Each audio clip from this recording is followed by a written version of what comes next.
to Dub Nation. Steph Curry from downtown again. And to those who bleed orange and black. It is out of here. Good morning. This is Murph and Marcus. Brian Murphy and Marcus the Waterboy Boucher. Streaming live at twitch.tv/The Sports Leader. Sponsored by Bigelow Tea. Grab a mug and tea proudly. The man tells no lies. It is Murph and Marcus. It is Brian Murphy and Marcus the Waterboy Boucher. As the Wizard yelled at me last night at the Marty Lurie documentary. That's right, the Wizard. The Wizard. The Wizard is a listener. Murph! Tell Waterboy what's up! It's like, all right, who are you? I'm the Wizard! So, Wizard, what's up, buddy? Wizard's listening. Everybody's listening. Fun night in the city last night for Marty. Giants off last night, which allowed Ron Wotus to be there. Larry Nibby to be there at Vogue Theater. Other luminaries. I'll tell you all about it all show long, but hope everybody had a good Monday. Hope everybody's ready for cutdown day, 49er style. Still no resolution on Juwan Jennings. What the blank is going on? Like the Wizard. Juwan, it's the Wizard. What are you doing? Marcus, good morning to you, brother. Happy Tuesday. Murph. Happy Tuesday. What's up, my man? Happy Tuesday to you. It was nice that the Giants took a night off for Marty Lurie last night. You're not playing today, B. Mm-hmm. You're going to the movie. Take a day off. You're going. Get the popcorn. Bring the whole team. By the way, I did get movie popcorn at the Vogue Theater. I was like, this is the kind of theater you got to get popcorn at. It's an old school movie house that has not been renovated or anything. It's like you feel like you're going in to see Chinatown. Young Tony, Chinatown, starring Jack Nicholson. He's shaking his head already. In your film class that you took at Sonoma State, you guys see Chinatown? We never had Chinatown on the That's agenda. one of those ones that, like, if you're a movie snob, you're like, yeah, well, what do you think of Chinatown? Oh, what do you mean? Yeah. Well, what are your thoughts on Chinatown? What are your thoughts on, who was the director? Who directed Chinatown? Anyway, he's a really famous director, and they're like, what did you think he was trying to say in this movie? What do you think the subliminal messages was? So, what is the story they're telling here, Murph? It was Polanski. Wow. It was. I thought it was Roman Polanski, who, they got Roman Polanski. Yeah. You know what I mean? I think I know what you mean. Anyway, I understand. We digress. Yes. So, yeah, man, I'll tell you all about it. But how was your Monday, buddy? My Monday how does one was occupy cool. a non-giant Monday? By filling it with my other void for baseball. I watched a little bit of the Yankee game last night. They beat the Nationals, flipped over, caught a little bit of the Detroit Tigers and Scooble up in Sacramento. The Hayward kid straight out of the haystack taking on the A's, but the A's got a big win last night. So I mixed in a little bit of baseball action and also caught up on a few episodes of Big Brother because when I'm not watching baseball, when I'm not watching sports, I'm watching Big Brother. I came home because, when I'm gone for the evening, Candace has the run of the TV. There's no tyrannical sporting event on the TV gobbling it up. And I walked in and, man, there she was just freaking furiously digesting episodes of Big Brother. Like when you go to eat ice cream at night, Yeah.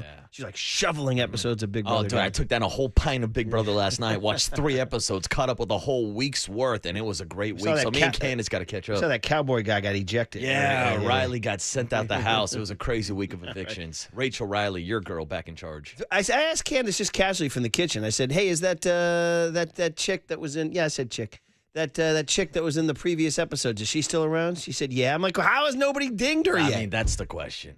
What's going on? These vets always slide by. They always use the strategy, I've played this game. I've won this game before. There's no way in hell they're going to vote for me to win a second time. And then they usually get close to the end with that same strategy. But nobody has ever won 2 seasons of Big Brother. Oh, is that right? This is true. I can't believe they didn't take her out right away. Yeah, you got to take her then out. they start, and she said that Boston Rob showed up, too. Yeah, Boston Rob. Now they're like teasing a potential Boston Rob appearance on Big Brother. So stay tuned. There might be like a Survivor Big Brother crossover. Candace said Boston Rob was, quote, big and fat. Yeah, that's what she said. Boston Rob is big yeah. and happy now, I would say. But I mean, from one big and fat guy to another. Exactly. I understand. appreciate it. We all like food, right? By the way, the A's got that win last night. I'm on the watch.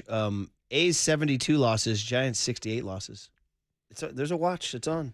A's could finish with a better record than the Giants. 808 KNBR. Who has the more exciting nucleus of players? The San Francisco Giants or the Oakland, Las Vegas, Sacramento A's? I mean, that's like a freaking secretariat boat race in terms of offensive talent. There's no questions. They win by 23 lengths. Pitching, however, is a different story. The A's have no arms. Mm-hmm. And look at them. I mean, with that much talent, that much offensive talent, they still have a worse record than the Giants. They do. I mean, that just goes to show you, baby. Javi Lopez says that to us every time he comes on our show. He goes, guys, it all starts on the mound. Yes, it does. It all starts on the mound. The game doesn't start until the first pitch is thrown. Speaking of which, tonight, Justin Verlander goes out there to just take a frying pan. He might as well just pick up a frying pan and just smash himself in the face with it instead of pitching tonight, because that's what's going to happen. Something's going to happen tonight where he pitches well, the Giants will let him down in some excruciating fashion, and he'll have to stand in front of his locker. I can't believe he done total pro. I think once he skipped out in the media, but otherwise he stood in front of his locker and go, yeah, I don't know what's going on, man. He said last one, I'm being tested for sure. Yeah, you are, buddy. Yeah, dude. I mean, we've talked about each and every one of his outings, and no, by any means, he is not the 2015, 2016, even 2020 Cy Young version of himself, but he's pitched a lot better than his record this year. We're talking about a 42-year-old grown man out here throwing 97 miles per hour, but the Giants just can't give him any run support, and they can't give him any defensive support either. 6 different times he's handed the bullpen the lead. 6 different. I'm not expecting him to go 6 for 6, but you can go 4 for 6. You can even go 3 for 6. They've gone 0 for 6. Or I guess 1. He has the 1 win, right? I should say 6 different times they've blown leads that he's handed them some. But, man, there I was. Go ahead. Oh, well, I was going to say, luckily for Justin Verlander, myself and the Wizard will be in the building tonight cheering on Justin Verlander. Yeah. The Wizard is a fan of the Giants who shouted at me from a half a block away at the Vogue Theater. And I said, do I know you? He goes, yeah, I'm the Wizard, man. He said, so I said, okay, Wizard, let's go. So he's listening right now. So shout him out, man. Shout out to the Wizard. Now, you saw him last night before the premiere of the Baseball Mench. Yeah. So give us the big breakdown. How'd it go? Well, I posted on social, and all you need to say is on Insta and on Facebook. It all starts with what they posted on the sign here at the Vogue Theater here. Let me show it to you, Marcus. Baseball Mench is sold out. Wow, That's right, sold Baseball out. Mench No is seats available. Baseball Mench is sold. You can see it right now. I'm holding it up to the. There it is. So we start with that. It was sold out. I heard young Tony got turned down at the door. We start with the fact that he sold the blank and joint out. Young Tone, like what's his face? Deke Fame sold out the Normo Dome when Spinal Tap met him in the lobby. Yeah, Normo Dome. I don't know. He sold it out. Yeah. This is like a Fred again, going down to Stanford or something. I don't know. So, first of all, the Vogue Theater is awesome. It's on Sacramento Street. You know, you say anything about the Presidio Heights, which is such a fancy neighborhood? Isn't that where all the Warriors would live, like Kerr and Draymond and all those guys? I know that. I don't live there. Yeah. No, it's good living over there, man. The streets are clean, and the architecture is nice, and the trees are pretty. Trees are green. Everything's good. They got no tavern there, and I bet the residents like that. They don't want the likes of you spilling out. Yeah, I was going to say it keeps a riffraff like me and John Joe Curley out of there. It does. So that's the one thing I can say. There's no great tavern there, but that's a problem. But they do have an old-fashioned movie theater, the Vogue Theater, like I said, where you go see Chinatown, and there it was, Baseball Mench. Baseball Mench. The Marty Lurie story, as told by Raph. Raph might be the star of the movie. Oh, I think Raph is a star of KNBR. And he showed up with his gal. Yes, he did. I met her. No phantom girlfriend here, Marty. She's alive and well. She's lovely. She's a doll. They made for a handsome couple. Oh, that's it was phenomenal. fantastic. I love that. It was a classic. Unfortunately, there was no physical red carpet, but it felt like a red carpet because everybody was hanging out in front of the theater. Scott Reese from Cron was doing live hits and like his report from there. Okay, so we had multimedia. Here's Brian Murphy and the Wizard coming down the red carpet. And here's Renelle. Dude. Back in town. And she did that for Marty. Nice. By the way, Renelle, man, she's awesome. Still in an unbelievable shape, looking great. She looked like $1 million. You know, I was going to say, I'm a little jealous that you got to hear the great Renelle yesterday at this movie premiere. But actually, on MLB The Show, you have the option to put her as your own personal PA announcer. So every game of the show that I play, I have Renelle do the play-by-play. That's awesome. Should I say the broadcasting? Fantastic. So you would have experienced that. She did not narrate the film. Bob Costas somehow narrated the film. That only happened 3 weeks ago. They got Bob Costas to narrate it. Insane. Marty calls it Bob. So we're hanging out in front. There's Renelle. There's Scott Reese. There's Renelle's husband, Tommy. And then here come the luminaries, man. Here comes a Damon Bruce. Nice. Here comes a D. Bruce. D. Bruce. With his lovely bride. Here comes a Bruce Jenkins, who I love to death, right? Here comes a Jenks and the great Martha Jane, right? Here comes the professor of baseball. Whoa. Ron Wotus. Here comes nice, right? Dude. Here comes Giants owner Larry Nibby. Okay. Giants owner Larry Nibby and his lovely daughter Gina, who we like so much. Marty bringing up the owners. Dude, here comes Beer Can. Here comes Beer. Do you know your Marty? Beer can? You know Beer Can. No, I'm not aware of beer can. Beer Can's his gal. Oh, I know beer cans are what I have in my garbage right now. Beer but Can's his lady. Yeah, he calls her Beer Can. his wife? His No, girl? I don't think they're betrothed. I don't want to ask too many questions. I think they're just hanging out. Are we sure this is not a phantom beer can?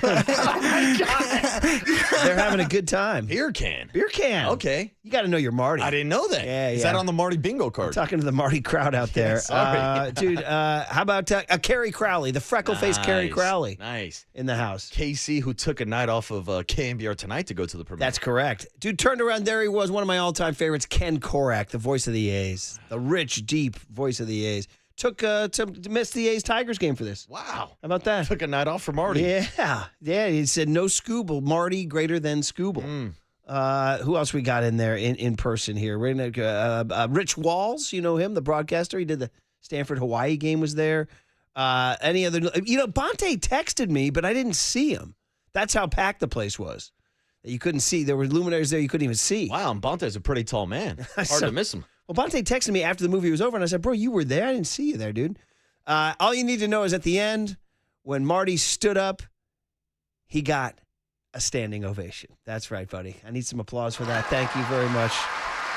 Baseball Mench. Okay, I can sprinkle more stories as the day goes on, but I'll tell you, number one, I'm going to give the filmmakers Randy Field and the writer Charlie Pearson, whose grandson was my ace on the All-Star teams in Mill Valley. I'm going to give these guys a lot of credit for two things. One, they kept it tight.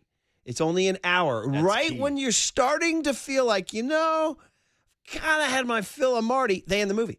So it's like, oh, okay. You guys got out on time. You know what I mean? So that's number one. Number two, as much as I thought, are we just going to, as the kids would say, glaze Marty Lurie the entire time? That's what you're there for. There is some glazing.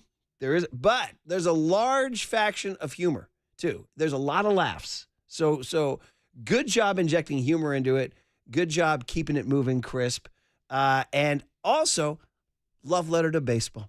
Love letter to baseball. Dear baseball, I love you. Love Marty. And what they do throughout, just one of the themes they do, it's quick. It's briskly paced. It's quick cut. It doesn't linger or labor or like you're like, man, this is like watching a PBS documentary on frickin' Rembrandt or something, No, they keep it moving. They inject funny little videos and things to keep you kind of entertained.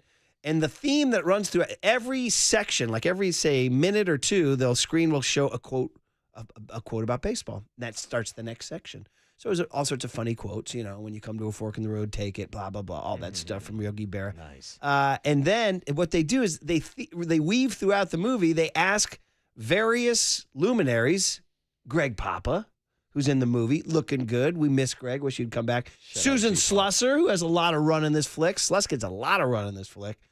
And they ask John Miller, who gets a lot of run in the flick, to tell a story about their childhood baseball memory. And the point is, every single one, including yours truly, has a vivid memory that includes time, place, name of the pitcher you're facing, or name of the batter you're facing, or name of the guy who tagged you out, or name of the guy who made a diving catch.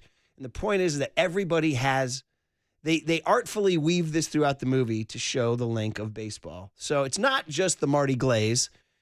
Mind, there's a lot of Marty Glaze, of course, but there's also this sweet sort of theme of baseball, including triumphs and failures. Like Greg Papa says, I had the most unbelievable year you'll ever see. I got on base every time I was up. Of course he did. He goes, I was incredible. They couldn't get me out. I never got out, John. That's what he said. They couldn't get me out. I reached base every time because I was unstoppable.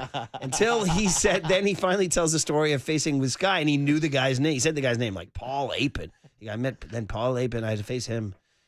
He threw 9 pitches, and I never saw any of them. Struck out 3 times. That was the day I was stopped by Paul Apin. They so it's kind of a nice little theme. You would tell the story of walking off the field and flipping off your dad. Yeah, exactly. That's a great heartwarming story, of course, Murph. The highs and lows of baseball. So I would say it's worth it. I would say definitely if you love baseball, and then of course if you're a Marty head, forget it. And the Marty heads are out. You know what I mean? Oh, of course. We saw Original Joe's. John Dugan's interviewed in it for all that. It's very, very, very fun. It's fun what a story, including his life as a defense attorney, including his life as a bookie.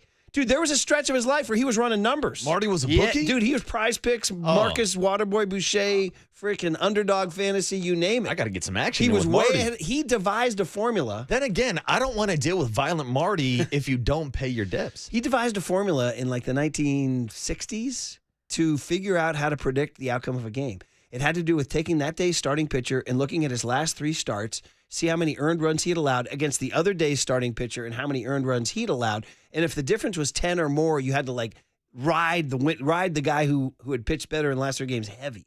And he started getting some traction. He started charging people for the info. Dude. He was charging guys $500 for his picks. Dude, move over Rory the Greek. It's We got Marty the incredible. Greek. He goes, until we lost 20 in a row. Oh. We lost all our clients. Yeah. Dude, So then I'd start betting against Marty. The only thing better than going 20 and Fade 0 Marty? is 0 and 20. Fade Marty? Exactly. Fade Marty. Start giving me those picks and I'd start going the other way. Dude, it was incredible. He had a past life as he was like a criminal defense attorney, but he was running a bookmaking operation and numbers on the side. He can bet. this guy can cover a spread. Anyway, I'll tell you what. there you go. I went long in the 4.5 first segment. strikeouts. Take the over. Destroyed the clock right out of the gate. Oh, wow. It is late. I know. No, we were going here. So, all right, guys. Listen, we'll say good morning to young Tony, get the guest list, continue reminiscing about Marty. Baseball Mench. They laughed at me when I said, well, I don't know. I'm a Goyam, so I'm not totally sure. That got a laugh in the theater. Good line. All right. There Uh-huh. you go. You're a All right. funny guy. Funny What are you, how? a funny guy? I'm here to amuse you. Yeah, uh-huh. By the way, can you just give me like a 2-word review of the movie? Yeah, I'd say love letter. Ah. How's that? I was hoping you'd go with. It's orgasmic. Oh, or you want me to go Spinal Tap S sandwich? Is that what you want to do? Yes. Nah, we could do that too. On the Sports Leader.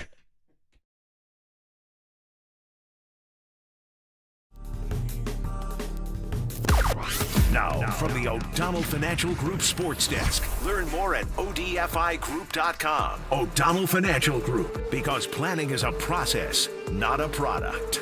It's time for the Young Tony and John Joe question of the day. Good morning, everybody. Happy Tuesday. ESPN just released their expert rankings of the top 100 players in the NFL, and Brock Purdy was ranked number 96. 96, Jerry.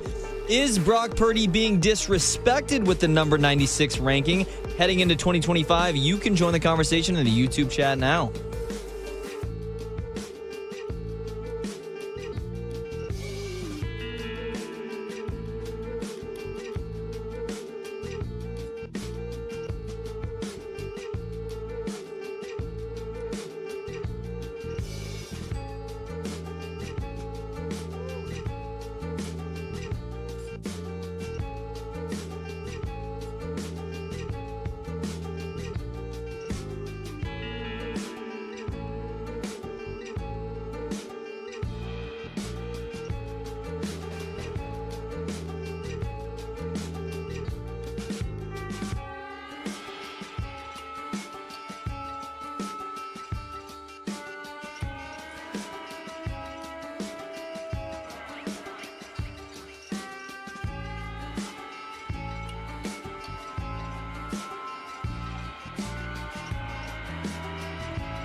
And now it's time for the Protect Your Assets Business and Technology Report with me, David Hollander.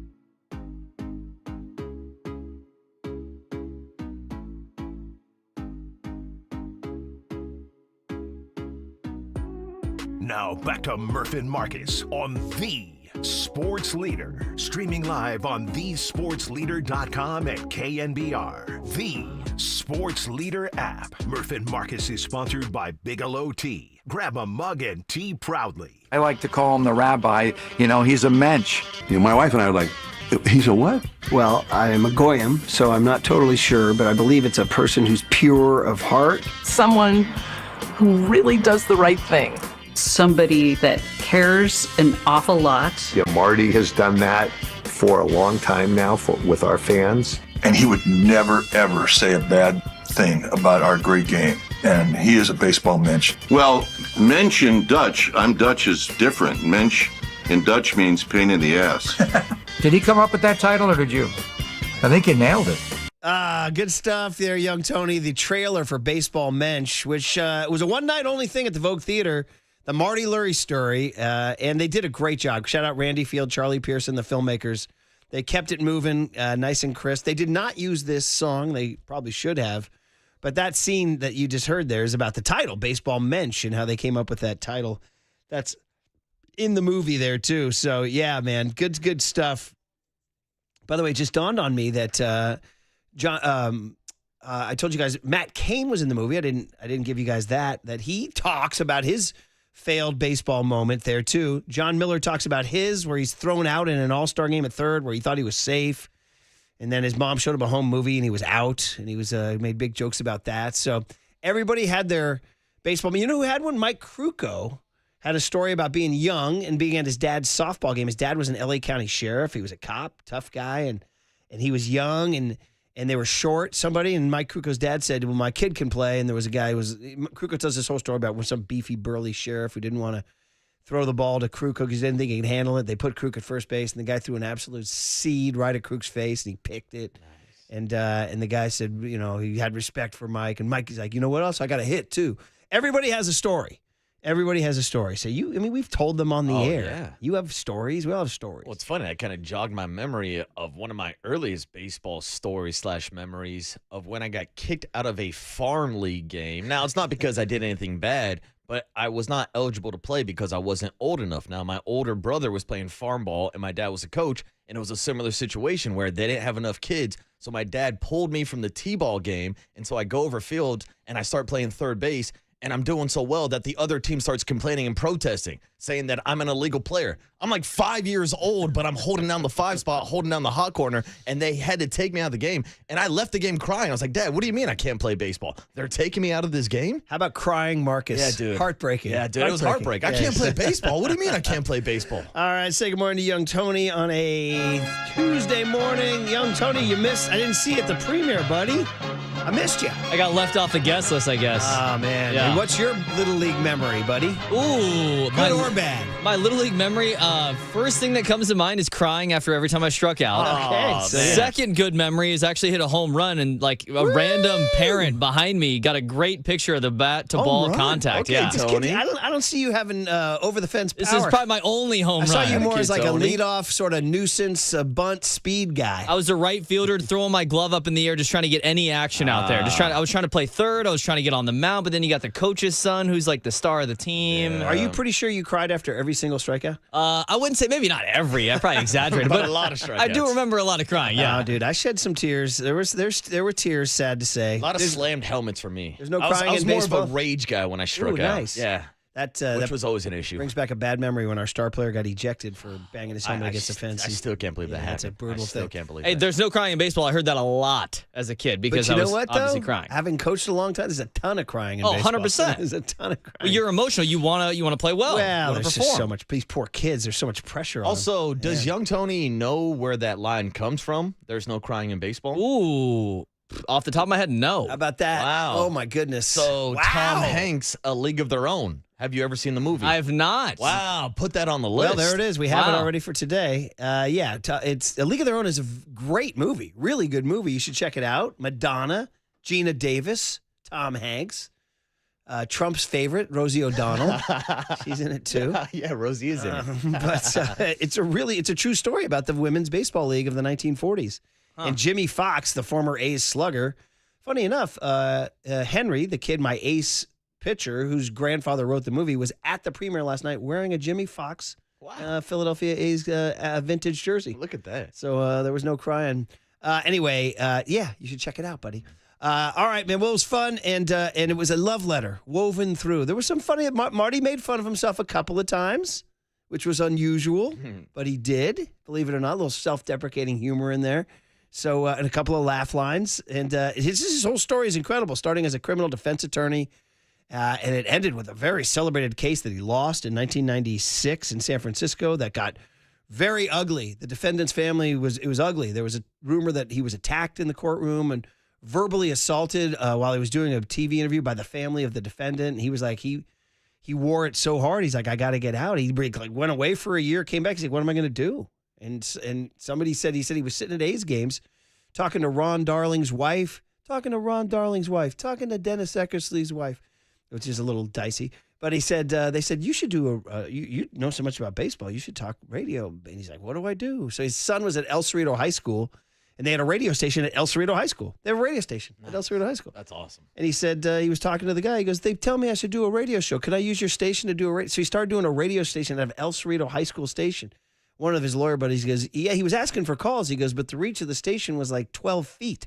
He goes, so Marty was like talking into a void. He's got people calling in from the cafeteria. But somebody heard it and asked, it was a guy who did the pregame, very good, pregame A's heard him and said, hey man, we need somebody to do our pregames. And then the thing I talked to you about yesterday about him always interviewing epic coaches from other teams, they did a whole segment on that. Al Kaline, Dusty Rhodes, I mean, on and on and on. So he just started stacking up days and just never went away and eventually became this fixture. Yeah. And the rest is history. Mm-hmm. Baseball Mench. Great job, brother. All right, man. What do we got, Young Tone? Well, coming up today is 49ers roster cutdown day. Today's a big day. Dwayne Kuiper is going to join us at 7:30 after a win. Let's not forget on Sunday, nice little win for the Giants. Big Hit's going to be at 7:50. Cooler Content 8:30. Andrew Baggeley was in Milwaukee. He will join us at 8:50. I don't know. Was he there last night, Murph? No bags. No bags. In fact, Bags wasn't even in the flick. Ooh. Wow. Maybe No bags alert. Maybe there's bad blood. Who knows? There's bad blood. All right. And then Marcus Thompson at 9:15. Like I said, 49ers roster cutdown day. We'll see if there's anything going on with Kuminga and the Warriors, but it sounds like it's just going to be all Niners with Marcus Thompson. Kuminga and the Warriors? Who? Oh, okay. I got you. All right. Well, and the 49ers. Did anything happen with Juwan Jennings? Next on the Sports Leader.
All right, let's talk Amichis. The only thing missing from the Marty party last night was Amichis, and I was just talking to my bride about this, the half-baked pizzas, because everything's so freaking busy. We're not juggling multiple kids, multiple schedules, multiple sports, multiple home, whatever. You don't know when you're going to have dinner.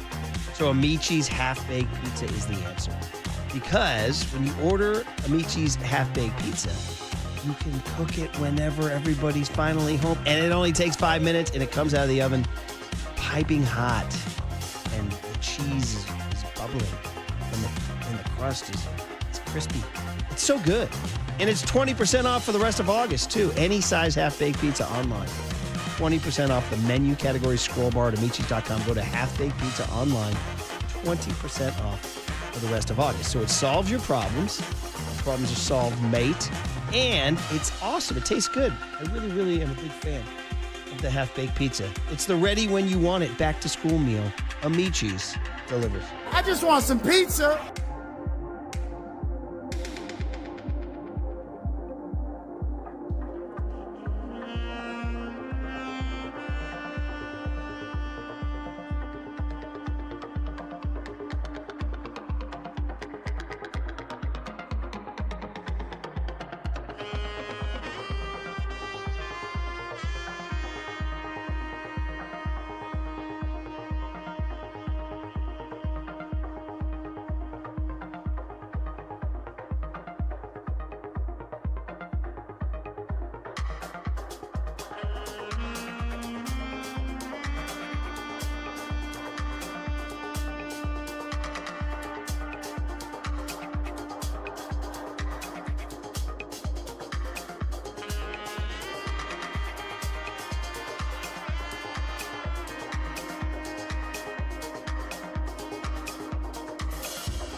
Now back to Murph and Marcus on The Sports Leader. Streaming live on thesportsleader.com and KNBR. The Sports Leader app. Murph and Marcus is sponsored by Bigelow Tea. Grab a mug and tea proudly. Pretty much got a guy in every room, every position room, so that, we basically take it upon ourselves to uphold the standard, to continue to push the culture on to the new guys. But it's not something that we have a collective effort. You just know, Nick got the D-line, I got the O-line, vice versa, Fred and Brock, Kittle, Juice, so forth, so on. So, we really do have a good core nucleus of leaders, and I think it does help us continue to keep the culture in the locker room. Trent Williams getting us ready for the 49ers, who have cutdown day today at 1 o'clock before next Sunday, week from Sunday in Seattle. NFL season starts a week from Thursday. Eagles, Cowboys. If I hear the Cowboys one more time, that's it. I'm moving to Antarctica. Cowboy. Okay, that's it. Call my travel agent. Antarctica it is. By the way, you requested this rejoin. Yeah, a little rock and roll gangster by Alon this morning. I don't know why. It's just been stuck in my head. Sunday night, I was driving home from Sacramento, and in my previous line of work, where I was a DoorDash driver, I would always listen to oldies on Sunday nights when I was doing my deliveries. So I have an oldies playlist on my Spotify account, and Sunday night, Rock and Roll Gangster came on when I was driving home, and I was like, man, this sounds good, and I just wanted to hear it again this morning. By the way, you have free reign for rejoins the rest of the day. You want to just go? Why don't we play your Spotify oldies playlist? Oh man, we can get into that if you Why don't want we to. do that? Yeah, I mean, that's where we got the delegation, Zapp and Rogers and guys like that. Let's keep it going. I mean, why not? It's an oldies Tuesday. I'm 3,000% in, buddy. All right, very, very good. And it's funny. I had the thought while driving home. I was like, "Ooh, this would be a great song for when we do Decades Fridays during the winter." I was like, "Ooh, would this make 80s Friday?" No, because it came out in 1977. We could mix and match with some 60s and 70s. Damn, it sounds good. We could. There was no rule. I mean, we just did 80s, 90s, 00s, 10s, just kind of trying to keep it quote unquote current. But if we want to mix in a 60s or a 70s, that'd be easy peasy, buddy. We'd get some great stuff too. So we still have a few more Reggae Fridays before that happens, though. Although they're winding down. They are. We're getting towards the end of baseball season and the end of Reggae Friday. Let's think of that Santa Barbara reggae band, Common Sense. Time is winding down. Late, little banger from the late 80s there. Maybe 80s Friday. By the way, this should just be our bed the entire show. Dude, it sounds great, Rock and right? Roll Gangster, yes, dude. And dude, how about that line, rock and roll gangsta? Which is funny because this song doesn't really conjure up thoughts of rock and Not roll at all. gangsters, but I'll take it.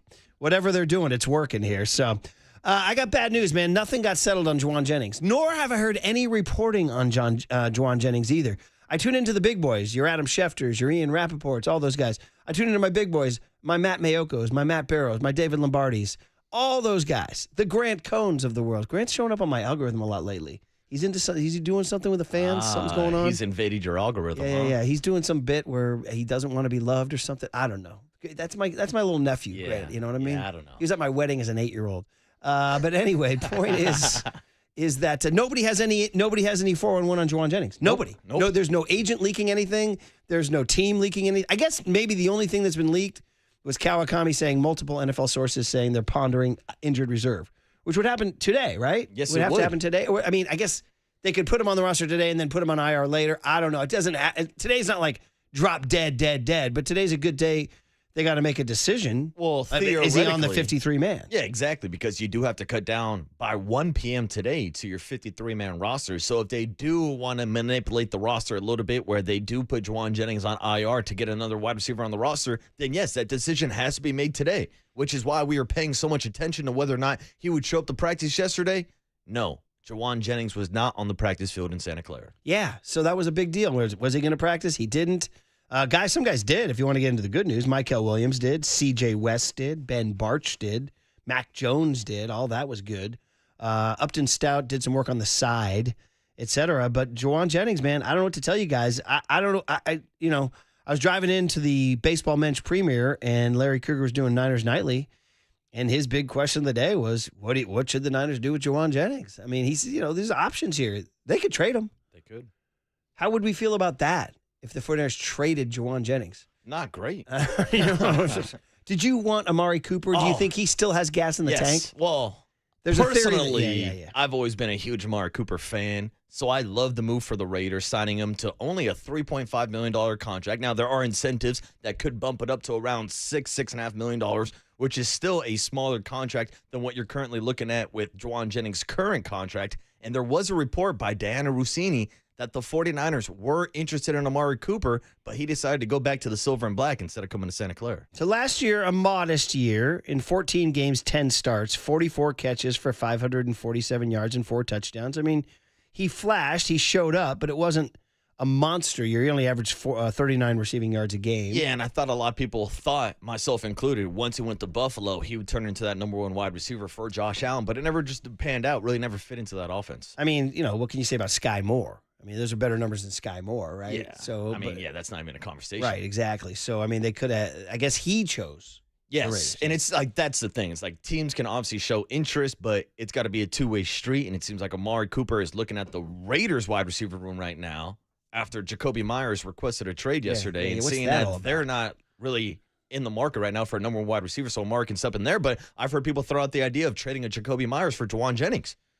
Well, that's on the table. 808 KNBR. Jacoby Myers is making a lot of money, though, isn't he? Jacoby Myers wants even more money. He wants a $30 million contract, and he's not a $30 million wide receiver. And that's kind of my same take with Juwan Jennings, too, because that's the real question to me is how much money does Juwan Jennings want? Because he can get up to $10 million with the incentives that he currently has right now. But But if he wants $20, $25, $30 million like a scary Terry, we saw the contract Terry McLaurin got yesterday, and we asked the question if this affects the Juwan Jennings negotiations at all. My answer is no, it doesn't, because he's not in that category of elite wide receivers. Yeah, I'm telling you. So trade is an option. Not paying him and hoping for the best is an option. And that's where you're just like, well, we're not going to pay you. You have a contract, you're going to play it. And then he either sits out and loses money because he's not playing, he's not getting paid, or he plays with a little cloud over his head and everybody's upset and then kind of in the locker room. He's always been a locker room guy. The other part is paying him. And, you know, Kruger called it bad business last night if you pay him. And I was thinking, well, is it? I mean, some people say that. We've had any number of texters who say, don't give in. They take the side of management, which, by the way, I would never do. I would never take the side of management under any cases. Greedy owners, as you know. That's it. Do we have that song still lying around? I think I got it, Murph. You got it? Well, that's because you're half Bolshevik, right? I am. Labor unrest. And anytime I say that, this guy Kurt in Santa Rosa gets mad at me for not knowing the true wording of a Bolshevik. You got to work with me, buddy. We're just riffing. We're riffing, Jerry. We're riffing. I mean, this is not a serious show. I mean, we're out here talking about these greedy owners. Labor unrest, labor unrest, labor unrest, labor unrest, labor unrest, labor unrest, labor unrest, labor unrest. Greedy owners, greedy owners, greedy owners, greedy. Dude, you gonna have nightmares now?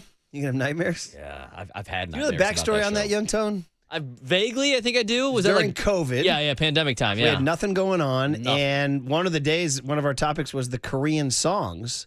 Buster, that they did. Yeah, they did Carl Ravage. And I said, we need songs. And I said, like Buster Posey, Buster Posey, Buster Posey, Buster Posey, Buster Posey, Buster Posey, Buster Posey, Buster Posey, Buster Posey, Buster Posey.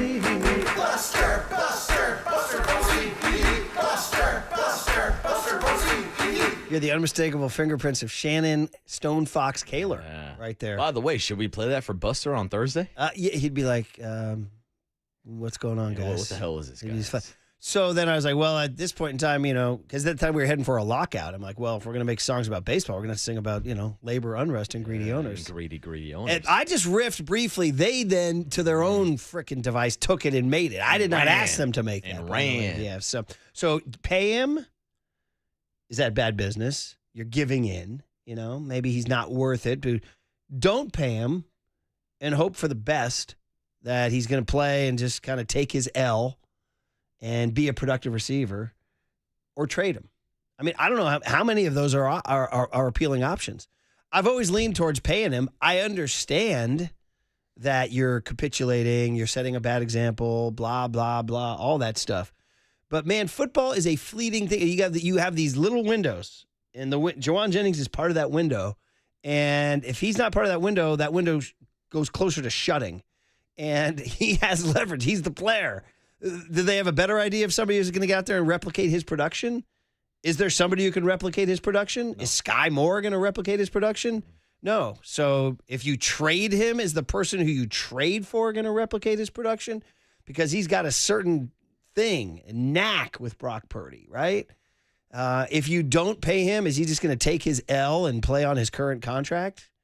I mean, all the options are unappealing. Yeah, and it seemed like paying him was the most logical option, but it's what I was just talking about. What's the price point? And it seems like the 49ers and Juwan Jennings camp have not budged on that price point. And we have no idea what that number is, unless somebody can correct me and give me a report of the actual number that Juwan Jennings is asking for. But right now, it seems like it's up in the air. And if they haven't been able to figure out something over the past 3 weeks, I don't know if they are going to figure something out. So you might have to go with plan B, the hope strategy of just playing out his contract. Because if not, then the 49ers use their leverage play, put him on IR and say, look, now you're hurting yourself for next offseason when you are a free agent, when you can test the open market and see if you are a $20 million wide receiver. But guess what? Because you're not playing those first 4 games of the season, you might lose out on $3 to $4 million in incentives as well. So do you want to be a $7 million wide receiver? Do you want to be a $10 million wide receiver? Or do you want to sit on the sideline? Yeah. Like, those are the options you're running into now. Well, lots of texts coming in on this, and they're not all favorable to Juwan Jennings. 650 says, Pearsall, Kittle, CMC, and some randos will be enough.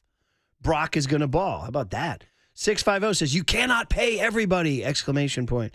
707 says, I kind of see Juwan as a $10 to $12 million player. How is he blanking, complaining? He signed the contract last year. Well, 707, we know that in the NFL, your leverage time is so short that you have to strike when you can. 408 says, sometimes you got to cut out the cancer, and that's Juwan Jennings. I highly doubt he's legitimately injured. Feels like he's trying to strike now while the Niners were at their most vulnerable moment. That's what you do, right?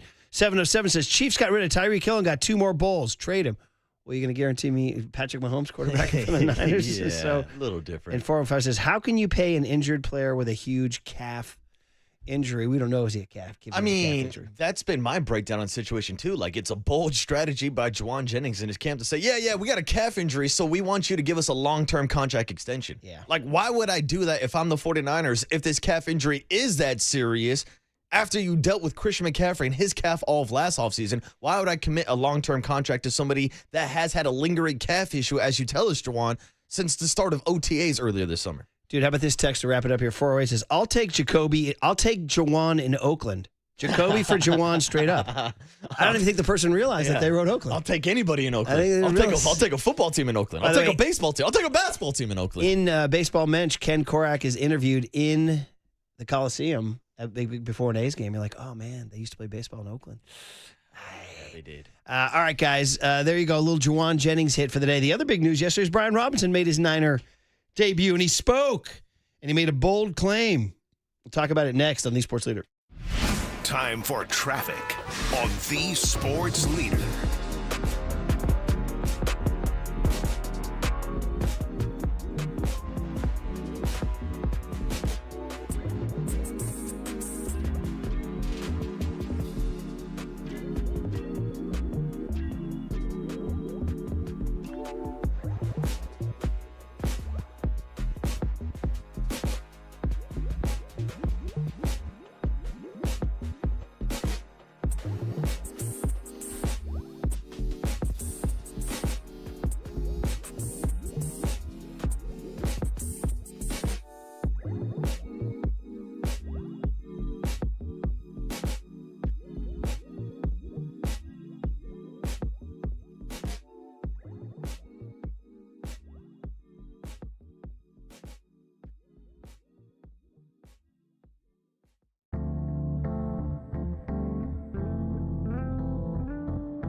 Now, it's time for KNBR's Opening Bell Report. Sponsored by Protect Your Assets with David Hollander. Concerned inflation will ruin your dream retirement? Learn more. Listen to David's show every Saturday morning or call 1-866-PROTECT.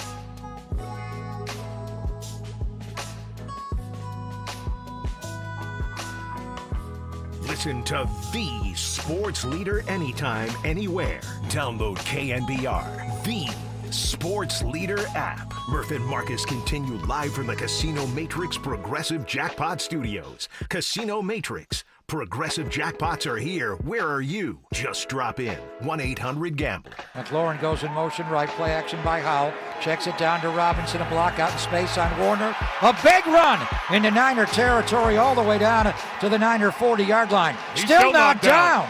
He spun off the tackle and got inside the 40. 24 yards there to Brian Robinson Jr. Oh, man. Greg Papa sounding good. Come on back, G-Pop. We miss you, buddy. Get healthy. Get healthy. He was in baseball Mench. He was good. I love when he's like, yeah, I was having an unbelievable season. I reached base every time. They couldn't get me out. And then he finally admitted he struck out 3 times in a game. He goes, shocking, because I was batting about 1,000. So set to Marcus's Spotify Oldies playlist, which is just going to be the best thing you're going to hear all day. It's going to be literally the best single thing you're going to hear all day. Marcus, you want to tell him about your... Oh, well, Murph, you know this song from an 80s Friday. Very well. This is Oh Honey, Delegation. Woo, baby. And they're British. Really? It shocked me. I did not know that. I know. I don't know if it almost affects my view of the song. These guys have to be American. They're actually British, but hey, man, listen. If you're laying down tracks like this, you're from the international country of cool. Yeah. So that's all that matters. Of good dude. music. Good music translates in any country. You're listening to KNBR AM and KNBR FM San Francisco, the sports leader, a Cumulus media station. Marcus's Spotify Oldies track. I love it, man. I love it. All right, guys, I gave my baseball Mench review earlier today. Now we're on football Mench. Brian Robinson Jr., the newest Niner, and wearing number 30. They gave him number 30, even though he wore 8 as a commander. So I don't know what's going on with that. A little tip of the cap to Steph Curry.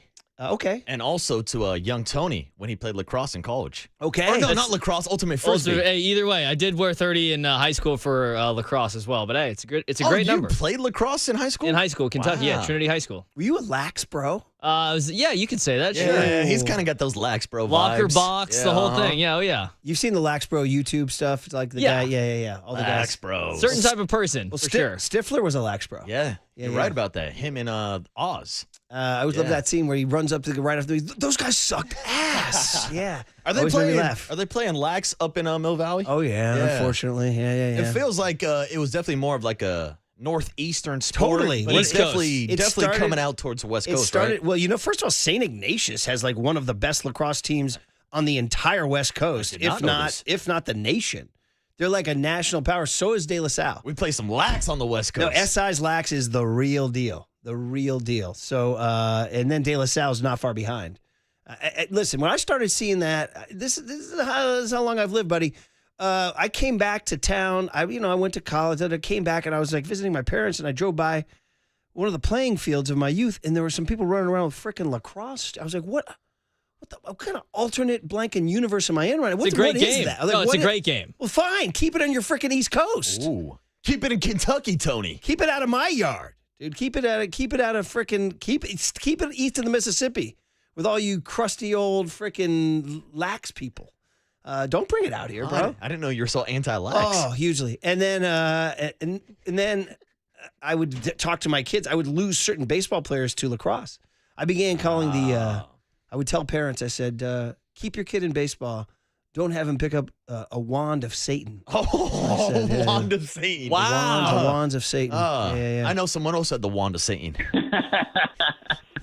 That magic wand. Where are you on? Where are you with lacrosse? Like we played it in PE a couple times, but we did not have a high school team or anything like that. But as somebody that grew up playing football, I always thought it would be fun to throw on the shoulder pads and the helmet and try to truck somebody. A lot of the football players do double up as lacrosse Well, it players. makes sense. Yeah. But no, we never had padded lacrosse. We didn't have a lacrosse team in general. Yeah. Now, listen, I've gotten to the point now where I've accepted it, and I know a lot of families in town who I like, and their kids play it. So it's like, okay, I get it. But I'm just talking about my first instinct, and as a baseball guy, I saw it as a natural adversary to baseball because some baseball kids left to go play lacrosse. One of our best basketball players at middle school wants to go play lacrosse. I'm like, bro, stay on the basketball court. So I'm just selfish about my sport. Stick to Little League. Baseball and basketball. Stick That did to not Little come up League, last Murph. night at the Marty Oh, thing. that was not in baseball, man. No. Marty was awesome, though, man. He was wearing his coat and tie and his hat and all that whole deal. So, all right, Brian Robinson, number 30. I don't know if he played lacrosse. You know what's funny about lacrosse? Jim Brown, arguably the greatest football player of all time, or at least when he retired, he was, and then he's still on the list of the top 5 of all time, was a lacrosse superstar at Syracuse. He was big time. That's insane. Oh, he's big time. He was like an All-American, like a great lacrosse player. I didn't even know they were playing lacrosse. Listen, again, it's fine. Keep it in New York. Keep it in freaking Connecticut. 831 is New checking Jersey. in Yeah. on the Golden State Lumber and Building Material text line saying that lacrosse has been around longer than any American sport. Is that true? Yeah, all true. It's been around It's all longer than fine. baseball? Listen, I got no problem with it. Yeah, it goes back to the Native Americans. Wow. Yeah, the Native Americans played it. That's some good knowledge. That's all good. Keep it in your freaking woods. Keep it back there, dude. Keep it back there. It's all fine. Go play it. Go play it in the up at the lake. Yeah, you hear that? You hear that, Tony? Yeah. Go take a dip in the lake. That's crazy. The Jim Brown thing is a serious thing. We talked a lot about Jim Brown. Honestly, like maybe the greatest lacrosse player. I'm just shocked you know who Jim Brown Oh, is. come on now. Good knowledge, Tony. Come on. He's a lax head. You didn't know A League of Their Own, but you know Jim Brown. I mean, hey, you know there's gaps. All right, there's gaps. All right, so anyway, Tony knows Jim Brown from his early days calling UFC fights back in the day. I was watching UFC. How about 1. that, dude? Yeah, it's a true story. All right, guys. Where were we? Brian Robinson. Oh, yeah, Brian Did Robinson. he play lacrosse Yeah. in Alabama? Number 30. Here he is. Well, he makes a statement. First of all, I like, with Devers, when he got to town, I'm not comparing Devers and Robinson talent-wise, but it's just like a name guy who gets traded to your market. You're like, man, I hope he likes it here. I want him to be happy. And like Hunter Pence came here and freaking ducked to water, man. Loved it, right? Who else? Who got Christian McCaffrey? Yeah. Got traded here, freaking duck to water, Yeah, right? and that's great. But sometimes you'll get a Blake Snell who complains about the Bay Area traffic. There you go. So he signed with L.A. Yeah, exactly. There you go. Because there's no traffic in L.A., Blake. All right, guys. So point is that Brian Robinson, I want him to be happy. I want him to be productive. I'm a 49er fan. Sue me, right? So I liked the vibe and tenor of his first press conference. Now, Rafi, I don't think Rafi's unhappy here. I don't. I think Rafi, sort of digressing on Rafi here for a second, I think his head got messed up by the trade. That's my dime store analysis here. Yeah, Absolutely, I agree. I think he was like, my entire life was there, and the people who loved me are now throwing me out of the house. Yeah, and then you got to go see him the next weekend because yeah. a week after being traded, your ex-girlfriend shows up at your new girlfriend's house. Right. He's hit 10 bombs in 59 games as a Giant. So, I mean, it's like, but the batting, if you look at his sample size as a Giant in 59 games, all of his numbers are well below his career numbers. So he's clearly affected hopefully by next spring when we're talking to him in Scottsdale. That's it. His Affected head by will the be move. clear. Everything will be normal. He'll be reset. Yeah, throwing the ballpark factors a little bit too. Hitting in Boston's a little bit easier, but we don't got to bring that up. I'm sorry, if you don't talk about it, it's not true. That's it. All right, so Uh-huh. there you If go. you don't talk about it, it never happened. Like a good family problem. You know what I mean? Yeah, Just don't talk about it. exactly. right? Just ignore it. A buddy of mine once told me, and I was telling him some family situation. He said, "Hey, man, just fake it till you make it.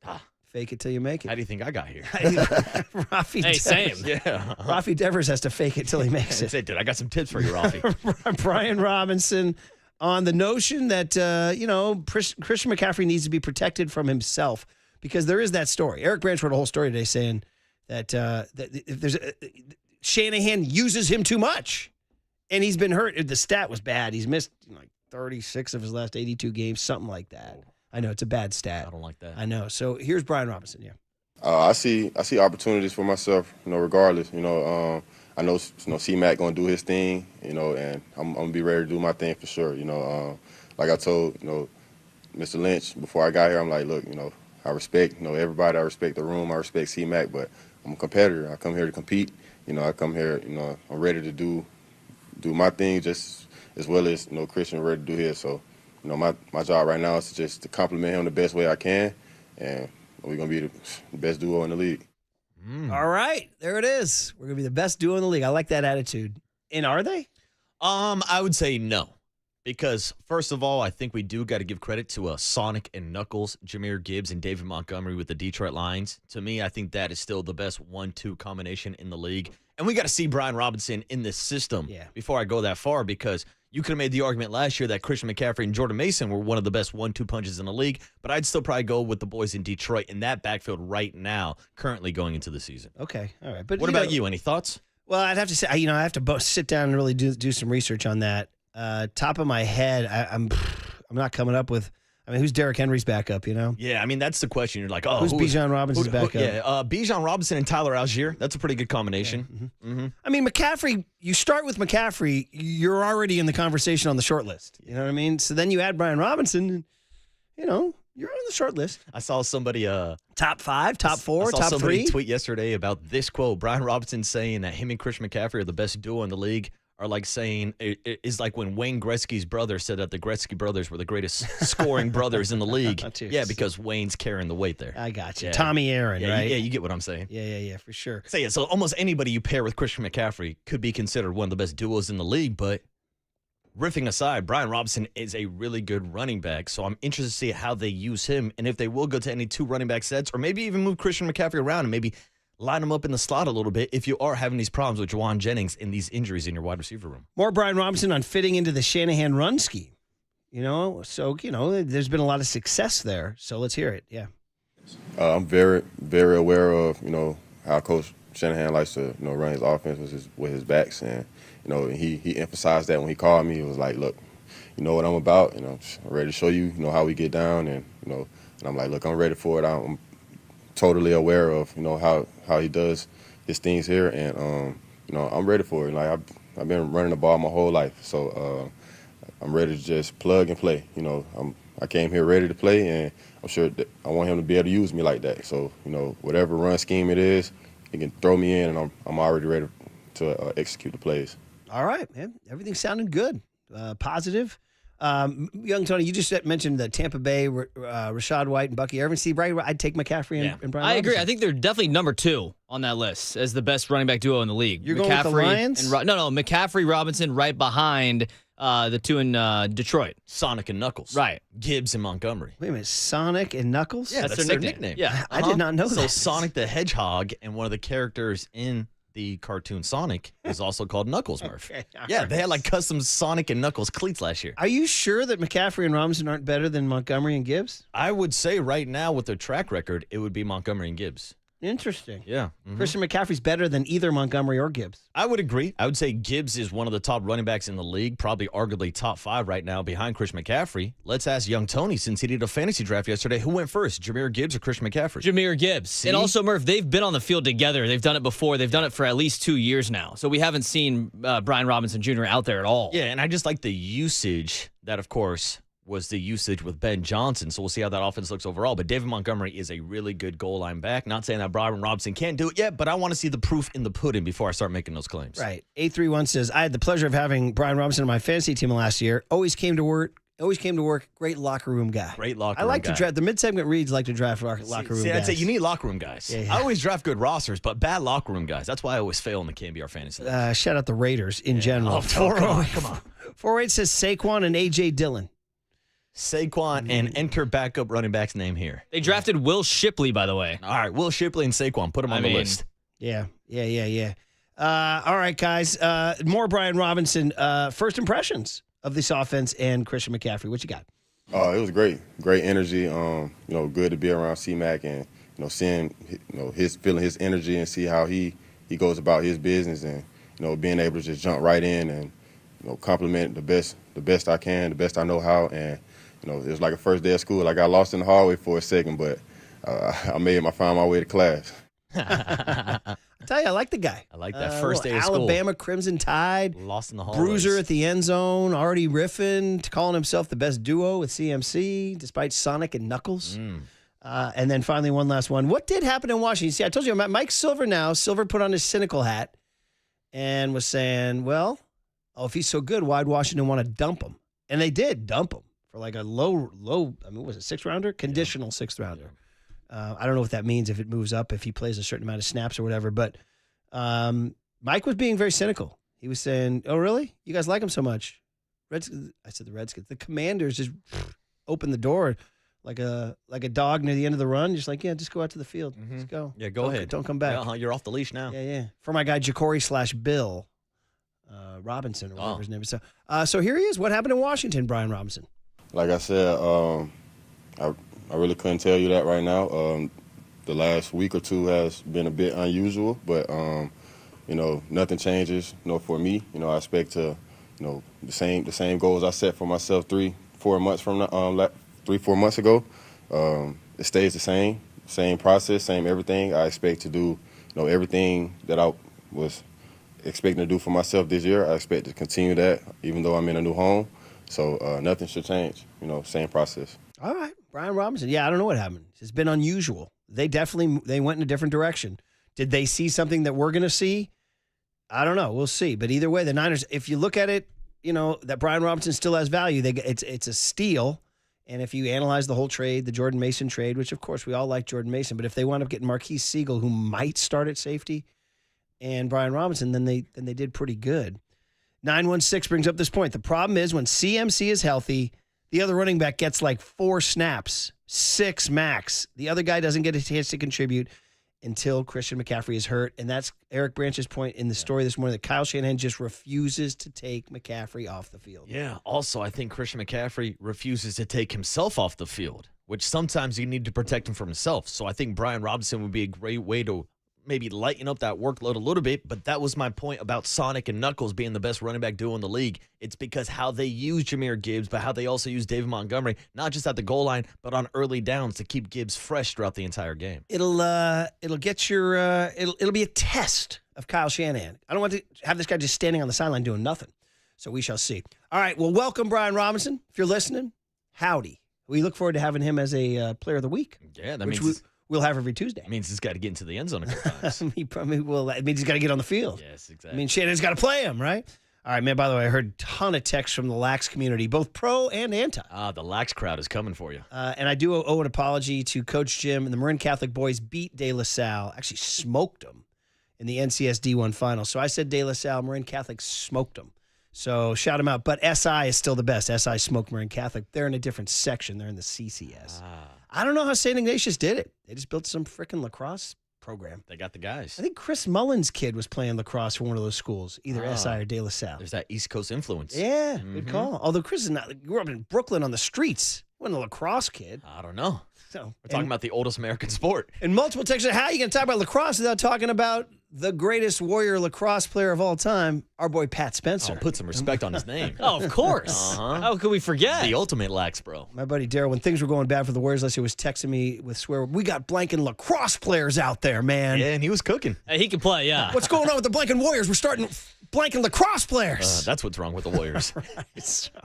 All right, as we get ready for Kuip, let's transition over to the Giants as they get ready. Marty Lurie said something to us yesterday. Do you buy it or no on the Sports Leader? First day of school, I got lost in the hallway for a second, but I found my way to class.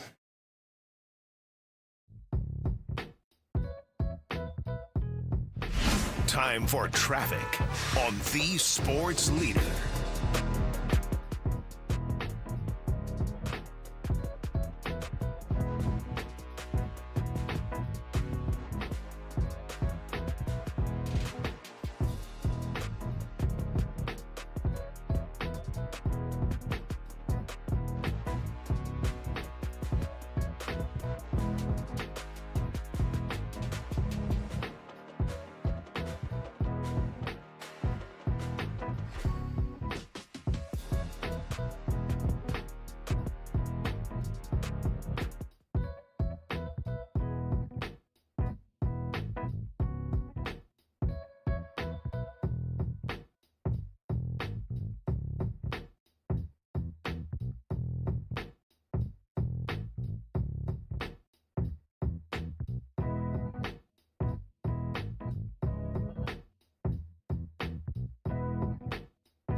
And now it's time for the Protect Your Assets Business and Technology Report with me, David Hollander.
Now back to Murph and Marcus on The Sports Leader. Streaming live on thesportsleader.com and KNBR. The Sports Leader app. Murph and Marcus is sponsored by Bigelow Tea. Grab a mug and tea proudly. Well, there's still a lot of baseball left for certain people. One is Luis Matos, to see what he can do. So, Murph, I've been through baseball for so many years, and look, the Mets can't get out of their own way. Cincinnati can't get out of their own way, and I realize the numbers are against the Giants, but I expect them to get a little closer. And I think for Buster, he's got to see what the outfielders can do. There it is, Marty Lurie, yesterday before the baseball Mench preview at world premiere at the Vogue Theater last night, which was fun, man. There's a lot more humor than I thought. A lot of fun stories. Love letter to baseball, doing their thing. All set to Marcus's oldies playlist. I can't believe this is Unexpected Joy.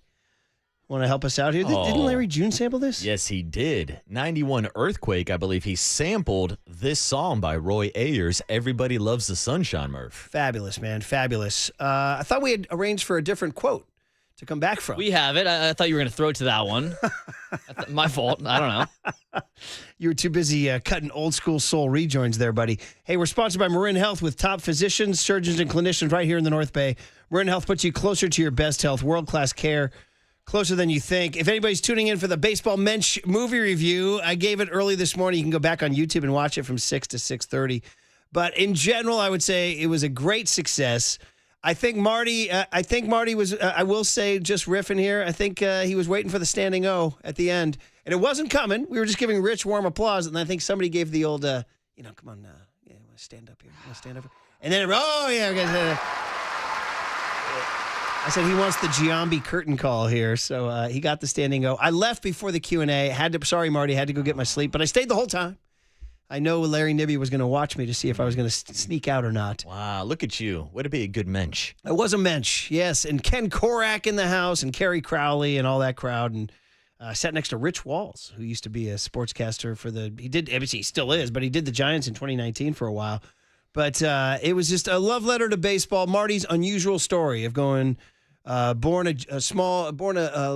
Jewish kid in Brooklyn, moves to Miami, goes to law school, becomes a criminal defense attorney, moves to San Francisco to become a hippie, runs a bookmaking operation on the side, has a murder trial that goes wrong that forces him to retire, starts a second career as a radio guy at El Cerrito High School's 2-watt radio station, gets a break to do A's pregame, and the rest is history. And they talked about during the 2010 season how long he would stay here all night. I mean, there's so many twists in his documentary. Who's the producer behind all this? M. Night Shyamalan? I mean, there's a lot going on there with Marty. That would be incredible, actually. Yeah. Raph was the star. You could tell Raph is highly invested in Marty.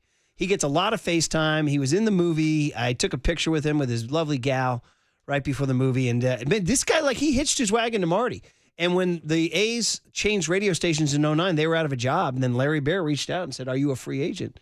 And Marty goes, "This is what you want to hear in baseball. Are you a free agent?" And he came, timing is everything. He comes over his first season, they win the World Series. So anyway, that was really, really, really fun. But that said, yes. Oh, I was just going to ask about that 2010 World Series because next thing you know, Marty Lurie is being name dropped by Ashcon Tell me Ashcon was at the premiere last night. Oh, man. Where is he At these least days? I didn't see him.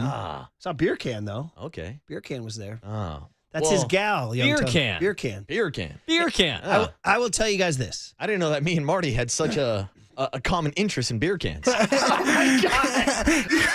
I will tell you guys this. I'm kind of a Marty, I'm not a PhD, but I have a college degree in Marty. And so for the Billies and San Rafaels of the world and the Charles Fracchias of the world and all that, and I don't know the origin story on Beer Can.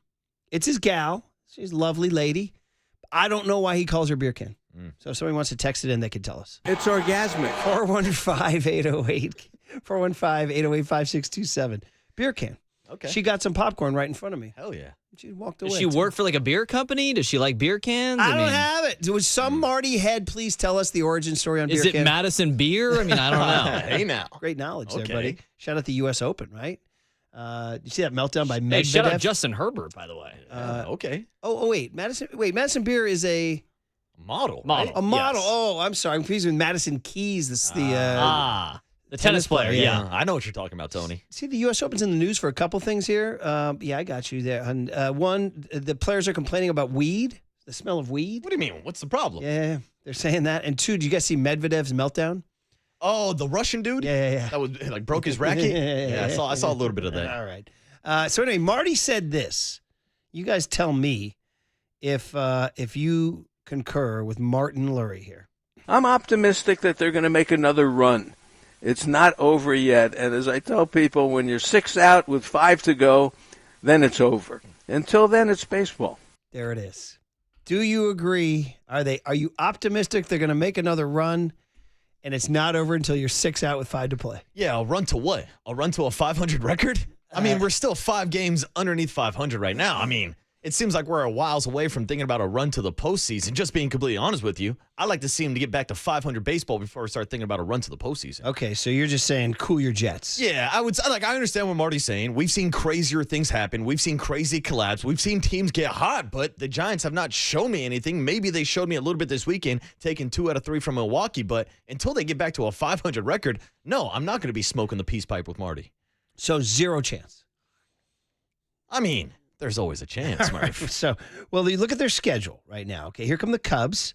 Tuesday, Wednesday, Thursday. Unfortunately, Matt Boyd lefty pitching tonight, so you can almost like chalk up an L, right? So what would it take? Do they got to go like 12-3, something like that, in a 15-game span? If they go 12-3 in a 15-game span, they're 500. They'd be 4 games over 500. Yeah, that would put them back in the mix, but that doesn't guarantee a playoff spot. No, but back to make a run. Yes. Just to kind of get involved. Just to pull the fans back in. Yeah. Do they have the pieces to do that? Well, yeah. I thought this entire season, especially since trading for Rafael Devers, that they do have the pieces to be a playoff team. I think we all agree that this is a better roster than what they had last year. So they should have a better record. But they have not been playing that style of baseball, especially the last couple months. But who knows? Maybe this trip to Milwaukee and that big win on Bob Uecker Day can turn something around. But they need a lot to go right after so much went wrong. No, everything you're saying makes sense for sure. The other problem, too, is the pitching. For example, Carson Whisenhunt is slated as the Wednesday starter. Did you know that? Here comes the Whiz Kid. So you got Verlander tonight, Whisenhunt Wednesday, Webb Thursday. You know, I mean, but that Kaiwei Teng spot is the one. Is Whisenhunt's going to be in for Teng then, huh? Yeah. Okay. Good. They're facing a lefty on Wednesday. They're facing a righty, Chris Rea on Wednesday, and on Thursday they're facing another left. They're facing 2 lefties, Imanaga on Thursday. They're facing 2 lefties in this series. Yeah. You can't make a run if you live in deathly fear of a lefty. Yeah, I mean, that's the problem. Yeah. I mean, we've been talking about these offensive issues all season long, but if we do want to play this game with the roadmap, because it is Sports Talk Radio and we're throwing Casey Schmidt at the wall right now, you look at this stretch of schedule. Of course, the Cubs are coming to town, but here come the Baltimore Orioles, who have basically waved the white flag on the season. The Colorado Rockies are also on your schedule. So that's 6 games ahead of you. If you go win all 6, and maybe that does put you back in the mix, then you're back to being a 500 team, then maybe I'll start believing it. But Murph, we've done this schedule game so many times and talked about bad teams, but it seems like the Giants, for whatever reason, always play at the level of their competition. And that includes playing up the competition like the Milwaukee Brewers or the New York Yankees or the Chicago Cubs earlier this season, but they'll also play down a competition like the Miami Marlins and Pittsburgh Pirates. By the way, you mentioned the upcoming schedule where they go to Colorado and St. Louis. Have you seen that the Cardinals the Cardinals, the greatest baseball city in America, They're out. The Cardinal fans are out. That last night, 17,675, the lowest non-pandemic crowd in Busch Stadium history. Damn. They're out. St. Louis is out on the Cardinals. That's baseball town. That's never been said. And they're a team ahead of the Giants right now in the wild card. In your lifetime, dude. It's like people are just bored by the Cardinals. You think of the Cardinals, who's their best player? Nolan Arenado's still hanging on. Yeah. Yeah, I mean, really, yeah. You don't really think of too much with the Cardinals. So interesting. So maybe they can go to St. Louis and take advantage of that library atmosphere. Yeah, I mean, and that's a team that's ahead of you in the standings. If you are still thinking about a wild card possibility, but it seems like we're a far ways away. But what's your breakdown? What do you think about Marty's comments? Well, no, I'm with you. I literally spiritually have given up on this team. They've played so badly and done so many bad things. Even the win on Sunday, I was frustrated in the ninth inning because nobody could move. Matt Chapman leadoff double. How are we not getting the runner to third base? Wilmer Flores struck out. How are we not hitting the ball to the right side in this situation? Then first and third, Devers is up. All he's got to do is put the ball in play. Yeah, I mean, double play is your fear, but let's say not a double play. Almost any contact there scores a run. He struck out too. Yeah, he didn't even make contact with the ball. They got saved by Ramos and his 2-out knock, and Jung Hoo Lee drawing a walk. So no, they're just playing such bad baseball, and they strike out way, way, way, way too much. And that's not going to change anytime soon. So we're going to talk to Buster Thursday, I believe, right? And man, oh man, it's going to be a tough. It's going to be a tough remake. Like I don't even know, like how does he even kind of blow this thing up in the offseason? But to answer your question, do I agree with Marty? I mean, only in the part that you said. Yes, we have to put a disclaimer. There's always a disclaimer at the start of something. Disclaimer: there have been crazier things in the history of baseball, so we cannot say with total certitude that this is going to be true. Period. After that disclaimer, yeah, the Giants are out of it. The Giants are out of it. That said, I find myself still watching. Oh, you know, I'll be at the ballpark tonight. I'll be spending $20 on a beer to drink with my guy, the Wizard. We'll miss it painfully when it's gone. Oh, absolutely, dude. Yeah. So you got to treasure it. Yeah, dude, I'm going to as many baseball games as I can. And all that said, there's a lefty going for the Cubs tonight. By the way, Matt Boyd's 12-6 with a 2.61 too. Forever Giant. Forever Giant. Forever Giant, man. Farhan was right about some things.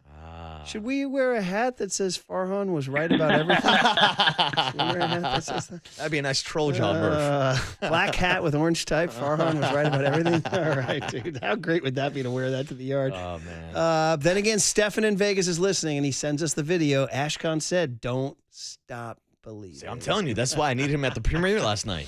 If Ashkan would have showed up, I would have given him a bigger opportunity. All right, all right, guys. Here's the deal. Dwayne Kuiper, next on the Sports Leader. When you're 6 out with 5 to go, then it's over. Until then, it's baseball.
There's no question we've got the best in the booth. That's why we all mimic his call.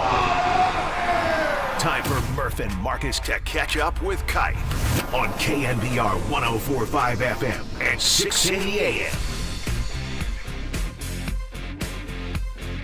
All right, while we have Dwayne Kuiper, we have the answer from Raph that when Marty lived in Miami Beach, he would listen to a sports radio show, and the host of that show had his wife as his producer, and the host of that show called his wife Beer Can for some reason. Marty thought it was hilarious, and he shared it with his gal Heather, and she liked it. So that's where it is. Wow. It goes back to this Miami radio station is where it goes. So there you go. We have an answer. Thank you, Raph. The origin story of beer cans. Raph continues to be a star. He was the star of the movie last night, too. Murph and Marcus show is sponsored by Bigelow Tea. Grab a mug and tea proudly. Fresh off the world premiere of Baseball Mench, the Marty Lurie story, something we could do on an off day. Dwayne Kuiper was in it. He was good, too. Kuiper, good morning. How are you? Hey, morning, Kuiper. Good. Very good. Yeah. I mean, my definition of a mensch is a lot different than everybody else's. But. Got a big laugh in the theater, Kuiper. Well, that's kind of the point, right? I mean, we can't take this too serious. No, we can't take it too seriously. And to the credit of the filmmakers, they infuse a lot of humor. There's a lot of humor in the movie, so it doesn't take Marty or baseball too seriously, but it does get into the romance of baseball. So, congrats to the whole film. Yes. Yes, I'm going to take a gummy and watch it one of these nights. You know what? You just nailed it right there, buddy. You just nailed it. Cut that, by the way, Tony. Cut that, okay, dude? That's the way to do it, Kuiper. Oh, man. Well, listen, I know you weren't in Milwaukee, but, boy, the Giants had a fun time in your old town. There was what do they say? Roll out the barrel. We'll have a barrel of fun. That was the Giants in Milwaukee. Yeah, the trip it looked like it was going to be a disaster, especially after the Thursday game in San Diego with Verlander's start, and guys were falling down, and it just looked bad. And then they lose, of course, Friday night. But they came back, and all of a sudden Contreras hits a home run, but they salvaged the weekend. They really did. I mean, that's a good Brewer team. There's no doubt that their record, they've earned that record. And I think they're going to really do well in the playoffs. Remember, they got beat last year. Remember Pete Alonso hit the opposite field home run and ended Bob Uecker. That was his last call. So, yeah, you know what? I really had hard feelings that I should have been there for this. But I have to be really careful that if I don't take some of these days off, then my quality of work for most of these home games just isn't very good. So I got grief from my family for not going back, and I got a little grief from my broadcast partners, too. Well, Kuiper, from your view from watching at home, what did you think of the Bob Uecker ceremony and the celebration of his life on Sunday? Well, I knew it was going to be a massive hit. And I knew that in order to do this properly, you can't really have a time limit on it. You just kind of got to let it go. And I thought the way they handled it was absolutely perfect. He touched so many lives, especially in Wisconsin, where, you couldn't say a bad word about him or you're going to have to fight somebody. And, he was one of the pioneers of a former player actually doing play-by-play, which, enabled guys like myself to give it a shot. And I always told him that. I said, doing play-by-play is not the easiest thing in the world, especially if you've never done it before. And I think we both agreed on one thing. If your audience likes you before you start trying to do play-by-play, they'll give you some room to improve because you're not going to be very good at the beginning. And he just got better and better and better. And even the games that he called when he was 90, I mean, he was on it. It reminded me a lot of when Lon was doing games with us and he was 80. He didn't miss anything. So, yeah, I mean, look, we could talk a long time about Bob Uecker, but he was Wisconsin's own and obviously loved by every one of those great citizens of that state. Yeah, I mean, he was just such a. You saw him, you smiled. I go back, I'm old enough to remember the Carson days and even Letterman and all that. So, great job by the Brewers. That's why Pat Murphy said, "I can't believe the baseball gods didn't give us this one. One strike away, Kuip. One strike away with a guy that's got a really good fastball and a history of some of our Giants hitters that, have struggled against fastballs. But I'll tell you what, Elliot Ramos got on top of that fastball. And what I think he needs to do is put that at bat on his phone, and before he goes to bed at night, watch it. Because that's what he has to do. Because if he doesn't show the league that he can hit that high fastball, then that's all he's going to see. And I think you could probably say that about a few of the Giants hitters. It's true. We talked to Mike about that on Monday, and he's like, we were like, whatever happened? Like, what? And he said the league just started figuring out the Giants can't hit the high fastball. And Devers is one of those guys, too. You'd hope that he would feast on fastballs, but Javi has talked to you when you guys do the broadcast. That's what the strategy is, to attack him with the fastball, huh? Yeah, and you know what? That's not going to change. And these guys are going to have to figure out something in the offseason where they can change that. And basically, the best way to change it is if you can recognize it a little earlier and not swing at it. And that's not the easiest thing to do and everybody throws hard now. So when you're facing 99 and 100, it's not just your body that has to cheat a little bit and get started to catch up to that fastball. Your mind is doing the same thing. So it's tricky, but you got to figure out a way where you can either foul those pitches off or lay off of them. Otherwise, you're just going to see it constantly over and over and over again. And look, they're big leaguers. You hope that they can figure this stuff out. And I've got a lot of faith that they will. Kuip, it was a big weekend for Luis Matos, and even looking at his stats over the last 4 games, he's 8 for 15 with 2 home runs, 3 RBIs as well. But it's also the first time that he's played 4 consecutive games all season long. So is it just a matter of Luis Matos getting consistent at bats, or have you seen a change in his approach since being called up to the big league roster? Well, I mean, I don't know. His stance looks the same. Maybe he's spread out a little bit more. But confidence now is very high, and that can definitely create more base hits if you're super confident, and he looks like he is. We really have to be careful that we don't all of a sudden start putting these guys into the Hall of Fame. He had a good week. Now let's see if he can build on it, because for what's at stake for him is the amount of at-bats he's going to get next year.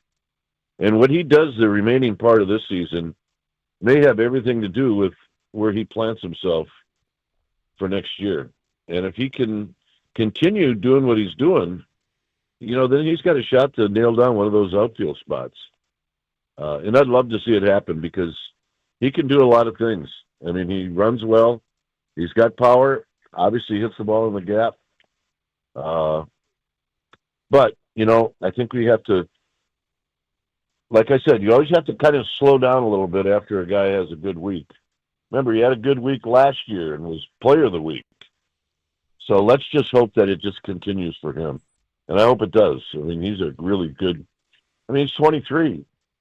So there's a lot of game left in him. Everything you're saying is on point. He did have a great week last week. It's literally a 4-game stretch. I mean, that's why it'd be nice to see this happen over the next, however many games are left. What is it now? There's 31 games left? 31. 31. 31. Murph, they need to go 20-11. Okay. I'll take it. And what that does is that puts them over 500. And not that 500 is, like we're going to throw a big party at over 500. But to finish strong, now 31 games, 7 of those are against the Dodgers, 4 of which are in L.A. So if you're going to win 20 games, you're going to have to play well against that particular team. And it would be fun to give them a battle as the season winds down. They've played the Dodgers well in their first 6 games. I mean, I don't think they won them all, but they were all very competitive games. I'll be down there, Kuip, for the Thursday game with my buddies. So look for us. Oh, you're going to be in L.A.? In Dodger Stadium. Well, you know what I'll do? I'll look for the guy that's rolling around with some Dodger fan, and I'll know that it's you. No. Peace, love, and happiness. I'll be just having a Dodger dog. I don't mind a Dodger dog. Yeah. Do you like Dodger dogs, Kuip? Yeah, they're fine. I mean, as long as you can put enough mustard and ketchup on anything, it's going to be good. Easternmost in flavor, westernmost in taste. By the way, speaking of legendary broadcasters, Vin went till he was 88. So we were talking about Lon. And you know what? Yeah. He was still sharp and still very good at 88. I miss those guys. I really do. But time passes, and that's why guys my age that are still in the business, we have to go to the ballpark like tonight and not worry about what the standings are and just have fun. Mm-hmm. And I'm looking forward to sitting next to Mike for the next week because, look, our days are probably numbered. I don't know what the number is, but we're definitely on the back 9. So we try to have as much fun as we can, and we usually do. Well, good. I'm looking forward to that. And get Verlander a win, too, right? My God. Yeah, you know what? He deserves to give up 3 and then have the Giants score 9. That's what he deserves, where he doesn't have to sweat it out. They just haven't done that for him. But what I'll say this about him is he's never complained, and he's been a great teammate. And I hope that the Giants think about bringing him back.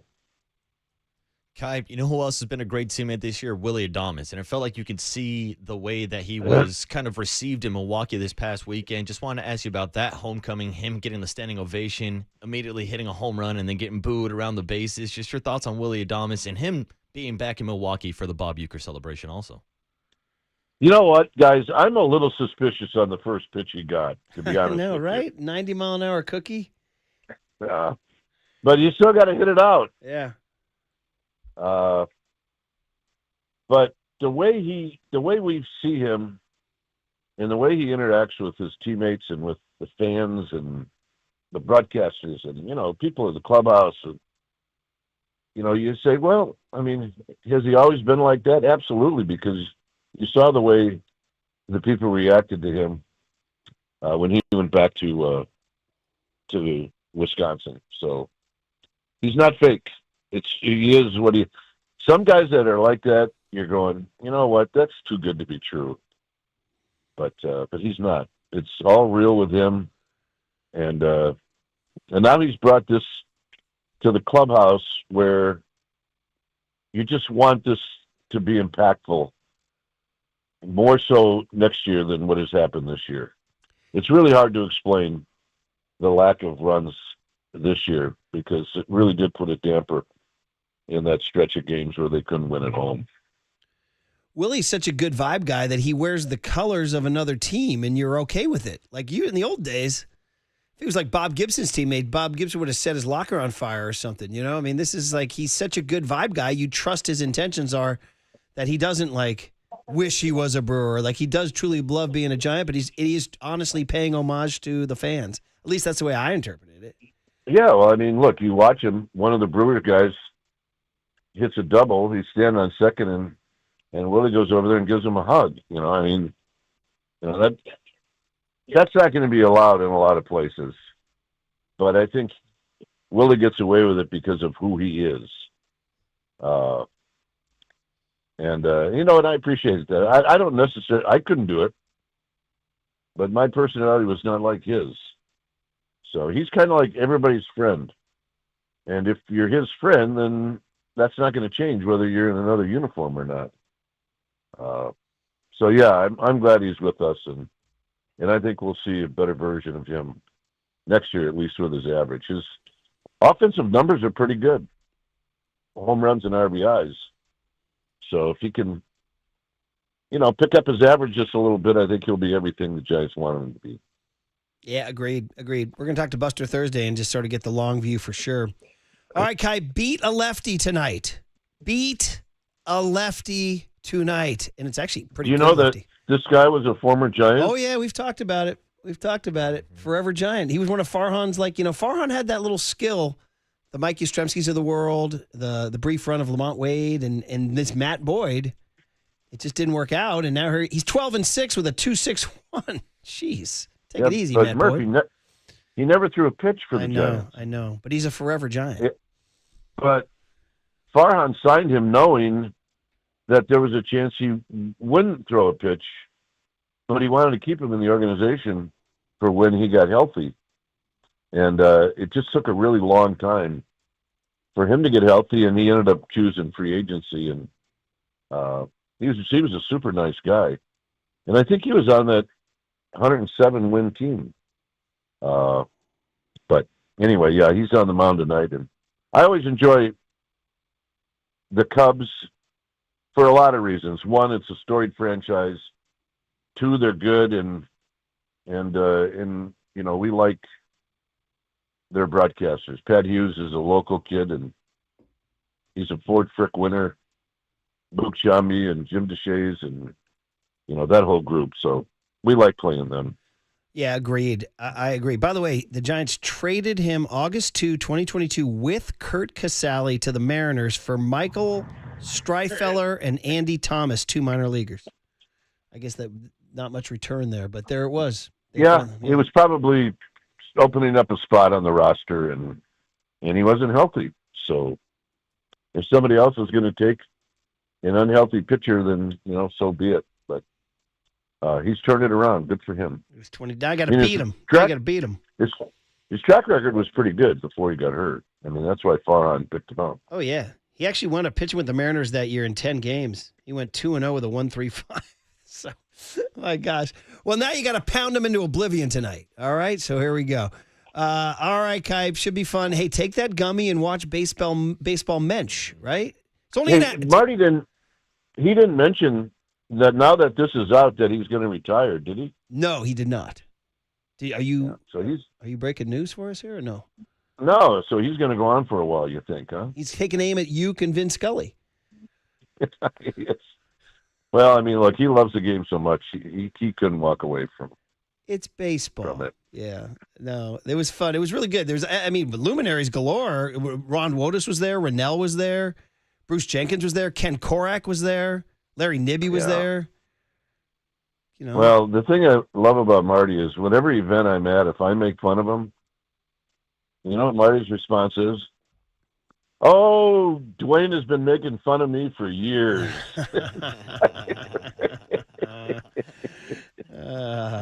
I'll tell you a quick story. So, Joe Morgan and I are doing these games for Giants Vision, and we turn around and there's an older guy doing stats. He's sitting in the chair right behind us, right? And his name is Marty Lurie, which meant I thought he was definitely part of the Lurie family. Mm-hmm. That's how he got this job. Mm-hmm, mm-hmm. And so we knew his history then, and he was still an attorney at that time. Oh yeah. But he loved what he was doing. So anyway, he was great. He was fun. It's a movie is, yeah, of course it is, as the kids would say, a glaze of Marty Lurie and how great he is. But however, it's also most importantly about baseball. And it's all about baseball and love of baseball. And they have almost every person interviewed is asked to share a youth baseball memory. And everybody has one, and it's vivid. John Miller has one of getting thrown out at third base in a 15-year-old All-Star game where he swears to this day he's safe. And Well, I believe he was. But the funny story was he said his mom had old home movies and she converted them to like DVDs, so he got to see it. And he said, and I got to see the replay. And I watched that replay 20 times, and turns out I was out all 20 times, he said. So. By the way, did Mike send you a picture of Uke? Yes, he did. Yes, he did. Yes, he did. All time. Yes. Yeah. Throwing garbage. It's incredible. Yeah, in the act. Unbelievable. Unbelievable. I should probably share that on social media. Yeah, I probably should. Yeah. Well, I mean, if you don't know the story behind it is we used to rip paper and throw them out of our booth, and the paper would just take an immediate left, and it would bombard the visiting radio, just bombard them. And finally, he had enough, and he took a garbage can that was outside in the hallway, and it had mustard wrappers and hot dog, leftover hot dogs and he just dumped it on us. And but that's an old ball player saying, you know what, I've had enough, and this is how I'm going to deal with it. So. Yeah, he ended it. No more papers, right? Well, so that was the end of that. But. All right, Cubs, Giants, Kruk, Kuip, ball game tonight, 6:45. We're in, Kuip. All right, guys. Have a good one. Yeah, thanks, Kuip. And come by. Did you say Thursday? No, I'll be in Dodger. You want me to go by in Dodger Stadium? Oh, that's right. That's right. Yeah, you won't get up there. They'll tackle you before you get up there. I'm just saying. I just want a Dodger dog with Kuip. Come on, let me in. Yeah, I don't know. The wieners are good. Yes, they are. All right, be good, Dwayne. All right, guys, be well. Dwayne Kuiper is the best, ladies and gentlemen. All right, big hit is the Niners. What are we going to do about Juwan Jennings and this final cutdown day? 808 KNBR is the phone number. Let's hear from you. 808 KNBR. Bang the number. Make John Curley work. 808 KNBR is the phone number on the Sports Leader. Yes, I'm going to take a gummy and watch it one of these nights.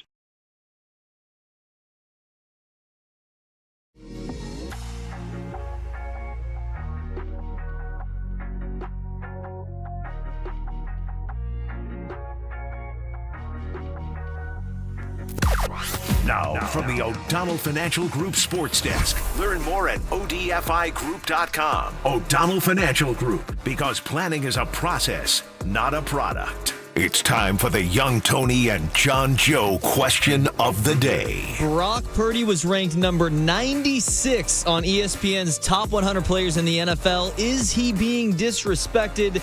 You can join the conversation in the YouTube chat now.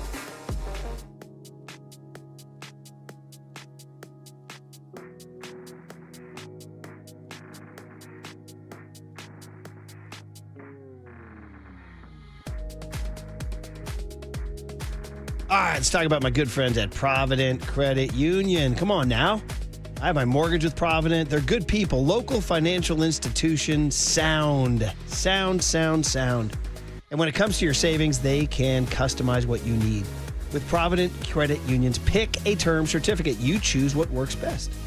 Either 3, 6, or 12 months and lock in a high dividend rate up to 4.13% annual percentage yield. It's short term, it's stable, it's all on your terms. So whatever your savings goal, this limited time certificate puts you in control with strong returns and none of the market stress. Newsweek knows they named Provident one of America's best regional credit unions for 2025. So do I.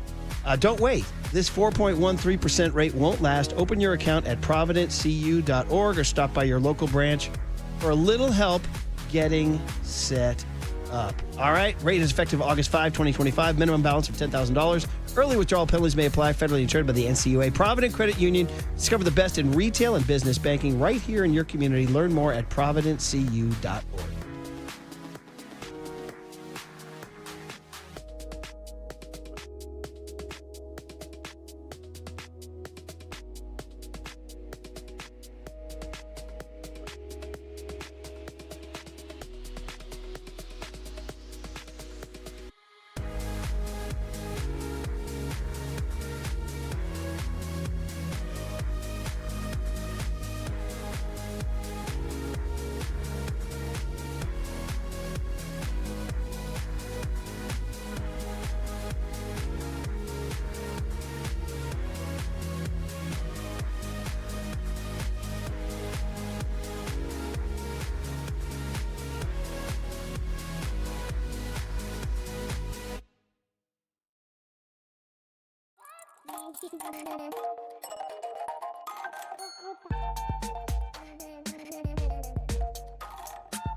Hey, what's up, everybody? Marcus Boucher here on a Tuesday morning to talk to you about Prize Picks, the #1 daily fantasy sports app in the entire world. And get this, college football is here this weekend, and preseason football is over, which means football picks are back with Prize Picks. And right now, Prize Picks is offering a couple specials. A maximum discount pick of Dak Prescott to pass for more than half a yard in the Thursday night opener against the Eagles. But if you don't want to pick players between the Eagles and the Cowboys, how about you take one of Prize Picks' season-long picks and take Christian McCaffrey to have more than 2.5 100-yard rushing games throughout the entire season? You got 17 opportunities for Christian McCaffrey to eclipse that 100-yard mark 2.5 more times. So join us on Prize Pick and make your picks simply in 60 seconds or less and turn your sports opinion into real money all season long. Download the Prize Pick app today and use the code word LEADER to get $50 in your lineup instantly after you play your first $5 lineup. That's code LEADER to get $50 in lineups after you play your first $5 lineup. Prize Picks. Run your game.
This is The Big Hit, sponsored by Benjamin Moore Paints. Experience the Benjamin Moore retail difference at our independently owned authorized retailers today or at benjaminmoore.com. Murph and Marcus continue live from the Casino Matrix Progressive Jackpot Studios. Casino Matrix. Progressive jackpots are here. Where are you? Just drop in. 1-800-GAMBLER. Yeah, so, the back end of the roster, and when I say back end, every roster spot is so important, and we really believe that it extends beyond the 53. We now have 16, really 17, because every team's allowed an international player. So you're allowed 17 practice squad players. So everyone's fighting for those spots. And today's the day. John Lynch talking about 53-man rosters, 1 p.m. cutdown day. What do the 49ers do with Jawan Jennings? There are other positions, too. A couple offensive line things that are going on, maybe a D-line spot or two. But we can talk about it, how we're feeling about this 53-man roster is shaping up, and how it's shaping up in terms of Juwan Jennings, who has no resolution here on August 26th. As the great Adam Schefter would say, Marcus, listen. It's August 26th. Listen. You are listening to KNBR AM and KNBR FM San Francisco, the sports leader, a Cumulus media station. And look what's happening. Terry McLaurin settled his deal. Trey Hendrickson settled his deal. The only other one out there is, of course, the one that is going to cause me to leave the Western Hemisphere if I hear one more word about it. That's Micah Parsons. What do I do in the morning? Should I listen to music in the morning? I'm trying to bone up for my job and listen to the national shows on the way in. No. And all they're talking about is Micah freaking Parsons. Yes, which is why you should go to the KNBR app and check out all the podcasts that we have available on the KNBR app. I should. You're 100% right. I should. Absolutely. Yeah. I mean, that's what young Tony does when he's cooking eggs. But there was no Bowmail show or post-game rap for me to listen to. Yeah, what did you listen to this morning, Tony? I'm not going to lie. I watched a little Ted Lasso this morning. Oh. Yeah. You had time to watch Ted Lasso? So I'm not doing the eggs anymore. Yeah, but how much time do you have when you wake up in the morning? I go like normally an hour before I leave the house. Whoa! An hour, bro. I woke up at 2:45 this morning. Yesterday I couldn't sleep. Curly and I both woke up at like 1. What's bothering you? Something's addling you in your brain. What is it? I don't know. Yeah, there's something. Yeah, I don't something's know. going on, Tony. There's something, yeah. I was too worried about hums and bums Monday morning. Is it about Barista and all his machinations? Not at all. But no, listen, 2:45, and then you're going a little Ted Lasso because there's nothing to watch last night. But back up a step. Where are you with Lasso? You've seen all this. You've seen everything. So you told me to watch Stick. You and Overnight Dave told me to watch Stick, and then you were like, you should probably watch Ted Lasso first. Wait, you never watched Ted Lasso? Not really, no. I was never like an Apple TV guy. I'm also in the same camp. I've never really watched it. Wow. Yeah, 3 episodes in, solid show. That's why I never really bought into the whole belief thing. I'm riffing, all right? I'm riffing. Very good, very good. Okay, I'm just going to stand back and let you watch. Yeah, but if I'm not watching Ted Lasso when the Giants are, having played a game overnight, I'll watch a lot, or I'll listen to the Bowmel show, I'll listen to the post-game wrap, I'll watch the press conference after the game, watch the highlights, the whole thing. Well, if you guys actually listen to what I listened to on the way in, and you heard the repetitive stuff that I listen, it's unbelievable.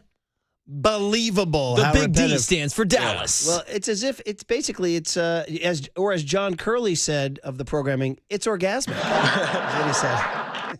I mean, this is Curly's dream. It's orgasmic. It really is. Now, repeat those 3 names that you just said about these contract situations. Terry McLaurin, Scary Terry, Washington Commander, New Deal. Mm-hmm.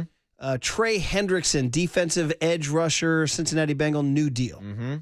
Micah, I'm moving to Antarctica, Parsons, no New Deal. Yes. So those 3 guys are 3 guys trying to use their leverage to get new deals. Juwan Jennings is also in a similar situation. I got news for you.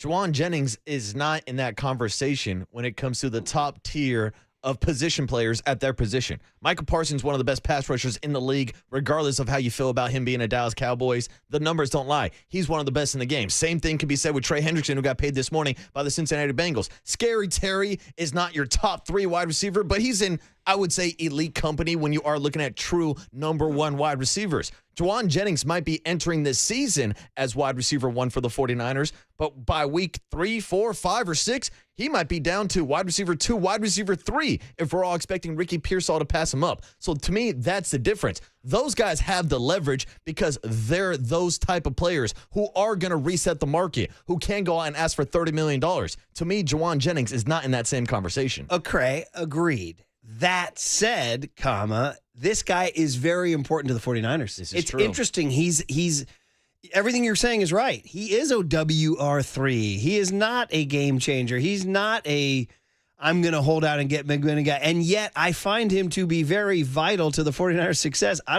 kind of don't want to live in a world without him. I mean, we've all said it a million times during this whole summer. The guy was almost Super Bowl MVP. No block, no rock. The guy's one of the great run blockers. The guy's the third in Juwan. All the things we've said about him all summer long remain true. That he isn't. He's like it's hard to describe, like a utility guy on a baseball team that just holds everything together. So he's never going to dazzle you with his stats ever. Although he almost had 1,000 yards last year. Again, 1,000 yards devalued in a 17-game season. But point is that I like my whole time is you got to get him in. I'm surprised by the amount of people on the Golden State Lumber and Showroom text line who are like, fine, walk. Don't be a baby. Don't be a diva. Walk. It's like, dude, He has people are like, well, Murph, you just signed a new deal. Are you going to go tell Cumulus you want a new deal? I'm like, well, it's not a bad idea. Yeah. Number one. Number two, football's different, man. Football is a violent, life-threatening or body-threatening game, I should say, where these guys have one small minute of time to maximize their leverage. Mm-hmm. And whether it's ethical or whether it's bad business or whatever, it just is what it is. It's where we're at. Yeah. You know what I mean? So I get it. This is Juwan's one time to say to the Niners, I got to hold you up here. I got to stick you up for more money. And so I understand where he's coming from. I kind of wish, honestly, the Niners would give him a couple of bucks. I hope he would maybe meet them somewhere in the middle. But again, I understand. Is that bad business? I understand your argument if you say it's bad business, but I'm also just literally trying to win a football game in Seattle. Yeah, and That's Murph, all. That's all I'm trying to do. don't disagree with about 90% of the stuff you just said. Now, my counter argument to Juwan saying, look, this is my one opportunity to get paid. No, you'll be a free agent next year. You'll have a second opportunity to get paid, but I get right now you're trying to capitalize on a contract before a potential injury, a la Brandon Ayuk, what we saw last season. But it's also hard for me, if I'm the 49ers, to commit to a long-term contract to Juwan Jennings if the calf injury is this serious to the point where we haven't seen him on the practice field for a couple months. So that's the big question. What's the price point? What is the perfect kind of medium between these two guys? Because I don't think Juwan Jennings is a $25 million wide receiver. And after trading away $25 million in Deebo Samuel, the 49ers are not going to commit that type of money to Juwan Jennings. I never once thought that that's what he's asking for. I don't think you think that's what he wants, but I think that's what Juwan Jennings thinks that's what he's worth. He's, by the way, his base, here, let me look at it. His base salary this year, he signed a 2-year, $15.3 million deal. Okay, that was the deal he signed. So he signed 7.5 per year. Listen, just throw him a couple bucks.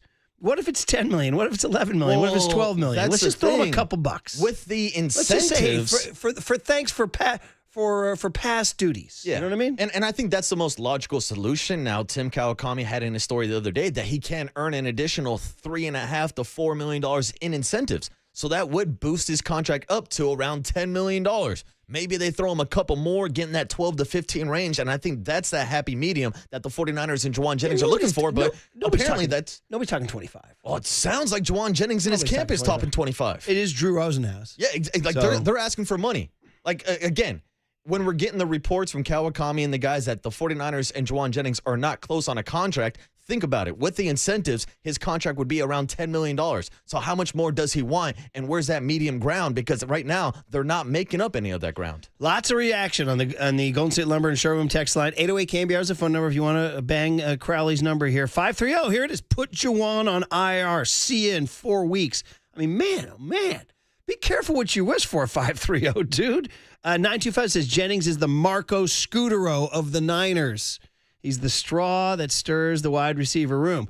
541 says 49ers fans always say walk to any player that asks for money. This isn't a surprising stance from the fan base. Well, why does everybody side with management? I'm there to watch the players, not there to watch freaking, the cap negotiator. There is a large portion of the fan base, and any fan base, that is more dedicated to the jersey and the name on the front of the jersey instead of the name on the back. 408 says, Jennings, is this era's Delaney Walker, Swiss Army knife? He means it as a compliment, I guess. 925 says, I would like to sign JJ just because you just signed a quarterback. Are you going to give that quarterback you just signed no weapons? There's somebody defending Jennings. Yeah, but 408 says, Juwan is a glue guy. The word everyone hates to use is intangibles. He does the stuff most others are not willing to do. If he's asking for $20 million, no thank you. But if it's a couple extra dollars, pay the man.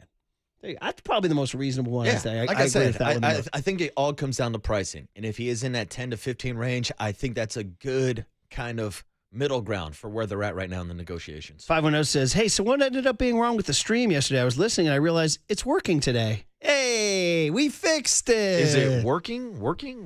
Maybe we rented Barista for a day. That's we rented it for a day. Bought him for $1. 510 says, if Niner fans ran the team, they would go 0-17. All right, so listen, we can continue this thing going, and I got bad news for 707.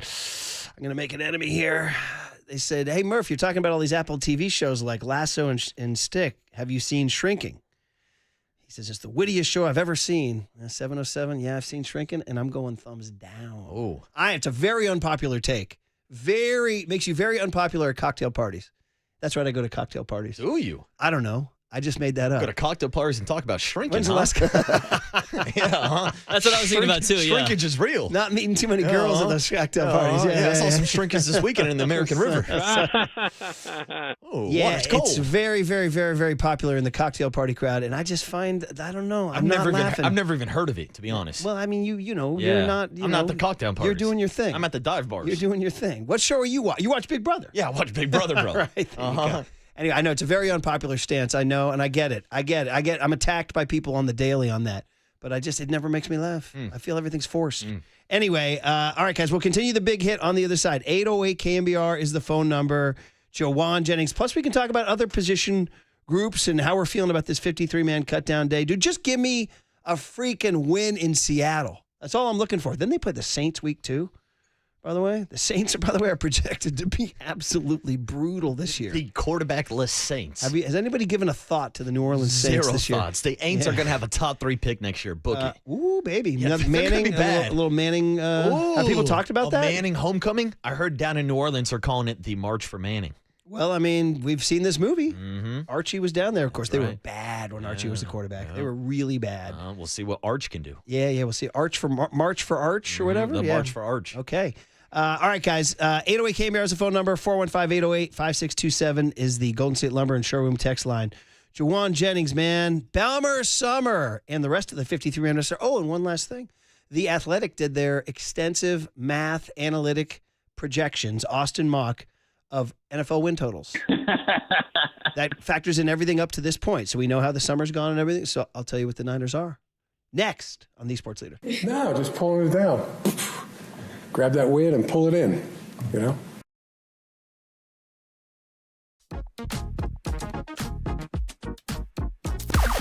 Now, from the O'Donnell Financial Group Sports Desk. Learn more at odfigroup.com. O'Donnell Financial Group, because planning is a process, not a product.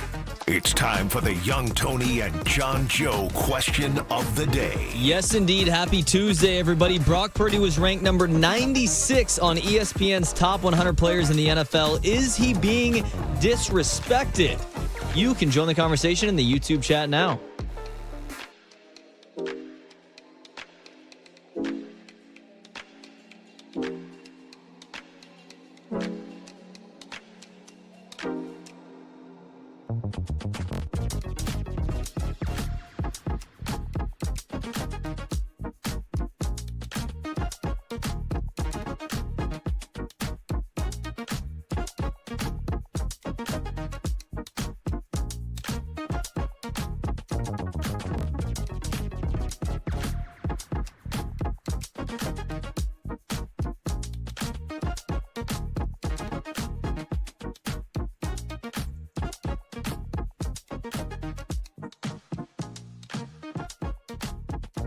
Let's head over to El Cerrito Honda. That's where I got my 2025 Honda CR-V Hybrid. Love it. They do a great job with these. These cars are beautiful these days, and they run so well, and they're handsome, and El Cerrito Honda has them all. Great selection. End of summer sales event at El Cerrito Honda. Service, too.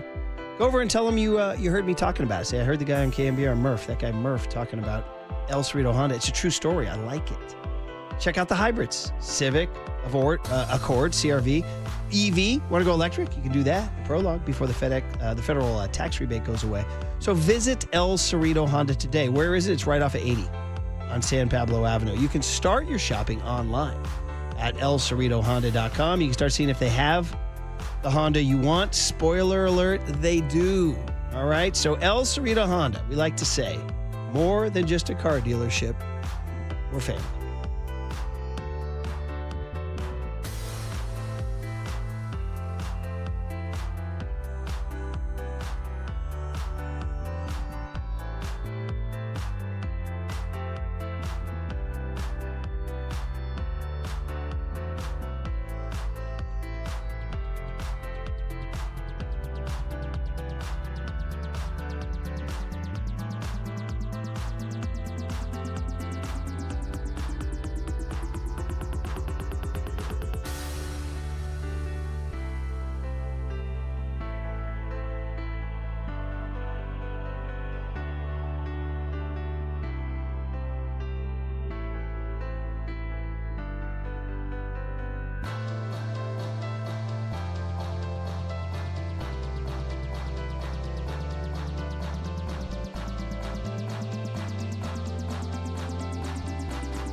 And now it's time for the Protect Your Assets Business and Technology Report with me, David Hollander.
Now back to Murph and Marcus on The Sports Leader. Streaming live on thesportsleader.com and KNBR. The Sports Leader app. Murph and Marcus is sponsored by Bigelow Tea. Grab a mug and tea proudly. Yeah, no messages. We like the player sky. I just talked about that. We love Jawan, and we're getting close to this season. Players got to practice, but if they're not healthy enough to do it, they can't. So it's kind of where we're at with Jawan right now. But Jawan, we're getting there where we got to get out there on that field, and we'll continue to let that thing unfold. Would you say there's a level of frustration from you on this? No, like I said, Jawan's a big part of this team, and we're looking forward to the time when he's back out there again, and hopefully that's soon. And that was last Thursday. It's Tuesday. No change. And today at 1 p.m. is cutdown day. Would they put him on injured reserve? Tim Kawakami brought that up in the SF Standard. I would say if people are stressed out about the Niners or people are stressed out about Juwan Jennings, just put on the Brothers Johnson. That's it, man. Strawberry. This is incredible. Marcus's oldies playlist is freaking 5-star. Oh, buddy. This is one of my favorites, too. All time. By the way, I did a little digging on the Brothers Johnson recently. Yeah, that's true. I did a little digging. I did not know, Crenshaw High School. Gotta love Crenshaw High School. Darryl Strawberry, you name it. It's iconic basketball powerhouse and down in South Central L.A., Boys in the Hood area, Crenshaw High School. And that there was a huge mural of the Brothers Johnson in the 70s across the street from Crenshaw High School honoring Crenshaw's finest. Oh, that's dope. I know, right? Exactly. That's what I was going to tell you there. So good stuff, man. You got more where this came from, too? Oh, yeah. Okay, good. And this, of course, is in honor of Christian McCaffrey, Strawberry Letter 23, CMC. We need to hear about Strawberry Letter 22, which they reference in the song, too, by the way. All right, hey, coming up, we got Andy Baggeley at 8:50, figure out what's going on with the Giants. Marcus Thompson at 9:15 to talk about all things Bay Area sports, cooler of content on the other side. All right, guys, I told you guys that the Athletic does this. And listen, we love our analytics around here. Shout out Farhan. And the Athletic. Shout out Curly. That's true. This nerd loves data. This nerd loves data. Does anybody have that? We got that sound? It's a betting model that calculates an expected win total for every team. This nerd loves data. So it's a betting model that calculates an expected win total for every team. By the way, I told you guys in the Baseball Mench documentary last night, which was very enjoyable and a love letter to baseball and Marty and humor. It's got a lot of humor and warmth in it.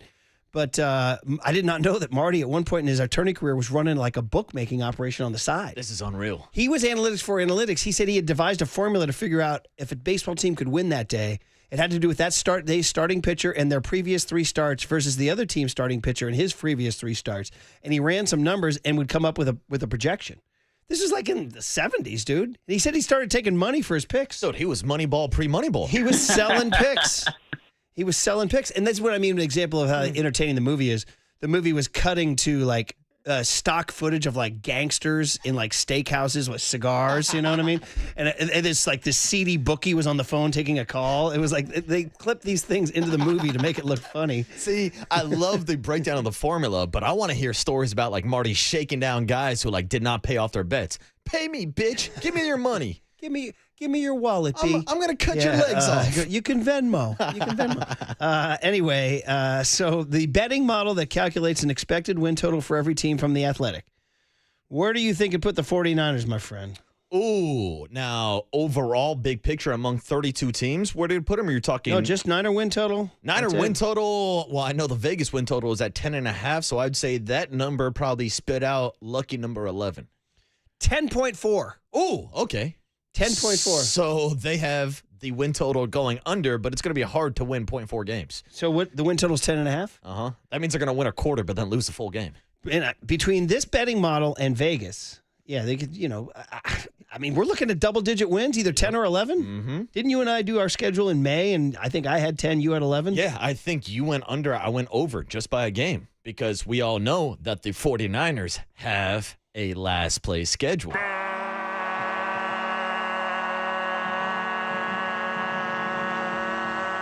mean, it's true. Vic Tafer in his breakdown says there aren't many scary quarterbacks or scary road games on the entire schedule. Not at all. So, I mean, we've been talking about this thing forever. Please let it be so. Joe, just to let you know, they have the Seahawks at 8.6. I like that. The heck with the Seahawks, dude. I'm not a Seahawk fan. Los Angeles Rams. By the way, what are the Rams going to do for the quarterback? What are they going to do with quarterback after Stafford? They don't have a plan, do they? What do you mean? They got Jimmy Garoppolo. Oh, did you finally see that ad? The Travis Matthew ad? No, I still haven't seen it. Send it over. You said it's like a cologne ad? Oh, no, it's a Travis Matthew, the clothing company. I'm not aware of it. Rams at 9.7. 9.7. And then the team nobody likes to talk about, even though some people are high on them, the Arizona Cardinals are at Kyler Murray's Cardinals. 8.7. So the model has the 49ers winning the West. Bro, after all this, I'll take it. Yeah. I'll take it. I mean, we keep sitting here talking about all these injuries and holdouts and everything, and every time I go to visit my friends in Las Vegas, they give me the odds that the 49ers are favorites to win the NFC West, and that would obviously mean they're favorites to make the playoffs this year. Is Christian McCaffrey on the NFL Offensive Player of the Year betting odds? Ooh, I would assume so. Now, let me look that up for you, Murph. By the way, a lot of text people saying Brothers Johnson used by Tarantino and Jackie Brown. Nice. Yeah. Why wouldn't you? 530 says Brother Johnson worked on several Michael Jackson songs. That's a pretty good call, too. Were they produced by Quincy? How did Quincy sound? That was a Quincy production right there. Okay. And right now I'm looking up for NFL Player of the Year odds. Christian McCaffrey is plus 2,000, a little bit down on that list. Who's the NFL Offensive Player of the Year? Yeah, this is for Offensive Player of the Year. Lamar and Josh? Saquon Barkley is actually the favorite, but you're right. There's no quarterbacks on this list, which is a bit surprising. Huh. Is that like the... Just says NFL Player of the Year odds. Player of the Year. I don't know. All right. That's interesting. I'd put Lamar or Josh or Joe. So would I. I'm confused why quarterbacks are not on this list. By the way, just making sure that I want to make sure that I get out there publicly rooting against the Pittsburgh Steelers this year and checking out their win total per the Austin Mock Athletics projection here. Your sighing Aaron Rodgers Steelers are 8.7. I'll take it. They go 9 and 8. I'm cool with that. Well, that's what the Steelers do. By the way, the mighty Eagles are only at 10.9, just a little bit ahead of the Niners. So, I mean, the Niners are projected to be one of the better teams in the NFC. Yeah, and I would assume that the Eagles probably have the highest projection out of any team. Where the Detroit Lions at on that list? I'll have to find it right now here, buddy. Raiders, 7.6. Hey, that would hit the over of 6.5. Oh, man. God, you guys, this is not your year, huh? I mean, come on. It's year one of Pete Carroll. They're building something. Shout out to Amari Cooper being back in Silver Lions, Black. 10.2. Wow. Less than the Niners. Wow. So by that model, by those odds and calculation, they have the 49ers as the second best team in the NFC. Dallas Cowboys, 7.9. And yet we talk about them and talk about them and talk about them and talk about them. Browns, 5.4. Bro. The factory of sadness is back open, isn't it? Your guy, Shador Sanders. Tampa Bay, 9.8. All right. Okay, Baker. Yeah. And by the way, speaking of the Browns, how do you feel about trading Kenny Pickett to you? You know what? I thought it was a little bit much of a fifth-round draft pick for a backup quarterback, but Aiden O'Connell broke his hand, so the Raiders needed a backup, and they made the move. So, I don't know. I don't hate it. I don't love it. Just kind of a so-so move. Okay. So, yeah, in the NFC, I can't find anybody other than the Eagles at 10.9 higher than the 49ers. They got the Atlanta Falcons at 8.2. They got the Ravens at 11.0, but that's AFC. The Bills at 11.2. That's AFC.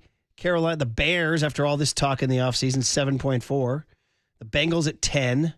So, yeah, the Niners are projected to have one of the best seasons of any team in the NFL, bro. Yeah, and we know that the AFC is a gauntlet with the teams that are projected to win 11 upwards of 12 games. But we also know that most of the top-tier quarterbacks also play in the AFC. And that's kind of circling back to the Brock Purdy contract when people are freaking out about him making $53 million.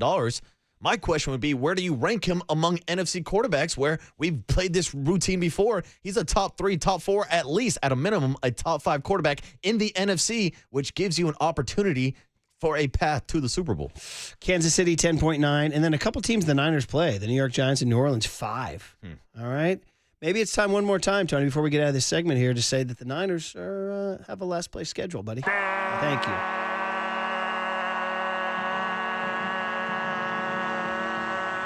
916 says, do we think the last place schedule talk is overshadowing the fact that we might have some significant holes on the personnel side?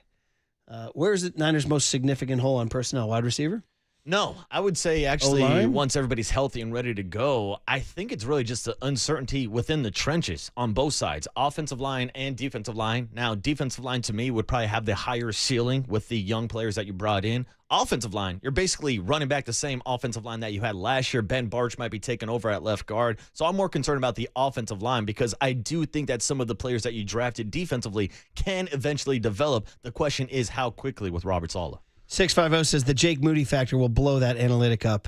Oh, man, that's a tough deal. Yeah. And 408 says Travis Matthew, the Garoppolo ad, is not the brand of Marcus, it's the brand of the one percenters. A, who says Marcus isn't a one percenter? Yeah, come on, you don't know my bank and account. B, is One percenters are people too. Is Jimmy Garoppolo a one percenter? Yeah. Shout out to the one percenters who know what I'm talking about. I mean, I'm old enough to remember when Jimmy Garoppolo was the highest paid quarterback in the NFL, Murph. Yeah. Oh, boy, he was. Remember? Honest to goodness. Him and Derek Carr back-to-back contracts. What a moment in time. Yeah, dude. What a moment in $25 time. million. Everybody was freaking out. You're paying Jimmy G $25? Now Juwan Jennings wants $25. 408 says the Rams have 2 first-round draft picks next year. They'll draft their next quarterback.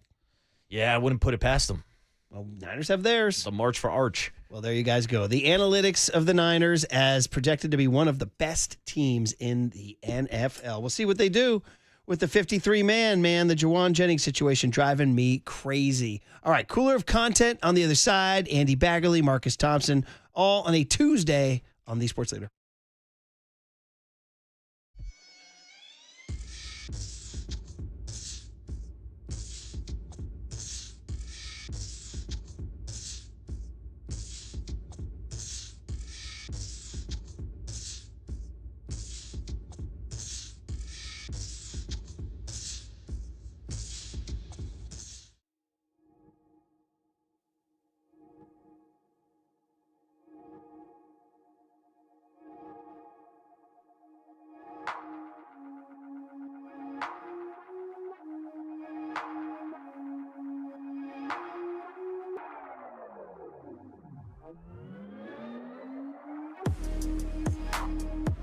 All right, let's talk about life insurance. It's serious business, and you got to do it. You got to do it for your family, okay? No excuses.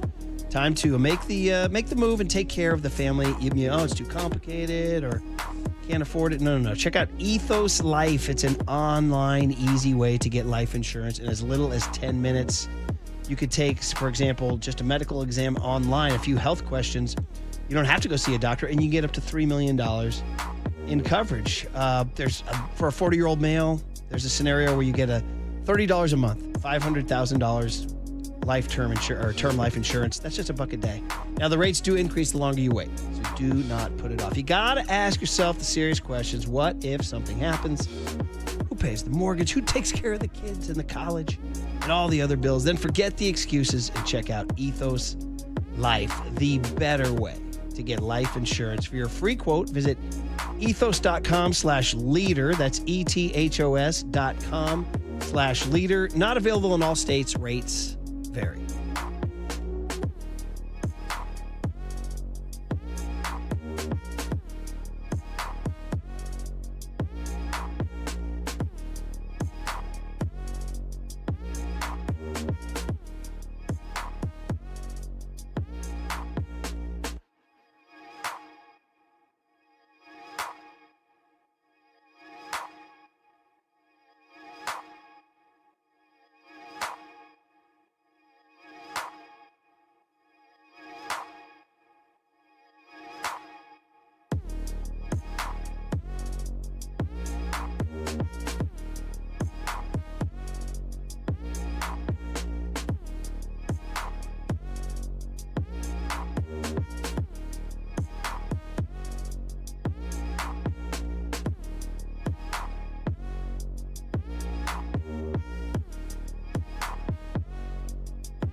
All right, everyone, chill. This is the cooler He's bitten a cooler of content.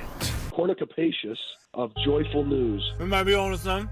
Yeah, baby! Murph and Marcus is sponsored by Bigelow Tea. Grab a mug and tea proudly.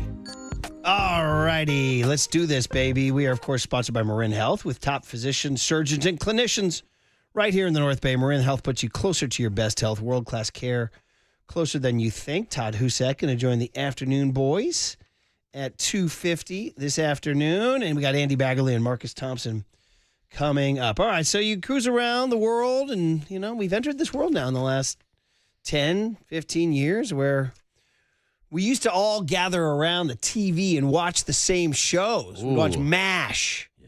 Or the Mary Tyler Moore Show. Back in my day, we used to sit around the radio for fireside chats. Wow, you are older than I thought, buddy. Look at you. There's no way young Tony knows fireside chats. Nah, probably not. Vaguely sounds familiar? Yeah. How's that when you say that? Yeah, vaguely. Yeah, I know the name. I've Yeah. done that too, Yeah, man. sure. Sometimes people say, hey, do you guys know Bill Smith? I'm like, yeah. Rings a bell.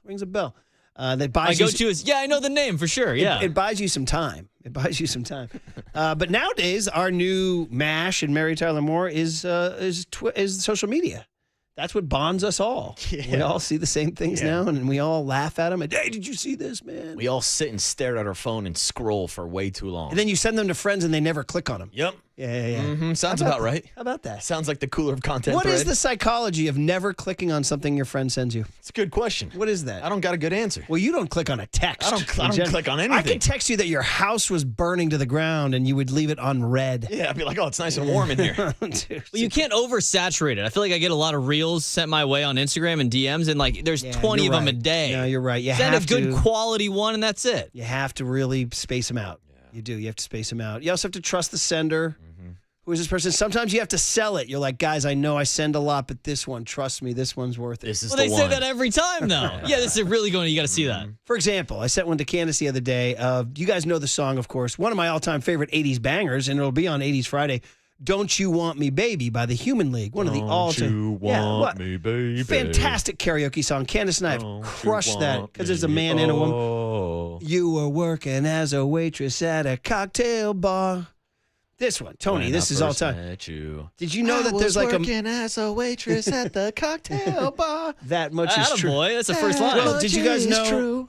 there's like a movement now, a karaoke, where you only sing the line, you were working as a waitress in a cocktail bar when I met you. And then guys in karaoke goes, you were working as a waitress in a cocktail bar when I met you. Then he goes, you were working as a waitress in a cocktail bar when I met you. Okay, And dude, he does it for like 3, and the crowd is like first angry and then baffled. Then they get into it because he just says that. And then he goes, you were working as a waitress in a cocktail bar. So anyway, You were working. point of that story is I sent that to Candace, and I was hoping she would click on it. And it took like hours, but eventually she clicked on it and enjoyed it. So there you go. But then she was waiting for her part to jump in.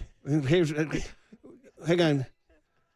You were working as a waitress in a cocktail bar.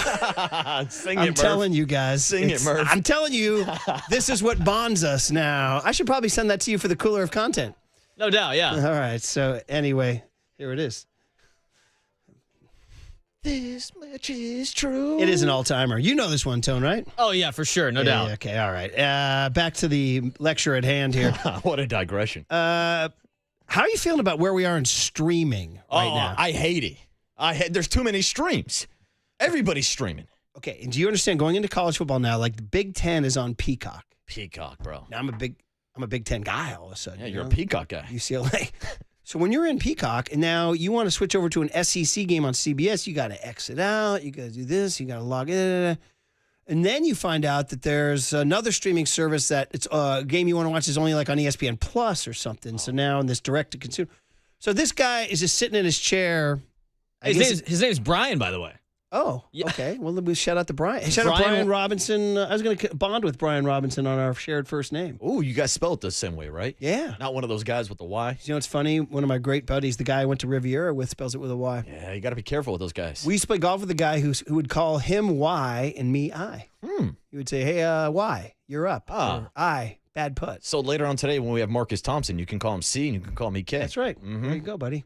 Well, somebody asked if your parents spelled you with the K in anticipation of you being a strikeout pitcher. Yeah, I actually spell my names with a backwards K. That's what somebody said. M-A-R backwards K-U-S. The guy said if you had better stuff, they'd have spelled it with a backwards K. Yeah, well, I had good stuff, buddy. All right, I had good stuff. So, this guy speaks for all of us. He's just sitting in his chair, frustrated.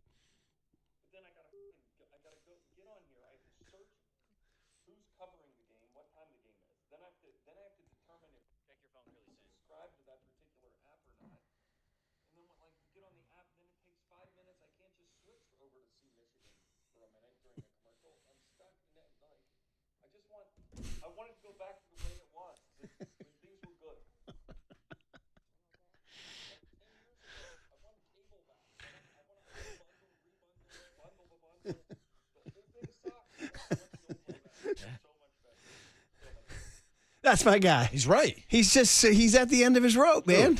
I just want to go back. I just want to go back to when it was better. It's so good. I mean, it's crazy, Murph. You know that I'm a cord cutter myself, but I got away from cable because I didn't want to pay my cable bill. But now with the amount of streaming services, you're paying more for streaming services than I were originally for cable. What's so great about this guy is he's like Nicky Turturro's out of his mind screaming, right? This guy is rational but so frustrated. And he's like, I can't. I got to look what game it's on. I got to go to this stream. I mean, this is like some sort of twisted, freaking cruel joke that the sports world is playing on us.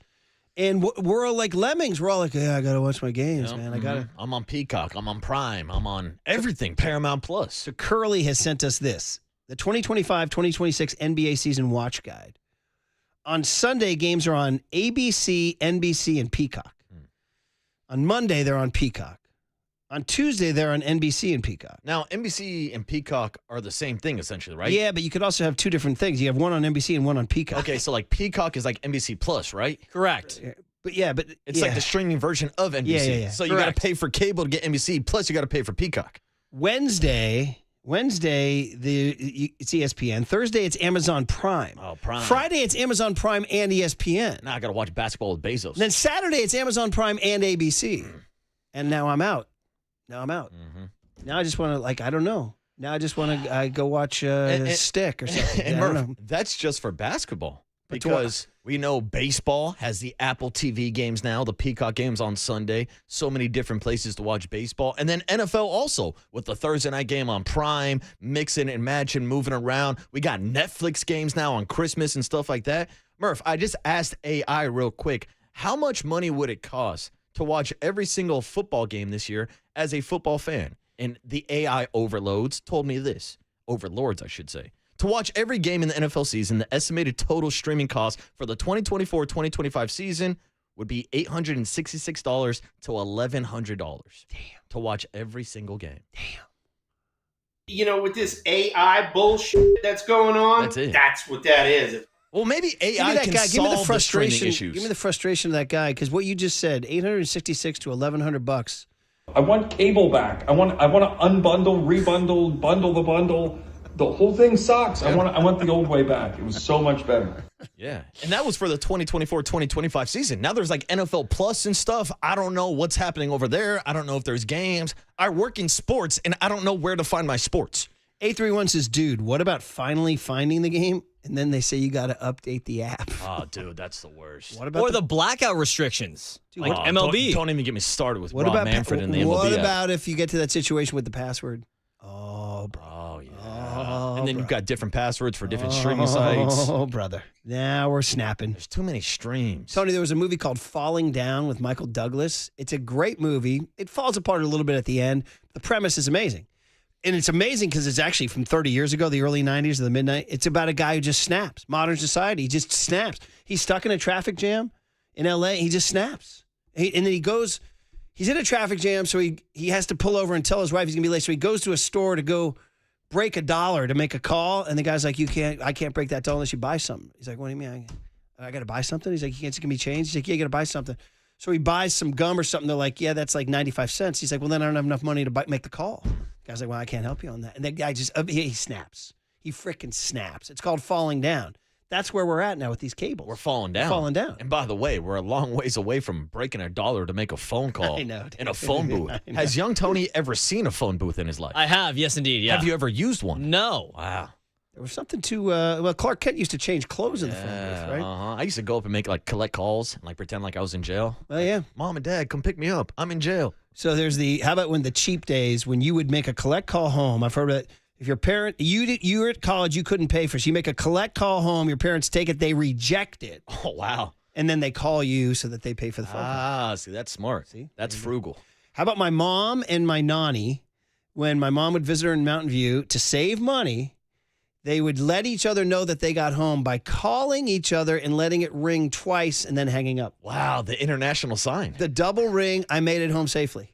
That's it. Don't answer. That's smart. Yeah. Yeah. So you know why? Because my nanny was so cheap that the minute you picked up the phone, you're getting charged. Yeah. So just leave the phone on the So hook. I'm guessing your nanny's not paying $866 to watch every NFL game. I don't know how much NFL she watched. I don't know how much she was born in Italy. I mean, that's the thing. Nobody should be paying these prices to watch football. This is ridiculous. Try to go to a game in person. Yeah. Oh, yeah. You know? That's going to cost you even more. Oh, my God. What happened? I just want to go back. What a world. I want to go back to how it was. Yeah. Meanwhile, you want to talk about falling down. How about Russian tennis player Daniil Medvedev? A U.S. Open loss that is making news because he snapped. He went Michael Douglas falling down.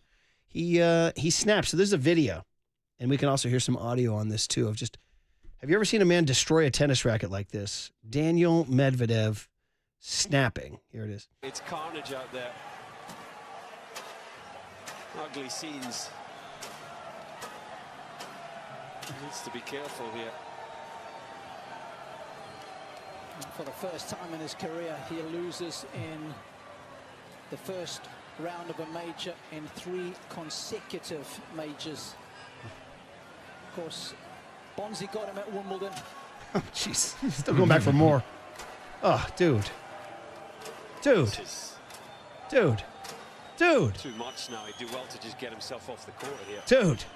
It's getting to the point where it's almost embarrassing. Just snap the damn racket already. Have you seen a meltdown like that? I mean, I don't know. I've seen guys slam their rackets before. In baseball, we've seen guys take bats to the coolers. Yeah, but that was snap stuff like that. That was just more kept going. That felt like a temper tantrum. That was like snapping 10 bats over your knee. Yeah, but the problem is, it's always a bad look when you try to snap the bat over your knee and it doesn't break the first time. It felt like there was too many hits with that racket and it didn't even fully break. Yeah. I'm not impressed. What are rackets made of these days? Graphite? I don't even know. I don't know. Are they 3D printing tennis rackets like there are with golf clubs? Man, oh, man. So, shout out Medvedev. There was a lot more to that, too. By the way, 419 in Ohio listening says, how about paying for MLB TV, then getting the message you have to buy the FanDuel stream to watch the Giants? Oh, that's bad. SMA. Yeah, especially, you said they're in Ohio? Yeah, Ohio. They should not have any blackout issues. By the way, people have to watch baseball games through FanDuel? I don't know. That's a thing? That's what 419 says. That's another streaming service you got to pay for. 650 says the Medvedev meltdown was the best thing that's happened to men's tennis in a long time. 4831 says I've actually seen worse than the Medvedev ones. How about that? And 707 says Falling Down's a great flick. I loved it. It's interesting. Duvall's in it. Robert Duvall, Michael Douglas. You can't go wrong with those guys. It does get a little crazy at the end. Lots of movies lose their plot at the end. Training Day is an example. Great movie, and then just gets a little wacky at the end. Wow. That's why comedies, it's very hard to find a comedy that goes start to finish. They tend to get the speed wobbles at some point. Stripes is the ultimate example. The first 45 minutes are lights out. The last 45, you're like, come on, man. What are we doing? How was the payoff last night in Baseball Mench? It was solid.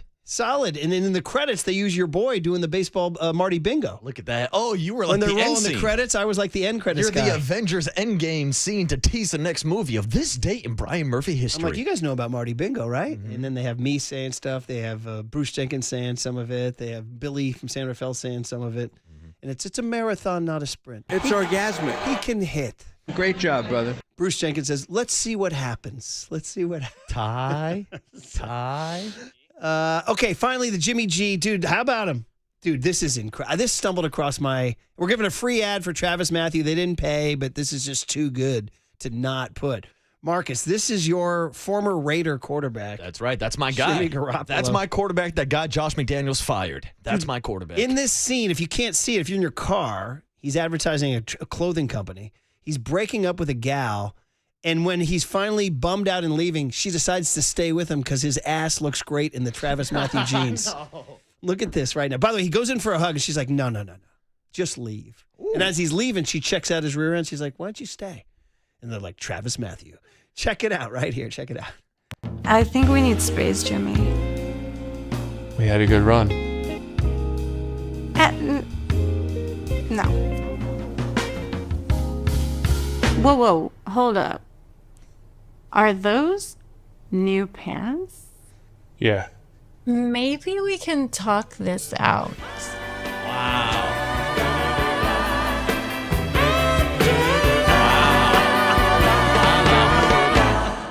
Wow. By the way, Jimmy, like his only line was like, we had a good run. He couldn't even like deliver that line, dude. That's unreal. We had a good run. How about him for the Niners? We had a good run. Yeah, You might want to cut that. Yeah, And Jimmy's pants look good enough to win. Jimmy played good enough for us to win. She's clearly scoping out his rear end. Well, I mean, we do got to give a tip of the cap to our guy, Paulie Mack, who talked about Garoppolo in those 49er pants. That's right. Mm-hmm. That's right. The Making 49er ladies pants. dance, wearing Niner pants. That's it, the Niner pants, making ladies dance. Oh, that's too good, That's man. unbelievable. What do you think of his performance in that? Well, I'm just glad that we cut it off soon because it feels like you got to go to OnlyFans to watch the rest of that commercial. but it's really good that him Sexy and Jimmy, man. It's good that him and Kiara Mia are sticking together Mia. What's her after all name? these years. This gal's a little. that adult actress used This gal's to a date. little classier. Yeah. But she's is that an actress or Maria Lopez? Hey now. Yeah, Emlo does like herself some Jimmy G. She's got to see that ad. She's got to see that ass. We had a good run. Yeah. And then she's like, wait. Yeah. Are those new pants? We had a good run. No. Yeah. Damn. She shuts it. Well, give me the pants thing. And he smiles. By the way, he smiles into the camera. We had a good run. Yeah, and then she's like, wait. Is that your ass? Are those new pants? Ooh. Yeah. Maybe we can talk this out. The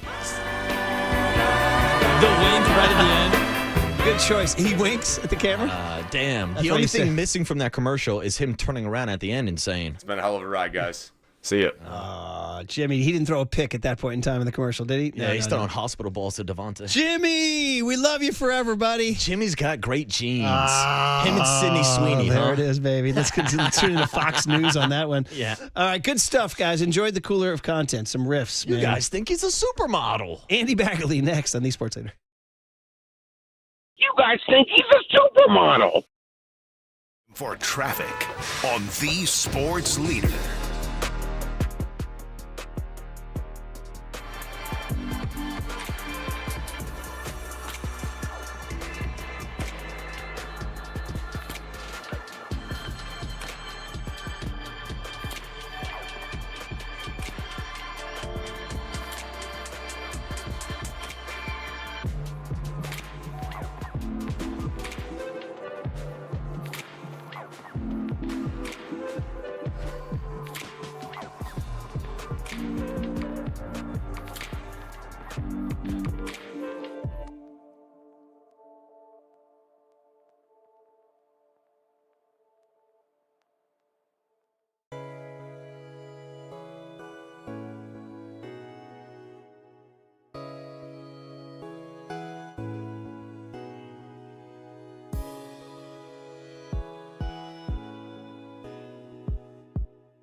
Listen to the sports leader anytime, anywhere. Download KNBR, the sports leader app. Murph and Marcus continue live from the Casino Matrix Progressive Jackpot Studios. Casino Matrix. Progressive jackpots are here. Where are you? Just drop in. 1-800-GAMBLER. All right, Marcus's Spotify Oldies playlist doing us up. Bobby Caldwell, the man everyone was shocked to see was white when it was all said and done. Shocking. Andy Baggeley, sponsored by the Dolan Law Firm. They live here, they work here, they win here. DolanLawFirm.com. This segment also sponsored by Marin Health with top physicians, surgeons, and clinicians right here in the North Bay. Marin Health puts you closer to your best health, world-class care, closer than you think. You're listening to KNBR AM and KNBR FM San Francisco, the sports leader, a Cumulus media station. Good morning, Andy Baggeley from The Athletic. How are you? What's up, Bags? I'm doing good, guys. How are you? Well, we're good. We're trying to figure it all out here. The Giants playing the Cubs tonight, and we had Marty Lurie on yesterday, and Marty, being Marty, said, stranger things have happened. Until you're 6 out with 5 to play, it's baseball. So where's the Andy Baggeley miracle meter on the Giants making some sort of push in the final 31 games?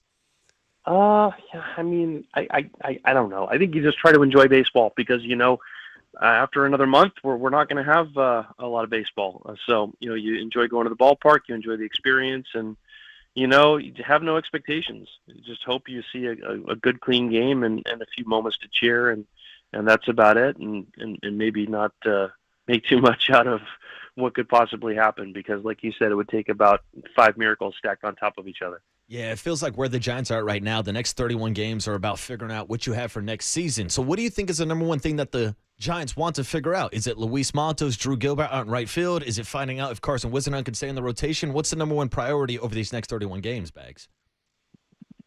Yeah, I think you picked 2 pretty good ones there. Those are going to be important. I mean, they got to figure out who they can put around this core of players that they've put together, Adames, Chapman, Jung-Hoo Lee, and Devers, and what they're going to need from the outside world. And they obviously counted on some people from inside the organization to have a big role on this year's team that didn't work out, whether it was Tyler Fitzgerald or Hayden Birdsong.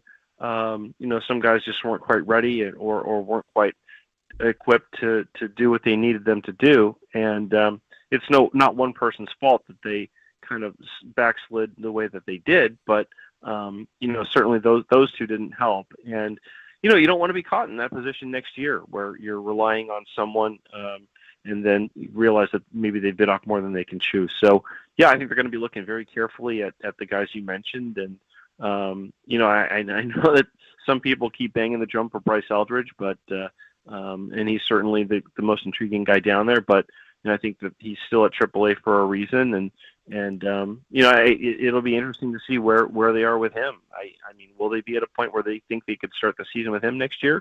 They'll be watching what he does at AAA as well to try to gain some intel on that. And this is probably something we're going to ask you. Well, we'll try not to ask it every time we talk to you. And I know it's been brought up recently, but do you also think the final 31 games is a referendum on Bob Melvin? I mean, how the team plays is always a referendum on the manager, whether it's whether they're winning or losing, whether they're playing clean baseball, whether they look like they're distracted, whether how the optics look is always going to be important. And it's kind of funny because, I mean, that's very important to Bob Melvin. He's very much, someone who the optics are very important to him. When the team has played well, or hasn't played well, the comment he's made has been, I feel bad for the fans. We owe them a better show than that. But whether it's something as simple as lining up and making sure the whole team is on the field for the national anthem and showing your opponent that you're prepared, you're ready to play that day. I mean, a lot of the optics are important to him. So, whether this reflects on his job status or not, I know it's going to be really important to him personally as someone who grew up a Giants fan and really feels a responsibility to perform well in this role. It's going to be important to him that the team plays a better, more palatable brand of baseball over the last, 5-6 weeks. We talked to Dwayne Kuiper earlier this morning. He said in an ideal world, the Giants would end the season 20-11, get back over 500, which was not the original goal to start the season. But do you think if the Giants are able to battle back and get back above 500, would that be enough to save Bob Melvin's job?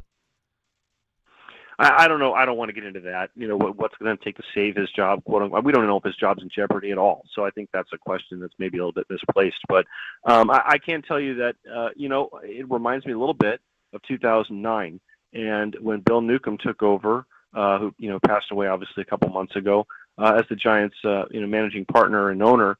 And he had a decision to make because Brian Sabian and Bruce Bochy were coming to the ends of their contracts. And, he was a new guy making the calls after replacing Peter McGowan. And they showed a lot of progress in 2009. If you remember, they finished above 500 at the end. The pitching really took a step forward. And, they could have very easily cleaned house and gone in a different direction. They didn't.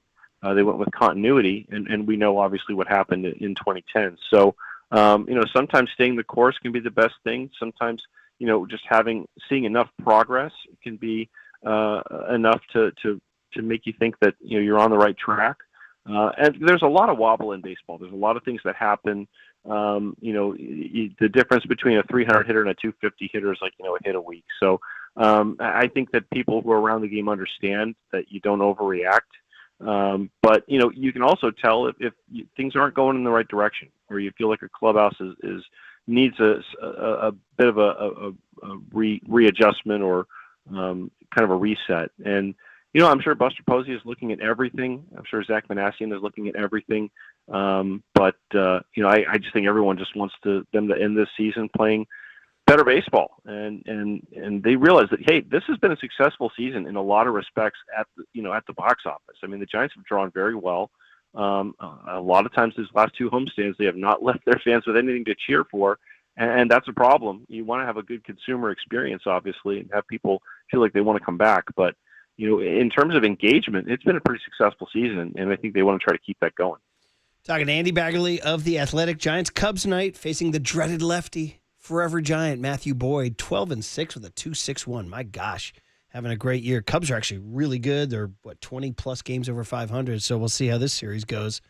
One of the to me would be on the grease board of easy priorities to watch for fans is the closer situation.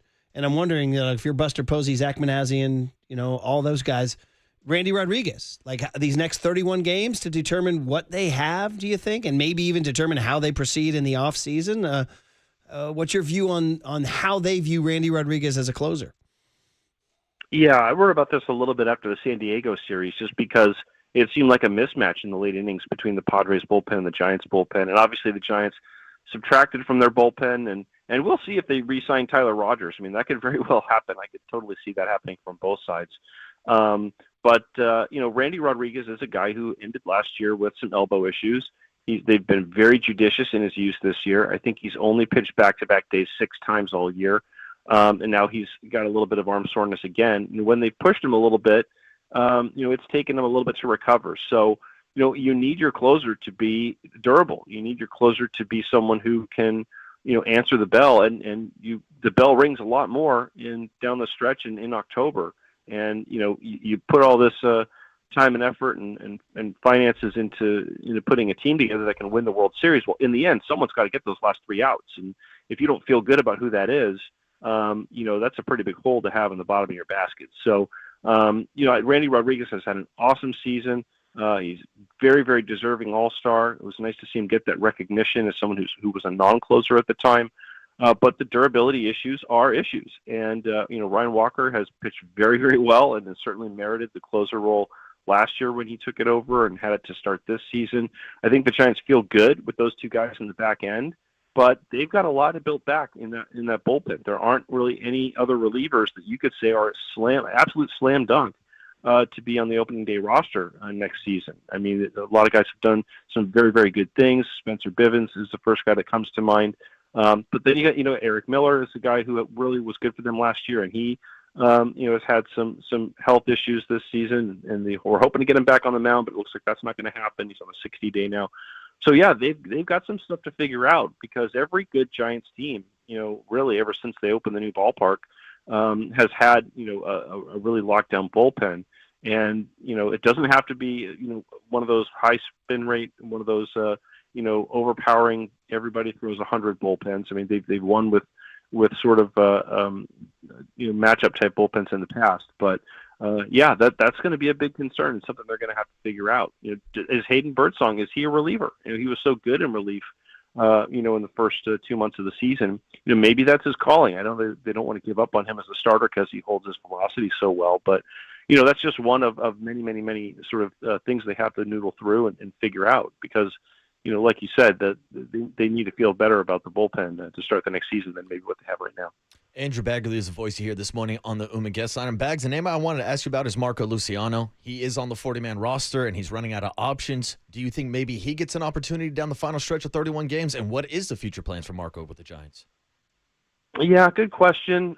I think that if, we were in the old sort of scheme of things where you could call up as many players on the 40-man as you wanted, I think there's no question he'd be up in September.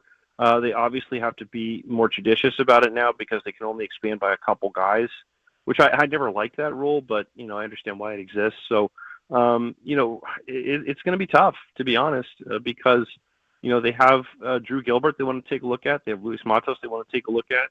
Elliot Ramos is obviously the everyday left fielder, and they've got Jung Hoo Lee in center. It's just hard to see where they would find playing time for Luciano.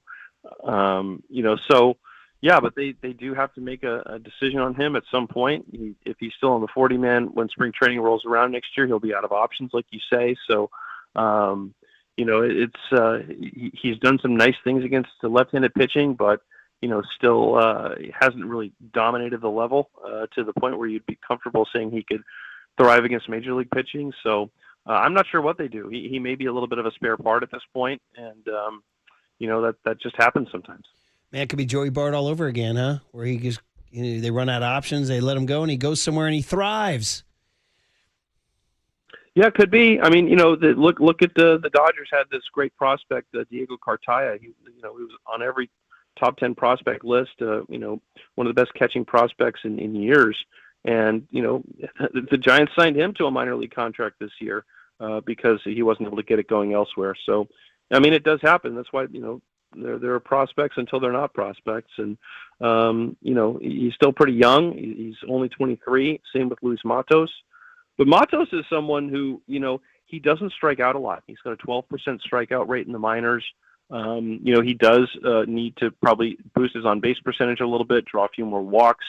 And he isn't a guy who lights up the exit velocity leaderboard. But you see a team like the Brewers, and they're second in the league in runs and like 28th in exit velocity. So it can be done. And I think the Giants, are really intrigued by Matos because, and I've written about this a ton, but when you've got Devers, you've got Adames, you've got Chapman, strikeouts are a big part of their game. And if this is going to be a put-it-and-play team, you really can't have strikeouts from the guys you're going to surround them with, the complementary players. They're going to have to be super contact-oriented. And Matos, of all those guys we've talked about, probably fits that description better than anybody. So I think they really recognize that and understand that they've got to figure out, what they have here. And give him a run of playing time that's not necessarily against just lefties, where he sees a lefty, sits for 6 days, sees another lefty, because he doesn't necessarily hit lefties better than righties. So, I think you look up, and last week he was sitting on like 260 plate appearances for the year, which is kind of criminal when you think about it, for a guy as young as him with as much promise as him. And I'm talking 260 plate appearances between AAA and the majors. So, he played a half a season, really. So, they got to figure out what they have there, and I can see why that's more of a priority to them than Luciano or some of the other players that they've got. Last one for me, Andy, is just a check-in on Jung Hoo Lee, who a lot of Giants fans just aren't talking much, but low-key, all of a sudden you look down in August, he's hitting .310, and he's got an .825 OPS, and we're almost at the end of August. So clearly he figured something out after June when he hit 143, and everybody was like, what the hell is going on with Jung Hoo Lee? Is there any reporting you guys have done as to what has happened? Maybe was he hiding an injury? Are we going to fall back? Are we going to look back in the winter and say the quote-unquote first full big league season was a ride for this guy? Well, I think it's a big adjustment for him, and everyone knew it would be. And the hope was that last year would be the adjustment year, and obviously he got hurt in May. And he hasn't played a lot of baseball, the previous 2 seasons. I think it was going to be interesting to see how he would hold up durability-wise. They don't play a 162-game schedule in Korea. So, the fact that he's doing this in the second half after he's been playing a full season and he's not completely, wiped out, I think is a good sign. And a lot of it is just trying to figure out, hey, look, what do I focus on? Do I focus on trying to hit the ball harder? Do I focus on, trying to use the whole field? How are people pitching him? Early on, the big adjustment that he made was moving right up on the plate. Right up on the plate. I think you look at the StatCast data, only Cody Bellinger was more on top of the plate than Jung-Hoo Lee, and in terms of center of mass. And that's because he was getting calls away. A guy who really knows the strike zone. He doesn't strike out a ton, but he was getting rung up on calls away, and he wanted to be able to cover that side of the plate a little bit better. But what happened? He got jammed inside, and led to a lot of rollovers and stuff, and not very quality contact. So I think it's been a little bit of a cat and mouse in terms of, hey, what's going to be the biggest benefit here? Should I back off the plate a little bit? What areas of the zone do I really need to focus on trying to cover a little bit better? And you've seen him go out of his zone, be a little more aggressive lately, and that's actually worked to his benefit. So maybe there is a little room for him to be a little more aggressive and try to cover the zone a little bit more because he does have those great bat-to-ball skills. So I think that it's been something that's been a work in progress all year, is he's really trying to find himself against Major League pitching. And so the fact that, it's trending upward at this point of the season, when a lot of reasons would make you think it could trend the other way, I think it's a really good sign. And we're just going to have to watch him and see how he finishes out the year. And I think there's a lot of optimism behind, how this year could really be instructive for him going forward next year. Oh, they could use him. And if he turned into a different dude next year, that would really change the offense. So, all right, Andy, just a comprehensive check-in, as we will do here in our weekly basis. Well, interesting to see what they'll do against a good Cubs team. 2 lefties in this series. We'll see if they can turn something around. Thanks for the time. We'll read you in The Athletic. Yeah, thanks, Bags. Okay, thanks, guys. Have a good day. All right, from one athletic man to another, Marcus Thompson next on The Sports Leader.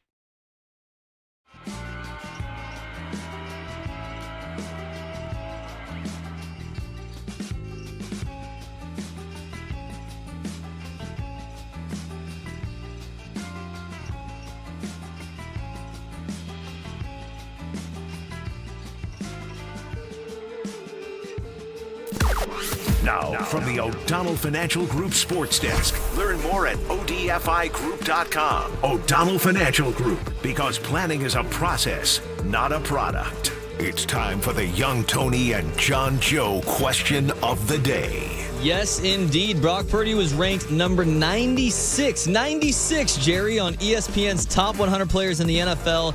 Is he being disrespected? You can join the conversation in the YouTube chat now.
And now it's time for the Protect Your Assets Business and Technology Report with me, David Hollander.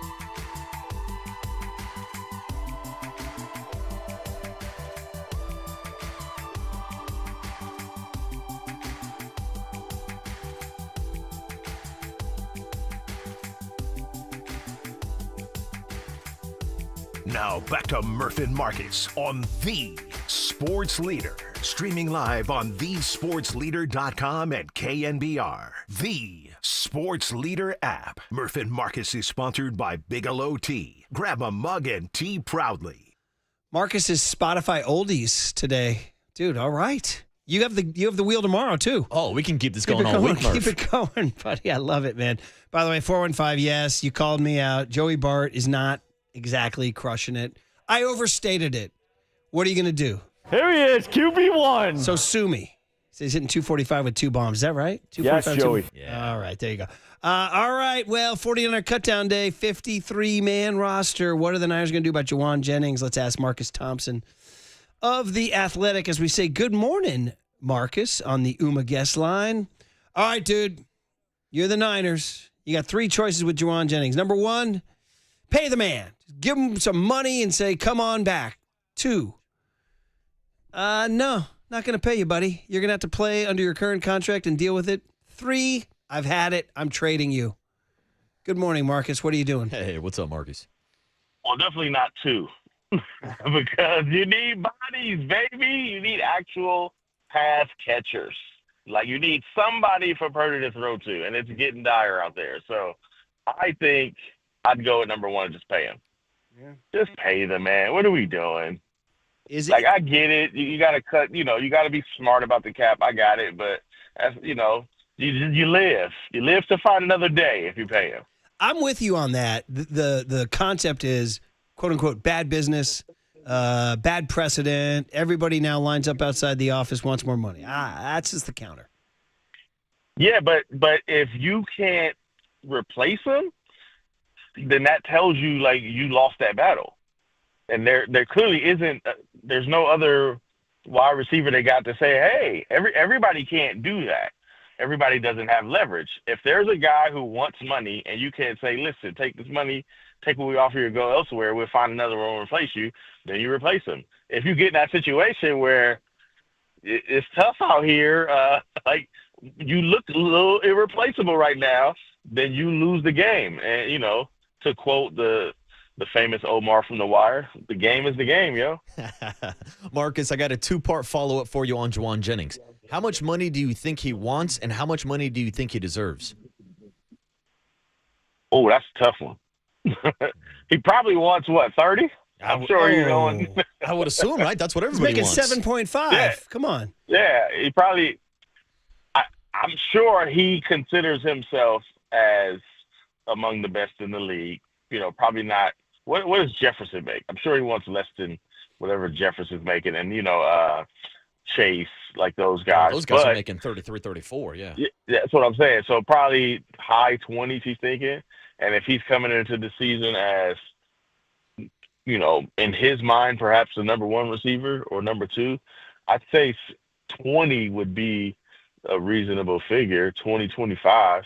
In his mind, he's like, yeah, I mean, if the top guys are making this and I'm right behind them, that puts him in that mid to high 20s range. That's what I'm sure he's thinking. And what he should get, that's tough. What the market would have to determine that, and I do feel like he's in a spot where he can't just kind of like hit the market and see what he's worth. So he's gonna have to take a little bit of L on that. His salary is just too low for what he's gonna mean to the 49ers. Based on what he's going to mean, I'd put him somewhere between like 15, 22 million. It's a lot. It's a big pay raise, man. We could be in a standoff here. I don't know. But we also have 12 days before the season begins. So where are you putting this in the crisis meter? Like, 49ers are trying to bounce back this year. They have an easy schedule. They've signed Purdy. McCaffrey's healthy, all that stuff. How big a crisis is this for you on this particular day? And if it's not a crisis yet, when will it be? No, I think it is. And I think kind of the part you wanted to prevent, which is if you're the 49ers, it probably means you can dig in here. The thing that you wanted to prevent has already happened. So if there was going to be harmony, if you're going to get a clean camp with no distractions, if you're going to get him time in the slot he's going to be in and those reps, like, that's gone. So now to cave now is almost like we aren't getting what we desired out of the situation, and we're going to have to pay anyway. So yeah, I do think this is already hitting that mode, that crisis mode, because I mean we'll see when this offense takes the field, but there's gonna be some issues there, and the unfortunate part is that Brock Purdy is probably going to pay the price for it, and you're going to need an incredible Christian McCaffrey. B-Rob's going to have to be special now, just stepping into the play. Then you know it's a dire situation when they're asking a running back from Washington to come in and be a difference maker off the bat. And he could probably do it, but that just lets you know they're already in that space where it's a little dicey. Yeah, Brian Robinson actually spoke to the media yesterday and said that him and Christian McCaffrey will be the best running back duo in the league. Marcus, what's your breakdown on those comments, and how big of an impact do you think he can have in Kyle Shanahan's offense? The ability to catch passes, I think, is going to be big because that's what they need. They need another receiver option. Not like you can line him up, and that's the beauty of McCaffrey. You can put him out wide. The versatility and diversity they'll have with those two, I think, is very helpful. I also think it's really important to not run McCaffrey into the ground. That's going to be big. I think the hope of this season is to just keep building, keep getting better, find yourself in a good position at the end, and see what happens in the postseason, should you make it. And whatever chance of anything happening is going to be on McCaffrey. So you don't want him, dying out there from having too much work.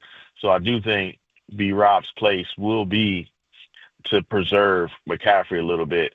Like, we'll see. Shanahan's a very creative offensive guy. We'll see how he makes that work. If you could get something out of, Ricky, if he has a glow up, that'll help a lot. But it's tough, man. Like, you really need some deep ball threats in today's game. It's going to be tough to be down your two best receivers. I mean, maybe they just run it, between McCaffrey and Robinson. Run. Juszczyk, I don't know, run the damn ball. I don't know if anybody's going to be anticipating that, though, right? Maybe they could sneak up on people and just run. Like, nobody will notice. Well, you block. You got Luke Farrell now as your new blocker. You got Kyle Juszczyk blocking. Yeah, pull out the wing T offense, Marcus. We're just going to run it right down your throats. You already know it's like coming. Novocaine, right? It always works. Are you optimistic in general? We looked at the Athletics win total projection. Austin Mock does this bar bets or whatever the booking. What am I trying to say here? The betting model is what I'm trying to say. And the Niners have one of the highest win totals in all of football, second highest in the NFC behind the Eagles. We've talked about the last place schedule all summer. Are you optimistic and it's all said and done? Yeah, I do think I feel that sense of everybody's kind of asleep, and this team has still got a lot of really good players, especially in key positions. So I do think this 49er squad kind of under the radar, even though like these some people are picking them to have a good season. It's not like nobody is, but just as a general talking point about the best in the NFC, they just aren't coming up. I think that's good for them because it may start a little bit slow, and the world won't crash. And we just don't. When have the 49ers experienced losses not being end of the world? Like it's been a long time since we felt that. So I actually feel good about their ability to find who their team is through the course of the season and see where they end up. And I think that's good for them. I think this is the best outlook you could probably imagine for a team that went 6-11 last year or whatever. Marcus, where's your confidence level right now in Jake Moody heading into the season? Oof. Man, I'm putting it like not really. I mean, just not high. Obviously, I worry about like the moments, and this team, he's gonna have to hit some game winners. Like he's just like that's part of building that momentum, like developing who your team is. You know, special teams is crucial in that. He's gonna have to hit some big kicks. He's gonna have to, bail them out in some tough moments. I think he can do it. That's the crazy part. Like he's clearly talented. He's clearly got the legs for it, but he got to find some consistency. But I worry that you don't find it at this point. So he's probably gonna miss a couple of important kicks that matters, when the game's on the line. And that right there becomes the difference in many ways. I mean, what would they be if the special teams was elite last year? So I don't have high confidence in them, but I also think the 49ers don't. So the opportunities he get might be limited, right? It might not be the situation where it's like, oh, well, it's 4th and 2. Let's just kick it because we have this great kicker. Maybe Shanahan is like, yeah, I kind of know what we got, and let's lean on him when we have to. I mean, we're honestly at the point now where when he comes out to kick whatever in Seattle, a PAT, a 30-yarder, it's going to be a kickoff. Yeah. It's insane. It's white knuckle time. It's crazy. I mean, it really is. It's crazy because you can see the ability. That's the wild part. It's like, what is it's got to be something in his head, like, and it doesn't get better. Like, it doesn't get better. Like, the pressure doesn't lessen. They're only gonna find themselves in moments where this is massive for the season, for what it means to their championship hopes, like all of that. Like, it matters, and you're in a veteran locker room too. They don't even like handing the ball off to the kicker, but they did all this work, and it's on him. Like, he's got to be able to handle those moments better. And I know he hit the game winner, but that's not the same as doing it in Seattle. So I do think he can have some moments. It's the ones where he missed. Like, those are just so devastating. Like, it just feels like so much taken out. If they can avoid those, that would be impressive. Unbelievable, man. You going to Seattle? No, I'm not going to Seattle. Darn it. Vic Tafur is basically just elbow everybody out the way. I'm not important anymore. So hey, when Big Vic Tafur and Matt Barrows. And when Big Vic wants to box out, he will box out. Hey, when Vic is throwing elbows, I'm backing up. I got 2 hands up, like, ref, I ain't doing nothing, and I'm backing up. Oh man, so he's gonna be gobbling up all your travel this year in the Niners. Not all of it, but they got to give me a reason to go. How about that? Well, Seattle. Give me a reason to get on a flight. You're not going back to Seattle until they get the Sonics back, right? That's not happening for a while. Who goes to Seattle? Do they do expansion, or is it the Grizzlies? Yeah. What happens first, Marcus? Does a basketball team return to Seattle, or does Jonathan Kuminga show up for the Warriors? Oh, jeez. That's a tough call. It might be Seattle. Anything going on with those Warriors, man? I read those rumors that Al Horford's agreed and he's just waiting. I mean, all rumors. Yeah, they're just waiting for rumors. They're waiting for their money. You would know. Like, listen, they could sign anywhere and they still have it, right? Al Horford could. There's plenty of teams that take Al Horford. Plenty of teams that'll take DeAnthony Melton. But they're clearly not. They're not moving. So You know, the plan is for them to play for the Warriors. They've been to the facility. Some of them are working out already. You know, the front office was in Montana, chilling, you know, celebrating Kent Lakers' wedding. So it's vacation time. You know, on Slack where you got to put the tree up when you're on vacation. Mm-hmm. That's it. That's the Warriors front office. And nothing's happening. Mid-September is when it will go down. You know what? It's kind of refreshing to have an old-fashioned off-season. Instead of us like talking about Micah Parsons every single day. It's like, you know what? The Warriors, they're in the off-season. They'll get back to you mid-September. I kind of like that. You do, huh? I do. That's how the good old days used to be. Yes, exactly. Yeah, I remember that. I remember, that's how it used to be. dude. It was right in the, you know when I identified the part when it all ended? It was late 00s, the Brett Favre saga. We went to Wrigley Field with KNBR. It was June or it was like May or something. We had a summer trip to Wrigley. Headed into a bar to grab a cold beer to watch a ball game, and there was a Brett Favre update on ESPN, and I was like, hey, man, how can I miss the NFL if it doesn't go away? And ever since then, there's been a coverage of the NFL every day. I remember in 2016, and I was finishing my book, and I was on the deadline. I was grinding, and I was telling my wife, like, listen, and my daughter, like, as soon as I finish this, we can enjoy our summer. Remember, the Warriors lost the championship. It's fine. The entire everything waits for the Warriors to end, and then we get our time. And it was cool. I was gonna finish this book, and then on 4th of July, I get a call like, "Hey, Katie's coming to the Warriors," and I'm like, "Bruh," that's when it almost broke me right there. I was like, "There is no off season. No. This is never ending." Plus, you had to cover the trips to the Hamptons before that, too. Yeah. Yeah. So it's like, he's coming here, and now this whole thing is about to kick up. And there's been no off season since then. This is the first, like, still, except for the pandemic, obviously, but that was just a different level of chaos. This has been an old school offseason. The Warriors are like, yeah, we'll get back to you mid-September. I'm like, okay, cool. I'll see you in mid-September. I'll be juiced up and ready to go. Right? I'll be ready to go. I'll let you on media day, right? Let's go. All right, Marcus. Have a good one, man. Yeah, thanks, Marcus. All right, deuces. There he is, Marcus Thompson. You know what I mean? Old-fashioned off-season. I don't know what that is, Murph. I know. My entire life, there's been nonstop football coverage every single day. You've grown up with the saturation. The oversaturation there. Yeah, and it's even worse now with the iPhones and TikTok and everything. Brother. Yeah. Hey, it's an old country song. How can I miss you if you don't go away? Mm-hmm. That's why me and Murph have gone the entire month of August without doing 5 shows together. Including this week. Yeah, exactly. We got to miss each other a little bit. Exactly. Or next week, too, because we're off Monday. That's right. So there you go. All right, man. Well, listen, I see Kawakami's tweeting about Juwan. David Lombardi's tweeting about Juwan. We'll see what's going on because it's 1 o'clock today. What are the Niners' options on The Sports Leader? Man, Katie out.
Now back to Murph and Marcus on The Sports Leader. Streaming live on thesportsleader.com and KNBR. The Sports Leader app. Murph and Marcus is sponsored by Bigelow Tea. Grab a mug and tea proudly.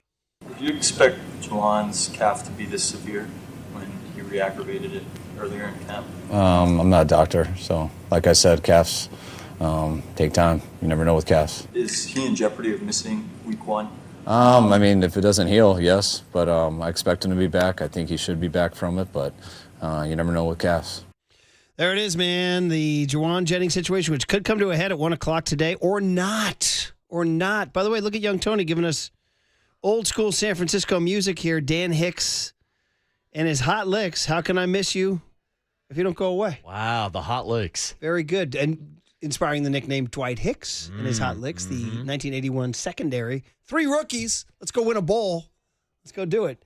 There it is. Young Tony. Good job. Now, Kawakami, who's been really good at this, has been tweeting about what's going on right now with Juwan Jennings. And, guys, we're like getting down to the nut-cutting time, 3 hours and 20 minutes, and all options are on the table. Here's Kawakami 4 minutes ago. My sense is that the 49ers want this resolved today. But, yes, there's a chance this goes through the cut down to 53 and into tomorrow. So David Lombardi has posed the concept that instead of having to put him on IR right now, because it gets complicated, we can kind of bore you all because you have 2 spots that you can choose designate to return, which means you're only out for 4 weeks. But the Niners want to save those because they have a number of injured players, like a Jacob Cowing, somebody like that. Yeah. But JJ would be higher on the priority list than Jacob Cowing. Right. But they don't want, if they don't have to use it, they don't want to use it, because they right? would prefer that he's out there week 1. Right. So they could keep him on the 53 to today. And then tomorrow on the waiver wire, they might see a guy they like. And if Jennings is still saying, I'm not coming out, then they might put Jennings on the IR tomorrow and pick up a guy. For example, according to Jordan Schultz, the Jets are going to waive Malachi Corley. Who's Malachi Corley? 3rd rounder last year by the Jets, who the Niners had on a pre-draft visit, who has, quote-unquote, Debo-like tackle-breaking skills. I don't know, what are you going to say? When Debo was Debo, there was nobody like Debo. Yeah. But the point is that could be somebody. Matt Barrows has his list of possible receivers the Niners could go get. They could see that guy out there and say, you know what? He a bird in hand, 2 in the bush. We're going to take Malachi Corley because we don't know what Juwan Jennings is going to do. We don't know if he's going to say he's hurt the whole time. So, in other words, it could get resolved today. Maybe they solve the contract situation. It could get resolved today by them just throwing him on IR, saying the hell with it. Or it could get resolved tomorrow by keeping him on the 53-man, finding a receiver they like tomorrow on waiver wires, then putting Jennings on IR. And then again, there's a whole other option of just solving the damn thing. So he's turned into a full-fledged mini Brandon Ayuk bummer summer. Yeah. I mean, even with that great explanation, it still feels like there's some confusion. Because it was confusion. Man, I mean, can we just figure this out now? I mean, we're, 9 days away from the NFL season, 12 days away from the 49ers up in Seattle. They've been discussing the negotiations for over a month now. I mean, Juwan Jennings has not even been on the practice field for over a month. So, yes, in an ideal world, it all gets figured out today. But if they haven't been able to figure it out over the last 2-3 weeks, I don't know if I'm that hopeful that they will figure it out today. According to Kawakami, if he's put on IR today with a designated for return tag, he can be activated after 4 weeks. If he makes the 53 today and is put on IR tomorrow, he does not need a designated to return tag to come back in 4 weeks. Now we're getting into all this paperwork and all because it was stuff. Confusion. Yeah, totally. 831 says Adam Schefter just tweeted to confirm that Juwan Jennings and Jonathan Kuminga have, in fact, moved into a small Bay Area apartment. Juwan and Jonathan by the bay. Wow, Juwan and Jonathan. Wow. That apartment's been getting some usage over the last couple of years. It has. A lot of people moving in and out, yeah. Oh, man. This is like Paul Skeens' girlfriend, Livy Dunn, trying to get that Babe Ruth apartment. Yeah. By Everybody the way, wants this apartment by the bay. By the way, if I was on that co-op, I would have given Livy Dunn the apartment. Yeah, I probably would have too. Just class up the joint. Why not? You know what I mean? You got Paul Skeens and Livy Dunn hanging out. These people who run these co-ops, their whole point is we live to say no to you. Co-ops. That's like their thing. Yeah. Co-ops. Yeah. HOAs, bro. Trust me. Dude, you don't want to deal with those people. No, trust me. Oh, man. Do you guys have one in your? Oh, because you're renting. Yeah, I'm renting. I don't own. Shout out the 1%ers who know what I'm talking about. Yeah, Young Tone, you deal with the HOA? Oh, yeah. I personally do not, but yes, there is one. Have they come after you Basketball for something? hoops on the street or cars, nothing, we're we're clean, Murph. We don't do anything wrong. We have a rather active Wow. HOA. Wow. Oh, yeah. What would they be going at you for? What's their name it, biggest buddy. complaint You about name the it. Murphy household? Oh, what do you want? Take it. It was break out the scroll. Yeah, like this, dude. Just like this. So, Public enemy number one, Murph. and they don't mind letting you know either. They don't mind letting you know. You're like, oh, really? Is it? Did I ask you? Did I ask you? Someone's always watching, Murph. Is it whatever happened to the phrase "mind your own beeswax"? Remember that one? Mm-hmm. That one, that's What about Nunya? Nunya? Nunya business. Yeah. How about what if I told the HOA that D's would get back to you? Oh, dude, I wish you dropped that on them. D's. No, because then every now and then we got beef. We're like, you know what? yeah. If you're asking about beefs, we got a beef. Somebody's dropping D's on you. Oh, man. All right. As somebody else says, 209 says, just please stop. Somebody resolve this. I got to tell you, I almost lost my mind at the Ayuk situation last year. And now we're getting to the point with Jennings where I'm getting to be that way. Yeah, So, I know last year. Save me, buddy. Save you dealt me. with that Brandon Ayuk fatigue. I'm starting to feel that Juwan Jennings fatigue too. But to me, the biggest difference was, at least with Brandon Ayuk, you could try to justify him making $25 to $30 million. I don't feel like we're in that same camp with Juwan Jennings. But here we are going all throughout training camp, trying to figure out if he does want $20 to $25 million, when I just don't think he's that guy. As good as he is in his role in Kyle Shanahan's offense, he's not that guy. Never once did I think that was the number. I'm blown away that would even be the number. To me, he's making 7.5 AAV, bump it up to like 10, 11, 12. Not 20, 25. Come on, bro. I'm in the same boat as you, Let's Murph. get realistic here. But we're in a boat without a paddle. To be honest, I'd be rather talking about baseball Mench, Marty Lurie story. Talking baseball. Which we can on the other side as we wrap up how we started here. I went to the movie premiere last night at the Vogue Theater on Sacramento Street in Presidio Heights. I'll tell you about the luminaries, the anecdotes, all the good stuff. And then we'll find out what Young Tony learned today on The Sports Leader. You're not that guy, pal. Trust me. You're not that guy. Time for traffic on The Sports Leader.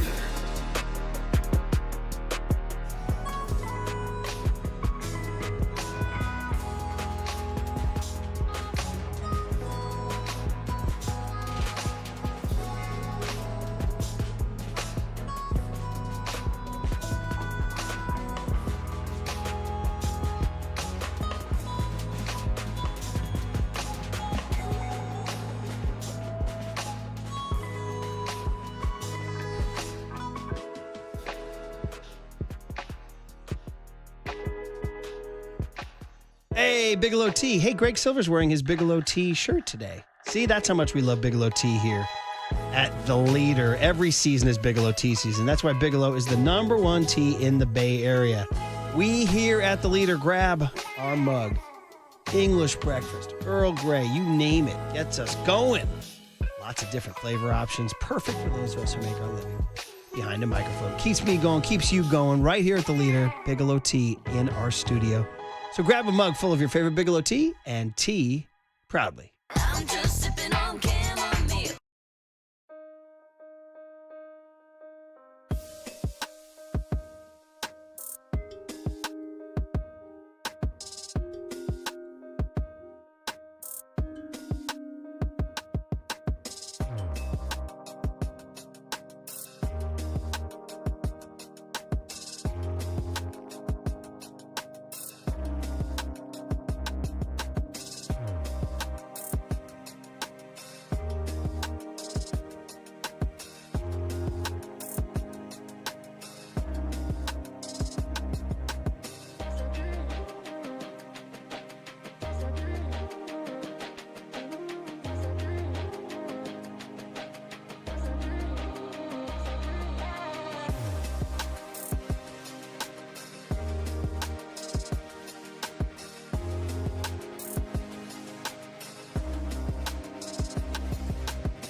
Listen to the sports leader anytime, anywhere. Download KNBR, the sports leader app. Murph and Marcus continue live from the Casino Matrix Progressive Jackpot Studios. Casino Matrix. Progressive jackpots are here. Where are you? Just drop in. 1-800-GAMBLER.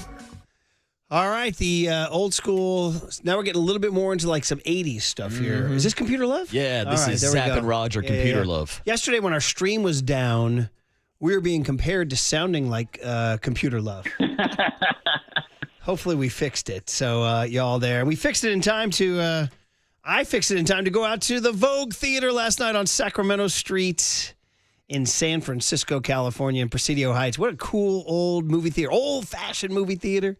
Popcorn machine, classic one single screen theater, old-fashioned movie house where Baseball Mench was playing. Unbelievable, man. Marty got a movie made about his life.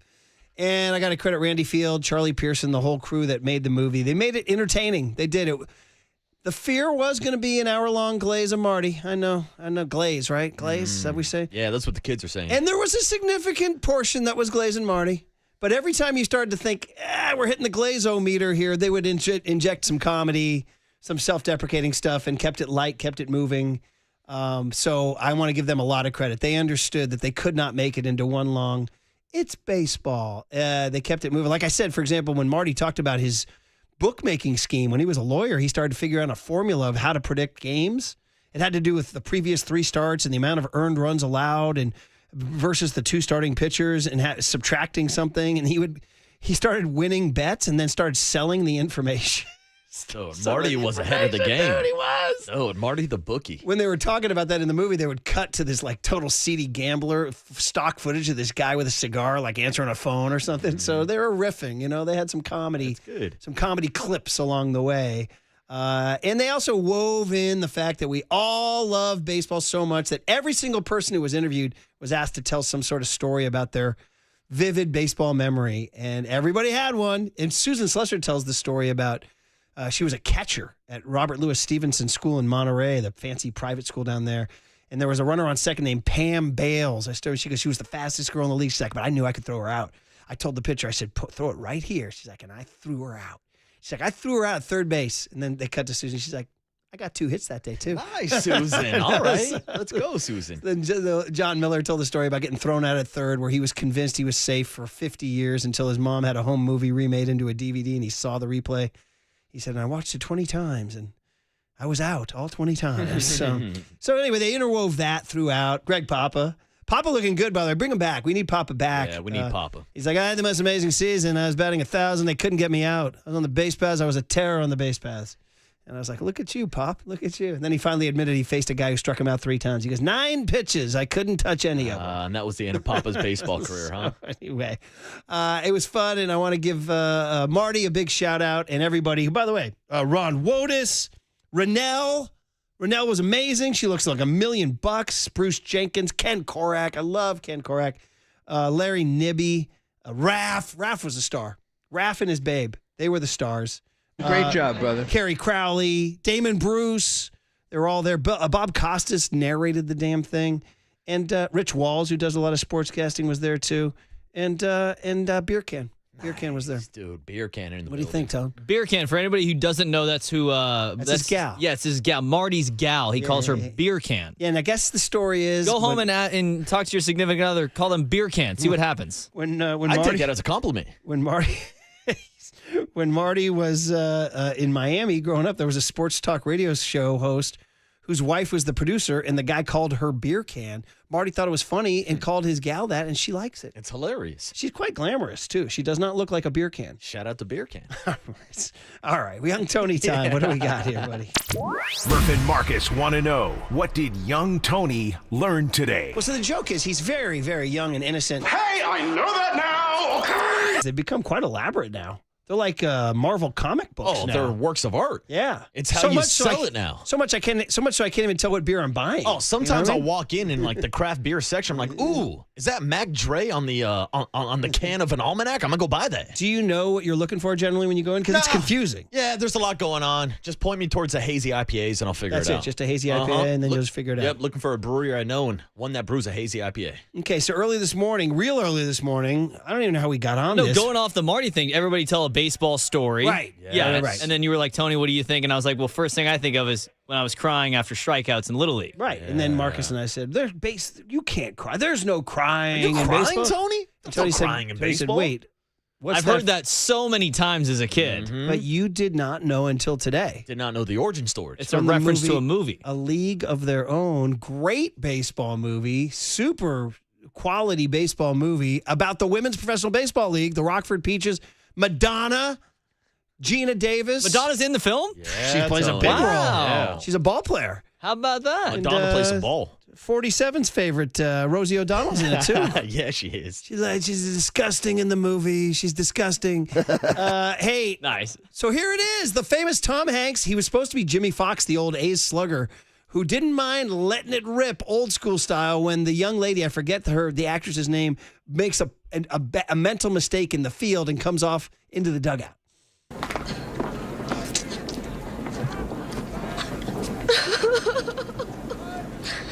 Are you crying? No. Are you crying? Are you crying? There's no crying. There's no crying in baseball. Why don't you leave her alone, Jimmy? Oh, you zip it, Doris. Yeah, old school, baby. Zip it, Doris. Oh, you zip it, Doris. Everything about it. Nobody says zip it, and nobody's named Doris anymore either, right? You won't find so many Dorises. Shout out Doris Burke. Yeah, well, he was on her because she threw home when they were up 2 and allowed the tying run to get to second, and then that runner eventually scored to tie the game. Wait a minute, throwing to the wrong bases in situations. Who do these guys think they are? The 2025 Giants? Oh, Yeah, there's been a lot of crying at Oracle Park this season. There it is, man. Elliot Ramos, perhaps? Oh, man, there's no crying in baseball, Elliot. By the way, I was on Baseball Savant today to look up some Jung Hoo Lee stuff, and I decided to look at Elliot Ramos. Bro, fielding percentage? Shout out to the 1%ers who know what I'm talking about. He's in the 1%, Murph. Shout out to the 1%ers who know what I'm talking about. The wrong end of the 1%. That's the problem. Yeah. Baseball Savant, you want to be high, not low. Higher, not lower. Card Sharks. He played center field last year. You guys remember that? Bro, do you have the Gold Glove cup nearby? Dude, he said this to us. Literally, Baseball Savant is saying he's in the bottom 1% of defensive players in Major League Baseball, and yet... But I do want to win a Gold Glove. Well, oh man, we'll be waiting. He might win the cardboard glove. We'll be waiting. All right, Elliot, we love you. Go have a great game tonight against the Cubs. Yeah, nice walk-off on Sunday. Yeah, it was a great win on Sunday. He had the huge hit. He did. We got to be nicer. Yeah. All right, What the Jawan. helly? What the helly? Settle the damn Jawan The Jenny helly things. Ramos? Listen to the 10 to 2 boys. They'll tell you. When it's time for a change, think Speedy Oil Change and Auto Service. Engine light on. We can fix that. You're listening to KNBR AM and KNBR FM San Francisco, the sports leader, a Cumulus media station. Yes, I'm going to take a gummy and watch it one of these nights. Unbundle, rebundle, the whole thing sucks. I want cable back. We had a good run. Are those new pants? Yeah. Maybe we can talk this out. That's the end of the game. 4 hours, 3 faces, 2 Gregs, and 1 place to be. Excellent. Greg Papa San Francisco. and Greg Selber. Let me tell you something. There is no such thing as being calm. I am fired up to be here. This is Papa and Silver. I see opportunities for myself, regardless. I know, C-Mac going to do his thing, and I'm going to be ready to do my thing for sure. Before I got here, I'm like, look, I respect, everybody. I respect the room. I respect C-Mac, but I'm a competitor. I come here to compete. I come here, I'm ready to do my thing just as well as, Christian ready to do his. So, my job right now is just to compliment him the best way I can, and we're going to be the best duo in the league. Very aware of, how Coach Shanahan likes to, run his offense with his backs, and he emphasized that when he called me. It was like, look, you know what I'm about, I'm ready to show you, how we get down, and I'm ready for it. I've been running the ball my whole life. It was great energy. Good to be around C-Mac, and seeing, feeling his energy and see how he goes about his business, and being able to just jump right in and compliment the best I can, the best I know how. And it was like a first day of school. I got lost in the hallway for a second, but I found my way to class. Brian Robinson Jr. had his first day of school yesterday. As he described, today is an off day, but it's a big day. The final 53, man, or I should say the first final 53 for the 49ers, and a lot to get to. Deadline 1 o'clock today. Everybody's getting their contract signed. Terry McLaurin did it before the show yesterday. Trey Hendrickson after the show. What's going to happen with Micah Parsons? Because we all know this saga in true Cowboys fashion is going to drag out to the bitter end of the offseason. Juwan Jennings, Amari Cooper is back with the Raiders. So get ready for your head to spin. The NFL cycle is coming your way, and we're here to take you through it for the next 4 hours. Greg Silver, John Dickinson, good to be with you on Papa and Silver. JD, what's happening, my man? It's a slow day, but it's a crazy day at the same time. Yeah, not a lot slow, really. I mean, all eyes on what the 49ers do with Juwan Jennings. Still no decision or resolution, as you laid out, and we'll continue to keep everybody updated as the cuts trickle in and the 49ers continue to work their way down from 90. I think they're at 84 as we currently sit. To that 53. And will Juwan Jennings be on it? Will he be headed to injured reserve? Will there be some kind of a trade? Will San Francisco look to add a wide receiver to the room? Still a lot to be done here over the course of the next 3 hours. But you're right. It is only the initial final 53, of course, a living, breathing organism that will be changing many, many, many, many times, probably in the 3 digits in terms of total transactions between now and the end of the regular season in early January. But it is a big day, and we'll see what lies ahead for the 49ers. Big theme of yesterday is that the 49ers are an increasingly vulnerable team as they head into week 1. And while they have a chance to be one of the more buttoned-up teams, one of the more deep teams in certain areas, by the time we get to the second half of the season, it's not trending in the right direction as you head towards September 7th, week 1 kickoff over in Seattle. Albert Breer for Sports Illustrated wrote this great, extensive piece about the 49ers. He got quotes from Kyle Shanahan, John Lynch, Brock Purdy, all the heavy hitters about this whole philosophy of retooling and how they still think their Super Bowl window could be open or reopen. And I don't want to say it's closed right now, but certainly if you were going to visualize a door, it is mostly, it's just a little bit of a crack right now. You see a little bit of a space, and I think it could go either way. If things go south, they're a team that has issues with the Jennings situation, the contract. This thing could shut. Or if you have everybody be healthy, if you get a resolution on the Jennings front, if Brock Purdy has a great bounce back year, you get a healthy Christian McCaffrey and the 1-2 punch of Brian Robinson, maybe this thing swings wider open with the help of a young defense and Robert Saleh back in the building. A lot of directions this can head. That's the case for any NFL team, but particularly with the Niners. This year in 2025, the unknowns are far greater than we've seen in most of the Kyle Shanahan, John Lynch tenure. And more unknowns, I would say, than there were a month ago, to kind of bring it back to that, which I think makes things interesting. I know we've gotten into it over the last few weeks.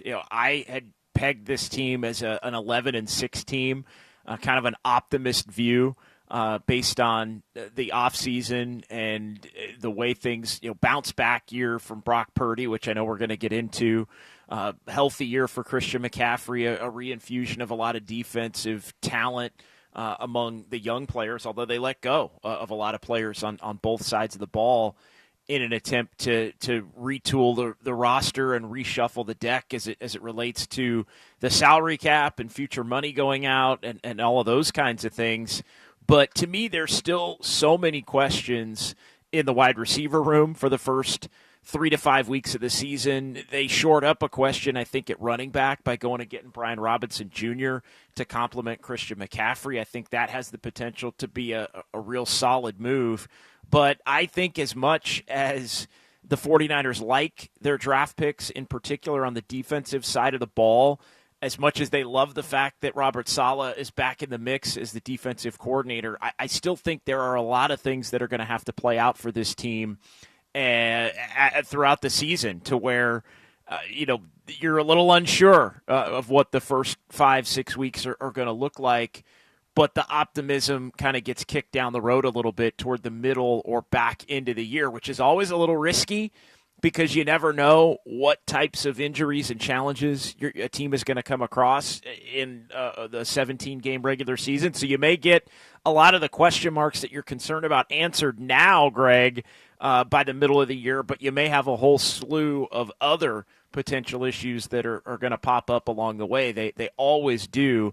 But I've knocked this team down a win, and I was looking at some over/under projections and win projections. Another thing maybe we can get into here today or tomorrow. And I don't know what you've been reading, but I was seeing a lot of the averages seem to be around 10, somewhere in that 10 range for the Niners. Yeah, well, I've knocked him, and we can get into that. But I've knocked him down from 11 to 10 going into the season. If you said JD, and maybe I change it back here. If they can do something in the next week when we reconvene in the install day and getting ready to go up to Seattle and all of that. But I think I project this team to be it's a 10-11 win team, I think, more where I would have given them the benefit of the doubt of a maybe 11 or a 12-win team going into it. I think it's a 10-win team that projects to be better than they were at the end of the year than they are at the beginning.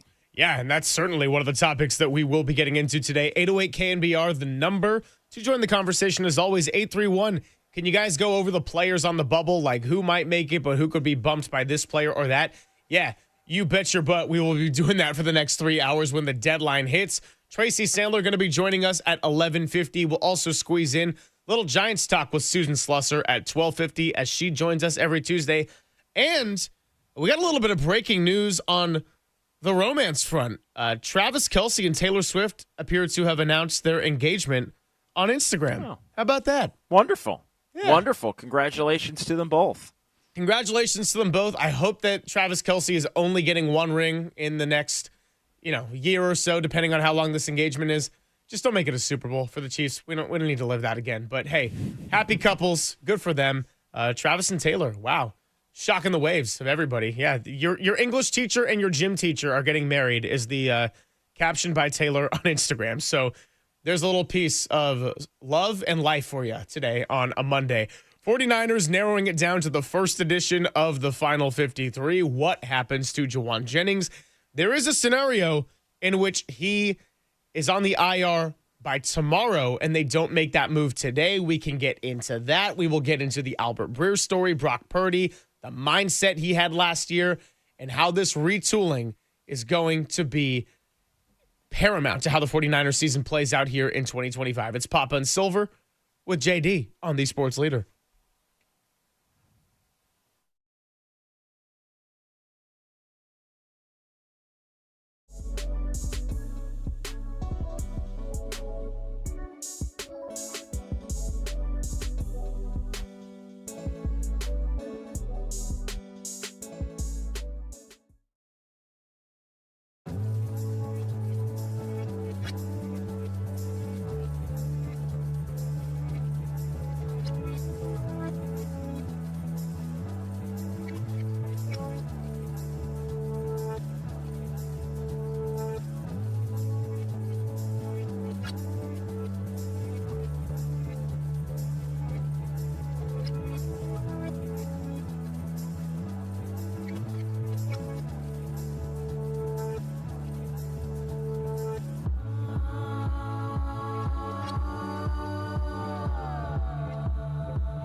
Now, from the O'Donnell Financial Group Sports Desk. Learn more at odfigroup.com. O'Donnell Financial Group, because planning is a process, not a product.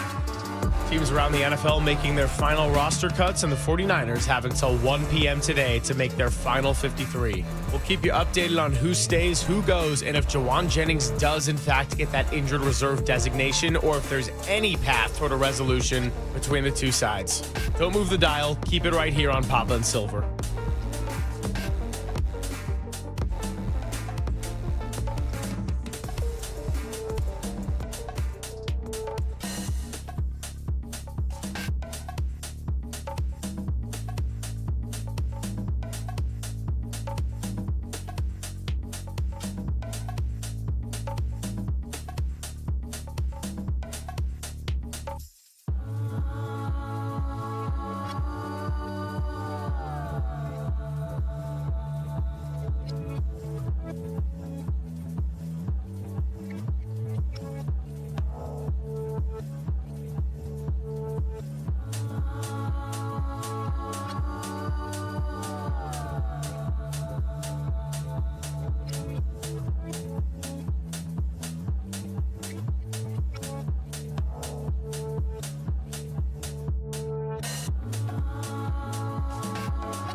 Papa and Silver now continues live from the KNBR Casino Matrix Progressive Jackpot Studios.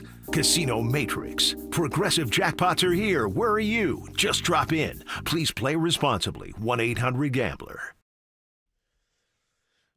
Papa and Silver with John Dickinson continues on your Tuesday, hanging out for the next 4 hours. Roster cutdowns about 2 hours, 45 minutes away, and we already have a little bit of news on that front.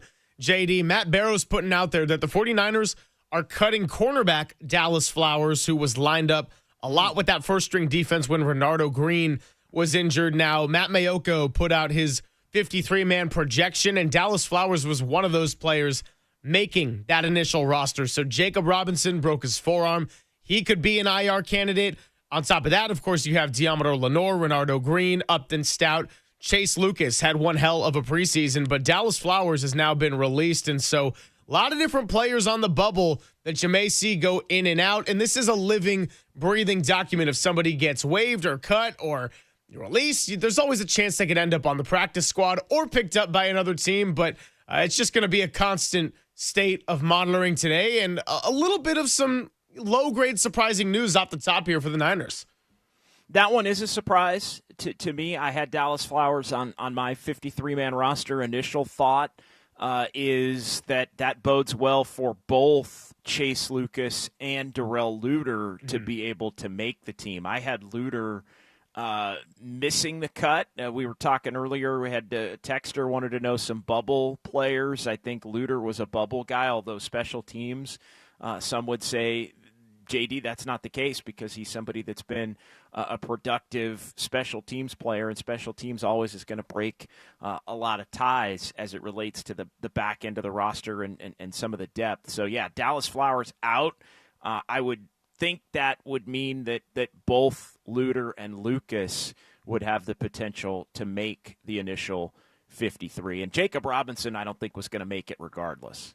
Yeah, I don't think he was going to make it either. But, so Darrell Luter, who has been a good special teamer, now an option there for the secondary. Good to see Renardo Green back at practice. Upton Stout was doing work on the side yesterday, but has not been officially back at practice, though it does seem like all signs are pointing for him to be ready week 1. 808 KNBR, the number to join in on the Golden State Lumber and Showroom text line, as well as giving Walter a call in the studio. Tracy Sandler joining us at 11:50 and Susan Slusser at 12:50. We opened up the show with a little Brian Robinson talk and getting into Hill first day of school mindset, backing up Christian McCaffrey, but also the fact that he's there to compete. And look, we're going to have to wait and see how this 1-2 punch really works in the context of a game. But I think acquiring someone like the talent of Robinson, and I know we got into this on Friday as well as a little bit yesterday, I don't think we're talking about a guy that's going to get 3 or 4 snaps a game like we've seen in the past with some of the people that have backed up Christian McCaffrey, because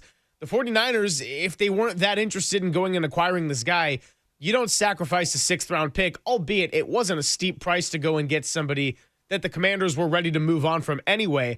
But I think you go and bring someone in with the understanding that your wide receiver unit is a little bit decimated right now. You're always going to lead with running the ball, and not that Christian McCaffrey needs to have his touches preserved, but if you're going to have a shot at a deep success this season, that's having a Christian McCaffrey that's as close to 100% as possible by the time you get into November, December, and then hopefully some January football. Brian Robinson's someone who could be a perfect complement, and I'll take Krug's quote when he was with us yesterday. What's the best kind of RB2? Someone capable of being an RB1. Absolutely, and the quote from Brian Robinson, we're going to be the best duo in the league. That was the money quote from Robinson as he joins the team, and we'll see how Kyle Shanahan divvies up the touches and looks to maximize both. I think that is something that immediately goes to the forefront as a question, a non-health related question, I think, surrounding the 49ers. It seems like there's always the top 5 questions surrounding this team are about health and availability. But if you separate some of the roster shuffle type stuff for today and what's going to happen with Jauan Jennings, that's something that we will continue to keep you updated on here between now and 1 o'clock. Do the 49ers put Jauan Jennings on IR? Does he make the initial 53? Is there some kind of stunner in terms of potential trade. We'll keep you updated on that. But I think the non-injury, non-Jennings questions among them, and there's a lot on the defense with the youth. But for me, how do the 49ers look to divvy it up and maximize getting someone as talented as Brian Robinson into the running back room? And will Kyle Shanahan allow for those two to be the best duo in the league? Because they certainly, to your point, do complement each other in a big-time way. And I think what we're going to see from the Niners with fewer options early in the season in the wide receiver room is getting back to really trying to play smash mouth, run the ball first, time of possession, keep your defense rested, set up the play action for Brock Purdy kind of football, and having both of those running backs on the squad gives them the ability, I think, to do that more effectively. Running back, another room we're going to continue to keep our eyes on. Of course, you got McCaffrey and Robinson, and Juszczyk will take up one of those spots as well. Gorendo, then Jordan James, who is making his way back to practice shortly. Do wonder about Jeff Wilson Jr., a veteran who's done well with Kyle Shanahan in that backup role and had a nice preseason. And Shanahan spoke somewhat positively of Wilson after that last game. So that's another one of those bubble guys that I got my eyes on. James, the 5th-round pick, you know they're going to give him a shot. Gorendo, again, spent draft capital on him, and he's got a lot of raw talent. His issue is that he just hasn't been able to sustain time on the field enough. Juszczyk, they brought back, and then Robinson they brought in to clearly be that number 2 behind McCaffrey. So a lot of different position groups we can continue to be looking at in this one. JD, I want to dive into this Albert Breer story a little bit as well as a big topic for hour number 1, because a lot of it was the notion that the 49ers went for a full retool, but they also see themselves in kind of that model of what the Rams were in 2023, what the Bills were somewhat of a last year, when nationally there's a lot of perspective thinking, yeah, this team is not clearly what it was. They had to offload a lot of salary. They had to get younger. There's a lot more question marks. They still got that foundation, but are they going to be as competitive as they were at the height of acquiring all that talent and having all that money on the books? Now, the Rams were able to get into the playoffs because Matthew Stafford stayed healthy for a prolonged period of time. You found a guy in the draft in Puka Nacua who not only was a productive player, he became an instant star out of nowhere for them. And on top of that, the Rams hit on a lot of their young defensive players who continued to help them last year when they got a guy like a Jared Verse to even add to that mix.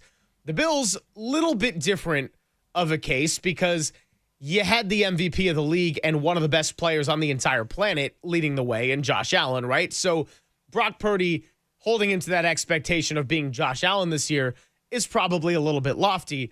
But that being said, Josh Allen seemed to do a lot more and have a lot more efficiency with a roster that you would think is a lot less. Josh Allen had a lot of talent with Gabe Davis and Stephon Diggs, but he also had the tendency to try to do too much, and he turned it over a lot.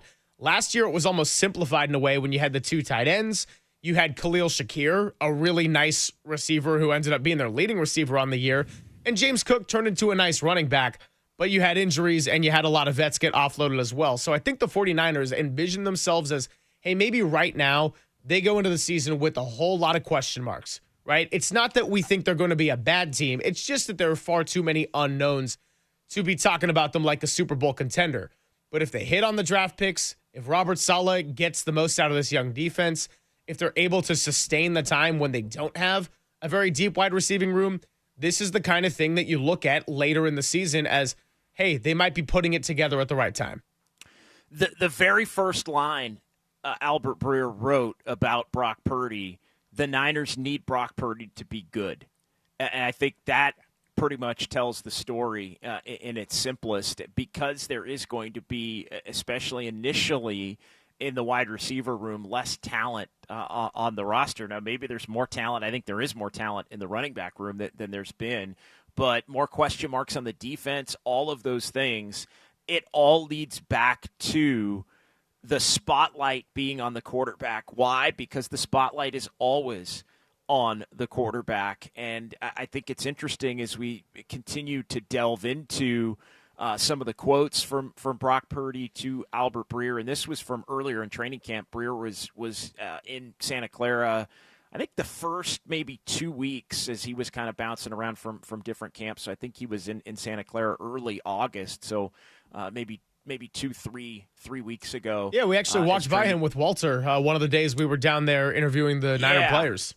Yeah, exactly. So that was, again, about 3, maybe even 4, closer to 4 weeks ago. Might have even still been the last week of July or the 1st of August at that particular point. So, yeah, but it is the focus is always on the quarterback. Brock Purdy, by the standard that he set in 2022 and 2023, had a down year. Now, we can quibble about why, but as we start to get into some of the quotes, Purdy, I think, pretty open in admitting that he was trying to do too much. I mean, he straight up said it at times, trying to do too much. And so is that pressure alleviated by signing the contract that Brock Purdy signed going back to a couple of months ago? Is it alleviated by, the 49ers shoring up some of the offensive talent, at least projected offensive talent, once they can get the wide receiver room back and healthy? Is it mitigated by having Christian McCaffrey back in the fold? All of these things are things to keep an eye on. But the one thing that can hold a team up amid other shuffling, whether it's salary cap or injuries or whatever it is your franchise quarterback. And the 49ers need Brock Purdy this season and beyond, but let's just keep the focus on 2025. The 49ers need Brock Purdy to be able to hold them up, but in my opinion, be able to hold them up while also not putting so much pressure on himself to have to do so much that maybe it makes him less successful overall. I want you to read that quote again at the top of the Brock Purdy section from the story that you mentioned. It was Breer. The Niners need Brock Purdy to be good. The Niners need Brock Purdy to be good. The Niners need Brock Purdy to be good. So I ask, can Brock Purdy be a quarterback that keeps his team in the fight despite a retool? And what do you need to see from him to instill that kind of confidence? 808 KNBR, Sean in Vacaville. I already see you on the line, so we will take your call. Coming right out of the gates in just a bit, it's Papa and Silver with JD on the Sports Leader.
back to Greg Papa and Greg Silver on KNBR, the sports leader.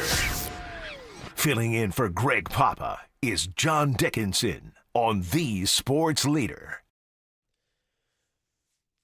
Greg Silver, John Dickinson with you on a Tuesday, talking all things Brock Purdy. 49ers looking to smack that Super Bowl window right back wide open, hitting on their draft picks. Brock Purdy and the mindset that he had last year, how he's looking to change it in 2025. All things to get into on roster cutdown day, the first edition of the Final 53. Deadline coming up in 2.5 hours, 1 o'clock p.m. Tracy Sandler going to be joining us a little bit over an hour, as she will be doing every Tuesday at that 11:50 time slot throughout the season.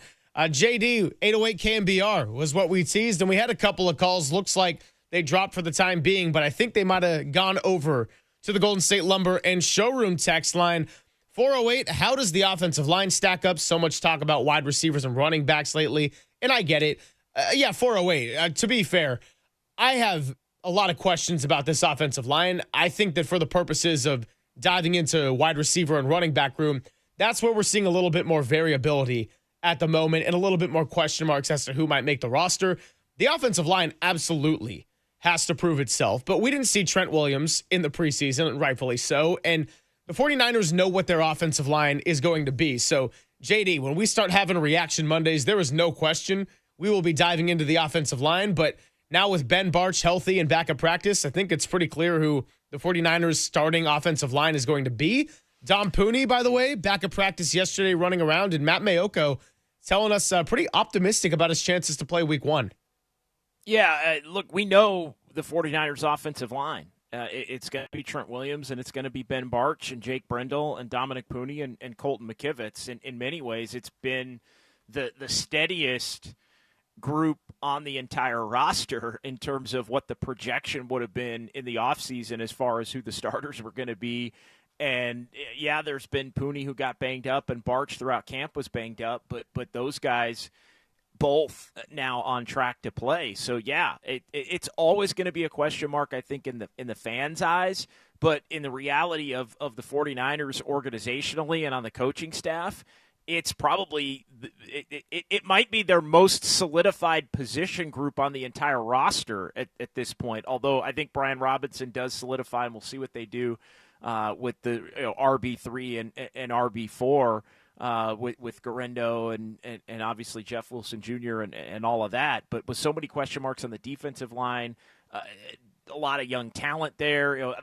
Offensive line and linebackers probably surprisingly so. Maybe the area where they're the most solid going into the year.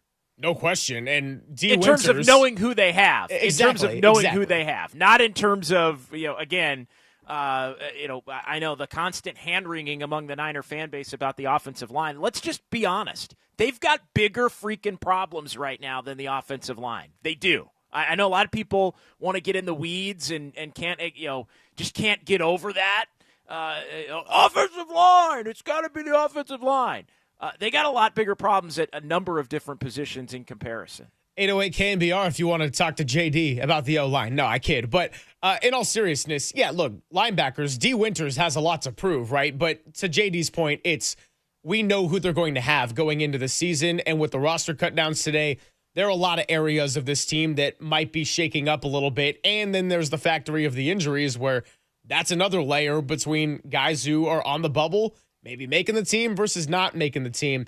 707, as far as Juwan Jennings says, do you think that the 49ers are hesitant to pay Jennings because they're afraid that the calf is a CMC situation like last year and maybe more of an Achilles?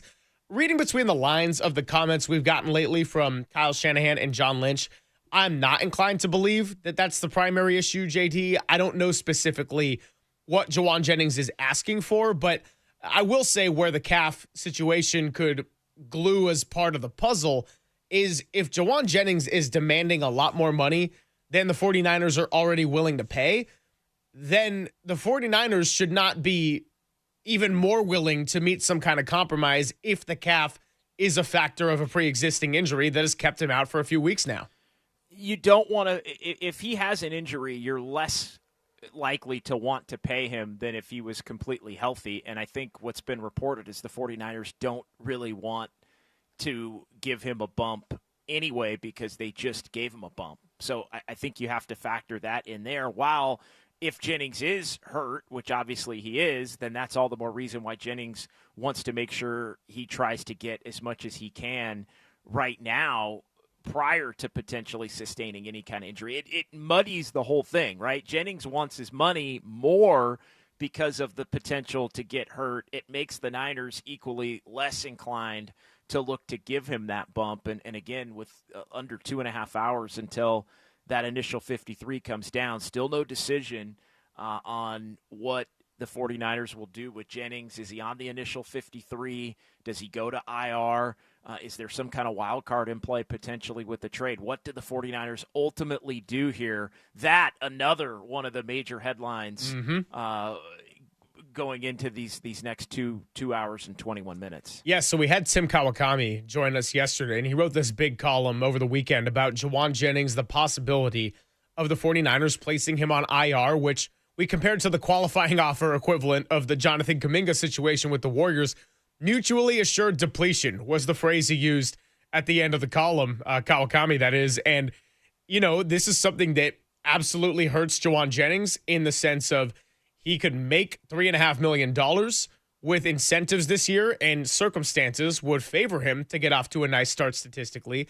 It would also hurt the 49ers because then you're looking at Ricky Pearsall, and you're looking at a bunch of guys who are currently injured and don't necessarily have a shot at making the roster, and maybe guys you think of more as special teamers like a Sky Moore. And on top of that, you're hoping that Ricky Pearsall can sustain his health for the first month of the season in what is going to be his true first go-around at the full 17. As far as what they can do with Juwan Jennings, even if he makes the 53-man roster today, the Niners can still maintain their injured reserve card with Jennings because there could be more pressure tomorrow to make an IR decision when waiver claims come through and the 49ers might need some roster spots to fill for new players. The 49ers right now are 11th in the waiver order. So if a player's released, they can go and sign anywhere immediately today. If they're waived, they got to go through the process of being claimed by other teams, just like everyone's doing in their fantasy football leagues coming up here. So that's another layer to this situation where Jennings, even if he's on that 53 today, they still have that IR card to play, the Niners, in their back pocket for maybe tomorrow. Yeah, they could, and the benefit of waiting until tomorrow would mean that you would free up one of your two players that you can designate to return today with the official 53. You can bring other players back off of injured reserve, but you can only designate two today that aren't on your initial 53. If you're on the initial 53 today and then placed on injured reserve at any point, you can be among a greater number of players that have the potential to come back. Now, you still have to miss the 4 weeks or the 4 games, but there's potential for you could still use that, and it may be it opens up somebody else that doesn't have to have that particular designation of being on the initial 53. So it's very much a scenario here, Greg, that would be in play to be used should the 49ers still be, as Tim Kawakami said, kind of daring or calling the bluff of Jennings sort of being unwilling to get back out there on the field, in part because of this injury. While we're on the topic of wide receivers here, a couple of names that I got my eye on loosely. The Jets released Malachi Corley, someone we brought up yesterday, former teammate of Upton Stout, Western Kentucky, 3rd-round pick, and, of course, with Robert Saleh's Jets. And then the Bucs also waived Trey Palmer this morning. So in the context of could this IR situation play out into tomorrow, Trey Palmer is a potential name to keep your eye on. As would the 49ers be in the market of claiming him and then have this situation drag out an extra 24 hours as it pertains to Jennings? And then don't forget the Demarcus Robinson suspension, which is going to complicate some of the math here too. And it still hasn't come down. I know the 49ers have to plan for everything, but that's another one of these where I think they were hoping and expecting that the appeals process and everything would go down to where he could just be put on the suspended list thus sparing a 53-man roster spot again for somebody else. If he does not have the suspension come down today, and I would imagine the 49ers are aware of the likelihood or unlikelihood of the suspension officially coming down today in conjunction with the rest of the cuts being due and the initial 53 at 1 o'clock Pacific time, then, that's another he has to be kept on the 53, which means somebody else would be cut. And then at which time the NFL gets around to formally announcing the suspension, then he goes on the suspension list. Then you can pick up somebody at that point. But if he has to be on the 53 because he has not yet been suspended and still will be between now and the first game of the season, that prevents the 49ers from keeping another player on that initial 53. So it could be a way, either directly or indirectly. I'm not saying the league would be intentionally doing it, but it would be a way to maybe penalize the 49ers a little bit, while for basically it costing them another player in addition to not having Robinson for that said period of time. I gotta say, I'm such a sicko. I missed my head spinning with all these different scenarios and technicalities here as we've gone through the month of July and August and things getting a little bit slower. I'm loving this, JD. We're going to get the final 53 first edition.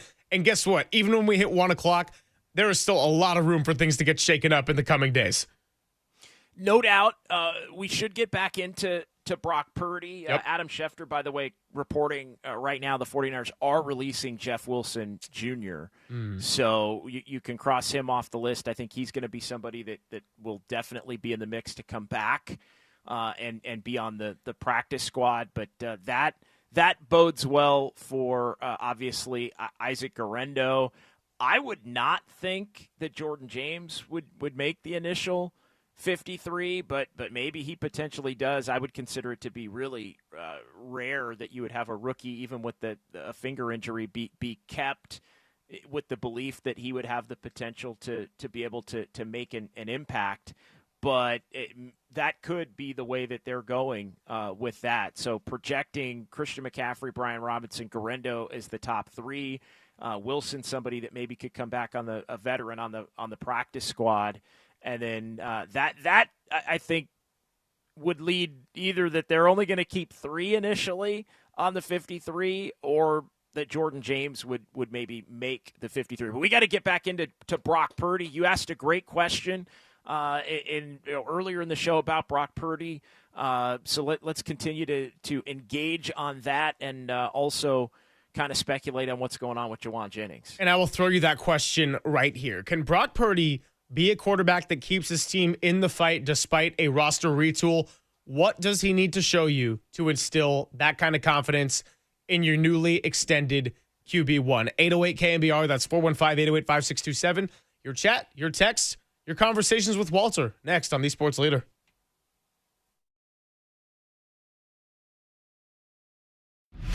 Time for traffic on The Sports Leader.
Papa and Silver now continues live from the KNBR Casino Matrix Progressive Jackpot Studios. Casino Matrix. Progressive jackpots are here. Where are you? Just drop in.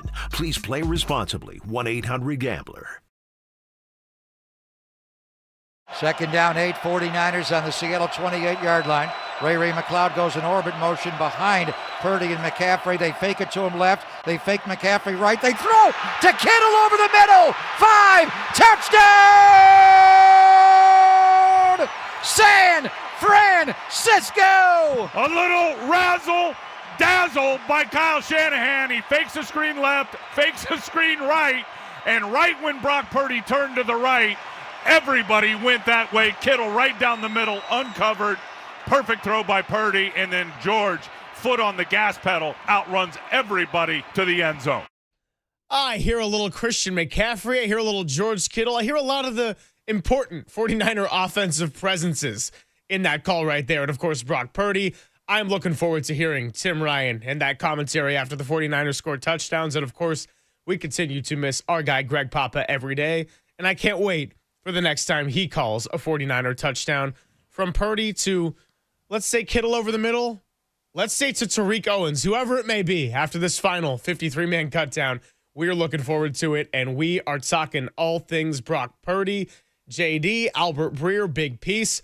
49ers need Purdy to be good, and Purdy admitted that last year he had the mindset of just trying to do too much. The quote is, I would say I was frustrated about losing the Super Bowl, and it was like, all right, we got to get back. That's all I saw was getting back to the Super Bowl. And because some of those guys are out, I have to go and make plays to get us back. And for me, I was losing sight of, bro, keep every play as simple as possible. Don't complicate it. And you will get back to your job the right way every single drive for 4 quarters, and you win the game. At times, I lost sight of that. I was trying to do too much. Yeah, really, really thoughtful and open and honest comment there from Brock Purdy. And you know, it's something we all kind of wondered about, I think, watching last season play out. I think you could tell at times that maybe he was pressing and with so many different injuries that he was trying to put the team on his back maybe a little bit too much. And to have him come out and admit it, I think is refreshing, because the one thing is you look at Brock Purdy and all of the success that he's had, going back to taking over in 2022 and the year where he was in the MVP conversation in 2023 all the way up until Christmas and basically week 17, he was not a quarterback that tried to do too much. It was all based on the running game and play action and being unapologetic for all the weaponry that the 49ers have all over the field and Kyle Shanahan. It all just worked in perfect sync. And it didn't matter who got the credit or how it came about, like all the nonsense about all the typical quarterback narrative nonsense that comes out over the course of the season. None of that mattered, right? Whether it was because of the weapons or Kyle, or he was getting the job done, and it was kind of effortless the way he was getting the job done. That was not the case last year at all. So a part of it may be less talent around him, but a big part of it, I think we saw it, but now we know it because he admitted it, was Brock trying to do too much. And I think knowing it and admitting it, if you're Brock Purdy, is a great thing, because now you try to go back to the mentality and the mindset that you had in the 2023 year, the back end of the 2022 year, where you get thrust from being Mr. Irrelevant into the starting quarterback on a team with Super Bowl aspirations. I think it gives him the best chance, Greg, to be the best quarterback that he can be for this team this season. 209 says he'll admit he tried to do too much last year, but won't admit he needs gloves in the rain. Hey, you never know. Brock Purdy is that is a very thoughtful and mature response that we heard on the Albert Breer front. And yeah, we'll see how he confronts some of the tough weather situations and games this year. But on the whole notion of the Niners need Brock Purdy to be good, and looking at this season and the retool, here's one angle I don't think we've really unpacked much, JD. And I know I was texting you a little bit about this off the show, and it kind of clicked for me that you look at 2022 Brock Purdy and you look at most of 2023 Brock Purdy. The Niners almost always had a lead.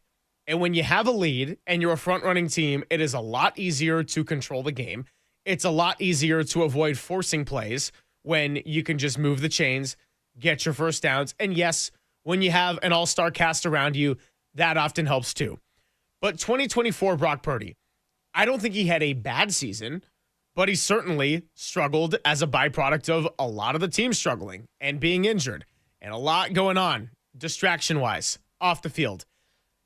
NFL is hard.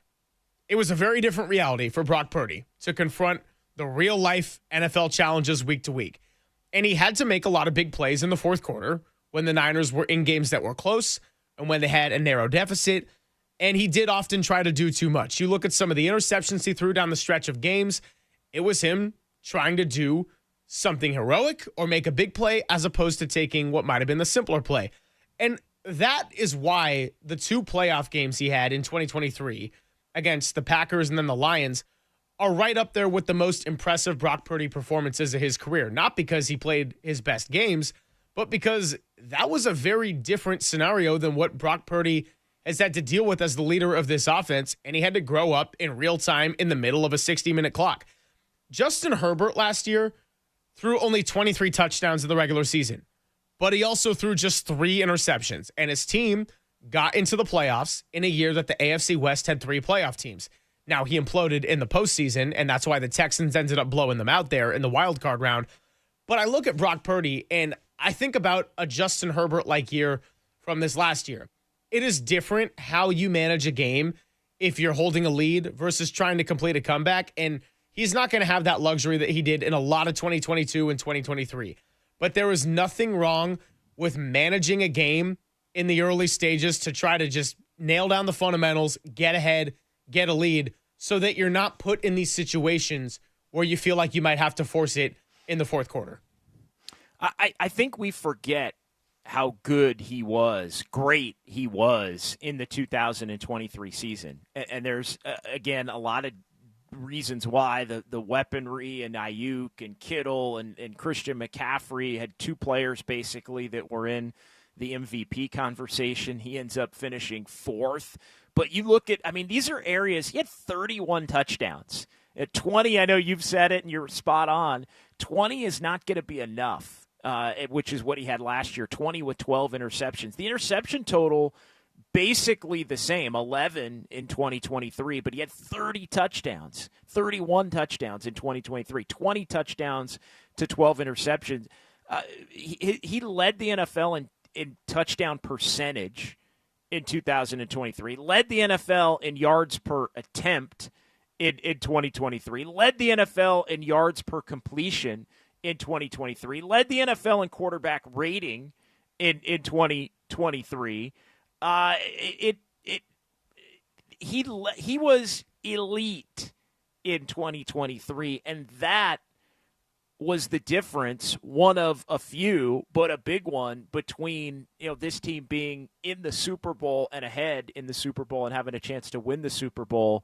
And look, a lot of other things were different last year injury-wise. I'm not putting it on Brock Purdy by any stretch, but if you look at the level he played at, and he was closer in the 5 games started plus the playoffs in 2022, he was closer then to the 2023 Brock Purdy, if you look at the numbers, even in a small sample size, than he was the 2024 Brock Purdy. The 49ers need the 2023 Brock Purdy, Greg. And again, I keep coming back to the 2023 Brock Purdy was somebody who was doing it and unapologetic for the Kyle Shanahan effect and unapologetic for the talent that he has around him. Nobody cares about that if you're leading the league in all these different categories. The reality is the 49ers need that level of production for Brock Purdy to come back for them to maximize the team that they want to be in this season. When you look at a team that has a lot of youth or question marks or potential deficiencies, what is the singular position that can most easily overcome that when you look at the results? It's quarterback. Now, we have talked about the most irreplaceable 49ers, and we've said number one on that list is Christian McCaffrey. Not just because of what Christian McCaffrey is as a player in and of himself. Christian McCaffrey is also going to make life a lot easier for his quarterback. And there was another great quote that stuck out to me from the Breer column. Purdy continues on the mindset that he had last year of trying to do too much, only thinking about, got to get back to the Super Bowl. He said, I felt this pressure on myself that I need to be the Superman type guy, go out, make plays off schedule. There were some moments where I was like, dude, you got to get back to basics. It doesn't matter who's there. The way Kyle calls plays, you run it right, just like your rookie year, and it works. Stick to that and be consistent. Don't go searching because Christian is out of this game and you think you have to go and replace him. There is no replacing Christian McCaffrey if he's off the field. There is not, and again, he should not be trying to feel that he has to bear the burden of that, because that made him a less successful version of the quarterback that we saw him be in those 22 and 23 seasons. So again, I think in 808 KNBR 415-808-5627. The number to join the conversation, the phone lines, the Golden State Lumber and Showroom text line. What level of play do you need from Brock Purdy for the 49ers to get back into that potential contender type mix? And what do you think of Brock acknowledging the fact that his mindset coming off of the Super Bowl with so many others out was, paraphrasing my words, but basically, hey, I got to do more. I got to be the hero in some ways. My words, not his. There, but taking that burden on, I think you appreciate it from a leadership standpoint. But I also think we could all see that he got a little bit, I don't want to say out of character, but out of the things that made him his most successful, and it didn't work for him.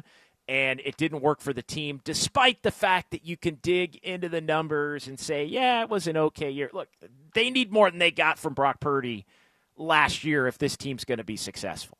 808 KNBR, that's 415-808-5627. As far as the quotes, I think you have to appreciate the honesty, the maturity, the self-awareness, and the fact that it sets a tone of accountability, because the 49ers have not had their shortage of drama. We spent a good 2 hours yesterday getting into the Jawan Jennings situation after what seemed to be a pretty drama-free stretch of an offseason where Purdy gets extended, Kittle gets taken care of, Warner gets taken care of, and you got to have guys that can go and set the tone and build that kind of trust with Kyle Shanahan. I also think that it is important, regardless of what you think of Kyle Shanahan as the head coach of the 49ers, and if you want him gone and he can't close it out in the big games, etc., for Brock Purdy to recognize the fact that Kyle Shanahan wants his offense run in a specific way, the way that Kyle Shanahan calls plays, you're supposed to run it in a certain way.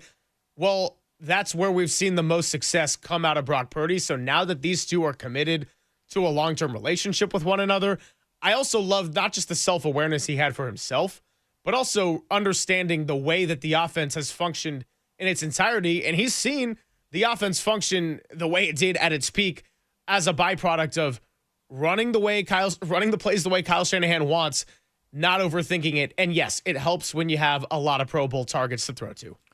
Aligned with this shift in mindset is the other quote that stood out. He says, I feel like there's this, they're in a rebuild.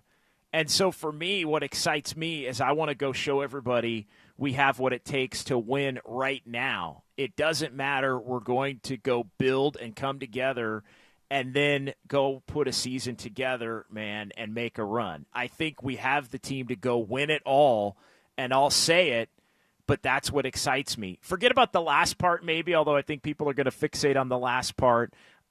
It's the understanding of, I think, using kind of that underdog mentality, I think is aligned with putting too much pressure on yourself and getting back to basics. The less is more component to the way Brock Purdy plays the position. Putting less pressure on yourself to be the person to do it leads to greater statistics and greater amount of victories for the 49ers. But the notion that people are kind of down on I think the 49ers need to revel in that this season. The easier schedule on paper. Everybody thinks they're in a rebuild. Only won 6 games last year. I think because I do think the national narrative, Greg, is very different on the 49ers than the local narrative. I feel like the local narrative is almost too inclined in a way to think that this team is still Super Bowl or bust. I actually would not put the 49ers in contender status, which we've talked about, going into the year. Can they get to contender status? Sure. Yes, they can get there. But going into the year, I don't think they're Super Bowl contenders.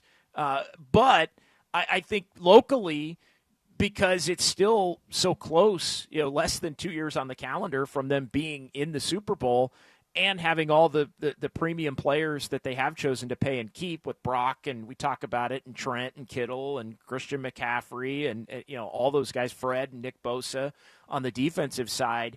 I think there is this belief among the fan base locally that it is hell or high water, Super Bowl or bust, whereas nationally, Greg, I think it's interesting. Nationally, it's they're not going to be as good, and maybe they'll make the playoffs, but they could win 10 games and kind of bounce back a little bit because they have a really easy schedule, but they also could maybe win 8 or 9 and still be an improvement over they were last year, but not quite good enough.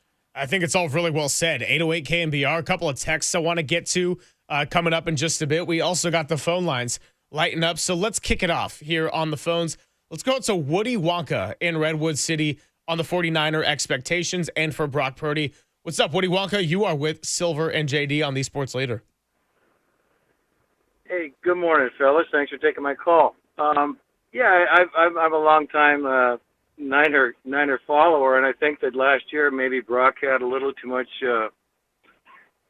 self-expectation. One, to justify maybe the nice contract he earned and deserved, and two, he tried to make up some deficiencies.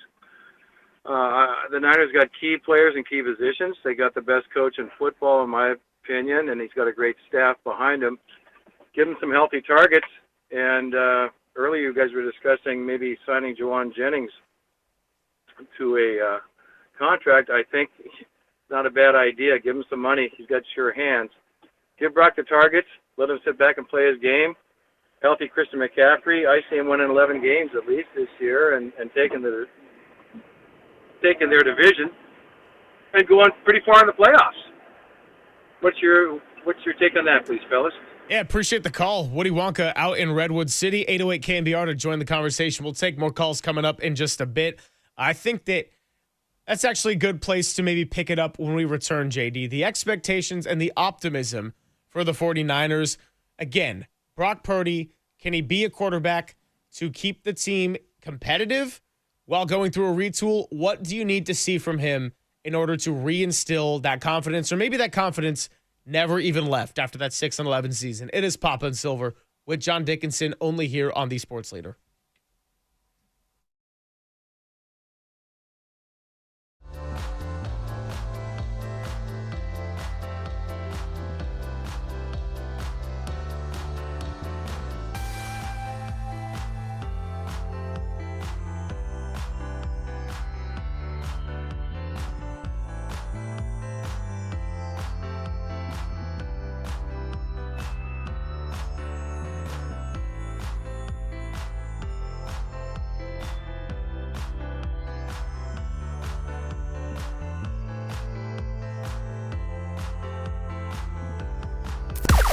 Now, from the O'Donnell Financial Group Sports Desk. Learn more at odfigroup.com. O'Donnell Financial Group, because planning is a process, not a product.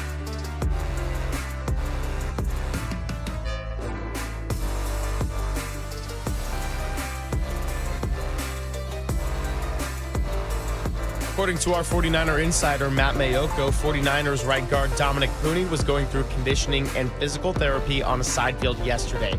Mayoko said that given the quick improvement, he would be surprised if Pooney is not out there on the field week 1 in Seattle.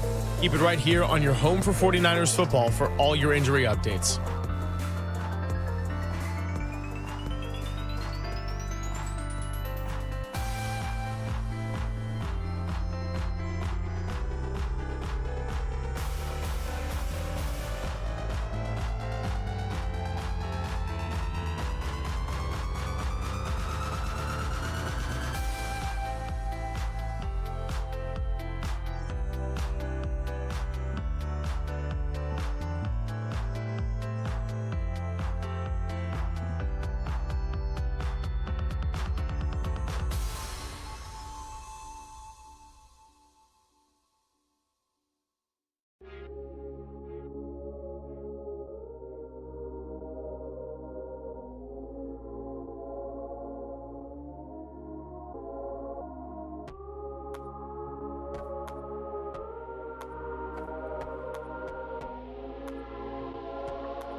This is Papa and Silver on KNBR, the sports leader.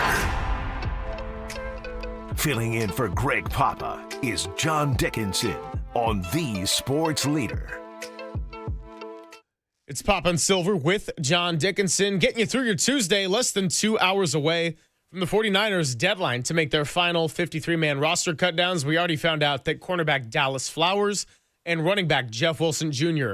were cut from the team. And Demarcus Robinson, Jawan Jennings, the wide receiver room, what's going to happen there?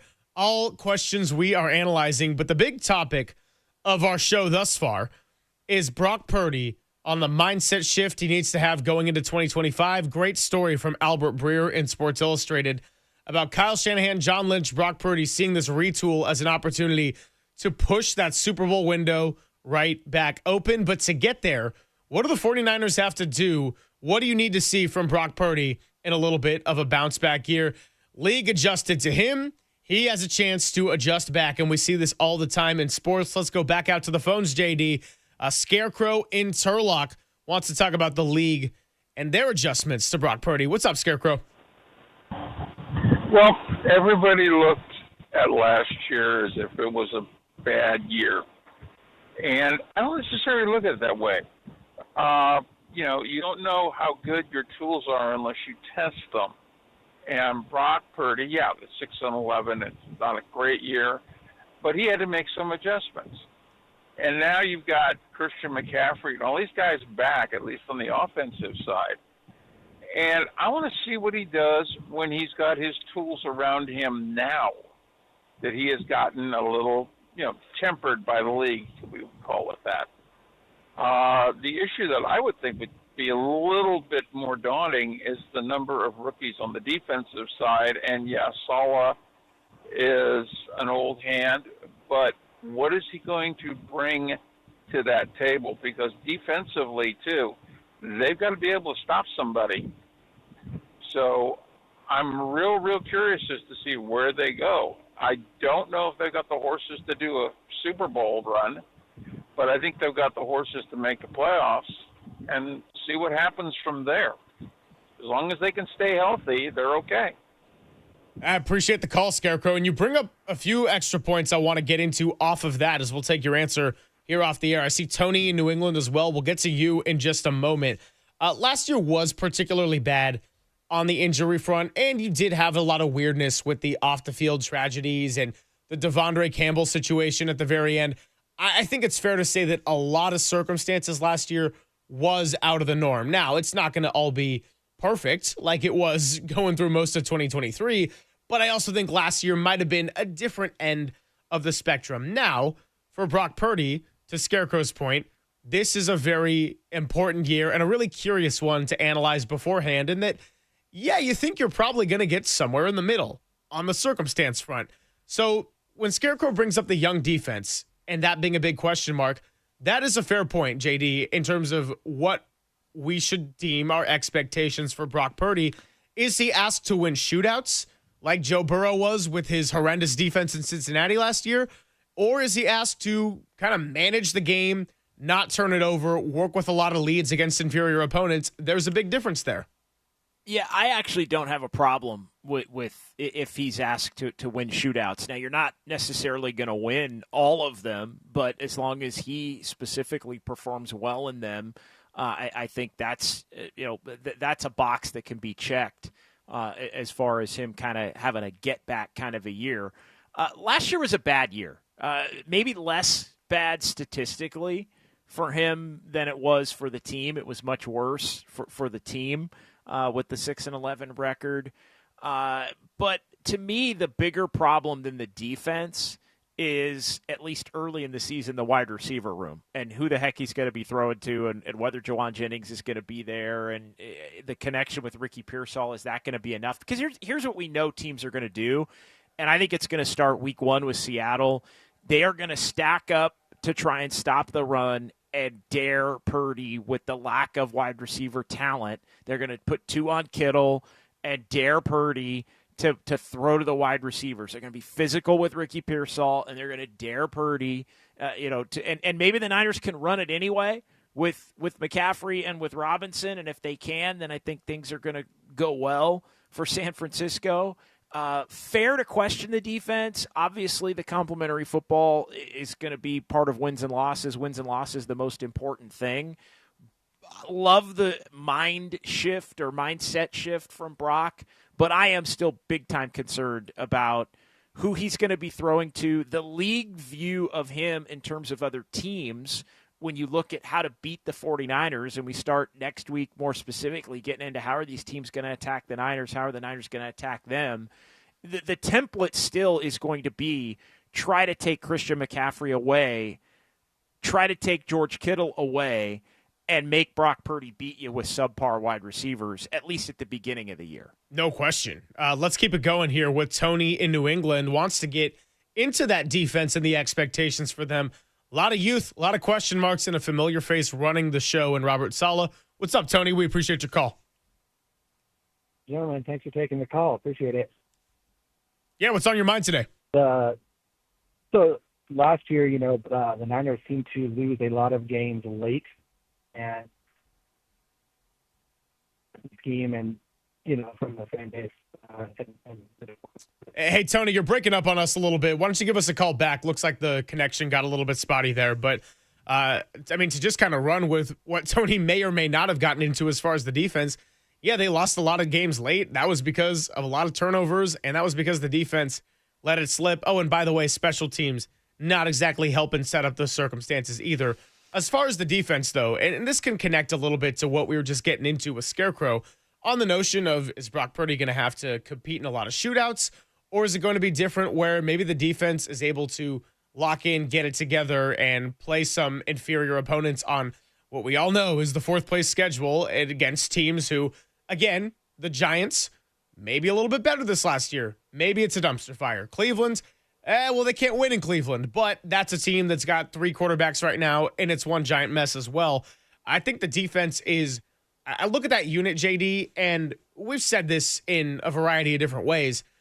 The onus is on Brock Purdy to have a productive start to the year, even with an undermanned receiving core, because I think that is going to take time for the defense to get its act together and lock in a little bit. There is going to be the inevitable growing pains, and if this defense can be opportunistic, get some turnovers, and the offense can do its job in maybe limiting the turnovers, that will be one of the major keys to the start of the season for this group. But if we're going to look at this defense as a competitive unit, that's probably going to take shape more so in week 11, 12, 13 than we're going to see in 1, 2, 3. Yeah, the Niners may be in a unique spot where the defense early means that they have to try to be more offensive-oriented early when they have fewer weapons on offense early. And that's where those are the problems, I think, potential. And then you have the divisional games to boot, 3 in the first 5 weeks, 1 against each team, 2 of them on the road, bookending those first 5 at Seattle, at the Rams on October the 2nd. So I do think while they are trying to sort things out, they are more vulnerable than you would like, I think, early on in the season. And that all ultimately leads back to the quarterback's ability. I think Brock's going to be tested, to bring it back to some of the quotes in the Albert Breer piece. I think Brock's newfound mentality, Greg, is going to be tested in the first 5 weeks. Yeah. To say he was frustrated about losing the Super Bowl, to say that he lost sight and tried to do too much and put the pressure on himself to carry a team with others out, he may find himself a little bit dealing with those similar struggles and beliefs considering the state of the team around him early. If he can battle through it, be successful, if they can collectively battle through it and be successful, then I think they are in a really good position to be one of these teams that's better in the middle and toward the end of the year than they are at the beginning. But at the beginning, it's all in flux, and I think the best way to probably say it is the fact that you can have we all do this, right, in life. We all kind of take a look at, oh, you know what, I should have been as hard on myself here. I overthought this, or get back at, like, we all do it and say we want to be better at it. But what do we typically do? I think it's human nature when we get put back in those pressurized situations of things that we all have to deal with in our own way on a day-to-day basis. We all tend to revert back to the issue that maybe got you into problems. So I think it's going to be a good test early in the year for Brock. No, it's a lot of self-coaching. And, I mean, look, I wouldn't know anything about it because I never overthink. And I kid because just moments ago in the last break, I made some comment about how looking through the digital team's feed, playing back some of the old segments, I say, sometimes I look like I'm just angrily scowling at my computer. And our guy Jack Loader says, I think you should analyze yourself a little bit more with the looks and expressions. So, yeah, wouldn't know anything about the overthinking.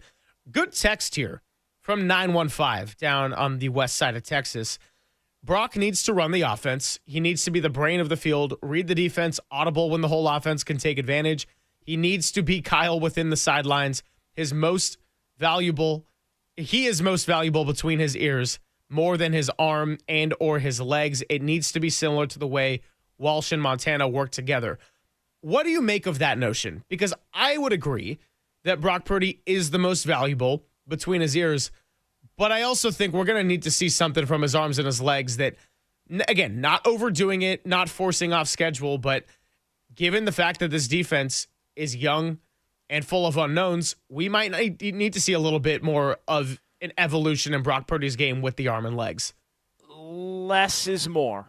Less is more in terms of the mindset. Again, that doesn't mean I think he had a less is more mindset in 22 and 23, and he was much more statistically productive by comparison to where he was last year. He's going to have opportunities to do, like, it's going to come out in the wash, I guess is what I'm saying. Like, there doesn't need to be any added emphasis on do this or do that other than just play your game. And I completely agree with the texter. Play your game, be in lockstep with Shanahan, run the offense, and the opportunities to make plays will be there in the context of the offense. And if they aren't, the key then becomes, Greg, to not make the catastrophic mistake. There were too many of the catastrophic or game-losing type mistakes that Brock made last year, potentially looking to force it a little bit. You're always going to do it here and there as a starting quarterback, but it comes back to, and I don't intend for it to sound disrespectful. Some may say, oh, it's disrespectful. Blah, blah, blah. Less is more, because we've seen the lesser mentality Brock Purdy be in the category of elite quarterback statistically throughout and in the MVP race up until New Year's in 2023. So the mentality leads to the greater production, which puts him in the conversation with the top 5, 6, 8 quarterbacks in the league. 808 KNBR. Great discussion going on Brock Purdy. We got Tracy Sandler joining us in about 20 minutes, so we'll get ready to talk to Tracy. She wrote a nice piece about Brian Robinson and his first day of school, and let's keep it right here on the Niners, on Purdy, on the Sports Leader. KNBR, the Sports Leader.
Greg and Greg, Papa and Silver. This is KNBR, the sports leader.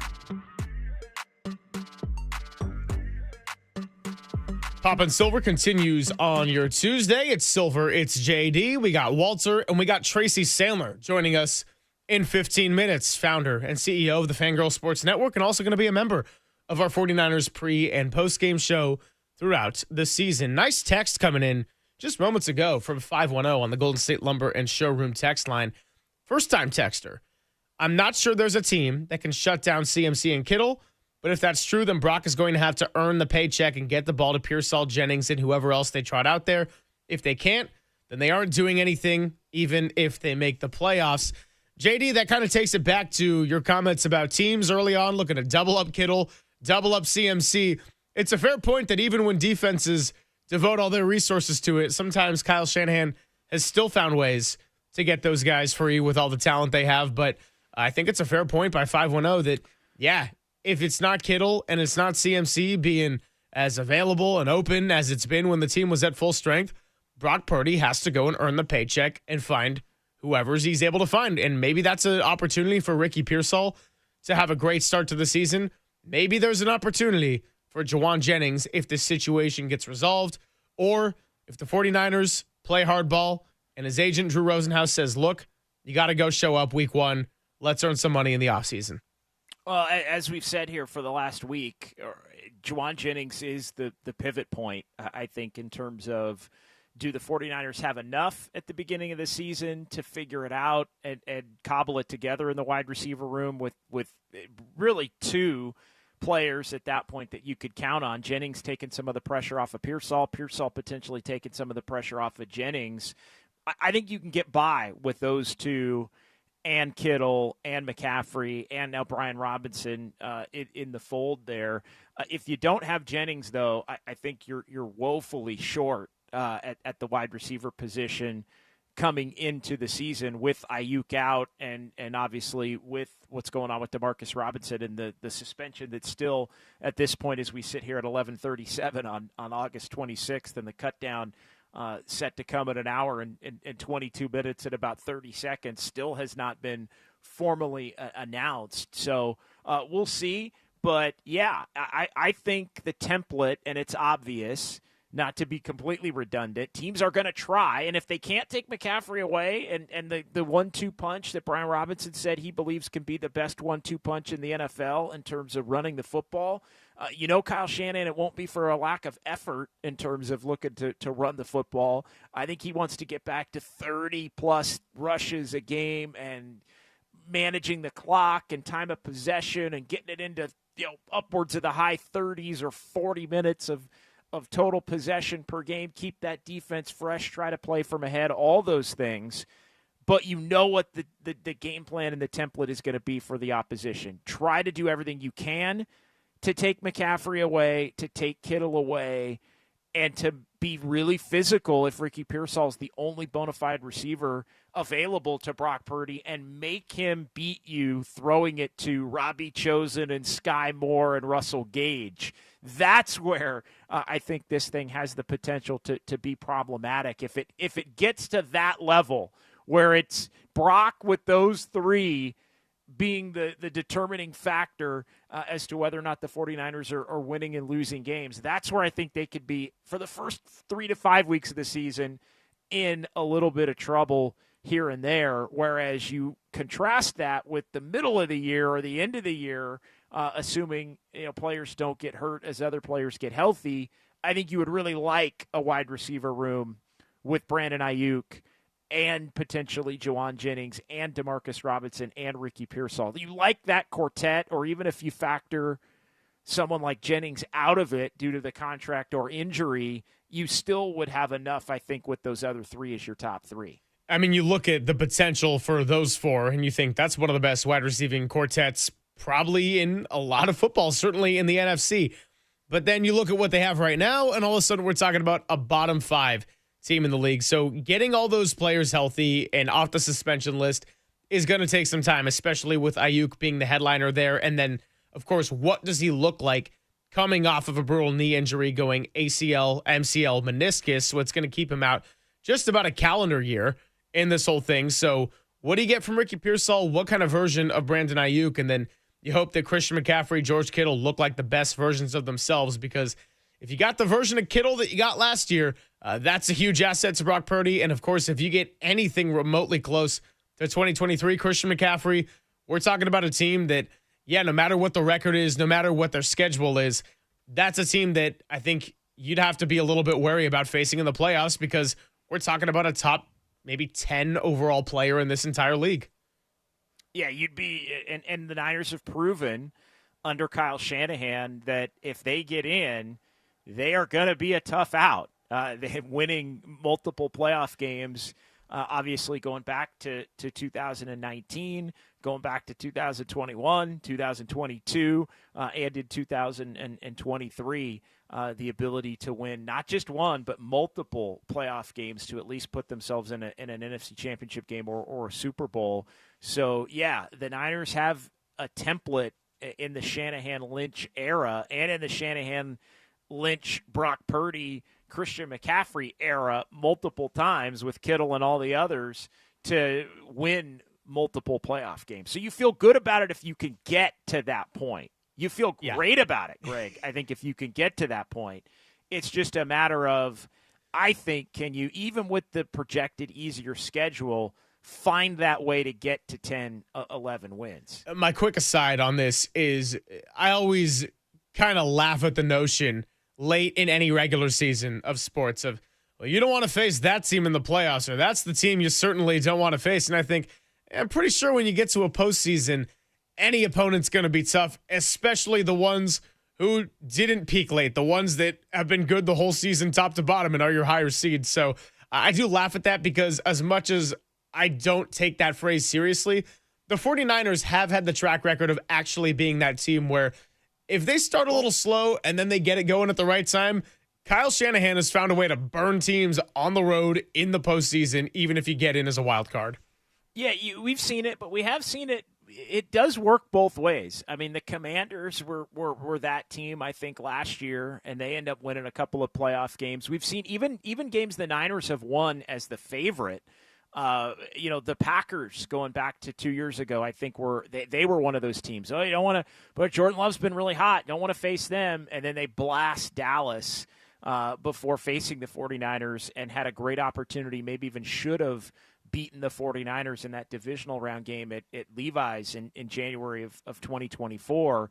So it does play. I think that notion of teams that kind of get hot that you don't want to – they don't always win every game, but I do think they can make life awfully difficult on even a team that goes into it being the favorite. Yeah, and just to kind of extrapolate some of this discussion even into the regular season, I think that for better or worse, all these NFC West teams might be a little bit more playoff conditioned than your typical team fighting for a division title or a wild card spot because there might not be a whole lot of separation top to bottom. Now, we don't know what the records and the standings are going to look like when you get to Thanksgiving, of course.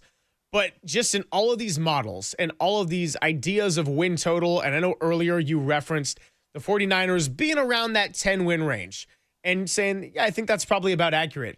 Well, I would say that the bottom of that division, you're probably seeing a lot of Arizona. You're seeing a lot of Seattle. And if you're Colin Cowherd, you're going to say the 49ers.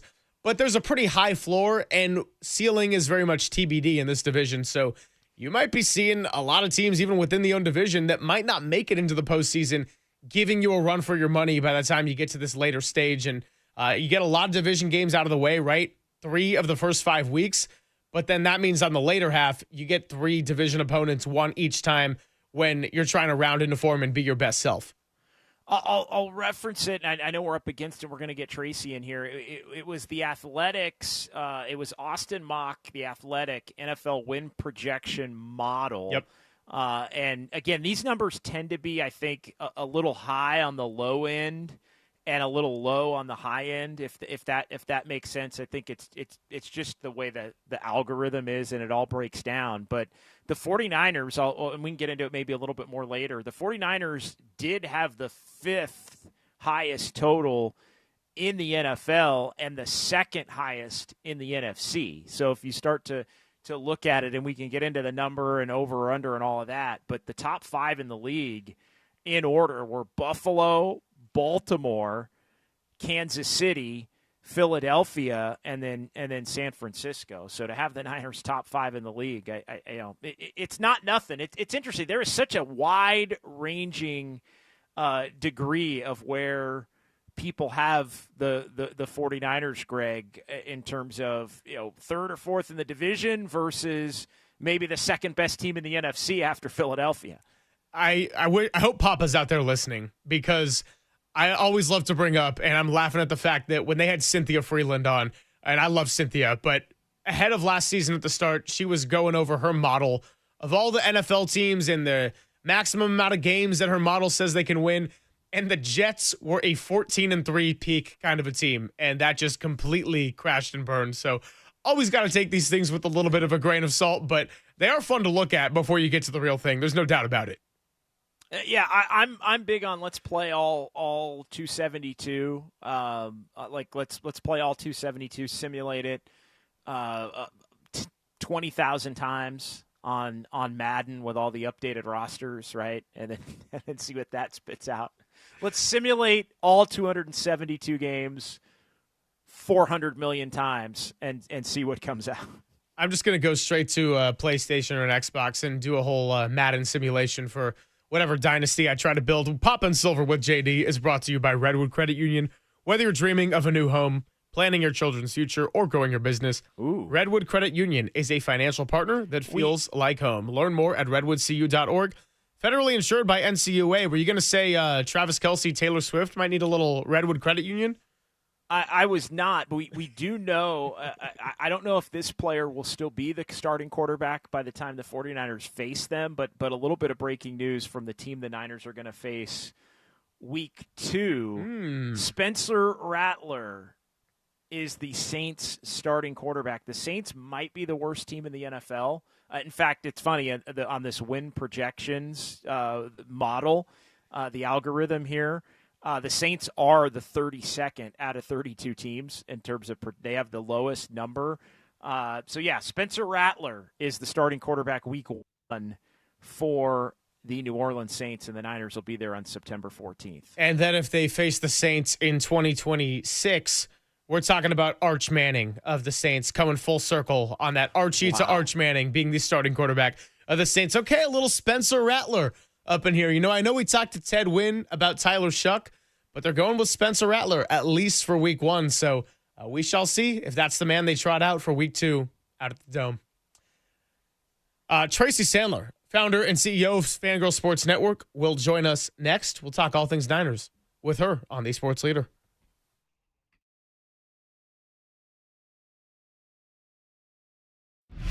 Time for traffic on the Sports Leader.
talk about the Dolan Law Firm. Did you know that many of the attorney ads you've seen or heard aren't based in the Bay Area, some not even in California?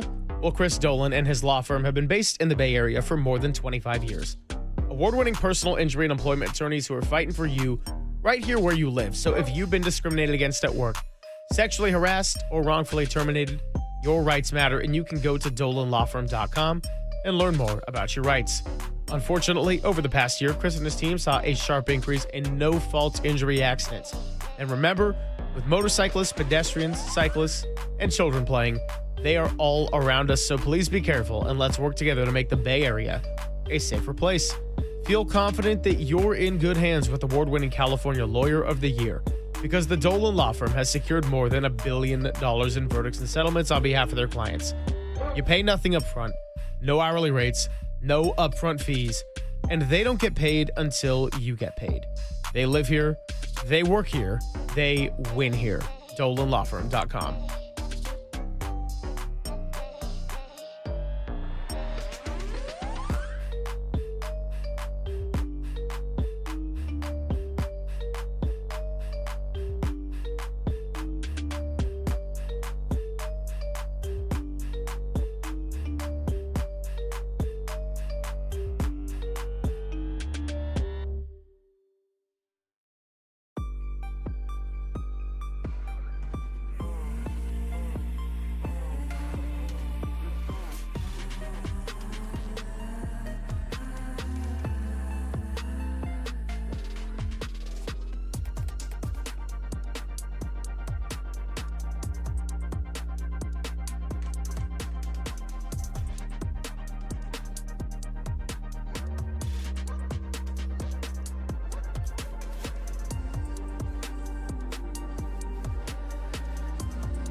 Papa and Silver now continues live from the KNBR Casino Matrix Progressive Jackpot Studios.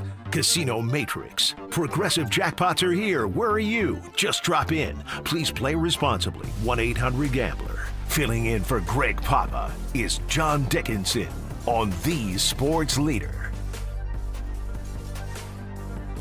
It's poppin' indeed. It's Papa and Silver with John Dickinson here on the Sports Leader, getting you through your Tuesday.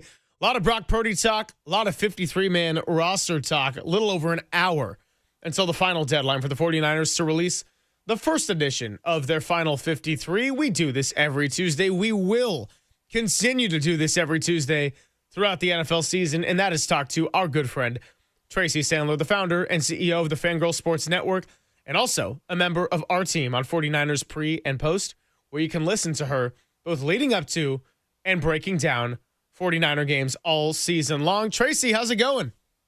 Good, thanks. How are you guys doing? We're doing pretty well. Just trying to make sense of all the what ifs, all the question marks, the roster, the bubble, all that good stuff. But I want to actually bring you in on where we've been having the bulk of our discussion for the day. And Albert Breer wrote this big column about the 49ers and how they're looking to reopen that Super Bowl window, even with a retool, comparing it to the 2023 Rams, the 2024 Bills. Yep. And a lot of this has been about Brock Purdy and him coming out saying, yeah, my mindset last year was just focusing on getting back to the Super Bowl. I was trying to do way too much. I got to get back to the basics, run the way that Kyle Shanahan wants me to do it. So for Brock Purdy to, I guess a larger question existentially is Brock Purdy somebody who can keep the team in the fight even during a retool? And then the more specific question, where I'll start with you, is what does he have to show to reinstill that kind of confidence that he is very much a quarterback worth the $53 million contract and someone that could ultimately help the 49ers hoist the Lombardi Trophy? Well, I think to the 49ers, he has to show nothing because they already 100% believe in him and believe in that. And I think maybe to everybody else, he just has to go back to, like he said, doing the basics. It's actually funny. We talked about this on post-game the other day a little bit. And I said, one of the things, I know his numbers regressed a little bit, and he maybe had a little bit of a regression last year. With all those injuries and everything going on, I think he was trying to do too much. He was pressing, thinking he had to put it all on his shoulders, and there was nobody's shoulders last year that it could have gone on to save the season. And so I really think it's exactly what he said, and I think he 100% is the guy to do that. And yeah, like I said, though, to the team, he doesn't have to prove anything. He's already proven himself. I think to the fans, it's just go back to what he's been doing. Nationally, I'm not sure he'll ever do enough to prove himself to people because people just don't seem to want to accept it. But I think in the Bay Area, just go back to being Brock Purdy, keep this offense together. They are very much like the 2023 Rams and the 2024 Bills. And those 2023 Rams became the 2024 Rams and were a game away from going to the NFC Championship game. So that is the model. And so I think it's just keeping that core on the offense together because that's where the biggest core of veterans are, and trying to get them as far as they can come November, December, and January. Yeah, and neither of those teams ended up winning the Super Bowl or getting to the Super Bowl, but both of those teams wound up having really successful seasons, obviously, especially when you consider the circumstances at play there. Tracy, I want to get to the local versus national because I think it's interesting. Locally, it feels to me as if the 49er fan base, and I love bringing this up, it still feels Super Bowl or bust to the local fan base. Nationally, though, it feels like the 49ers are almost being a little bit underestimated, and Brock mentioned that to Albert Breer as well, kind of getting back to the narrative that they're in a rebuild and that maybe they're not going to be this good team. Do you think that's fair on both sides? How do you see that?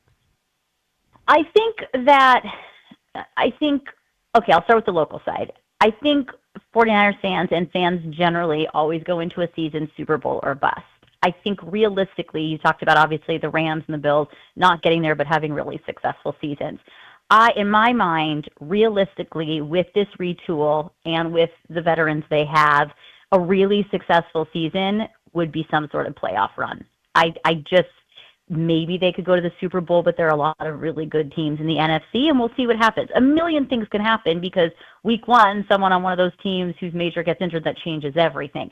But I think a really successful season would be getting to the playoffs and making a run in the playoffs. And if they made it to the Super Bowl, fantastic. But I think that's like a realistic, successful season.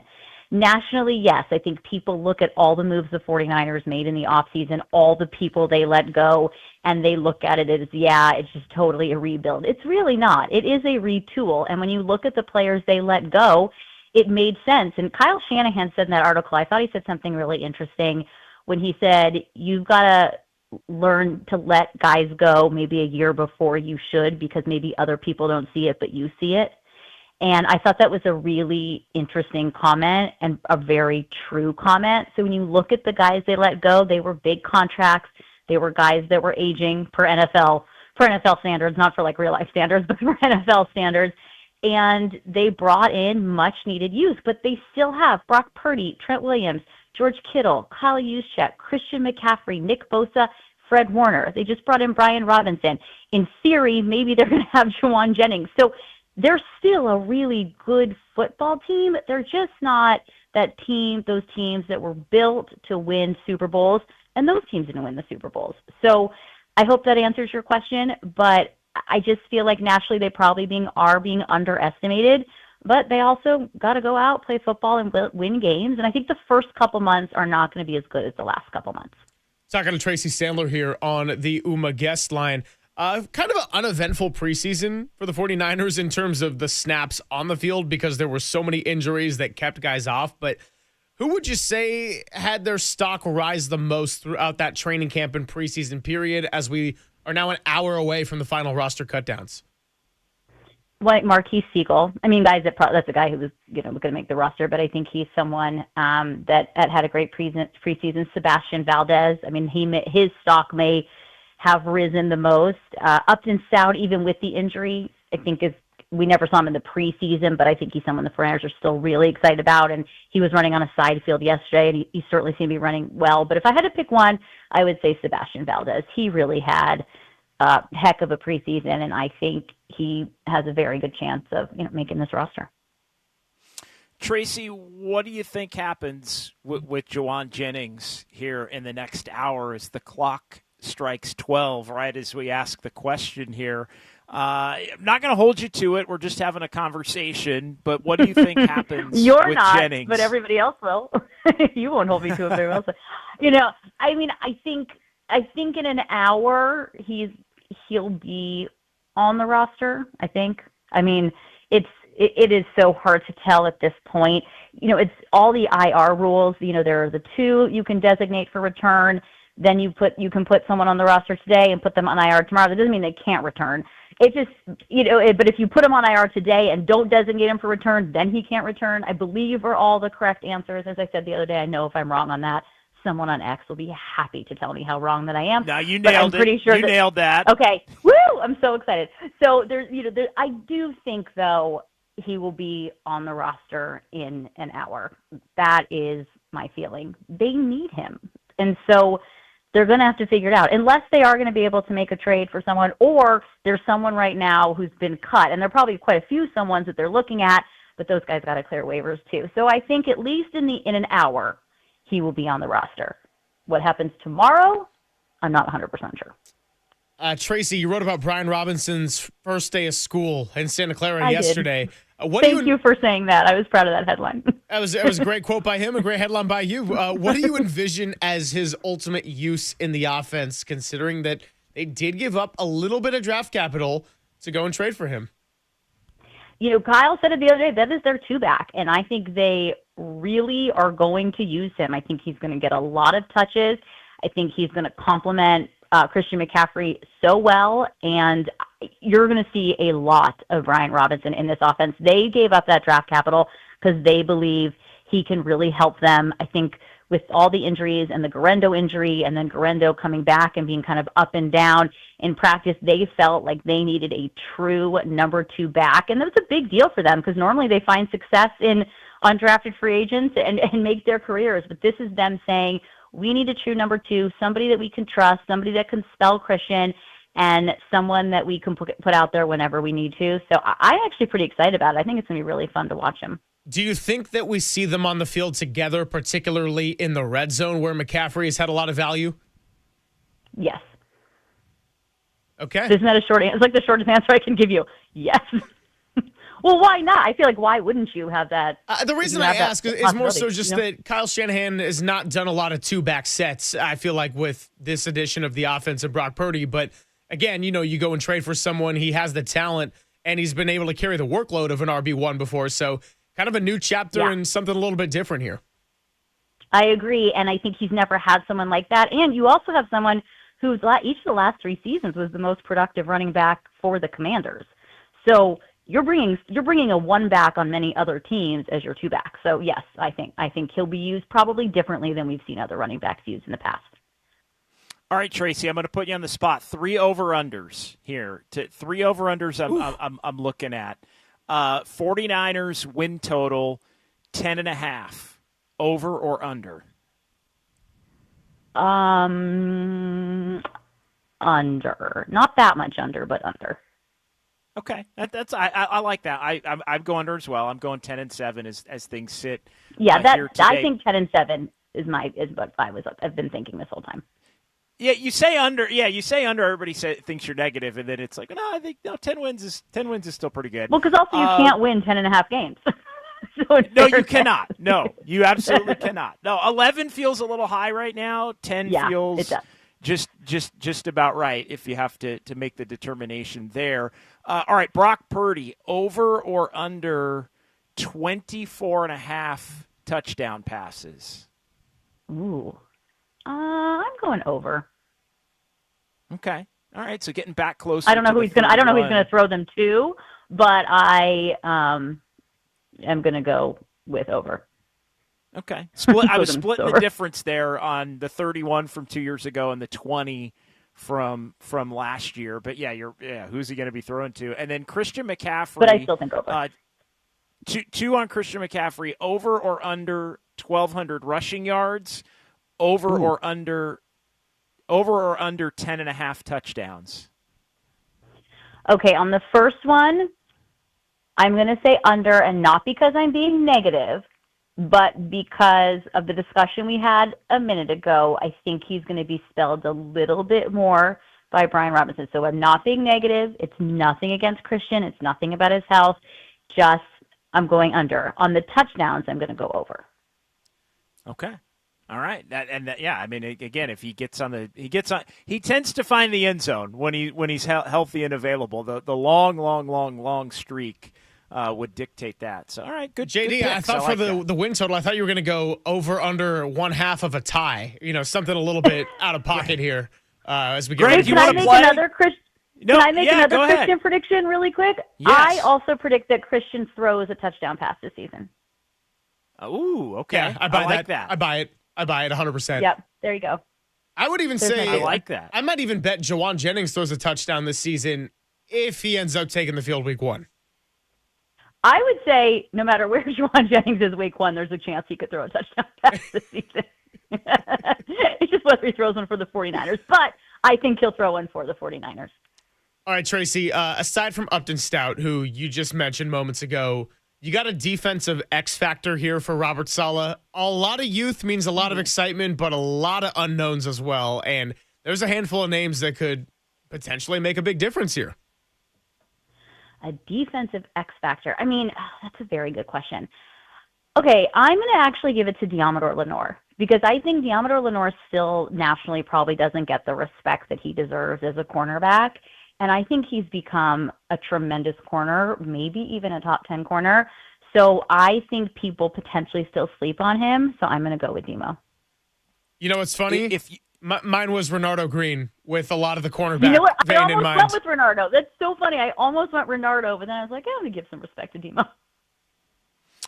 Surprise! If you had, and this is really in the weeds, I'll admit, and if you had to pick a surprise player who makes the team in an hour, the headlining surprise player who makes the team, who would you pick? Ooh, that is a really, really good question. Jake Moody. No, that's not it. Okay, I'm going to pick one that I actually don't think maybe would be that much of a surprise today, but maybe would have been a surprise when they signed him. Okay, how's that? That works. Robbie Chosen. Yeah, that works. That Okay. works. I was thinking about Robbie I would say Chosen not too. a surprise today, but I think when they signed him, it felt like, oh, they just need some depth and warm bodies in the wide receiver room, where now I think he has a chance to make the team. On that note, do you think Robbie Chosen, say he makes the 53-man today, but DeMarcus Robinson comes off suspension, maybe Ayuk, a couple other guys get healthy, do you think he's a fair candidate to be part of Kyle Shanahan's practice squad? I know he got that invitation last offseason and then ultimately had the opportunity in Miami come his way. It's a little hard. I mean, I'm happy to speculate. It's a little hard to predict that because is he going to get in games? Is he going to do really well? Or are they going to cut him and someone else is going to pick him up? It's hard. I think, yes, he's always going to be an option for that, and I think they would always want to have him on this practice squad. I think we'll just see if another opportunity like, Miami comes his way. You certainly couldn't blame him for taking it. Tracy, we always appreciate you. We're very excited to do this every single Tuesday at this time and eventually get you on what we're calling the really, really, really ridiculously good-looking guest cam, which Susan Slessor is going to pop fabulous. on. Yeah, and I wanted to leave you with some Dodger hate, but they won 7-0 last night, so I guess I'll just say the Giants had a better weekend than the Dodgers. Whoop-de-doo. Sure, no problem, but my boys are back. Yeah, I know. We got no taunting material right now. It is in a bad place here. We'll get to our Giants at the end of the 12 o'clock hour. Have a good one, Tracy. We'll talk soon. All right, bye, guys. Thank you. She is Tracy Sandler, going to be part of our KNBR team all season long, 49ers pre and post game. And she'll be joining every show once a week, us on Tuesdays. Let's continue to unpack the 49ers side of this Albert Breer column. We got deep into the Brock Purdy part. What about the team-wide expectations and the approach of Kyle Shanahan and John Lynch? We'll keep that going all the way up till Susan Slessor at 12:50. It's Papa and Silver with JD on the Sports Leader.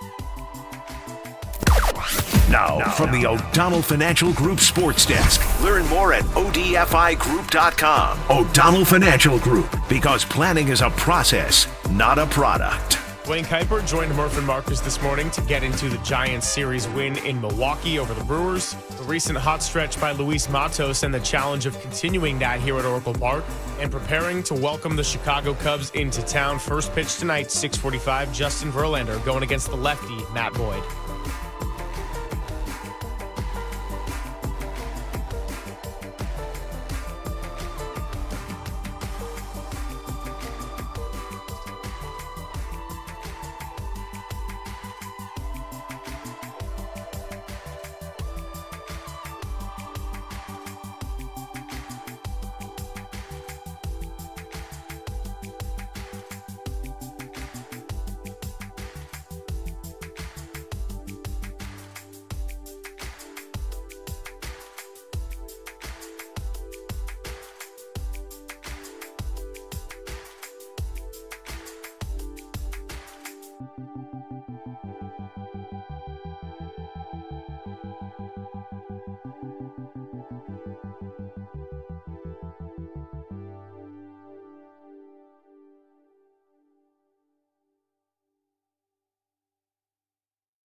And now it's time for the Protect Your Assets Business and Technology Report with me, David Hollander.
Papa and Silver now continues live from the KNBR Casino Matrix Progressive Jackpot Studios. Casino Matrix. Progressive jackpots are here. Where are you? Just drop in.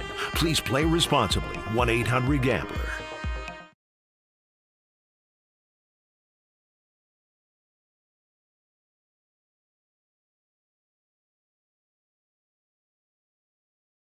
I feel that we've done as good as we can with the time we've been allotted. We're just getting into week one, and you spend all this time to figure out your 53, but it's like I tell our players, the final 53 is never the final 53. That's just the first week of the season. It changes throughout the year. We got to pick out 53 here in a couple days. We got to figure out our 16 practice squad guys. We got to find out who's healthy, who's going to go on IR, who's going to be on PUP, things like that. So there's still a lot to work on. We'll make those decisions on Tuesday, but we're not going to stop making them as the year goes. That's Kyle Shanahan after the 49ers preseason finale on Saturday, talking about cutting it down to the final 53, and they got 41 minutes until the official deadline. We did get some breaking news during that break, JD, as Tracy Sandler mentioned one guy. Unfortunately, the 49ers have waived undrafted defensive tackle Sebastian Valdez. Somebody check on Krug, by the way. That was one of his guys, and look, this is another one that I had Sebastian Valdez on the team, and I think a lot of people thought maybe it was going to be between Valdez and Evan Anderson, although Evan Anderson is somebody that plays the run very well and has been around and been in the program. I thought Valdez was a little bit more exposed as training camp and the preseason went on. I think they're hoping that he's somebody obviously can get through waivers and come back and be a practice squad player. But that's going to be an unpopular. We'll see who ends up making the team among the defensive line group and how many ultimately they end up keeping on the 53. But, yeah, Sebastian Valdez is going to be one. That's going to be one that hurts, I think, among the fan base. And somebody check on Krug. Well, we're going to have a therapy session from 10 to 2 on Friday when Krug is filling in with me. So that's certainly going to be on the agenda. But, no, I mean, it's a bummer in the sense of it was a really great story, too. Vic Tafer wrote an awesome piece on him, the nickname, the Hulk, the relationship he had with his college coach, not really getting much of a shot and then really impressing at camp. So I don't know if he's going to have a chapter with the 49ers at some point. I don't know if he's going to go and get a chance with another team, but certainly one of those guys that, regardless of where he ends up, I'll be rooting for because it was a great story. And undrafted guys, I mean, it's hard not to root for them, but someone who really impressed at camp when the defensive line, it's not just that he impressed at camp, JD, it's that Mykel Williams, CJ West, Alfred Collins, they've all had their rotation of contract and or injury issues that have kept them out. So Valdez was kind of one of those guys showing up every single day and making his mark known. And whatever happens next for him, I'll be rooting for him. And among the healthy defensive linemen, and we're putting the D tackles and the pass rushers both into this same category here. question, do you keep 9? Do you keep 10 among the guys that are healthy? Obviously, Kevin Givens injured, Yetur Gross-Matos, somebody injured as well. But it's Bosa, Elliott, Kalia Davis, Michael Williams. Obviously, Bryce Huff's going to be one of those. C.J. West and Evan Anderson now project to be on the team. Alfred Collins, of course. And I think, those last couple of spots, Robert Beal is somebody that I think that news about Valdez is probably good for Beal from a sheer number standpoint. And I also wonder about Sam Okawanu, if he's somebody that finds his way on the team, just kind of based on how things are shaken out. But I know one thing's for sure, the Niners would love to be able to keep Sebastian Valdez around as somebody that's on the practice squad, because you're going to go through a lot of defensive linemen throughout the course of a season, and I think he's somebody they'd like to keep in the program as well. Trevis Gibson's the other rusher that had a really good preseason that I would wonder if he's in the mix for one of those spots, the Beal Okawanu type spots when everything shakes out here in about 40 minutes. And again, to clarify, Sebastian Valdez was waived, not released, so he can't just go and sign with another team. He's got to go through that whole process and could very well end up back with the 49er organization. I'll tell you that Pop on Silver with JD is brought to you by Redwood Credit Union. Whether you're dreaming of a new home, planning your children's future, or growing your business, Redwood Credit Union is a financial partner that feels like home. Learn more at redwoodcu.org. Federally insured by the NCUA. Getting back into the Albert Breer deep dive on the 49ers and their hopes to reopen, or maybe if it's a little bit cracked, break open that Super Bowl window. And the headline at the top of the 49ers section that I keep coming back to is the 49ers might not be good enough right now, but the plan is to be when it really counts. And when we had Tracy on moments ago, she said this situation is almost set up to be one where it's not the best for the first couple of months, or maybe more potential for a roller coaster, ups and downs. But if everything goes well, we're talking about later in the season, the last couple of months, things being lined up much more favorably than they are in what is typically the season of optimism going into the preseason right now. Well, and I also want to say this. Like, I don't think the Niners are necessarily I don't think they project to be a mess early. Or anything like that. I think at least what I'm talking about, I'll speak to myself on not as good early as they are late. Like to me, it's all surrounding, I think, the standard in play here locally as well. I just think they project the first 5, 6, 7 weeks of the year maybe to be more of a 500 type team. A 3-2, 2-3 first 5 games of the year, a 4-3, 3-4 potentially first 7 games of the year, but then round into form to where you look up and maybe it's a 6-3 kind of a finish to the year at that point that gets you into that 10 or 11 win standpoint. So better at the end than the beginning, but I think while they are certainly vulnerable at the beginning, the one thing I do want to be clear on, I don't foresee them getting buried at the beginning of a season to where they really have a significant hole, to 1-4, 2-5 kind of a thing. But it is fragile, and everyone matters. And a win in the opener would obviously be massive compared to kind of keeping on par with the one divisional win they got a year ago and starting strong in the division after only winning the one game and taking 5 losses in the division. And it sets up, we ran through it a little bit. The Seattle game, I think, is truly a coin flip game. There's a lot of people really high on Seattle. I think they've had a great preseason. We'll see. I think they're going to view that game up there as kind of a coming of age. We're back.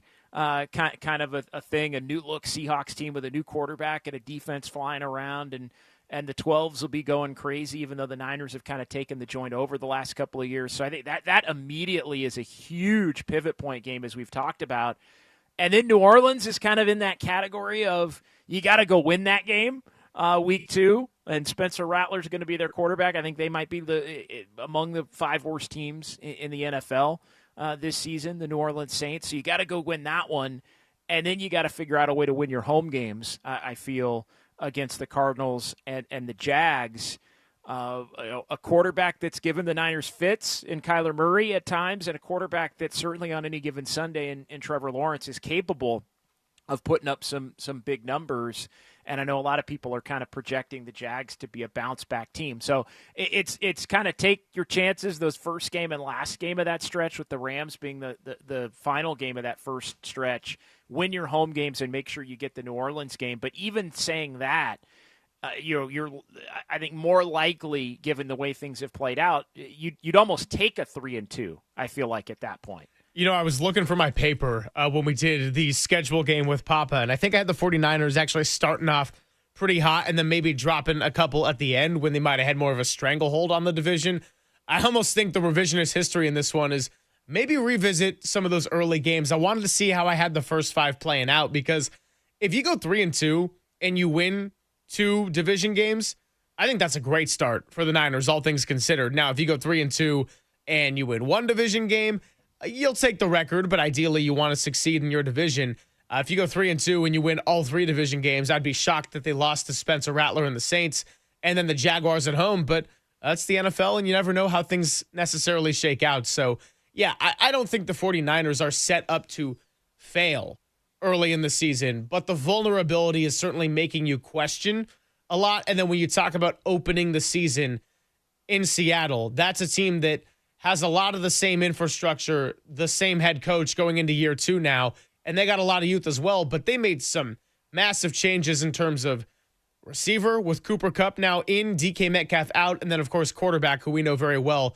No more Geno Smith. Instead, you get Sam Darnold, who carved the 49ers up in Minnesota this last fall. Yeah, I think it's, if you said, JD, what's the most likely outcome for the first 5? Right now, as things sit, we're still a little under 2 weeks away from the opener. I would say lose to Seattle, then run off 3 straight, lose to the Rams, 3-2 after 5, and then hopefully getting a lot healthier from there. It's interesting because I had my first loss be the Arizona game at home, with the young defense having to face a dynamic QB like Kyler Murray for the very first time. But we'll see. Maybe if they get off to that nice hot start, we can just keep my original prediction, which I think was 12-5, and enough for a first-place berth in the NFC West. We will continue this. We got Susan Slusser joining us at 12:50. Monitor the deadline, which is now 30 minutes away for the 49ers to make their final 53-man roster selections. It's all coming up. It's Papa and Silver with JD, only here on the Sports Leader. KNBR, the Sports Leader.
Now, back to Greg Papa and Greg Silver on KNBR, the sports leader. It's Papa and Silver with John Dickinson. Susan Slusser going to join us coming up in moments. Get a little Giants talk in. They get going against the Cubs tonight. Maybe Kyle Tucker can have a nice series and start feeling warm about Oracle Park after he enters free agency. Hey, come on. One can dream for 2026 as that schedule got released today. They're going to be opening at home against the Yankees. Very different than the typical Giants opening day. We got a lot to get into coming up with Susan. Keeping it on the Niners here for a little bit longer. You know, JD, I know anytime that a kicker gets released off of any roster, the 49er faithful is going to clock it. And Dustin Hopkins, the 10-year vet, got released from the Browns. Career 84% kicker last year. Not so great, though. Just made 2/3 of his field goals and missed 3 of his 20 extra points. But hey, like I said, anytime there's a kicker that gets released out there, you know that the faithful is going to clock it. Yeah, at this point, I wouldn't necessarily consider Hopkins a guaranteed upgrade, so I don't think the Niners look to maybe make a move or pull the trigger. We'll see on Jake Moody at 1 o'clock here. I think he is going to be on the roster. Kyle Shanahan saying as much. We'll see how it goes into the season, paraphrasing the comment from Saturday postgame after he missed the extra point, but then was able to hit some field goals after that. But make no mistake, I think Jake Moody is on the clock at the beginning of this season. And if he ends up costing him a game, I think it's, the question of how short is the leash. I think it's extremely short. I think if there is a game in the regular season that he costs them, that's a wrap at that point, and they'll be looking to make a move. I don't think it's going to be benefit of the doubt, miss a couple, make a couple. Like I think all of that ends when they get to week 1 up in Seattle. No, I would agree with you. And it's not the second he misses a kick, but the second he makes or misses a costly one and it gives them a loss, then we're talking about a different situation. Just a few more thoughts here on Albert Breer's piece in the 49ers. We dove a lot into the Brock Purdy side of it. He also spoke with Kyle Shanahan about the whole phenomenon of retooling. And this is not something that's new. We've even referenced 2 teams in the last 2 years that they're aspiring to be. The Rams of 2023, the Bills of this last year in 2024. But Kyle Shanahan also said it's not like it is in other scenarios when you let go of guys maybe a year too early, maybe guys who you see that they've lost something before other teams can see it. Shanahan said that was so tough for me personally as a coach, sitting here in March knowing it was going to come, still hoping we could get lucky, but talking about letting guys like Dre Greenlaw leave and Talanoa Hufanga and ultimately not being able to afford Jordan Mason. Good players and good people. And as far as the Mason front, look, in hindsight, I think you can live with getting Marquise Siegel and now Brian Robinson bringing in at the trade. But yeah, at the time, I wasn't a fan of the move at all to give him over to an NFC team who was competitive last year.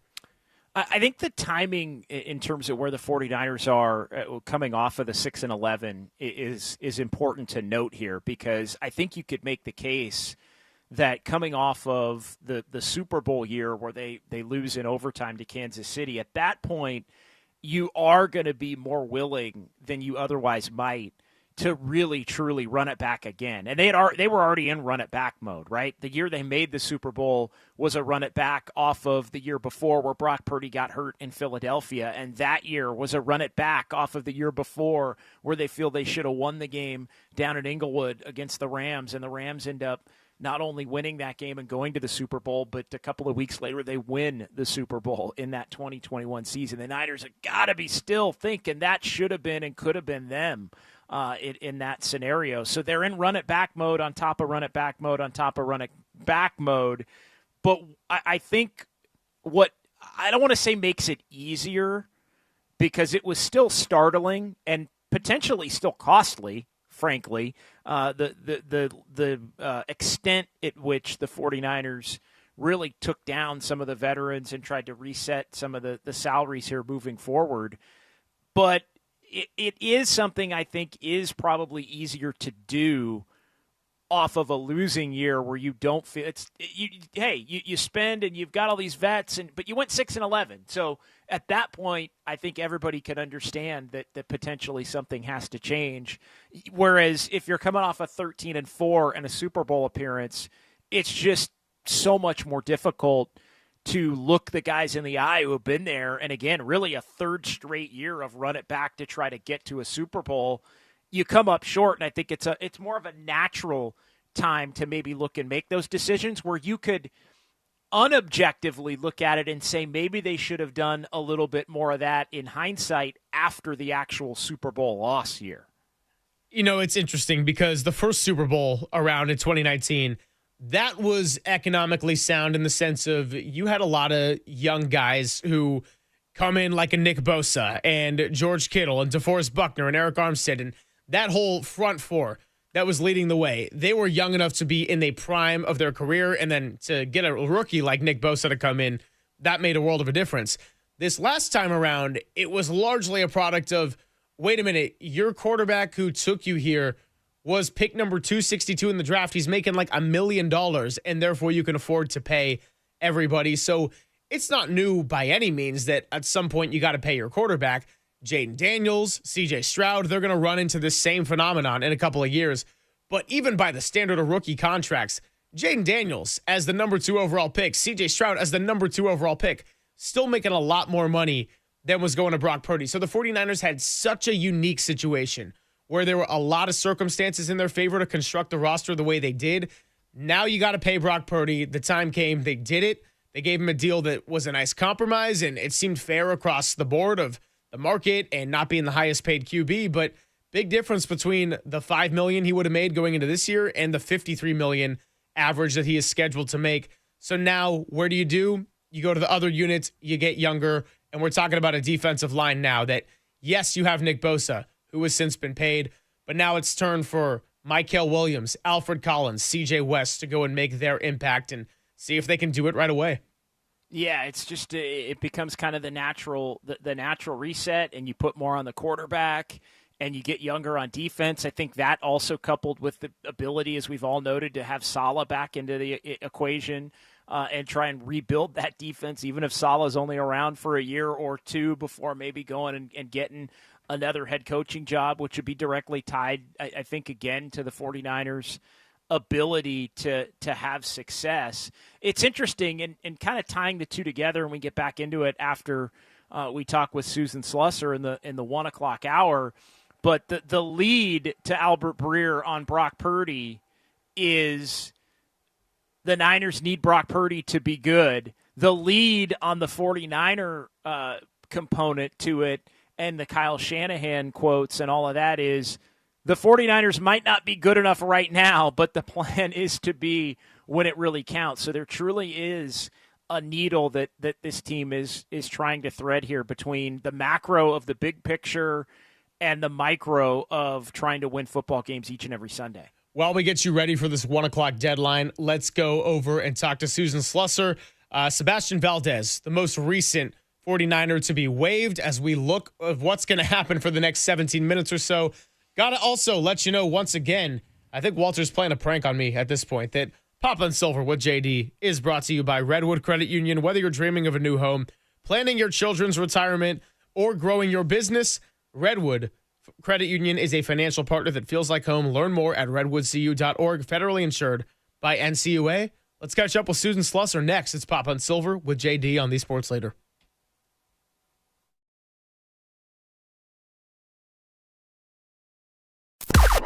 Now, from the O'Donnell Financial Group Sports Desk. Learn more at odfigroup.com. O'Donnell Financial Group, because planning is a process, not a product. Teams around the NFL making their final roster cuts, and the 49ers have until 1 p.m. today to make their final 53. We'll keep you updated on who stays, who goes, and if Jawan Jennings does in fact get that injured reserve designation, or if there's any path toward a resolution between the two sides. Don't move the dial. Keep it right here on Papa and Silver.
Now continues live from the KNBR Casino Matrix Progressive Jackpot Studios. Casino Matrix. Progressive jackpots are here. Where are you? Just drop in. Please play responsibly. 1-800-GAMBLER. Filling in for Greg Papa is John Dickinson on the Sports Leader.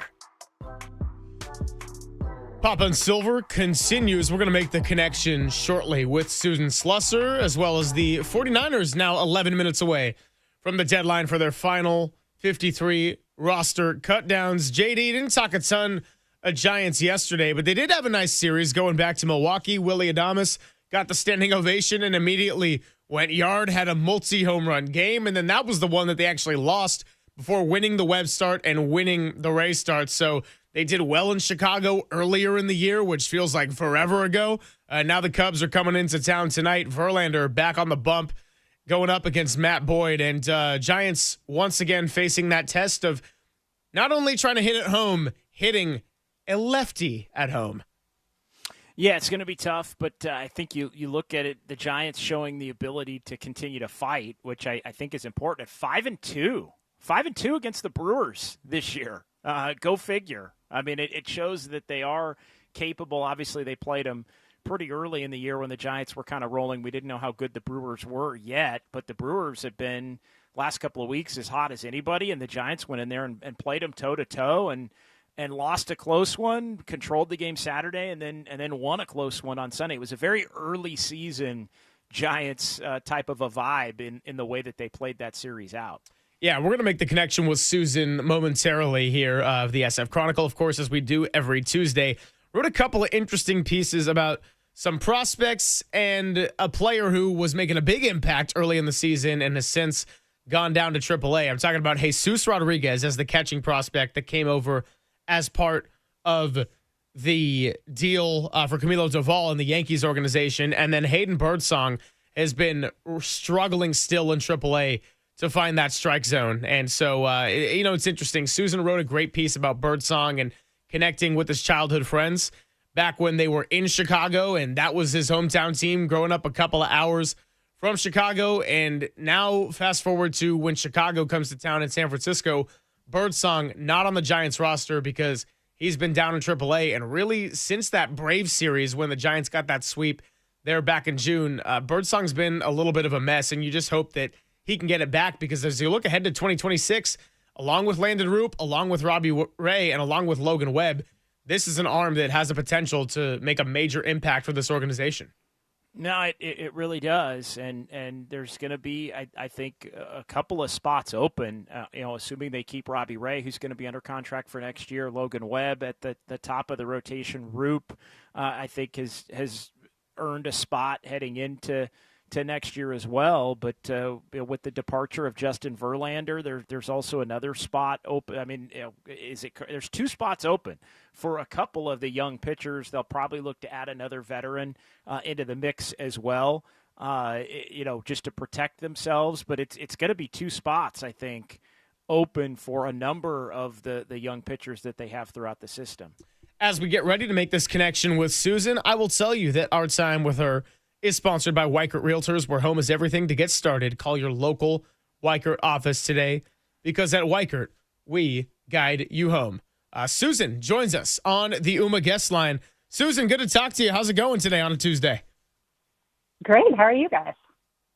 We're doing well. And we were talking about the column you wrote with Hayden Birdsong and how he has been a bit of a mess down in AAA, just struggling to find the strike zone. And it's just a full 180 from when the Giants were in Chicago earlier in the year.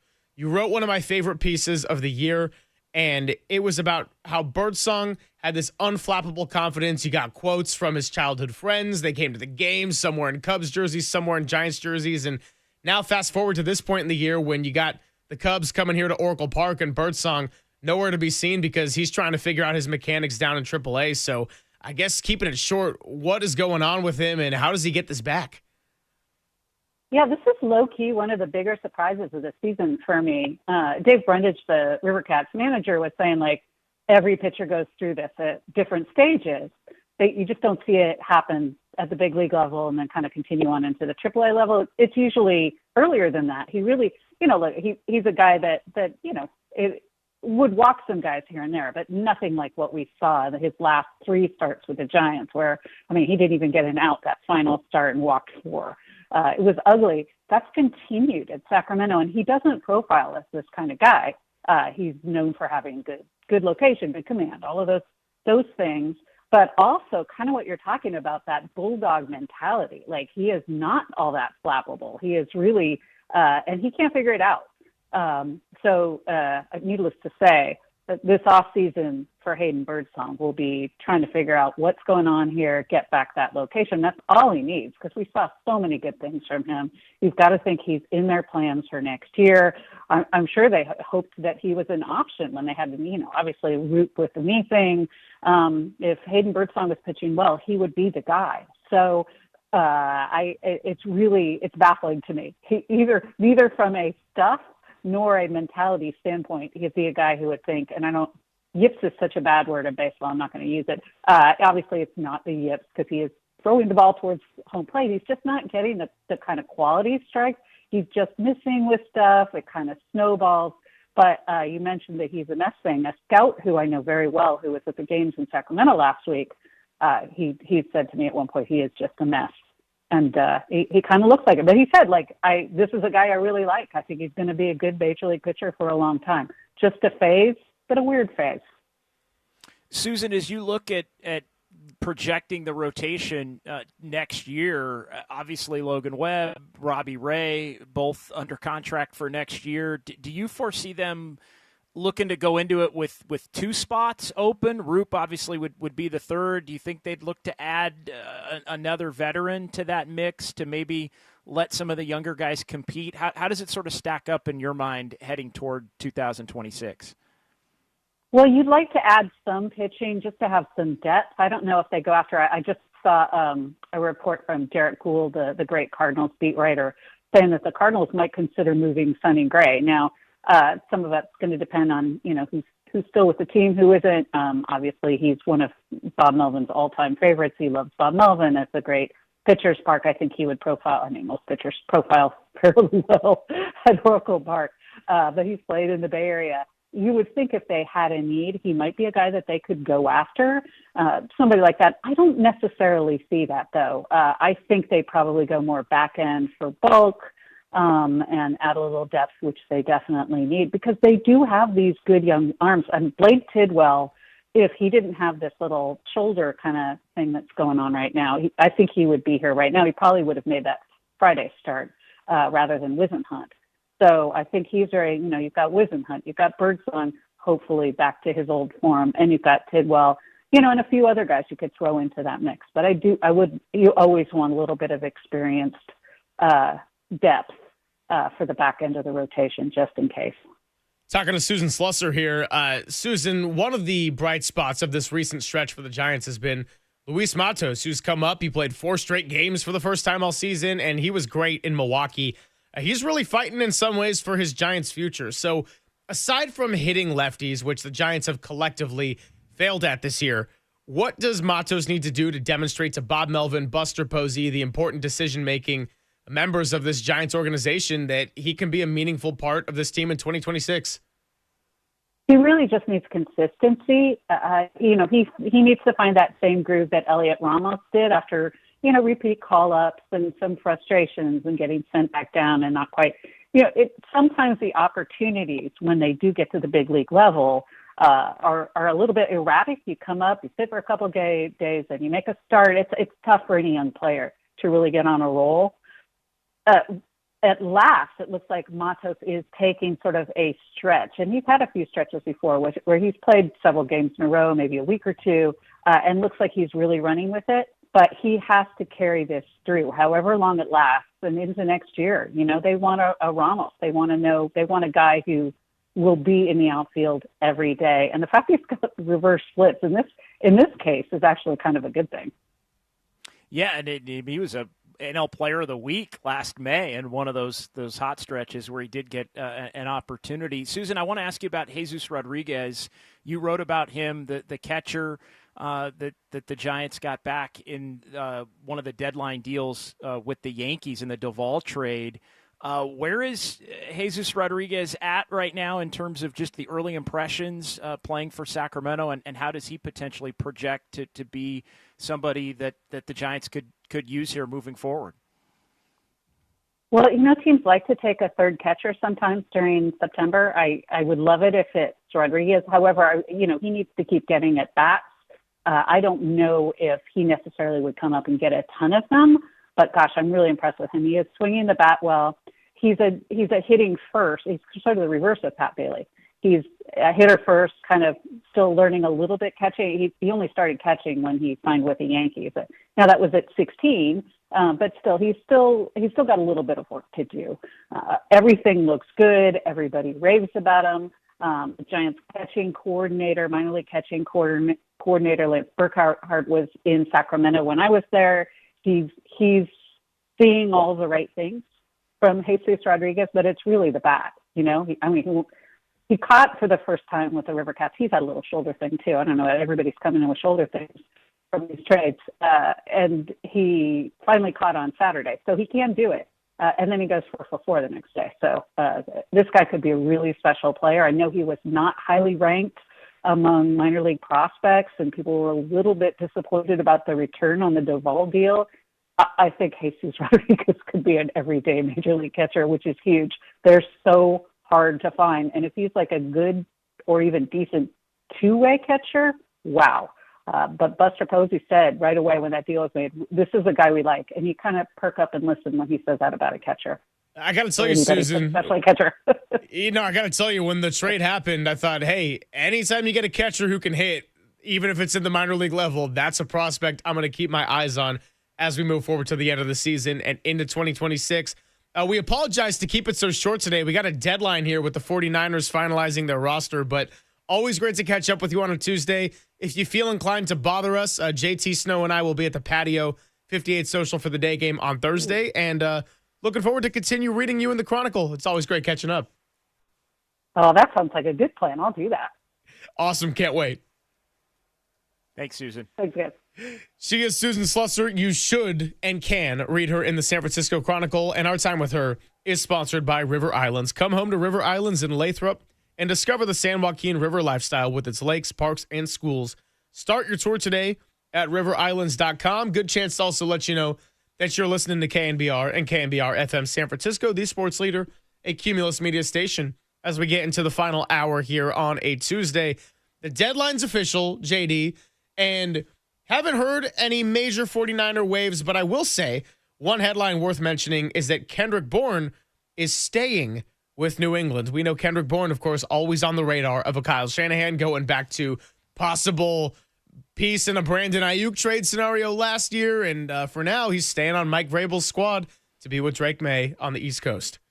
Yeah, and we'll see what ultimately happens. Among the big questions here is the clock strikes 1 and the 53-man rosters are set and transactions are processed, and we'll get them all to you here over the course of the hour. When the 49ers release them, they'll probably release them all in one group email, the cuts, and then you'll know who's made the team. So we'll get that for you. But Juwan Jennings, what happens with Jennings?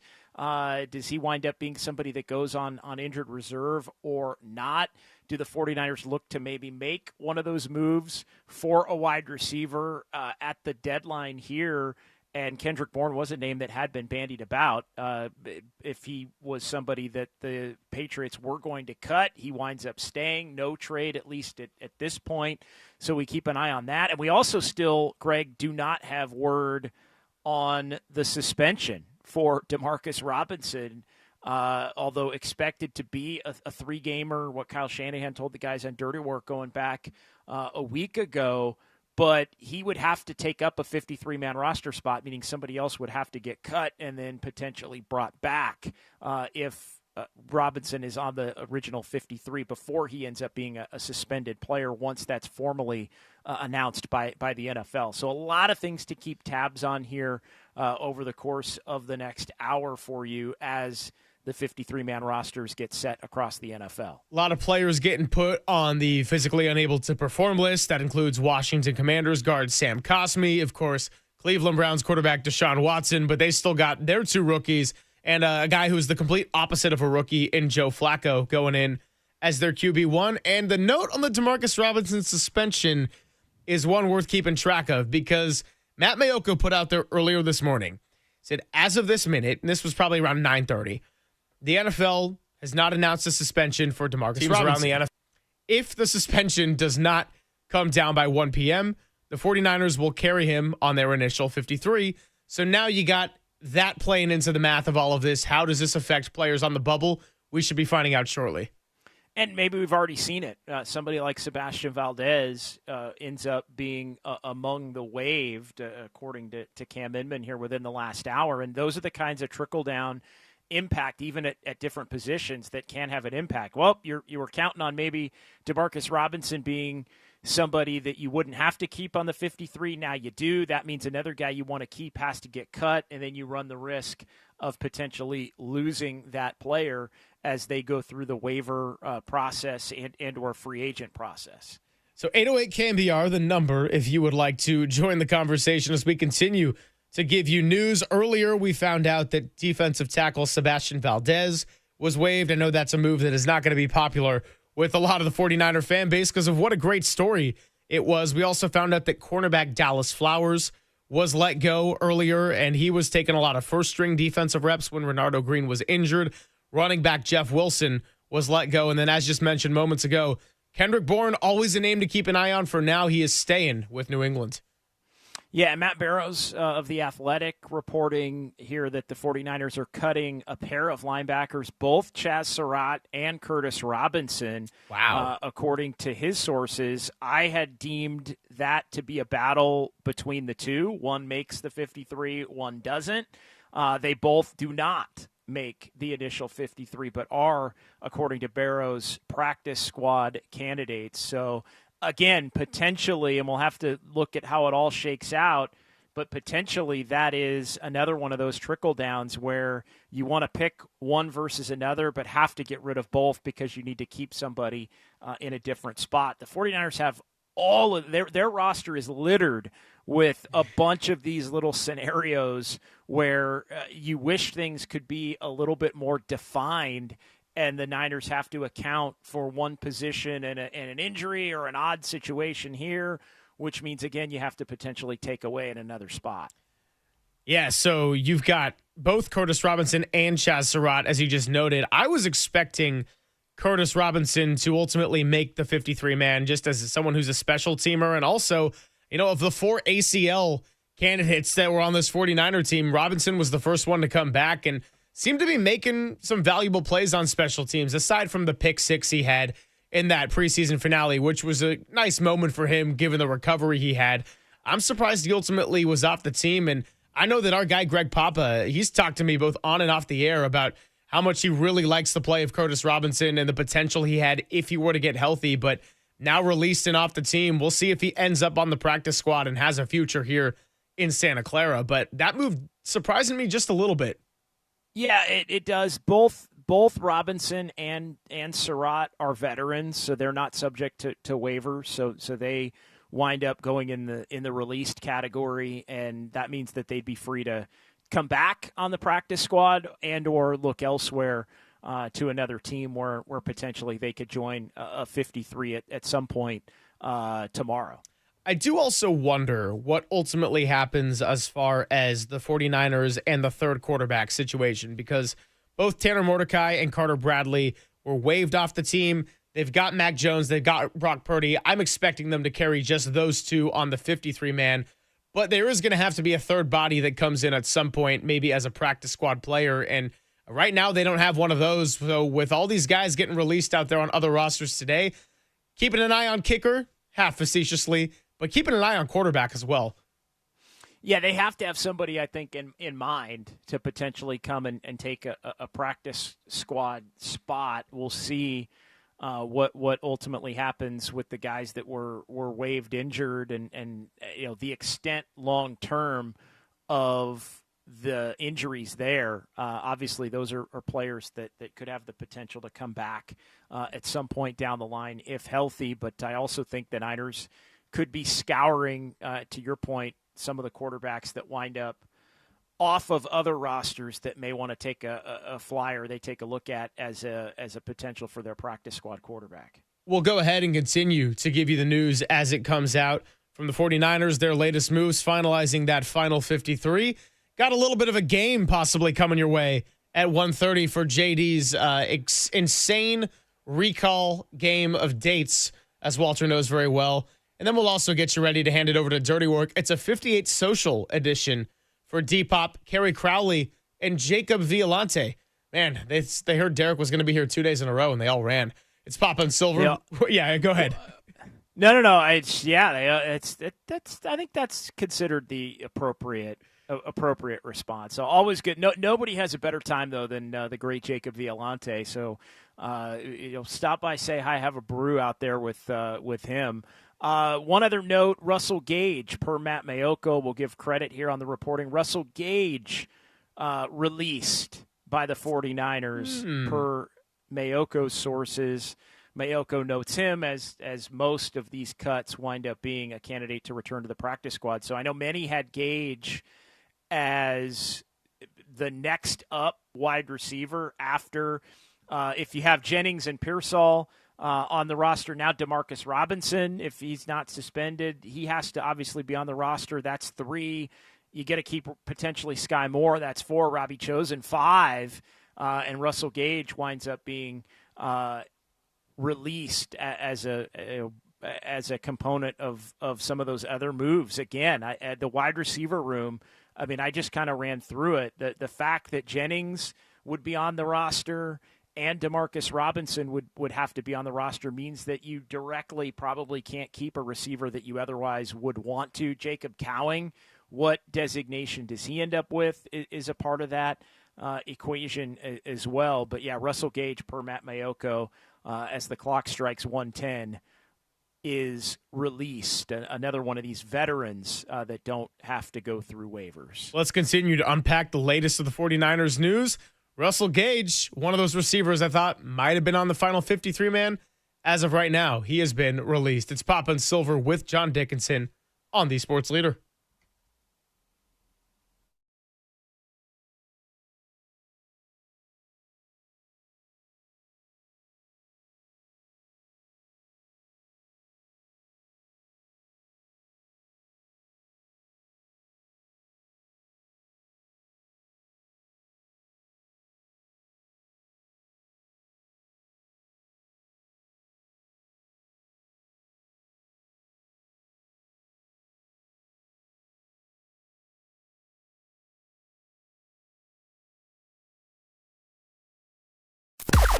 Now, from the O'Donnell Financial Group Sports Desk. Learn more at odfigroup.com. O'Donnell Financial Group, because planning is a process, not a product. According to our 49er insider, Matt Mayoko, 49ers right guard Dominic Pooney was going through conditioning and physical therapy on a side field yesterday. Mayoko said that given the quick improvement, he would be surprised if Pooney is not out there on the field week 1 in Seattle. Keep it right here on your home for 49ers football for all your injury updates.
And now it's time for the Protect Your Assets Business and Technology Report with me, David Hollander.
now continues live from the KNBR Casino Matrix Progressive Jackpot Studios. Casino Matrix. Progressive jackpots are here. Where are you? Just drop in. Please play responsibly. 1-800-GAMBLER. Filling in for Greg Papa is John Dickinson on the Sports Leader. Papa and Silver with John Dickinson. About 45 minutes left, and then we'll get you over to the patio at 58 Social for a Tuesday edition of Dirty Work. Kerry Crowley, D-Pop, Jacob Violante hanging out with you all the way up to Giants pregame. We are processing the latest from the 49ers as the deadline hit 18 minutes ago to finalize the first edition of their final 53-man roster. Some of the headlines just to get everybody caught up. They cut cornerback Dallas Flowers earlier. They waived undrafted defensive tackle Sebastian Valdez, who impressed throughout camp. They released a pair of linebackers in Chaz Surratt and Curtis Robinson. And Ian Rappaport just noting moments ago that Demarcus Robinson, now official, is suspended 3 games without pay for violating the NFL's substances of abuse policy.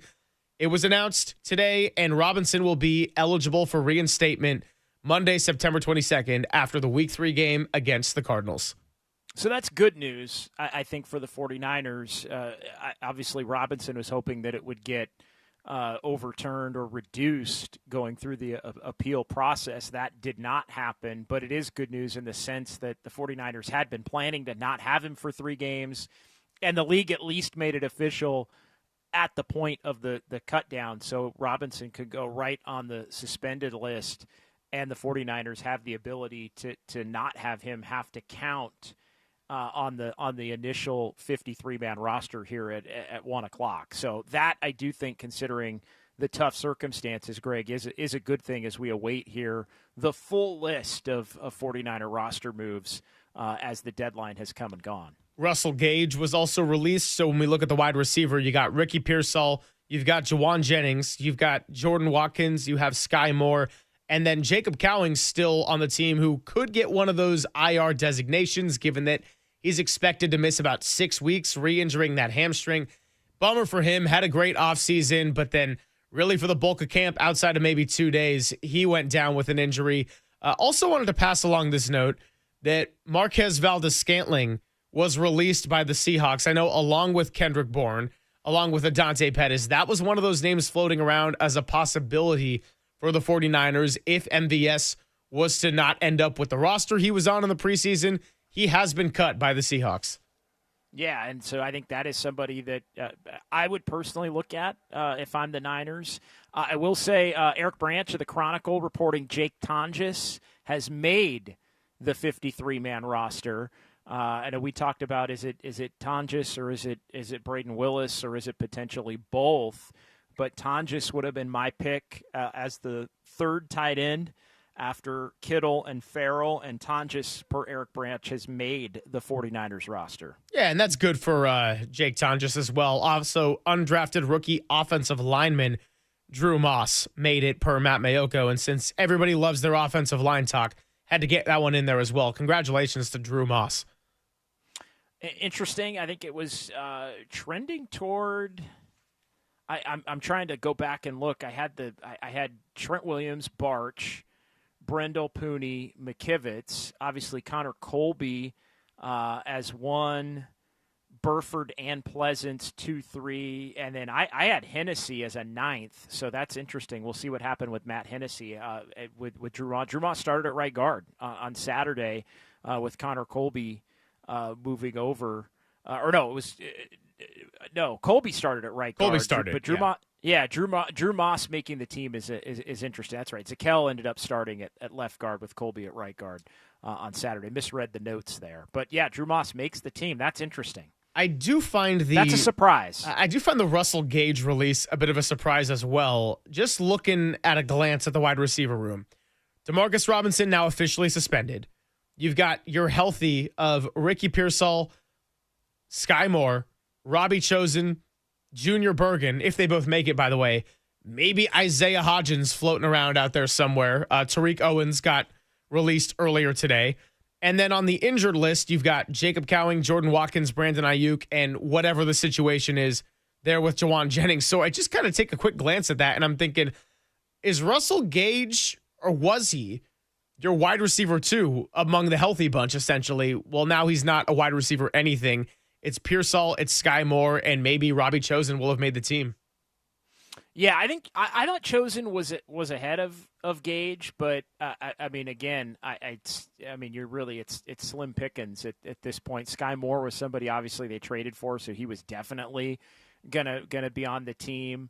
And then they have, all of these decisions as to what they want to do with Jordan Watkins and Jacob Cowing. You got a couple of guys who I think, in a fully healthy and unsuspended room, Jordan Watkins and Jacob Cowing would probably be your 5 and your 6 wide receivers, and you'd feel really good about it. And that's obviously with Brandon Ayuk healthy as well. He wasn't going to be to begin the season, but if your wide receiver room, but I hesitate to even play the game here, but if the Niner wide receiver room was Ayuk, Jennings, Pearsall, Demarcus Robinson, Jordan Watkins, Jacob Cowing, Jordan Watkins, I think you would love that room, both in terms of experience, high-end talent, youth, and a couple of young projects that have the potential to grow into real players in Watkins and Cowing. And no question. I mean, the high end of it, all of a sudden looking pretty nice, and you got some good depth on it. But as it has been the case for now,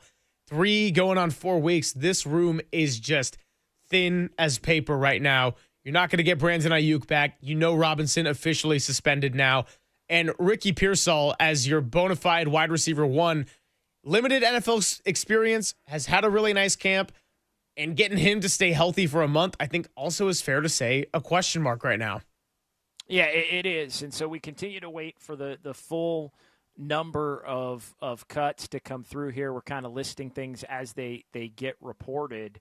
But yeah, Drew Moss on the team. Jake Tonjes is on the team, according to reports there. And we've also laid out a bunch of the guys, Russell Gage among them, who are not on the initial 53-man roster for the 49ers. If anyone loves their drama, by the way, around the league, Dylan Gabriel is Cleveland's number 2 quarterback and not Shedeur Sanders. So I just want to make sure everyone gets that drama in. By the way, JD, I don't know if you knew this, Micah Parsons and Jerry Jones seem to have a little bit of a disconnect on the contract situation right now. I've heard things are not going well on that front between Micah and Jerry. Yeah, well, the 49ers got issues of their own at the time being in figuring out what's going to happen with Jawan Jennings. I do wonder, and we brought this up early on in the show when the Buccaneers waived wide receiver Trey Palmer, with somebody like that being available on the waiver wire, it makes me go back to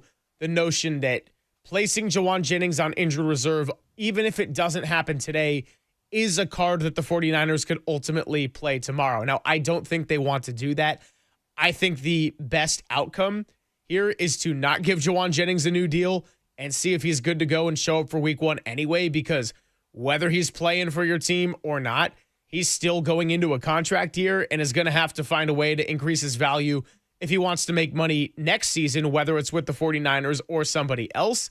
But could they ultimately play that card if they feel good about someone they could get on waiver wires or through free agency from players that have been released today?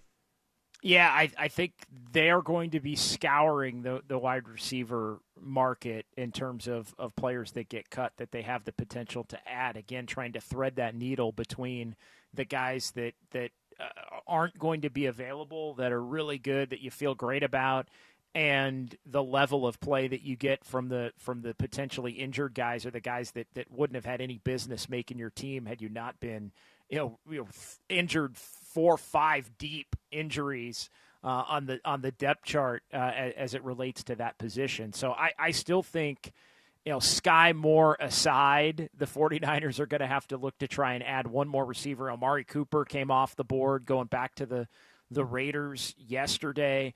But among these cuts, everybody who gets cut today, for the most part, are going to be players that you could look to add to your roster relatively inexpensively. And so I think that fits exactly the mold. Inexpensive, not because the 49ers are trying to be cheap or anything like that. Inexpensive in the sense that you really like the future wide receiver room that you have, and you wouldn't want to be paying for somebody that may wind up having a significantly limited role as others find themselves getting healthier. 808 KNBR 415 808 5627. Your questions, your thoughts on some of these early roster moves for the 49ers. Are you disappointed in any areas? Do you have any questions as to certain groups now more so? Is the wide receiver room an even greater concern? All coming your way. We'll continue to read the latest headlines and wrap up the show. Dirty Work takes it at 2 o'clock. It's Papa and Silver on the Sports Leader.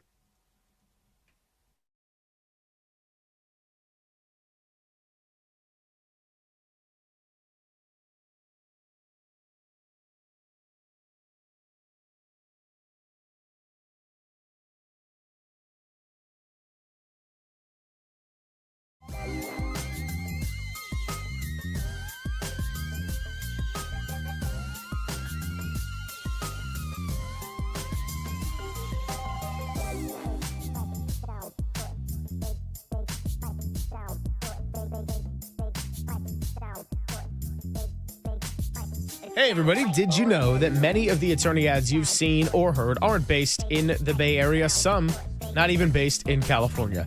Chris Dolan and his law firm have been based here in the Bay Area for more than 25 years. We're talking about award-winning personal injury and employment attorneys fighting for you where you live. So if you've been discriminated against at work, wrongfully terminated, or sexually harassed, your rights matter, and you can go to DolanLawFirm.com and learn more about your rights. Unfortunately, over the past year, Chris and his team saw a sharp increase in no-fault injury accidents. And remember, with the motorcyclists, pedestrians, cyclists, and children all around us, please be careful. Let's work together to make the Bay Area a safer place. Feel confident that you're in good hands with award-winning California Lawyer of the Year, because the Dolan Law Firm has secured more than $1 billion in verdicts and settlements on behalf of their clients. You pay nothing up front, no hourly rates, no upfront fees, and they don't get paid until you get paid. They live here, they work here, they win here. DolanLawFirm.com.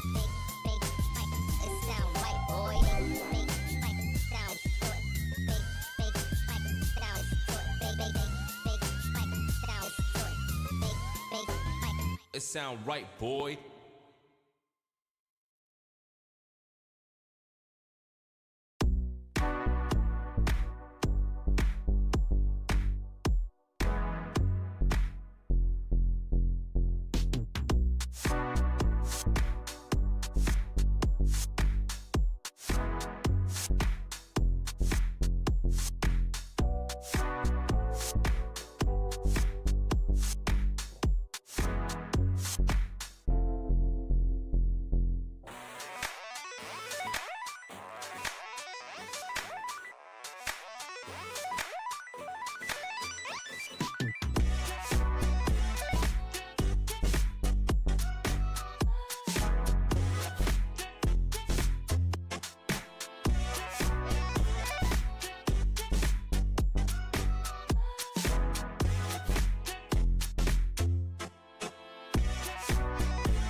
Papa and Silver now continues live from the KNBR Casino Matrix Progressive Jackpot Studios.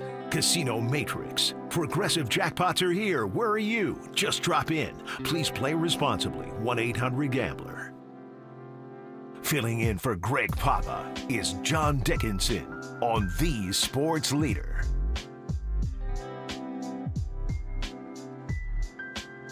It's Papa and Silver with John Dickinson hanging out with you, going through some 49ers roster moves, and they have officially announced it. So, JD, what do you say we get into this? A whole list of players who have been released, and then we can officially start breaking down these units.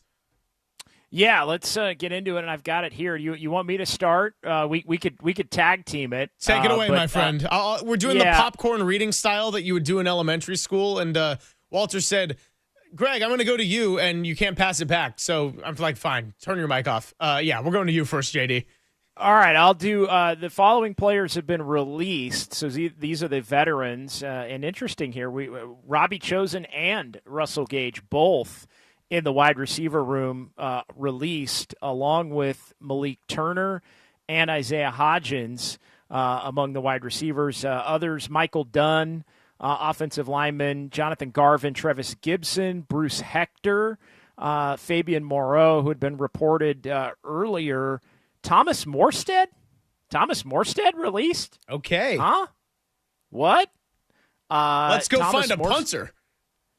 Thomas Morstead released. That's I wonder if that's a little bit of chicanery as it relates to the roster. Cut your punter knowing you're going to re-sign your punter back at some point here in the next couple of days, but it allows for you to keep somebody else on your roster today that you are going to look to put on IR tomorrow, and you don't have to give away one of your designated to return slots. So I think there's a little funny business going on there, as shocking as it is to see Thomas Morstead on that list. We talked about Curtis Robinson and Chaz Surratt and Jeff Wilson Jr., all of them released. The waived Junior Bergen, and these are all the young players that have to go through the waiver process. Junior Bergen, Stone Blanton, William Bradley King, Derek Canteen, Dallas Flowers, Jalen Graham, Jalen Mahoney, Drake Nugent, Tariq Owens, Sebastian Valdez, Braden Willis, and Nick Zakel,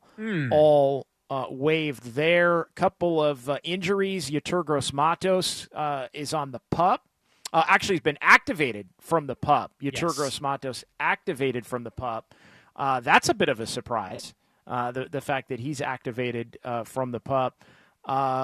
While Kevin Givens and Jacob Robinson go on injured reserve, Givens is one designated to return. Ayuk and Mustafa, they are on the PUP from their prior injuries beginning camp, and then Demarcus Robinson with Isaac Alarcon go on the suspended list, and Curtis Rourke, the non-football NFI list as an extra quarterback there. So your thoughts, Greg? I just ran through them all. I know it's a lot to voice out, but yeah, it looks like maybe they're using Thomas Morstead in an attempt to try and manipulate the 53. Yeah, I was shocked to see Thomas Morstead's name on there, but again, I think there's probably a little bit of an arrangement or some manipulation going on with the numbers, so I'm not going to read too much into that.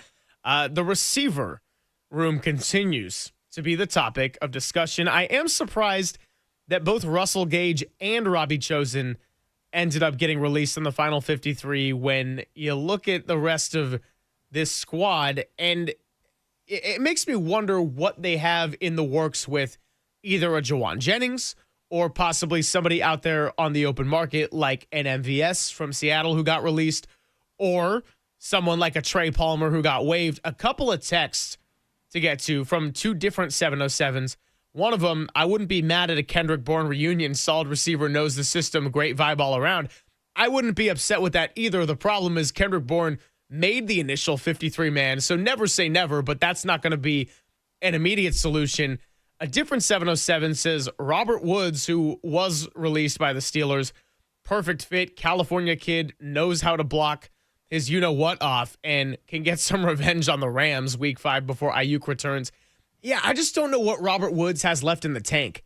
at this point. I love the type of player. I love what he brings in terms of toughness, but ever since he left the Rams, and mind you, he had that torn ACL the year that they won the Super Bowl, just hasn't been remotely close to the same player. He hasn't. And when you look at, just going back to the wide receivers really quickly, when you look at Demarcus Robinson officially suspended, Russell Gage was among the 49er cuts. So you look at the wide receivers that they kept, and forgive me if so Ayuk ends up on the PUP, obviously somebody not ready to return yet. So as you look at the Niners, they did keep 6 receivers. So actually, no, they kept 5 because Robbie Chosen was not among them as well. So they kept 5 receivers.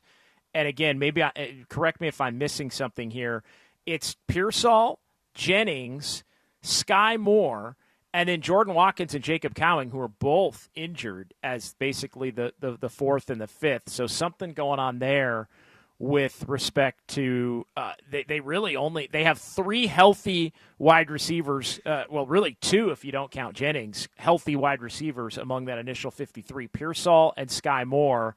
And then Jawan Jennings obviously being the question mark, but Jennings does not go on IR today. So the wide receiver math and how they would look to all break it down was something to keep an eye on here.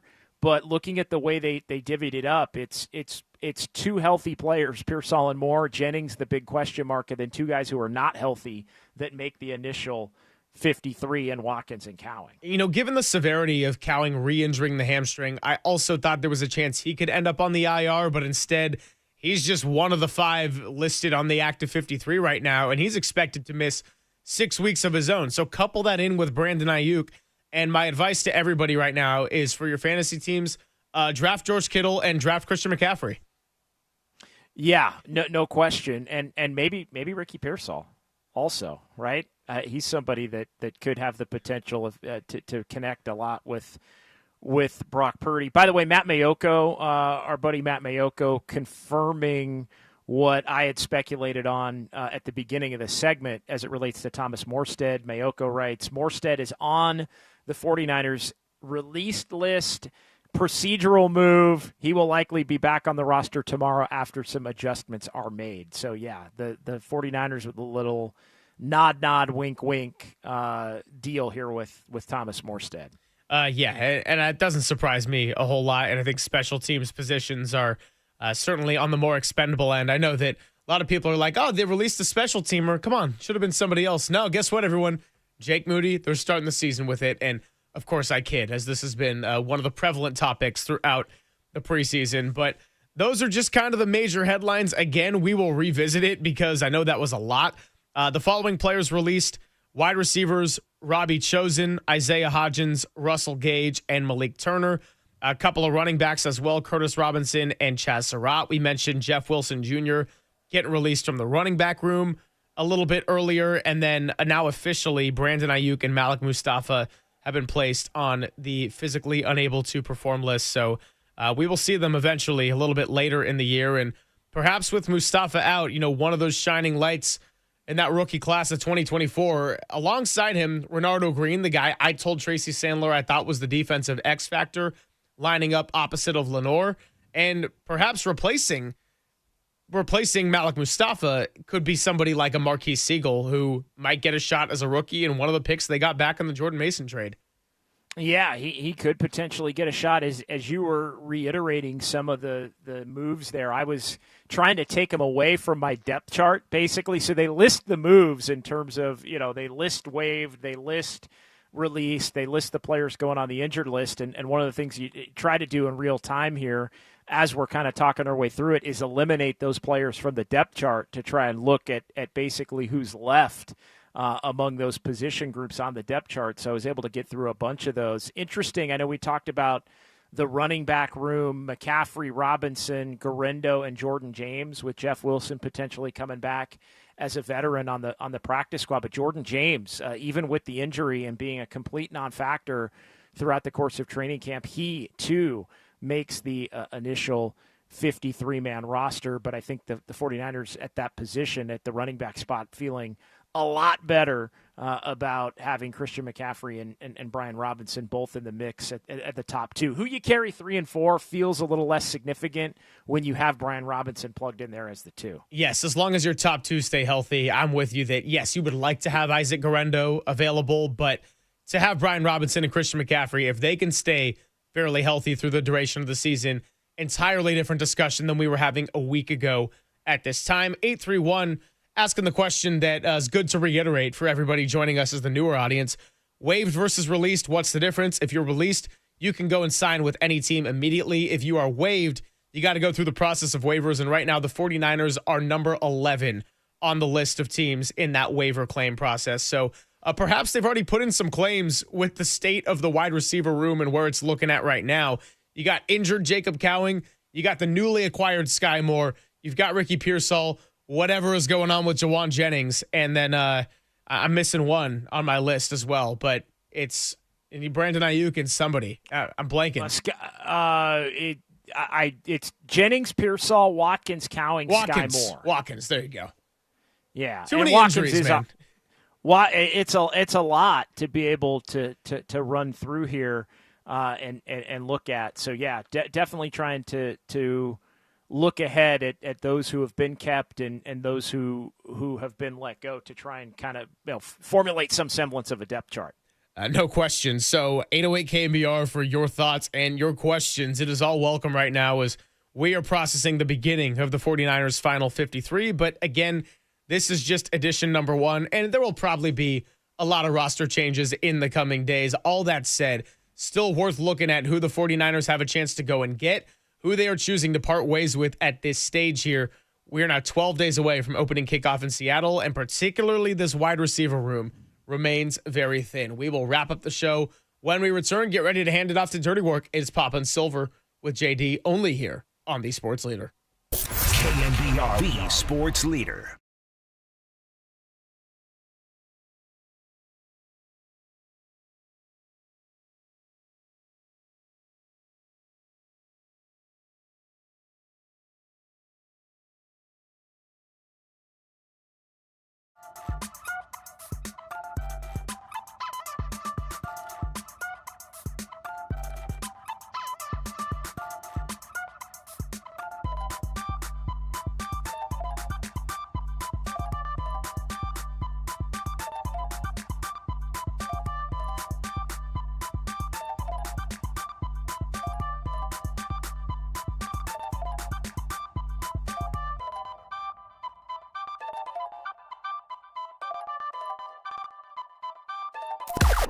Now, from the O'Donnell Financial Group Sports Desk. Learn more at odfigroup.com. O'Donnell Financial Group, because planning is a process, not a product.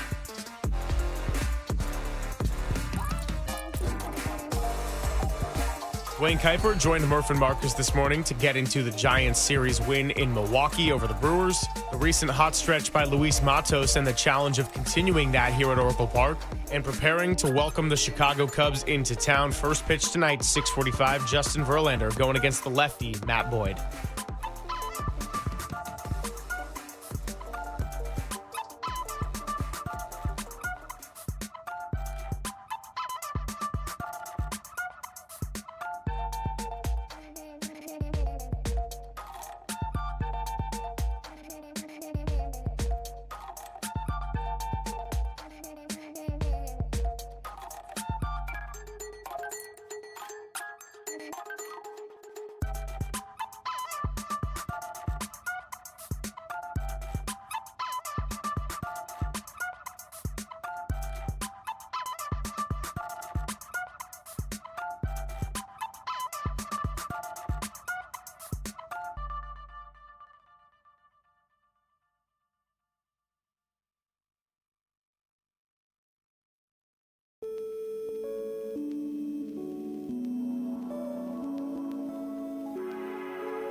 Papa and Silver now continues live from the KNBR Casino Matrix Progressive Jackpot Studios. Casino Matrix. Progressive jackpots are here. Where are you? Just drop in. Please play responsibly. 1-800-GAMBLER.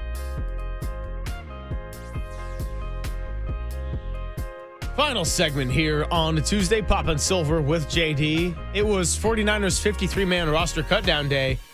It was Travis Kelce, Taylor Swift day. That was the whole focus of the 4 hours. No, I do kid on that front, but a little bit of a chance here to get some organization going on in JD as we had a moment to catch our breath, and the 49ers released their final roster transactions for the first edition of the Final 53. Now you got a chance to look at the greater depth chart. Let's all tie it together with greater takeaways and bridge this with the topic of the first couple hours on Brock Purdy, the expectations for 2025, and how he can get back into that mindset of not trying to do too much.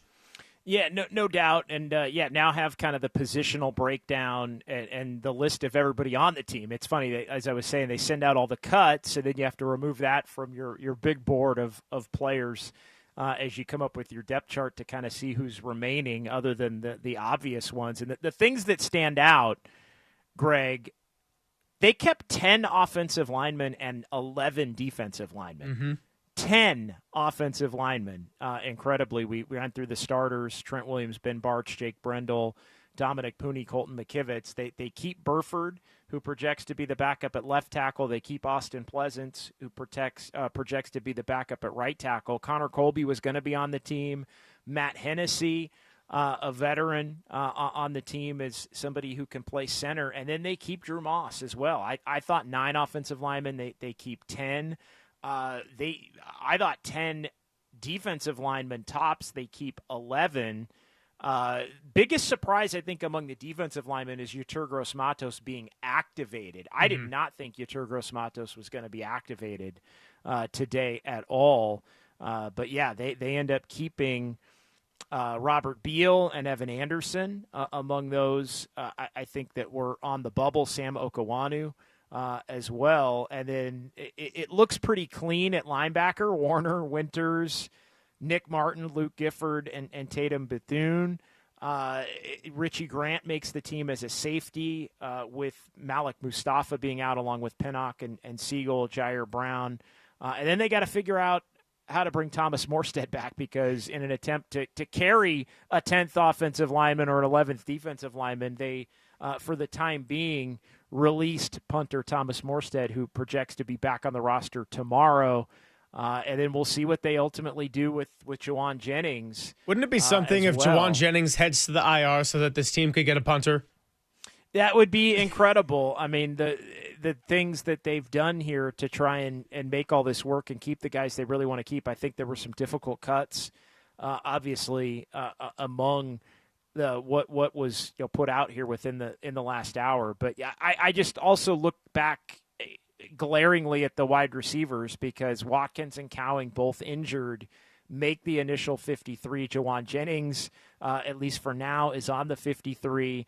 And the only 2 healthy wide receivers right now today on the initial 53, August 26th at 1:54 p.m., are Ricky Pearsall and Sky Moore. Think about that, who wasn't even on the team a week ago. Yeah, I mean, so 10 offensive linemen and 11 D linemen. I got to say, in the context of 11 D linemen, Yetur Gross-Matos getting activated surprised me, but Sebastian Valdez not making it with that many linemen taken also comes as a shocker to me. Yeah, no, that's a good point. That's a really, really good point. And, Evan Anderson was somebody that makes the team, I think, in that case. Robert Beal was another versatile player that's been around a little bit. He makes the team in addition to Yetur Gross-Matos. So, yeah, it's interesting to look at. Pretty clear cut at corner with Lenore, Renardo Green, Upton Stout. They do keep Darrell Luter. They let go of Dallas Flowers, which I think was an early sign that Luter was going to be on the roster, in addition to Chase Lucas, who earned it, and the special teamer Saran Neal, who can play some corner but also play some safety, but is on the team for special teams, is among the DBs. Yeah, and so Thomas Morstead likely going to come right back on the roster maybe tomorrow when the 49ers manipulate this 53. a little bit more, but for that to pop up, certainly a surprise. And just to kind of tie this back in to where we really started the show and the Albert Breer piece and Brock Purdy, as far as what I learned, anything new today, maybe not necessarily anything grand, other than now I am really looking at the wide receiver position as far as bringing in somebody who maybe got cut from another team or who got waived from another team today. And I am really looking at Jauan Jennings as a true tipping point right now, because you just laid it out moments ago. Healthy wide receiver 2 right now is a guy that they traded for and a little pick swap who's a special teamer last week. We're talking about Sky Moore as your healthy wide receiver 2 without Jauan Jennings. Yeah, a lot of work to be done, and maybe it's a better sign. I know Kyle had said that Cowing's going to be out for a while. Maybe he's one of the guys that goes on injured reserve, and you don't have to use a designated spot to return for Cowing tomorrow. That him not being designated today makes sense. Him being added potentially tomorrow, where he could come back or not come back. It's kind of less necessary, obviously, that he does come back. That's one takeaway there. I also wonder if I think it's a good sign for Jordan Watkins too. The way that it played out, it might mean that Watkins has a potential to be back at some point in the first four to 5 weeks of the season, and that's one, because he was projecting to be a rookie that I think was going to have an opportunity to play, one of the rare rookies that would have an opportunity to play under Kyle Shanahan.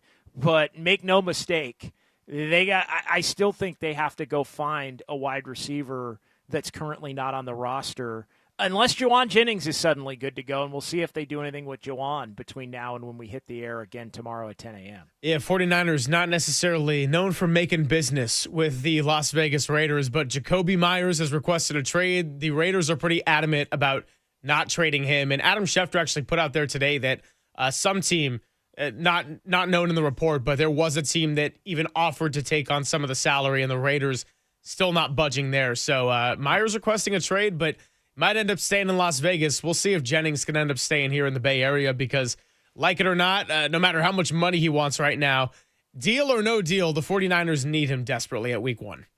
No, they do, and I would be surprised, obviously, if the 49ers are that team. I would be surprised that would have been willing to take on some of the money there as it relates to him. But regardless, they've got to figure out a way to do something. Final takeaways from you, JD, just on the whole roster cut down, the 49ers mindset to try to crack open that Super Bowl window, the retool of roster, and a lot of youth that has to prove itself. Yeah, no, they do. And now, we start to begin the focus toward Seattle and week 1, and still a ways away. The Niners are going to have a couple of practices here the next couple of days, and then get the weekend off and come back on Labor Day, and it's kind of full go there. But a lot of question marks for the Niners here. I think even more than there were 5 weeks ago when training camp began, and the report date and the first practice was 5 weeks ago.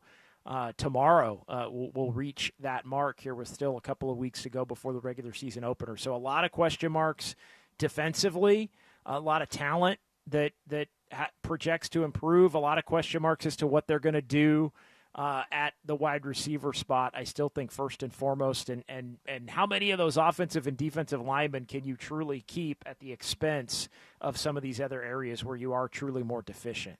All things we will revisit tomorrow. And we're also going to have some fun tomorrow. Walter and I are cooking up a couple of different things. It's our last show of the week together, and our last show up until the following Wednesday. So we get a nice little 7-day break with a couple of days off mixed in there, the long weekend, and we're going to have a good time in the middle of the week, get a little football talk in, break things up, and then we'll get ready for JT Snow Thursday and Larry Krueger on Friday. But talk to you tomorrow at 10, man. Looking forward to it.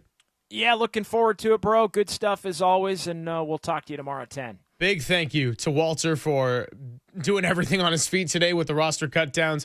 Big thank you to our guests, Tracy Sandler and Susan Slusser, for coming by. We'll be back in 20 hours, but it's time to hand it off to Dirty Work Copes, Depop, and Jacob Violante. Take it away. You're listening to KNBR and KNBR FM San Francisco, the sports leader, a Cumulus media station. Dirty Work at the Patio starts now.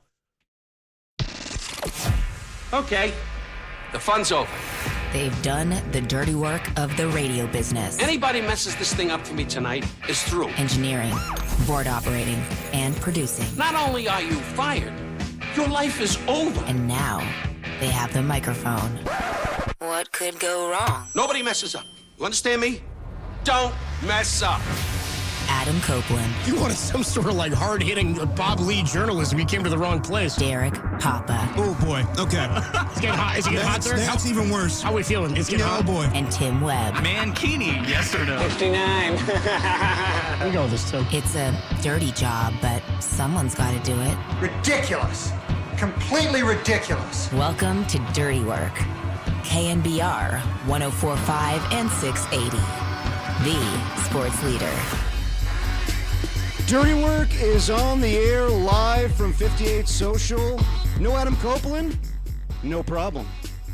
We are here for Giants and Cubs. Justin Verlander taking on Matthew Boyd later tonight, but we don't need to talk Giants for 4 hours. Let's talk 49ers, roster cutdown days, and it is a treat. No, an honor. No, a privilege to be joined by the one and only Carol Crowley. Carrie, how you doing? Derek, I couldn't be happier to be here. First off, dozens of fans already. Don't lie. Dozens of fans already streaming in here to the patio. Going to be a beautiful afternoon at Who's Oracle excited Park. for Giants baseball? We got Tim, Liv, and Moss out here. This is good. This is exciting. It's 49ers roster cutdown day. Justin Verlander against forever Giant Matthew Boyd. So looking forward to that conversation. And so much to get into with regard to this football team that continues to make interesting moves each and every year around the cutdown day. Well, yes, very interesting moves, but let's put that on hold for a second. Carrie, I want to know all the details about the Marty Lurie premiere last night for his documentary. What a treat. So we get out to the Vogue Theater last night. This is all set up. 7 o'clock, and you learned very early on from talking to Marty a few weeks ago that this was going to be a sold-out event. Now, I haven't been to the Vogue Theater for an event in, 20 years, so that would have put me at about 10, 11 years old at the last event or screening that I went to out there. So I couldn't remember if it was 10,000 seats or 20,000 seats at the Vogue Theater, but Marty told me it would be a sellout. So I figured I'd get there in time, 6:30, driving around looking for parking, and there's a line around the corner.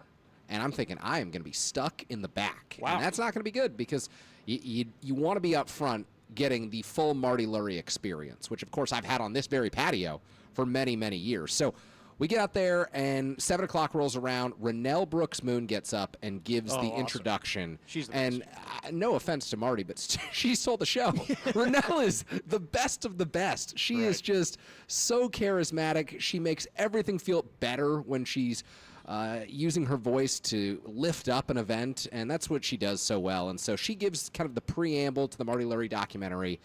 I'm sitting in the back with KNBR's own Brian Murphy, sitting in the back with Rich Waltz, who called the Stanford-Hawaii game on Saturday, and Ken Korak, the great Ken Korak. The voice of summer, fantastic. Yeah, it was like media luminary city for me. You know, this is a kid in a candy shop, and no longer was I there for the Marty Lurie doc. I was there for the Murph, Korak, Waltz conversations that were going on. Good so we had all stories? that. Oh, just amazing stories. Rich just got back and calling the Stanford-Hawaii game. He's talking about the Hawaii kicker, who I'm sure we'll ask Andrew Luck about this afternoon.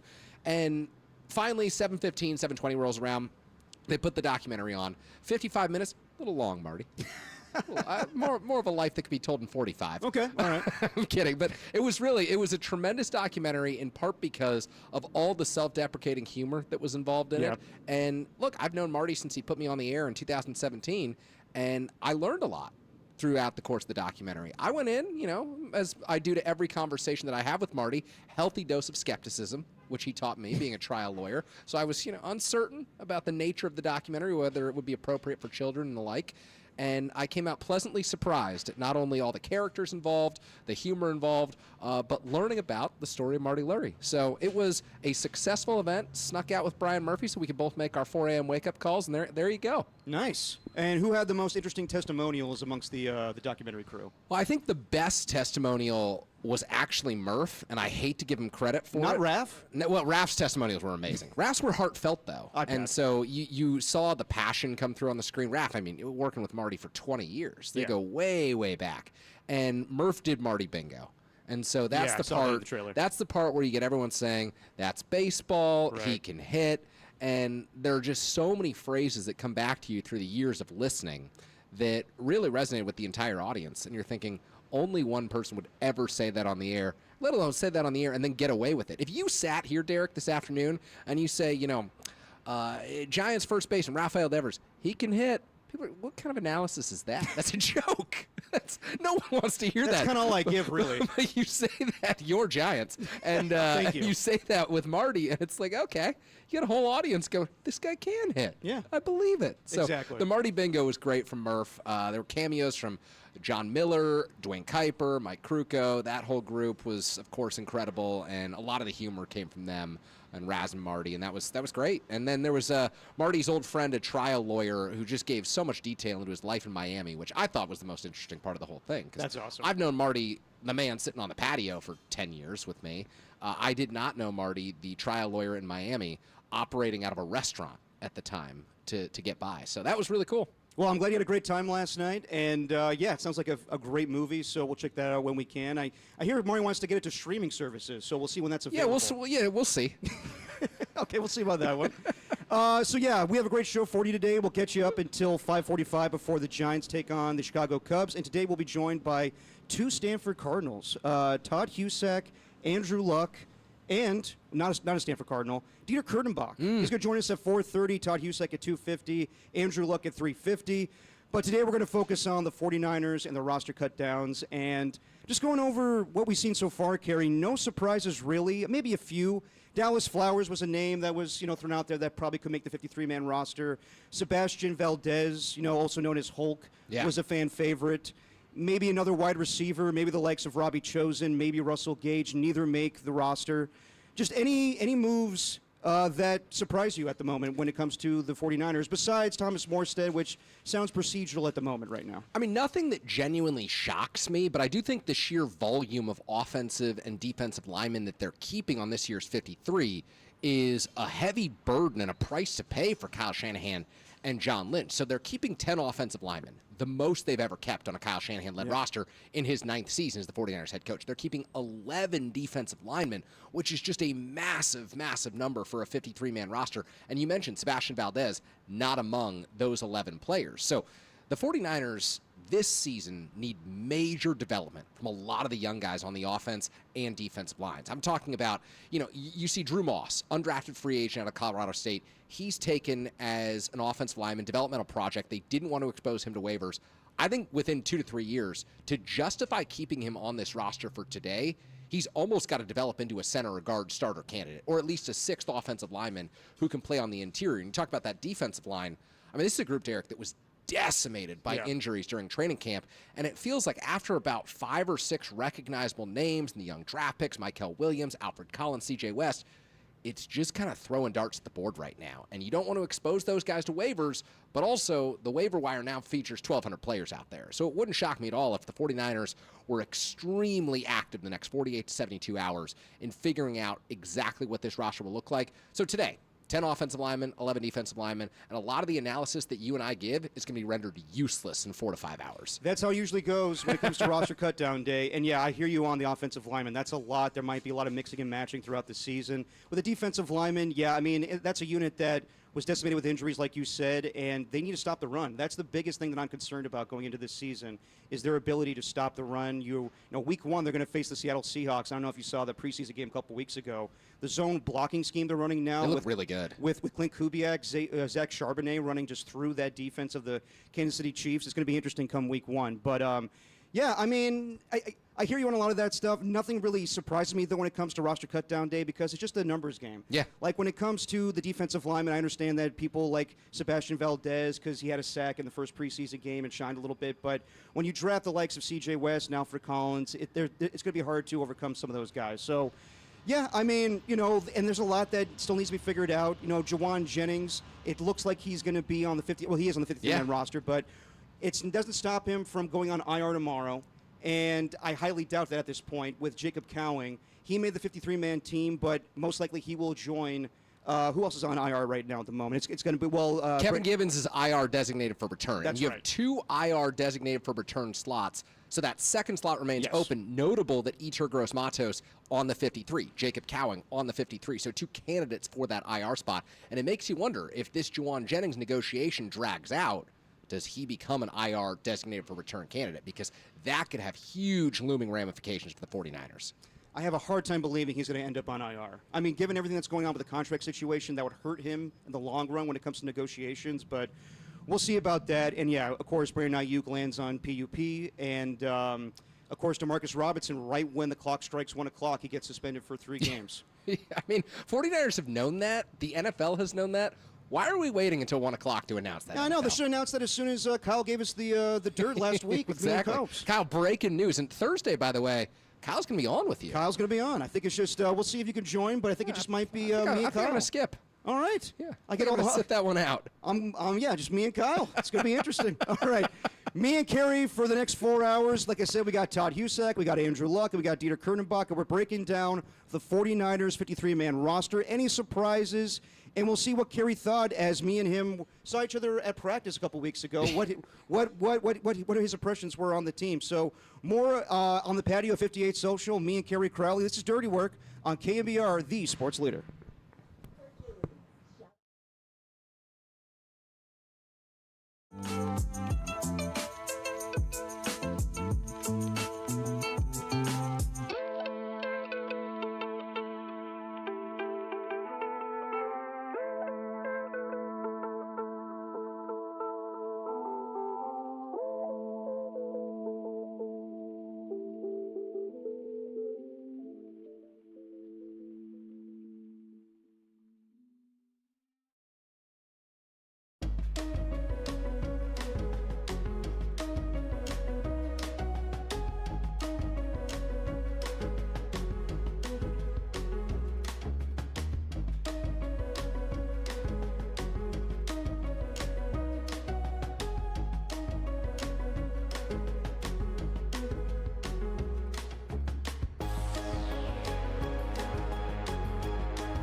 Giants fans, huge piece of news coming out of the MLB today.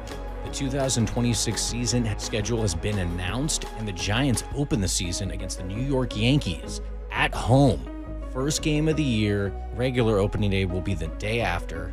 And plus, the Giants are back in town, baby, taking on the Chicago Cubs. First pitch at 6:45, pregame at 5:45. Keep it locked in here on the Sports Leader.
And now it's time for the Protect Your Assets Business and Technology Report with me, David Hollander.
Now, back to Dirty Work.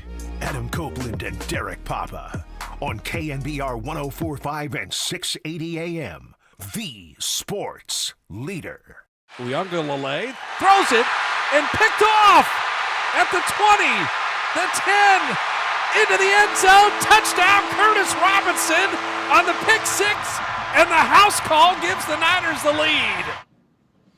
Dirty Work is sponsored by Redwood Credit Union. Whether you're dreaming of a new home, planning your children's future, or growing your business, Redwood Credit Union is a financial partner that feels like home. Learn more at redwoodcu.org, federally insured by NCUA.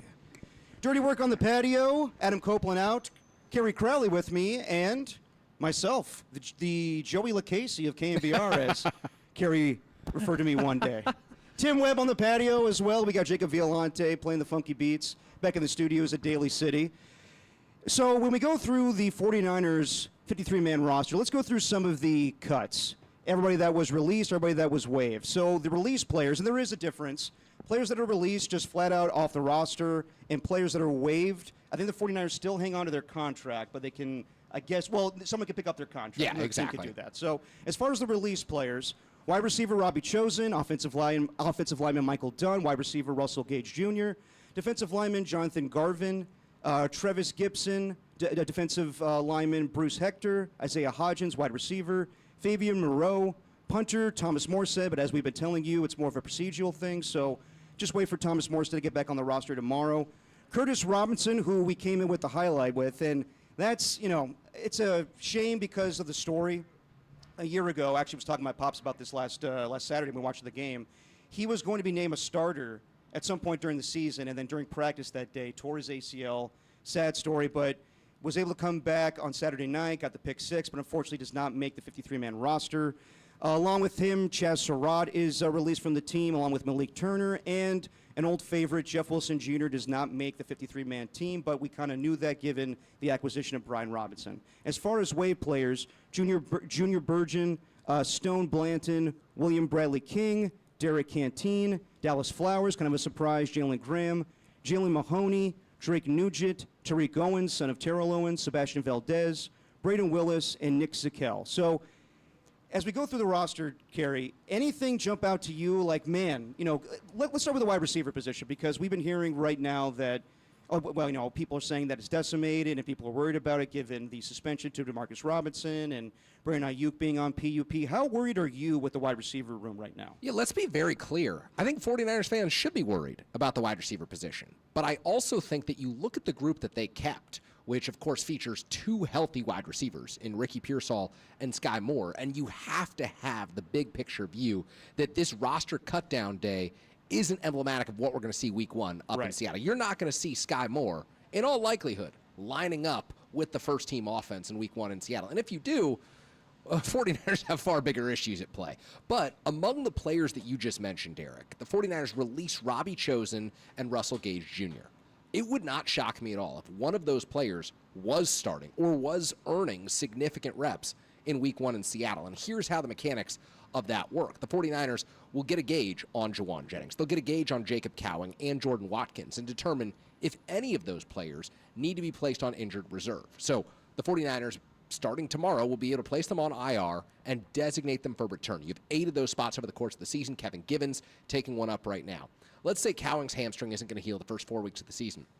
Pretty easy IR candidate. Let's say Juwan Jennings' calf really is an issue, more so than his contract. He becomes a pretty easy IR candidate for the 49ers. Now, I think they'll get a really good feel within the next 48, 72 hours when they take the practice field exactly how ready Juwan Jennings is.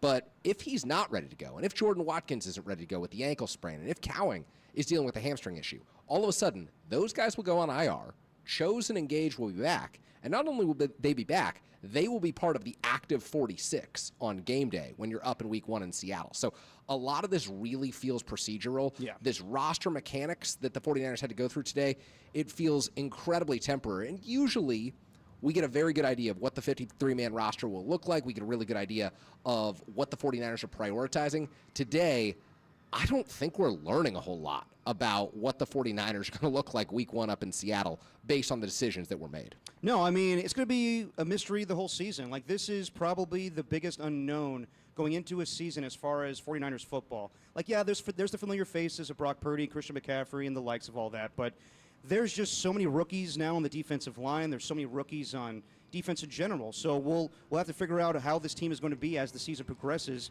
And yeah, as we mentioned, there's 11 defensive linemen. There's 10 offensive linemen, the most they've carried in a Kyle Shanahan and John Lynch team. So as we go into the season and we're getting, a better idea of what this team is going to be like, what position group is the biggest concern to you right now? Is it the wide receiver room or is it somewhere else? I mean, wide receiver has to be at the very top of the list just because of the pure lack of depth and because Juwan Jennings' situation remains in flux. Like, we have no idea. If this was an ankle injury for Juwan Jennings, it's pretty easy to project. If he's got some sort of a shoulder issue, relatively easy to project. Calves, as Kyle Shanahan said after Saturday's game, are extremely tricky. We really don't know how much of his absence is related to the calf and how much of his absence is related to his desire to get a new contract. We can speculate all we want, but until we see Jennings out on the practice field and have a better understanding of that calf, to me, wide receiver is going to remain a significant question mark. But the other position, I think, just by nature of how young the 49ers are there right now, corner. Like, I trust Diamador Lenore. I really do. I think he's great. I think Renardo Green could have a breakout year 2 in the NFL. But at the same time, Upton Stout, I love his potential as a rookie. He's also 5'8", and that might be a generous listing, and it is very difficult to play nickel corner in the NFL. Chase Lucas, he's bounced around team to team. He's 28 years old. You covered him. I covered Chase Lucas in college. Damn. I'm in my 30s. I covered Chase Lucas in college, and this is his first, big break with an NFL team. He played a little bit for the Detroit Lions in 22 and 23, but he's presumably outside corner number 3 for this team. Darrell Luter is the backup slot corner, maybe outside corner number 4, and Siren Neal, who I don't think anyone was paying any attention to, at least back when we were down at training camp a couple of weeks ago. He is also on this 53-man depth chart right now. So the cornerback position just feels extremely limited on veteran experience, and Demo's going to have to carry that group. Renardo Green has got to play all 17 games, because if he doesn't, the 49ers have to make a trade or have to sign someone off the street like they did with Josh Norman. I just don't think you can get through 17 games with that group. Yeah, I mean, for me, it's definitely the defensive side of the ball just because of all the unknowns. And I feel comfortable with Robert Saleh coming back and scheming it up. But as far as just not having veterans out there, the likes of Dre Greenlaw, Telno Hufunga, it's just a mystery out there. As far as wide receiver, I understand people being, skeptical of what's going on. As me and Copes have been talking about, all offenses are not created equally. And also, you're on the record, best 49ers receiving room ever. I know. Not ever, but I think in recent years, I do like it a little bit more than what's been there. Like, I know that people love Deebo Samuel, but as far as a pure wide receiver, I do think there's a lot to be desired there. I do think that when you get pure pass catchers like Demarcus Robinson and, I think Ricky Pearsall's going to have a breakout season. I do too. So it's just different. But as me and Coach have been talking about, the reason you get a Brian Robinson is because you want to run the football more. And Kyle can scheme it up where I'm not saying you're going to go out there with no wide receivers. Of course you have to have wide receivers. But it's just different where I think you're going to see more of a running game, hopefully. And, you can scheme things up for Christian McCaffrey in the passing game and Kyle Juszczyk, and obviously there's George Kittle. So just because there's not, you're not comfortable with the wide receiving room come week 1 doesn't mean I think that the Niners could have, that they can have a pretty lethal offense. But As far as what you saw at training camp, you mentioned that. I was there the last time you were out there a couple of weeks ago. What did you see from some of the rookies on defense? So we talked about the biggest mysteries, C.J. West and Michael Williams. They came back this week after dealing with hyperextended knees. Nick Martin flashed in the last 2 preseason games. He did. What did you think overall of the defensive rookies this year that the Niners are relying on? I mean, the defensive line is going to be paramount that these guys evolve and develop, because what we saw 2 weeks ago probably wasn't good enough. I think that Michael Williams projects as a 3-down player immediately. When healthy, ready to go, when capable of playing 70 to 80 snaps a game, like, this guy is going to be, in my opinion, a bona fide Pro Bowl caliber player for the San Francisco 49ers, and the ceiling is much higher than even Pro Bowl. He is that good. But Alfred Collins in the 2nd round, far more of a project than I anticipated. I mean, the body type's incredible. You want that type of guy plugging the A-gaps for you. But he's a project. His get-off the ball is not polished. And Robert Saleh continues to say he's taking huge steps. He's making huge progress. But it also tells you where he was starting if he's making that kind of progress over the course of a week-to-week basis. C.J. West, I really like. I think he's got a good first step. I think he's rotational defensive lineman, probably a 2nd down guy, probably someone that you trust in there against the run. I like him, but I don't think he's going to be like a breakout star long-term for the 49ers. Probably 3-4 years into his rookie deal, you're going to have to make a decision. Do we keep this guy for the long haul? And that's just, pure speculation right now. You want to project that he'll be a part of this thing, but they are all so important, and it speaks to the fact that they kept 11 defensive linemen on this 53-man roster, that from day one, you can't trust rookies to play 70 snaps in an NFL game. It's just too difficult. So you're going to need even more depth than they usually have at a position where you carry 8 to 9 guys. It's risky. It's a risky strategy. I'm with you. I like Robert Saleh. I think he's going to transform this defense. Right.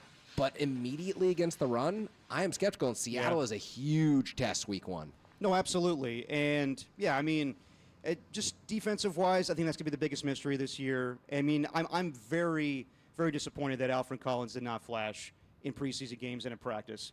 I saw him at Texas. I thought that, his body type, that would just be a run stuffer right up the middle. Yeah. But it's C.J. West who's pretty much succeeded him right now. So we'll see what happens when the play season starts. I mean, there were a lot of folks who made the case in watching preseason football, watching training camp, that Sebastian Valdez, who the 49ers cut today, was actually more prepared to win week 1 reps than Alfred Collins. Like, if you needed a one-on-one win against the Seattle Seahawks, your offensive guard against your defensive tackle, you may have gone Sebastian Valdez just for that. Now, you're thinking, as the 49ers build their roster today, you're thinking week 15, week 16, 26, 27. You're thinking long-term future, and of course, Alfred Collins has the better future.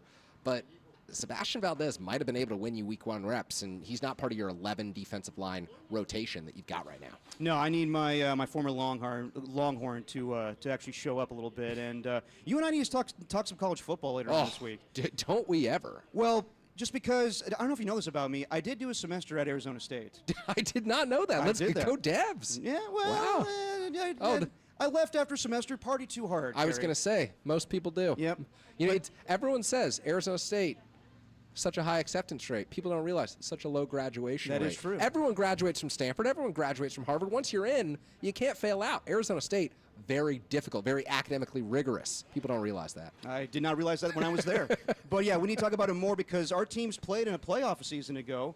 Of course, right. Texas, went on to win in a little controversial fashion, I would say, but got the victory. But we'll talk more college football as the week goes on. We do have a caller on the line to talk about the roster moves for the 49ers today. We have – okay.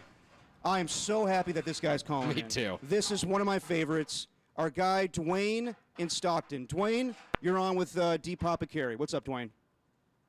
Hey, what's up, the homies? What's up, Carey? What's going on, Dwayne? Great to hear your voice. Yeah, long time no talk, nephew, man. I'm glad you're in there. Hey, man, what's wrong with Coach, though, man? Somebody got to tell me what's wrong with Coach, man. No, man, it's the last time he's able to go on vacation before the NFL season starts, so he's soaking it in right now. He went to Big Sur. Yeah, but I was watching the show yesterday, man, and he name dropped, and it wasn't really positive, man. Tell him Dwayne said, don't be no hater, man. Don't be no hater, man. I'll be sure to tell him that, Dwayne. If there was any disrespect from Copes toward any of our callers, that will be handled off the air and swiftly. I don't think it was disrespect towards you, Dwayne. Yeah, but guess what? There's no disrespect. It's all love. That's my boy. That's my guy. No, I know. No, don't take it that way. That's my homie, man. That's the homie. Just hadn't heard him in that regard before. But, yeah, man, I'm not going to get out of pocket no more on the phone. It's all good. But I got to tell you, man, you know who's mad right now? Who's that? Terrell Owens. Well, yeah, I it's bet. only going to be a minute before he comes out. He's going to be mad. Y'all got no wide receivers and you cut his son? Come on. Woo. No, That's going to be a top tank. Watch. He's going to tap in. Dwayne, I hear you on that one, man. And don't worry, anything that Copes directed your way yesterday was probably directed at Tim for not dumping what you said last week or 2 weeks ago. But No. Hey, but is that out of line? Was I out of line? No, not at all, Dwayne. Dwayne, call in anytime, man. We love you. All right, so check this out. Okay. What about Cowing? Tell me, what production are you really missing from last year with this guy not playing?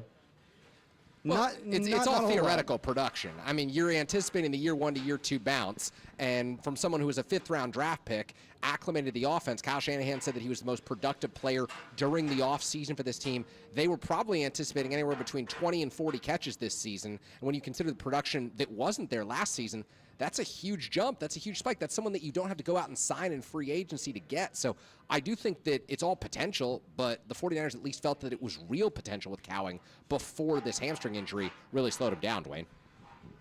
I would bet the house on the under. Give me under 20 catches for Jacob Cowing, and I'm trying to double up. And then you guys are just wrong about Pearsall. You're in big trouble, man. You got to sign Jennings. You're going to have to cave. I don't know why they're pushing this out so far. They really have no leverage. The 49ers got to get Jennings on the field so you have a full receiving core. Because if you go out there with no O-line and no receivers that can get separation, then you've got big problems, bro, in the first half of the season to put you in a real bad spot. So that's all I got today, man. Hey, but it's all love. I love you guys. We're going to have fun this season, man, especially after the 49ers get blown out week 1 in Seattle. Damn. All right, Dwayne. Hey, thanks for the call, man, and you are our favorite filthy bet slinger. But, yeah, I don't know why Dwayne's hating on Ricky Pearsall. We'll talk about more about Juwan Jennings because the whole situation to me is a little funky right now, but I think it can be resolved. We'll see what happens by tomorrow. I don't think he's going to go on IR, but we'll talk about it more as Carrie and Depop and my man Tim Webb are on the patio here at 58 Social. It's Dirty Work on the Sports Leader.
You found Dirty Work with Adam Copeland and Derek Papa, where no job is too dirty, on KNBR, the sports leader.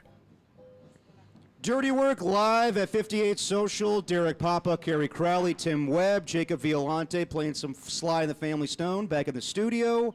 We're talking 49ers roster cutdowns, but we got to sneak in a little Giants news. And the Tim Reaper strikes again. Here we go. It was me. Can I get the breaking news sounder, Jacob, if you have it real quick? All right, he's getting that. I'll just tell it to you. We knew that Randy Rodriguez was dealing with some elbow soreness, or arm soreness, actually. Well, he's going on the IL with an elbow sprain. Keenan Wynn is back on the roster. Kerry, your thoughts? Well, anytime a pitcher who throws really hard goes on the IL with an elbow issue, you wince, and your first thought is a bad thought because typically the worst case scenario is Tommy John. Now, you hope that the Giants caught this early enough. It seems like they were very careful with Randy Rodriguez and that they've been careful with him over the course of the season, not wanting him to pitch in back-to-back games. But nevertheless, when you're special, when you throw 100, 101 like Rodriguez does, when you break the slider off at 91, 92, this is a risk, and this is a risk that every modern-day pitcher faces, and you just hope that it's nothing more than a sprain, nothing more that he can't heal over the course of a few weeks. I probably wouldn't have Randy Rodriguez throw another pitch this season. Yeah. I think that you wait until the spring to ramp him up and get him ready to go because he is that valuable. You lose Camilo Doval, you lose Tyler Rogers. I mean, you can't afford to lose Randy Rodriguez for 26, so you've got to prioritize his long-term health here, and I think the Giants making a smart move, not pushing anything. We'll find out more about the significance later today when Bob Melvin speaks. Yeah, I mean, just a shame. Of course, he had an all-star season, and now the bullpen in shambles now, and, of course, the trades that you just mentioned. So we'll see what happens with Randy Rodriguez for the remainder of the season. Let's switch back to 49ers football. By the way, my bad, guys. Sorry about that. Yeah, are you aware when Tim does his Tuesday Takes and Trivia, it's the kiss of death? Oh, do we get Tuesday Takes and Trivia today? We'll get that tomorrow. After the Rodriguez news, absolutely not. Oh, we'll get that tomorrow. And tomorrow is Wednesday. Okay, good. Yeah. Just making sure. Makes sense. Figured. Yeah, so 49ers football. What do you make of the whole Juwan Jennings situation? So he didn't land on the IR. He very well could tomorrow, but I would be surprised by that. And this had to be back in the middle of July when we got the notification that he had a trade request because he wanted a new contract. And, of course, Drew Rosenhaus represents him. And we don't know exactly what Juwan Jennings wants in a contract.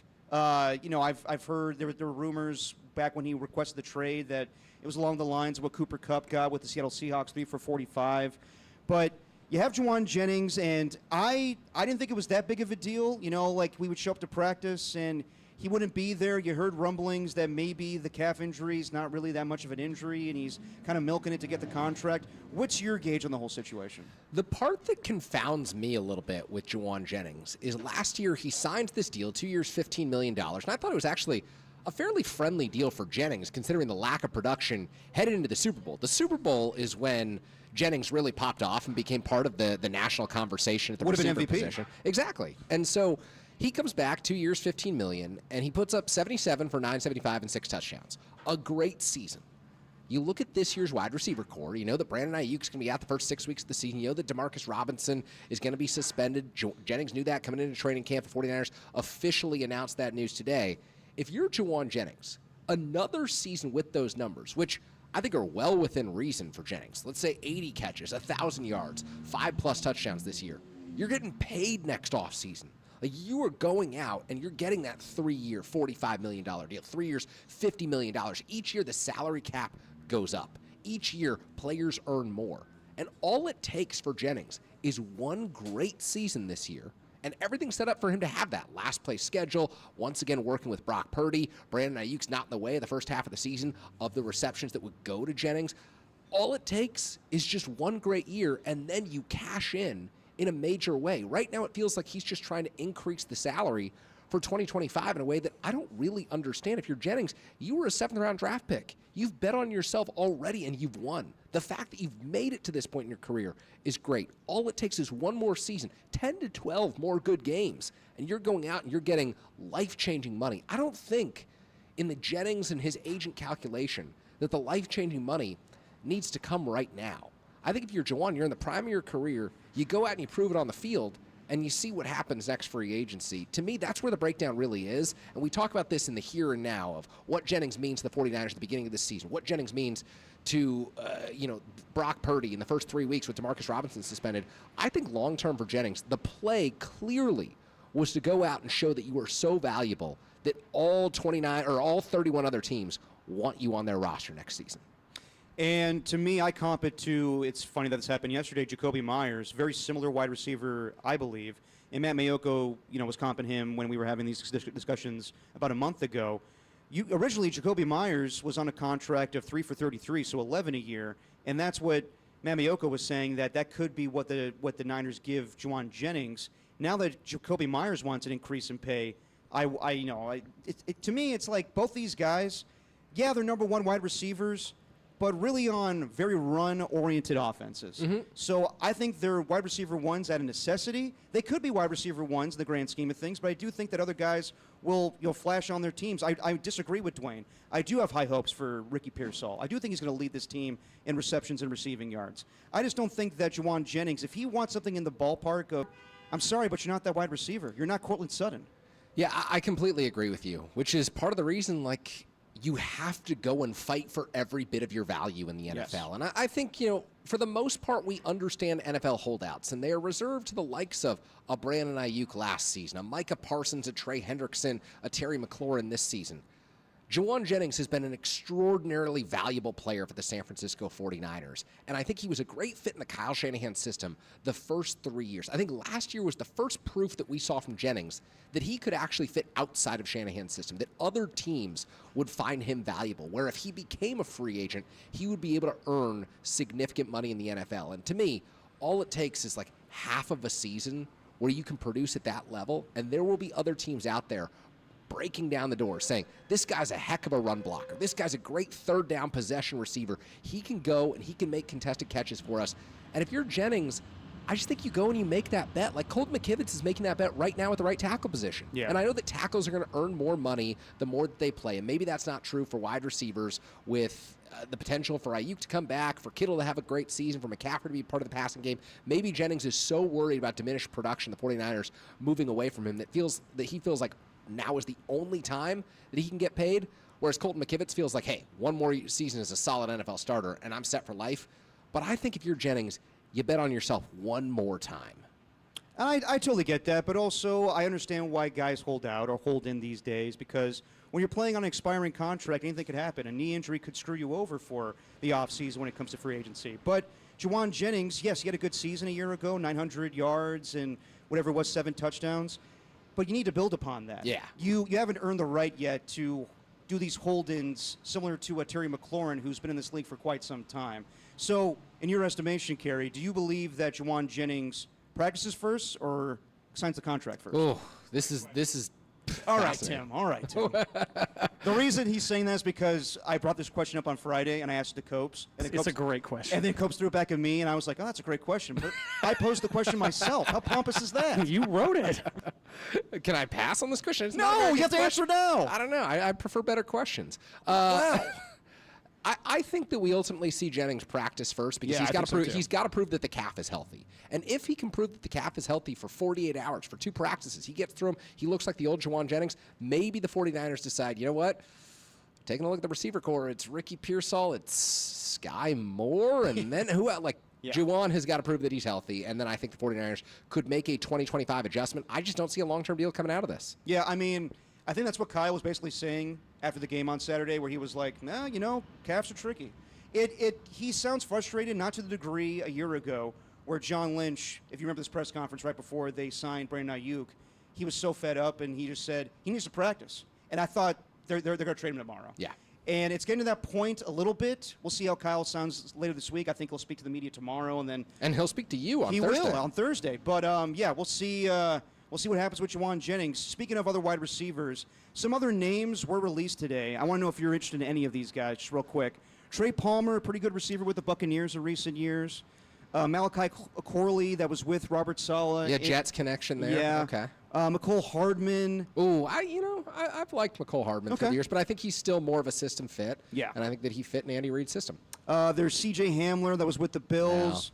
C.J. Osborne, kind of a similar scheme with the Vikings back in the day, but he's with the Patriots. Kendrick Bourne remains on the Patriots. Marquez Valdez-Scantling released by the Seahawks today. No one who moves the needle. Like a lot of people who are really similar to Sky Moore. A lot of people who are really similar to Robbie Chosen and Russell Gage, who've been spending all of training camp with the 49ers, who've been released today. If the choice is between any of the players you just mentioned and suiting up Russell Gage or Robbie Chosen week 1, I'm probably going with the guys who worked in the scheme all of August. Yeah, I'm with you on that. I mean, they know the scheme better than most of these receivers, and it's a similar skill set as far as the receiver in the first place. And what are we talking about? Max, like 4 catches, 50 yards in a season, or in a week? I just don't think you are winning or losing games based on that player coming in. No, I agree with you on that one. Dirty work on the patio at 58 Social. Kerry Crowley, Derek Papa, Tim Webb, Jacob Violante back in the studio. Let's catch up with our good friend Todd Husak. We'll talk a little 49ers football with him as he was on the pregame show and postgame show last week with Adam Copeland and Tracy Sandler. He'll be on every home game for the pregame show this week, or this season. So let's talk to Todd Husak next on The Sports Leader.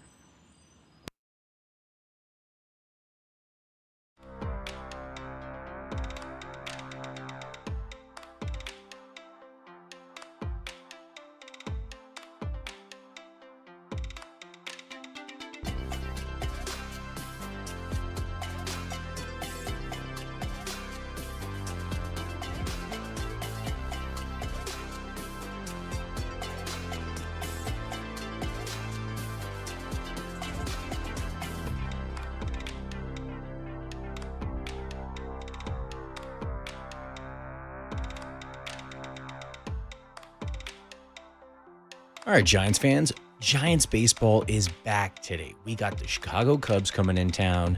Pregame starts at 5:45, first pitch at 6:45. Keep it locked in here on The Sports Leader for all your Giants stuff.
Now back to Dirty Work with Copes and Depop on 104.5 FM and 680 AM, the sports leader. Back on the sports leader, Derek Papa, Kerry Crowley at 58 Social, getting ready for the Giants take on the Cubs tonight. But let's talk to one of our friends. You can hear him all season long for home games on 49ers pre and post. Former Stanford Cardinal on their radio broadcast as well back in the day. It's Todd Husak. Todd, what's going on? I'm doing great. Enjoying a nice Tuesday afternoon, and every day is one day closer to the kickoff of the NFL season, so I'm excited. As we are as well, Todd. And I heard you spent your Tuesday afternoon or morning, I guess, playing a little golf with former Stanford alumni Dave Fleming. How'd that go? Went well. Dave got me with a birdie on 17, so he played well. Dave's a tough competitor out there. Got to take advantage of your opportunity. I did not, and as a result, Dave got me. Well, there you go. So, Todd, as far as roster cutdown day, what was this experience like for you back in the day when you were a quarterback in the NFL? Is it just a an anxiety day where you're waiting for your name to be called, and it's just a whole process of talking to the coaches? What was this like for you back in the day? Yeah, unfortunately for me, my name was on the top of the list too many times. So I think for players in different situations where guys maybe they know the bottom 15, 20 guys, or they didn't play well enough in the preseason, or just a numbers game. But I think for the 49ers especially, there were probably a dozen spots that were still up for grabs going into that last preseason game, and a lot of it came down to numbers and who they think can contribute early in the season, and there's still injuries and what young guys can step up. So I think it was a fascinating look at how the 49ers were going to structure their roster to kick off the season. And then it's a tough day, though. You got a lot of guys who invested so much of themselves, not just over the last 9-10 months, but go back 10, 15 years, finally get a shot to make a team. And for a lot of these guys, it doesn't work out. It may never work out. This could be their last shot. So it's a tough day all around. And I had said this in the postgame show.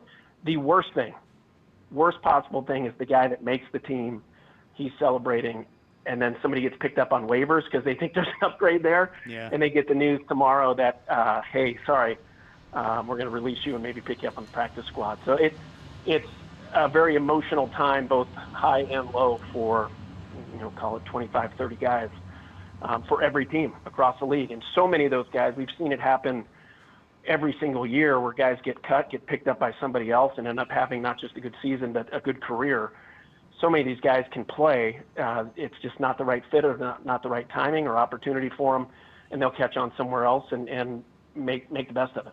Yeah, so well said, and I think you're right. 1,200 players hitting the waiver wire over the last couple of hours, and there's a ton of guys who will go on to success in the NFL. It just doesn't happen to be with the team that ultimately released or waived them. So, Todd, I wanted to ask you, based on three preseason games, it's very difficult to ascertain who's going to be good, who's going to be, taking a development year.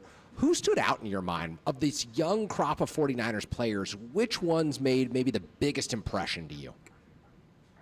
Well, I think that was the frustrating part of the 49ers preseason. A lot of the guys, especially on the defensive side of the ball, that you want to see play well when given a shot, and they were all hurt. And so a lot of the high-round draft picks just didn't show up or weren't available on the field. I think a couple guys on the defensive side, Nick Martin looked really good. Marquise Siegel looked really good. I think what was impressive about Nick Martin over the course of the preseason, you could see him getting better. I think that first game, you could just feel the adrenaline even up in the press box. He wanted to make every single play, and he did make a lot of plays, but he also found himself out of position. He over-pursued or took a step in the wrong direction and paid the price, where the third game, he looked a lot better. He looked a little more in control, and that's part of being young. You're so anxious and want to do your best, and part of it's playing within yourself and figuring out the right time to make plays and when to just be in position because you got 10 other guys counting on you to be there. So I think you saw his growth, and then Siegel in the back end really looked good. And that's a guy who was given a shot and maybe earned some playing time early in the season, and he just consistently made plays, both tackling and breaking up passes. So they were good. I thought one of the bright spots offensively was DeMarcus Robinson. Now I know he's a veteran and going to be out for the first few weeks, but I'm excited to get him back week 4 because I think he can be a difference maker at wide receiver, which is a position we all know is in dire need for the 49ers right now. So that suspension cannot go fast enough for the 49er offense, where really a lot of the pieces are in place for them to be successful, except who's going to be that number 2 guy, number 3 guy. And so filling up those spots over the next couple of weeks and feeling comfortable with those positions is going to be, I think, priority number 1 for that 49er offense. Talking to Todd Husek on the Uma guest line, as Kerry just said, Todd, it's really hard to get a lot from the preseason, but just watching these 3 games, what would you say is your biggest concern going into the season? Jake Moody was, I think, going into that first preseason game, I thought it was a critical preseason for him. Coming off last year, he was a little banged up. I thought it was an important preseason where kicker, a lot of the positions he talked about, it's hard to gauge as guys are going against 2s or 3s and maybe not playing alongside the best competition. Kicker is, hey, you either make it or you don't. And to get off to that rough start in the second game and then to come back and make all the field goals, including that long game winner, I thought was a huge boost of confidence for him. And then, of course, he misses the PAT. In the third game, he needs to go on a streak. He needs to start the season off with 8, 9, 10 kicks in a row, all makes, and kind of get everybody a little more comfortable. And also for him, he has the ability. There's no question about it. That's, I think, where fans get frustrated. He blasts a 59-yarder to win the game and then misses the next PAT. So to see some level of consistency and playing up to that talent is going to be important for him because the Niners are going to be in some close games. There's still a lot of question marks on both sides of the ball. I would imagine the first few games it could come down to a kick, and they need a kicker that they can rely on, not just to make the non-pressure kicks, but to do it in a big spot. And I'm looking forward to seeing Jake Moody take advantage of those opportunities. Yeah, I think it was 6 for 6 in week 1 last season against the New York Jets that Jake Moody had that type of performance. And, it wouldn't be the worst thing in the world for Moody to have that against the Seattle Seahawks. It might, force 49ers fans to deal with a little adversity in week 1 in terms of their viewing experience. But you're right on that, Todd, with Jake Moody and needing to go on a streak here. One of the things that I also wanted to ask you about was the way the 49ers structure and build their offensive line room. It really feels to me like Kyle Shanahan and Chris Forster, the offensive line coach, look at this group as you've got a number of veterans out there, but there's also players who are brought in to develop as backups over the course of the season. You've seen some of them, whether it be Jake Brendel, Colton McKivitz, now Ben Barch step into the starting lineup. They've kept Drew Moss this year as an undrafted free agent, at least initially on this 10-man offensive line depth chart that we see right now. As a quarterback, how do you view the comfort level that you feel with an offensive line throughout the course of the practices and preseason games that you play? How important is it to get acclimated with guys over the years as they develop in this 49er system versus just, say, bringing in a guy off the street because you think he could be an upgrade tomorrow? Well, I think where they're in a good spot is obviously a Hall of Fame left tackle in Trent Williams really helps solidify that. And then once you get Dominic Pooney, who's hopefully healthy and ready to go week 1, if you can have 2 – and we talk about Pooney like he's this experienced veteran. He came in and played like a veteran in his rookie season. So expecting him not just to play at that high level, but even get better. When you have 2 guys that can anchor that offensive line, it elevates everybody else, right? Trent Williams can help that left guard if there is a mistake, or Pooney can help the center if there is a mistake. And so those guys playing together consistently, I don't think it's as much of a quarterback feel as it is a feel for each other up front. Those 5 guys all working together, passing off the stunts and twists up front, setting the right way, watching how Trent Williams does it consistently, play after play. I think getting those guys together and having some continuity, you look at the successful teams, the Eagles last year, and really the Chiefs over the last 4 or 5 years, there's such a continuity with those guys playing together. Now, the Eagles' offensive line, those are all really good players.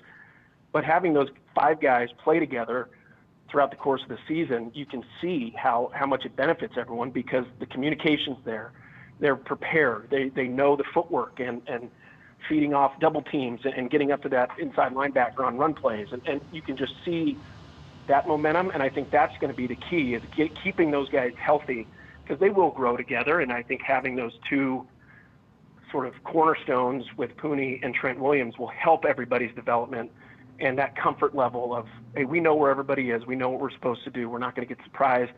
And there's going to be some mistakes. They're not a veteran offensive line that has been together, but I think having those two pieces makes a huge difference in how quickly they will come together.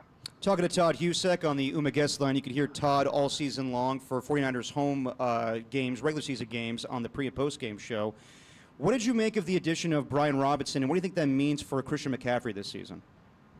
I love that pickup. I think we talked about receiver, and I mentioned Jake Moody as maybe being, a huge question mark coming in, and not that he's a question mark, but him playing well is a huge area of need for the Niners. The wide receiver room is another one that we can talk about later. But having a surefire number 2 back, and I've mentioned it a few times throughout this preseason, it's hard to take Christian McCaffrey off the field because he is such a good runner. He is such a good receiver. He's a good blocker. And so when you're trying to march the ball down the field or you have big third down, you want him out there. Having a guy like Brian Robinson, and I think Shanahan and this 49er offense is at its best when it can run the ball effectively. All of a sudden you get play action pass. If you can run the ball 30 times a game and be successful where you're taking McCaffrey out and putting somebody else in who's not just going to get 3 yards and get ankle tackled, but can make a big play, can run guys over, can get 3 or 4 yards after contact, which is really what Brian Robinson can do. Having that piece, I think, is a huge component, not just for the offense, because they can run it now 30-plus times a game, but all of a sudden you can have another playmaker, and you feel more confident giving McCaffrey a little rest so he's not out there 90, 95% of the plays, because keeping him healthy for the entire season has to be a priority, and I think now they can do that because they have a proven asset at number 2 who is not just, all right, let's give Christian a break and maybe take this series off. Hey, let's pound the ball, and you can be more strategic and really call plays with a purpose because Brian Robinson's out there, and he brings a little bit. He's a big, strong back who can run people over and get tough yards. And I think having that there not just makes the offense better, but gives Christian McCaffrey the luxury and gives the coaches the luxury to take him off the field a little bit more and make sure he's available in week 17, 18, and then into the playoffs. Todd, my thought is not only can they take Christian McCaffrey off the field, but are there any scenarios in which you see the 49ers running a little bit of 21 personnel and getting both of these guys out there at the same time? Because I think both of them have demonstrated the ability to catch the ball at a high level out of the backfield. Are there scenarios that you could see Kyle adjusting the scheme to make sure that that happens? I think having those 2 weapons out there, it would be huge. How defenses would guard McCaffrey, because he is such a good receiver. We saw it at Stanford and certainly in the NFL. If you can motion him out into the slot and get him in space, how do they cover him? Is it a safety? Is it a linebacker? If it's a linebacker, there's no linebacker in the NFL that can cover him on a 5-yard option route. And if it's a safety, he can run by those. Like he is so effective, and all of a sudden that's less pressure on the wide receivers where they can't play inside out coverage. And I think that would be Kyle Shanahan's so good at putting his offensive players in position and creating mismatches, putting them out in space, creating those scenarios where guys can not just be effective but get yards after the catch. He's good for 2, 3, 4 of those a game. I wouldn't be surprised to see them start using that. That would be a different aspect of this offense, and they're going to need to find ways to get other people the ball in the passing game because that receiver room is such a question mark. A couple more minutes with Todd Husek on the UMA guest line. All right, Todd, we're going to switch gears to Stanford football. I know it was a tough loss last Saturday against Back to the Niners. Yeah, I know. We won't focus on the game, but in an hour we're going to speak to the new general manager, Andrew Luck, who I know you're fond of and have a relationship with. What was your favorite memory of Andrew Luck at his time at Stanford? Oh man, he is an all-time great. I still remember watching him in maybe his first practice, one of his first practices, and I had the same memory of McCaffrey. You go out and you just kind of watch guys. I don't have the roster in front of me. I'm just seeing who stands out, and I'm like, whoa, that guy throws the ball well. He looks the part of somebody who can be a difference out here. And I had coached there a few years before he got there, and guys like Jim Dre and Eric Lord, who were then seniors, came over and talked to me after practice, and this was early in camp. So one of the first practices they were all together, and both of those guys, 4th, 5th year seniors, came over and said, "Hey, we got the real deal." They both said that guy's a number 1 pick, and it's like, all right, like that's we got our dude, and sure enough, he has a great Stanford career. I do think the highlight for me of an in-game performance was that game against USC down there, college game day, tons of hype. SC was rolling, back and forth matchup, triple overtime. Dave Fleming and I on the call, and Stanford gets it done, wins a very emotional game. Andrew Luck did his post game on ESPN, and then sprints the length of the field with his helmet in hand in front of our crowd down at the Coliseum, cheering everybody and getting everybody hyped up. That was a special moment for sure. Todd Husek, he'll be on every 49ers home game, pregame show, and postgame show. Todd will do it more as the regular season starts. Love it. Can't wait, guys. Thanks, Todd. Thanks, Todd. And that's Todd Husek. You can hear that interview on thesportsleader.com or the Sports Leader app. Yeah, going to be fun talking to Andrew Luck in an hour. Yeah, really looking forward to that conversation. Unfortunately, we get him after just a devastating loss. Did you watch that game on Saturday? I did, and just unfortunate, to lose to Hawaii. I know that Tim Webb's guy, B. Smith, is very happy about that, but unfortunately, not a good outcome for the Stanford Cardinal. I will say they had the camera set up in the broadcast booth, and it was like a exclusive Luck cam. Oh yeah, his reactions were really good. Was he at the game? Yeah. Oh yeah, he was up in the booth. He was animated. He was. Oh, I bet. Yeah, it was. He good probably stuff. lives and dies with every call. It seemed like it. I'll tell you, our guy Todd Husek was grinding that game in the Was middle he? of the preseason game 3. That's got to be tough. Not a lot of stuff going on in the preseason game 3, especially in the first half. It was nothing but punts and everything, and he was grinding.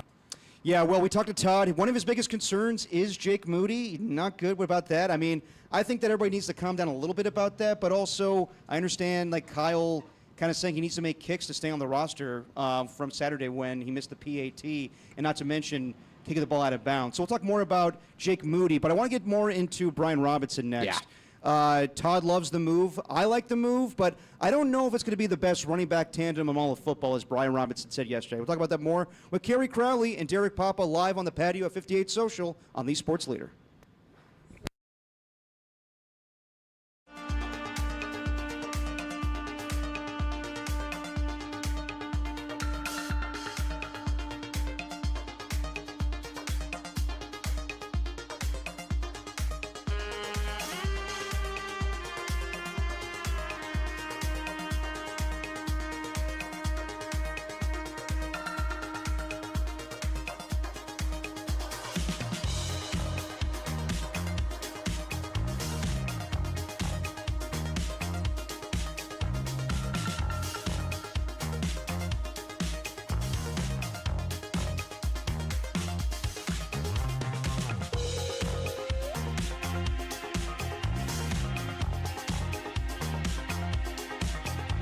Niners fans, it is on. Today is everyone's least favorite day. It's cut day. So all the notable cuts that are happening today, we will keep you locked in here on the Sports Leader. You'll know who's in, who's out, who made the final roster, who gets to the practice squad. Week 1 coming up. Stay locked in here on the Sports Leader, Niner fans.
Now back to Dirty Work with Copes and Depop on 104.5 FM and 680 AM, the sports leader.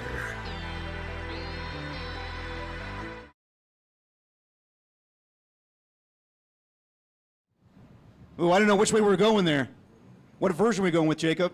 Dirty Work on the patio at 58 Social. Kerry Crowley, Derek Papa. Getting ready for Giants and the Cubs tonight. Justin Verlander versus Matthew Boyd. A little Giants news to pass along to you. Randy Rodriguez, damn it, Tim, went on the IL with an elbow sprain. So My bad. Sorry, guys. We'll see about his future for the rest of this season. But just a quick note on, or just to talk about Giants a little bit. Kerry, I caught you over the weekend on Saturday doing your talk back with John Miller. Mm-hmm. And don't worry, everybody. Don't worry. Kerry's got your diamond notes. It won't be a Derek Papa Razzie award-winning special. Well, you know that I have to meet the minimum this year to get the Diamond Notes award. You know how we say award-winning Diamond Notes? I've heard. You have to have someone do Diamond Notes at least 50 times, and for it to be award-winning? For it to count, yeah. So it's kind of like an Oscar thing where it has to be in theaters first, and then it's eligible? Exactly. So yeah. Padres, they're definitely in contention this year. They've got a great pregame show. Dodgers always in contention, and we don't have anyone other than me who's up for the minimum this year. So if I don't do Diamond Notes these next few nights, we may lose that threshold. We may not meet the Diamond. It's kind of like load management in the NBA. Well, you're welcome. Yeah, thank you. But I was listening over the weekend, and you asked John Miller about his favorite memories in Milwaukee. And you were like, John, you've been calling games for so long, and there's obviously a rich history of baseball in Milwaukee. Do you have a favorite Milwaukee baseball moment? And John just goes, well, the biggest thing that comes to my mind is I saw the film Alien in Milwaukee. Came out in 1978 with Sigourney Weaver. And I guess you could say my biggest memory of Milwaukee is an alien coming out of a man's stomach. It was amazing. That was also the follow-up question to John, how's your day going? In which he proceeded to tell me about 4 different types of seafood that he'd eaten on the shores there. I heard that as well. John is the best.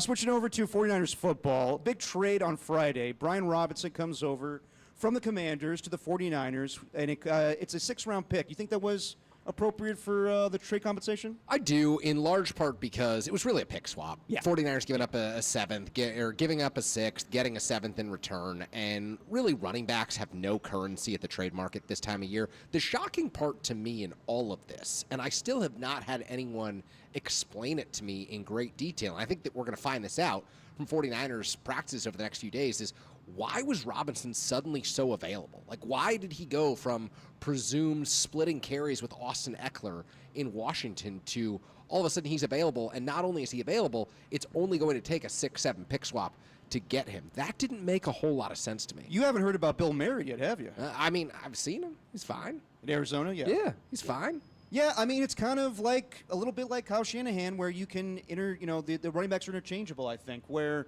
Brian Robinson's a good running back, but not a great running back. And I think that he fits the scheme perfectly for what the 49ers want to do. Dieter Kurtenbach's going to join us later in the show at 4:30, and I thought he put it perfectly when the acquisition was made, where Brian Robinson gets what's blocked. Yeah. And nothing more, nothing less. I agree with that, but I think that's going to help you in the red zone. Let's be real, the 49ers were putrid in the red zone a year ago. It was all just George Kittle touchdowns. Not having Christian McCaffrey out there really killed them, but I do think that they're going to do different. They're going to do things differently with Christian McCaffrey this year. Given the injuries and given his age at 29 years old, you may not see a lot of Christian McCaffrey in the red zone to get his body banged up. Where now Brian Robinson, a little younger, can bulldoze over guys. I do think that he's not going to be a touchdown vulture by any means for fantasy players, but I do think he's going to be helpful. Is he going to be the is it going to be the best running back tandem all of football? No, I think that's still Jahmyr Gibbs and David Montgomery in Detroit. Yeah. But I do think this is going to be a big help. I do think it's the best running back 2 they've had in quite some time. I do think you make an argument that maybe Jordan Mason could have done the same things. I don't think it's a little bit of an indictment on Isaac Orendo and what's going on with him in camp. I heard he fumbled 3 times last week in a practice and the shoulder injury. We still don't know about Jordan James, but I think this pretty much solidifies your running back room, and you're feeling good about them going into the season. Juxtapose the 49ers running back room and their overall offensive vision that they've got right now for 2025 with where they were entering the 2024 season, and I think you're going to see a different strategy and approach this year. You spoke to it a little bit, but What I mean by this is, in 2024, the 49ers were heading into a year where they had to learn more about Brock Purdy. Yeah. And they had to learn more about him because they knew that his payday was coming up. So I think that the offense, even if Christian McCaffrey was completely healthy, was going to be tailored to seeing what Brock Purdy could do, throwing outside the numbers, being more of a leader for this team. And when Christian went down, it changed everything for this group. It took away their run game in many ways. Jordan Mason was an excellent fill-in at the beginning of the season, but at the same time, he does not have the ability to catch the ball out of the backfield. Right. It doesn't have the variability and flexibility that Christian McCaffrey offers an offense. So they learned enough about Brock Purdy last year and in the 2 preceding years to feel comfortable with the 5-year, $265 million deal. I think entering this year, now that they've paid Brock, they understand we trust this guy. We can win with this guy. We know that he can elevate our offense instead of just be a steady game manager for our offense. You're going to see more running between the tackles. You're going to see more of an emphasis when McCaffrey's healthy on getting him the rock 15 to 20 times a game and getting Robinson the rock maybe 10 times. Figuring out ways to use Garendo creatively because that top-end speed is still incredibly valuable for the 49ers. But at the same time, you can't salt a game away with Isaac Garendo because of the fumble concerns and the issues. Whereas the 49ers take a lead. Let's say they're up 7 points late against the Seahawks week 1. Christian McCaffrey's at 23 carries, 24 carries, and 3 receptions. He already touched the ball more than 25 times.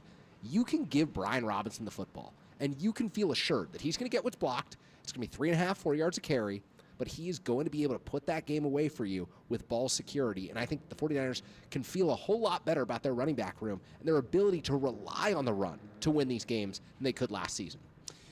Were you surprised they made the trade? Because I was a little bit. Just given the history of how, going back to Mike Shanahan, how they're able to find diamonds in the rough when it comes to running backs. Terrell Davis was a 5th-round pick. They found the likes of Mike Anderson or Orlandis Gary. It's kind of the same thing with Kyle for years, where his first season with the, or not his first season with the 49ers, but, you know, he was running with the likes of Raheem Mostert or Matt Breida. And when he went out for running backs, it was guys he knew in Tevin Coleman.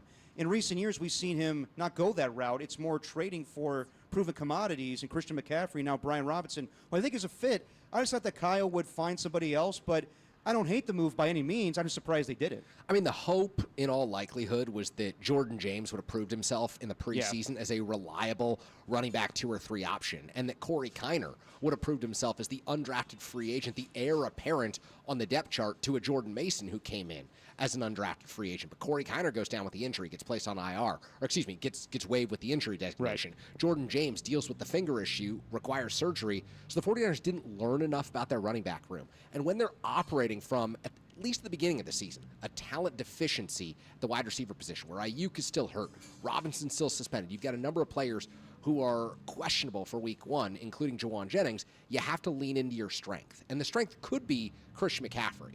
But you can't put all of this on him the first 5 or 6 weeks of the season, and so that forces your hand to go out and get a Brian Robinson type. I don't think for 1 second John Lynch and Kyle Shanahan entered the preseason saying, if someone like Robinson becomes available, we're going to make the move. I think it was the circumstances that forced their hand here, and ultimately they feel pretty good about where their hand sits. No, I mean, you feel 10 times better about the running back room than you did a week ago. And yeah, as far as Christian McCaffrey, you know, I'm not surprised to hear Trent Williams say, like, he looks like his 2023 self. And you were at practice more than me, but it seems like he was there, but like not, fully in practice as much as in years past. I do think they're going to be a little cautious with him, but what are your expectations for Christian McCaffrey coming off of the bilateral Achilles tendonitis and, of course, the PCL tear? If you want my honest opinion, here it is. The 49ers can say all they want about wanting to back off of Christian McCaffrey. They can say all they want about the impact of the Brian Robinson Jr. acquisition, what it means for this offense. When push comes to shove, and they're up 3 in the 4th quarter, and there's 2 minutes and 15 seconds left, and you've got 1 drive left to go to put the game away, I still think Shanahan's going to run McCaffrey. I don't care if he's touched the ball 27 times, 28 times. In theory, you pick up Brian Robinson for situations like that so that you can back off of McCaffrey, so that you can feel good about your overall depth. But time and time again, Kyle has shown us that when the game's on the line, he's going to put the ball in Christian's hands. And maybe this is the year that changes. In all likelihood, it should be the year that changes, because Brian Robinson has proven that he can get what's blocked for you. But in reality, week 1, I don't think it changes. I don't. I think Christian's that good and that trusted. Yeah. And when Kyle sees a win, he's going to go for the win. Long-term future be damned. Like, that is what the 49ers do. That's what Kyle does. And to a certain extent, I don't blame him at all for that. I know that there are fans who say every week, get Christian out for a series here, get Christian out for a series there. I don't blame him. I play my stars as long as they possibly can play. No, he's the best running back he's ever had, so I totally understand why he would be on the field. I get fans saying that a year ago when Jordan Mason was running well and Isaac Orendo at times was, but it's Christian McCaffrey we're talking about here. Yeah. It's a guy that had a 1,000 season. So if he's healthy, you're going to play him. I just think it's going to be a little more sparingly, but if you're trying to, win a game, you're going to give it to Christian McCaffrey. I mean, it's like in the red zone. Yeah. If George Kittle has an inch, Brock Purdy is throwing him that ball. It might not matter if Jacob Cowing has 2 feet of separation. Right. But if you see George Kittle matched up on a linebacker or matched on a safety, we know where that ball's going. And it should go to George Kittle because he's proven through 7-8 years in a 49ers uniform that he deserves to get that reception or at least have the opportunity to come down with that reception. The smart play is probably sitting McCaffrey 20% more this year than they have in years past. In reality, the 49ers have the opportunity to make the postseason. You're going to see Christian McCaffrey with the ball in his hands. No, 100%. I hear you on that. Yeah, I do think 20% is a good number as far as maybe just a decrease in how many touches he gets. But if this team is going to have success, Christian McCaffrey needs to be running the rock. I mean, if this team's going to have success, Christian McCaffrey will be running the rock. There's no separating those two factors. We saw last season, 6-11. And you could talk about the 28th ranked run defense all you want.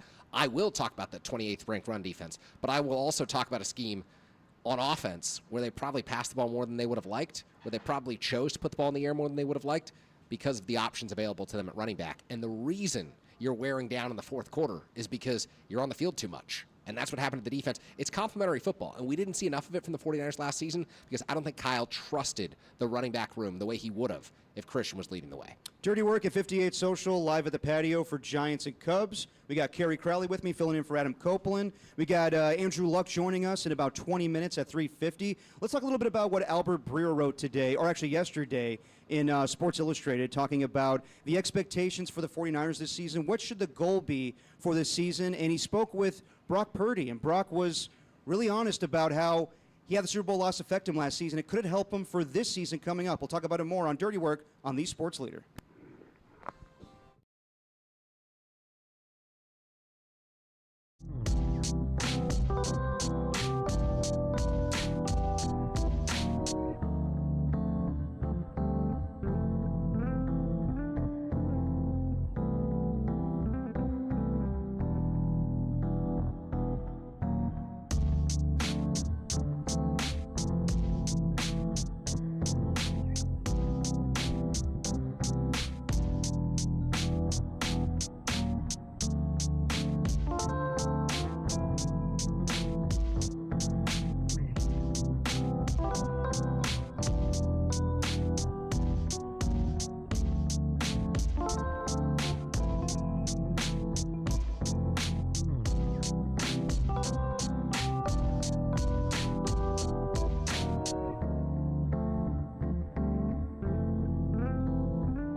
Now back to dirty work. Adam Copeland and Derek Papa in the KNBR Casino Matrix Progressive Jackpot Studios. Casino Matrix Progressive Jackpots are here. Where are you? Just drop in. Please play responsibly. Call 1-800-GAMBLER. We are back. Dirty work at 58 Social on the patio, getting ready for Giants and Cubs. We'll be joined by Andrew Luck in about 20 minutes here. Want to get you more Giants news. Told you earlier on the unfortunate news about Randy Rodriguez dealing with an elbow sprain, going to be on the IL. Thanks, Tim. And we got some more bad news. We knew that Landon Roop was injured about a week ago or a couple weeks ago, whatever the time it was. But got an update here from Alex Pavlovich saying that he thought, this is Landon Roop saying that he thought that he tore his ACL, but it's a bone bruise. He's going to get a second opinion on it. It's about a 4-week injury, but most likely ends a very promising season for Landon Roop. I will say this is about as good of news as you could possibly have. If you watched Landon Roop crumple to the ground in San Diego on Wednesday night of last week and watched him be carted off the field, which is something you rarely see for a Major League ball player, I thought ACL, MCL, PCL all in play here. We could be talking about a 12-month recovery. Devastating for the Giants' 2026 rotation plans. This, to me, is actually kind of a good scenario. He pushed past his innings threshold this year. He proved that he could be a valuable Major League starter for the San Francisco Giants, and they're not going to have him throwing in the month of September in meaningless games in more situations where he could be risking injury. I think all things considered, this is a good scenario for Roop when you consider the fact that it was obviously devastating and scary for him to go through what he had to go through last Wednesday at Petco Park. So good news for the Giants. Roop should have a completely healthy offseason. He should come into camp next year vying for the number 3 job. I ultimately think that they're a better team if he's the number 4 starting pitcher, but it's all on the table. Like ACL, we're talking about maybe an all-star break return next year.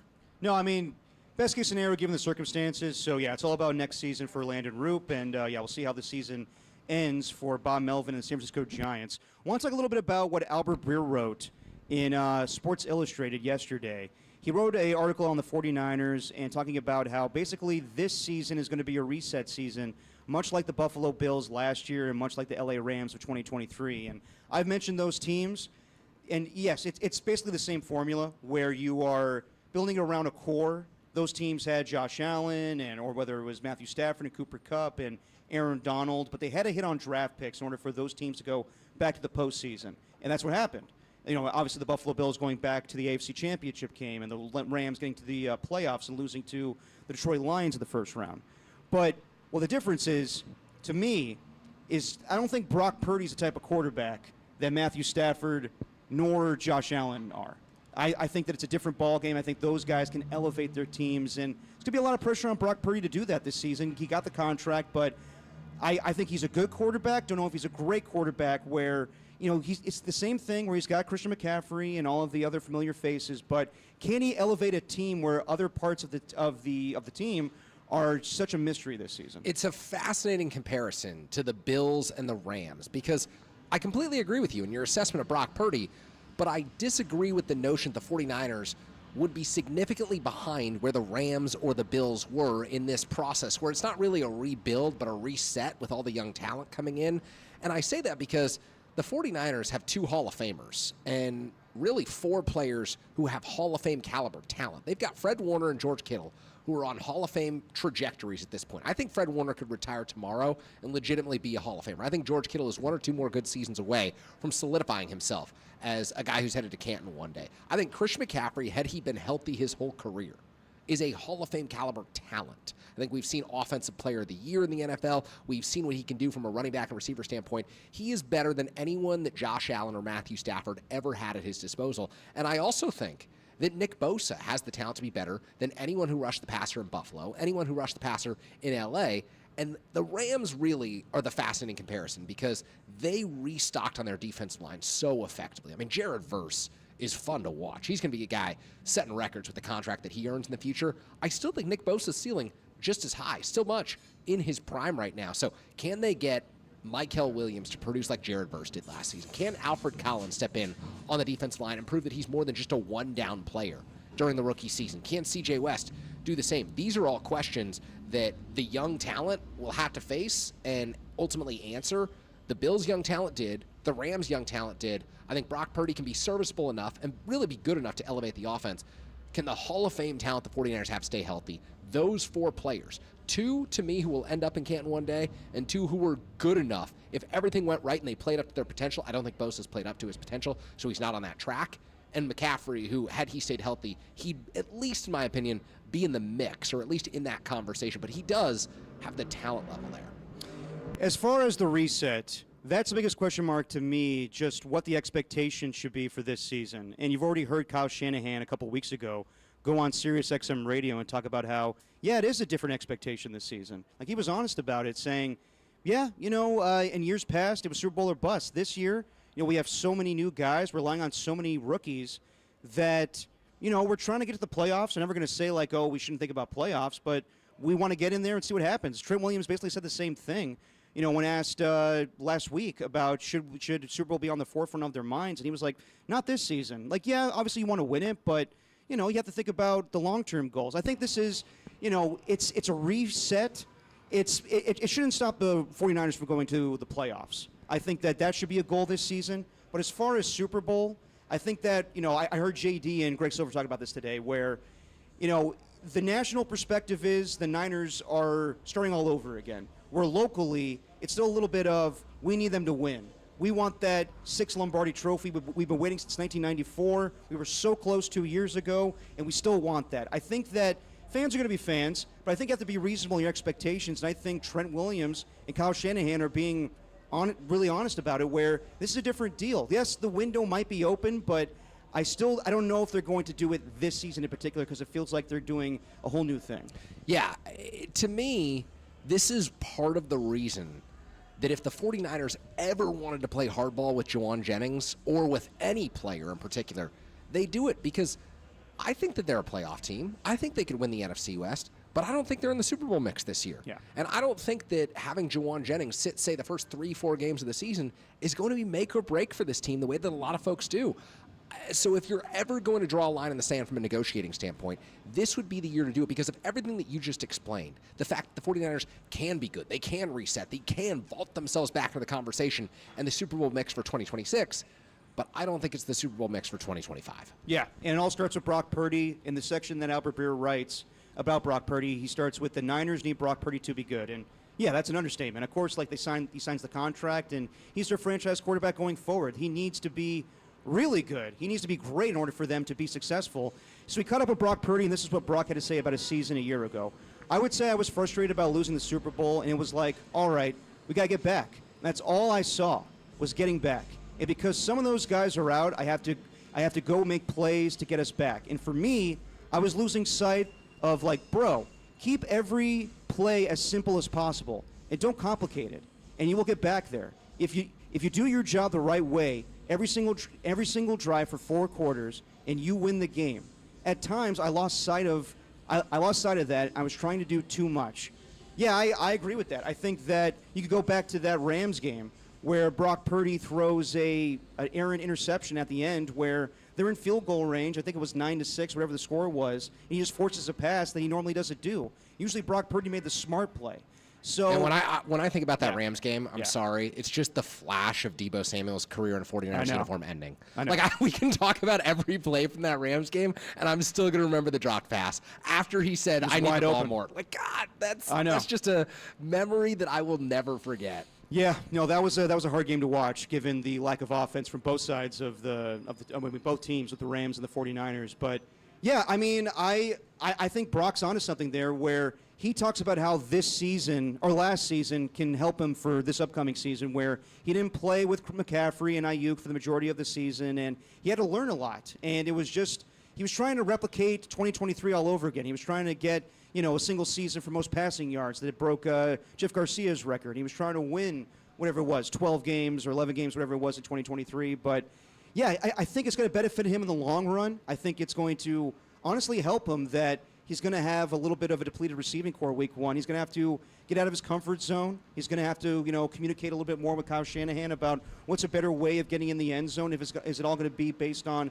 the passing game? Are we going to run it a little bit more? Can we, can the threat of the run help the passing game where, we're going to throw to George Kittle and McCaffrey and Juszczyk a little bit more. And, yeah, I do think that a lot of pressure will be on Brock Purdy this season, but also I think last season, even though it was, not what we expected, it's going to help him in the long run. I do too. And I also think that experiences like this set the foundation for future success for quarterbacks.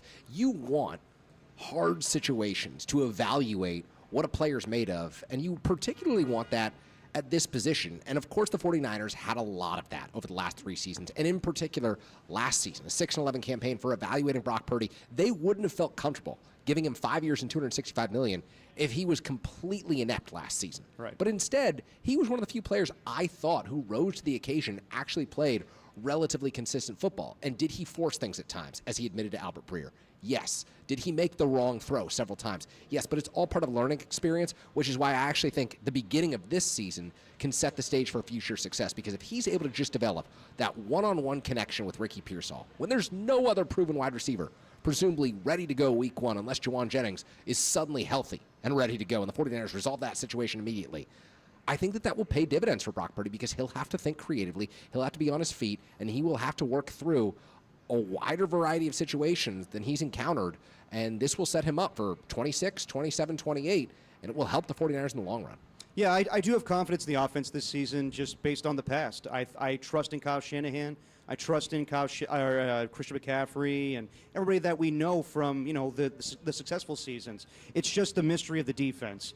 And I'll be honest, if the schedule was harder this season, I don't know if they're a playoff team. I think they benefit from a fourth-place schedule from a year ago. They're playing the likes of the AFC South and the NFC South, and you can't play the schedule game too much. We'll talk less about it as the week progresses or the season progresses, and we see how these teams are actually, if they're good or not. If we see that the Jacksonville Jaguars have improved, or the New Orleans Saints or whatnot, but yeah, I do think the 49ers can capitalize on that and capitalize on the players that are still there. I just do wonder what's going to be like when they face the likes of the Philadelphia Eagles or the Detroit Lions or even the Minnesota Vikings. I think teams that are much more talented than them right now, I think the 49ers will be tested in the regular season by their division opponents. Yeah. They'll be tested by the Rams, they'll be tested by the Seahawks, maybe even the Cardinals. And, some AFC opponents like the Houston Texans. But if they are a playoff team, I do worry about, once they face the creme de la creme of the NFC. I don't think they're as talented as a lot of teams out there. I would agree with that. I also think the 49ers have won a lot of games in their best years during the Shanahan era by 10 to 14 to sometimes 21 points. And I think that this year, the biggest determining factor in their success is how they do in the 50-50 games that so many other NFL teams play year in, year out. The Minnesota Vikings last year won a ton of 50-50 football games. Yep. Everything bounced their way. Can the 49ers win the majority of the 50-50 games that they play? Because that's the reality. The margin for error is so much thinner this year for the 49ers. And we're going to see very early in the season what this team's made of, because I do think week 1 is going to come down to that scenario. I think it's going to be a 3-point game against the Seahawks, and it very well could be in the kick of Jake Moody, and that is a wild way to start what should be a fascinating season for this team. You know what came down with kick as well this past weekend? Stanford football. Oh. Unfortunately, Stanford lost to Hawaii, and we'll talk about it with a guy that knows the quarterback position very well, Andrew Luck. Man, I can't believe we talk to Andrew Luck every week. Andrew Luck next on Dirty Work, live from 58 Social on the patio with Kerry Crowley and Derek Papa. Andrew Luck next on The Sports Leader.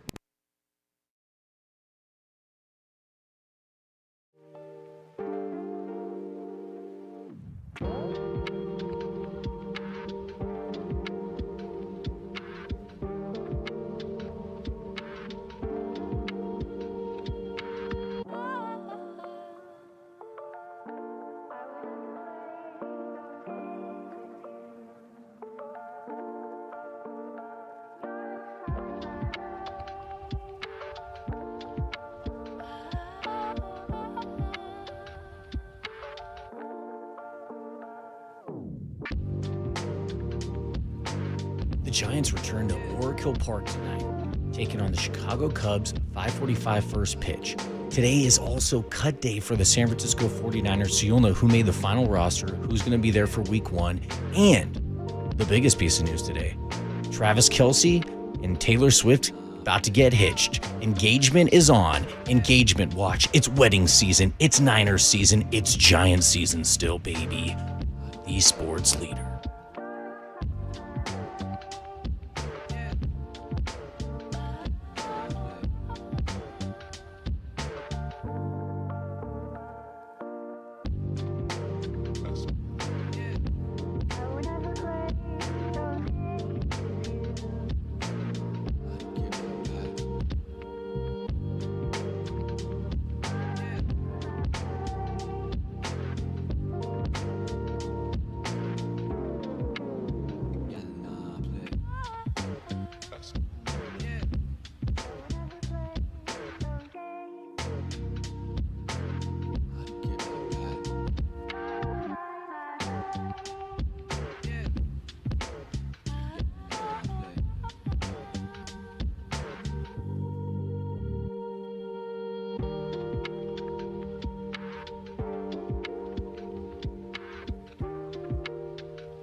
The Sports Leader presents a two-time Heisman Trophy finalist. Luck takes a snap, sprints right, pressure coming. He throws on the move, and it's caught in the end zone. Zach Ertz, touchdown. What a pass by Andrew Luck. And a four-time Pro Bowler. Luck steps up, throwing over the middle for T.Y. Hilton. He's open at the 20, to the 10, to the 5, and Indianapolis has come all the way back 64 yards from Luck. Who has come back to where it all started. Here is the general manager of Stanford football, Andrew Luck, on the Sports Leader.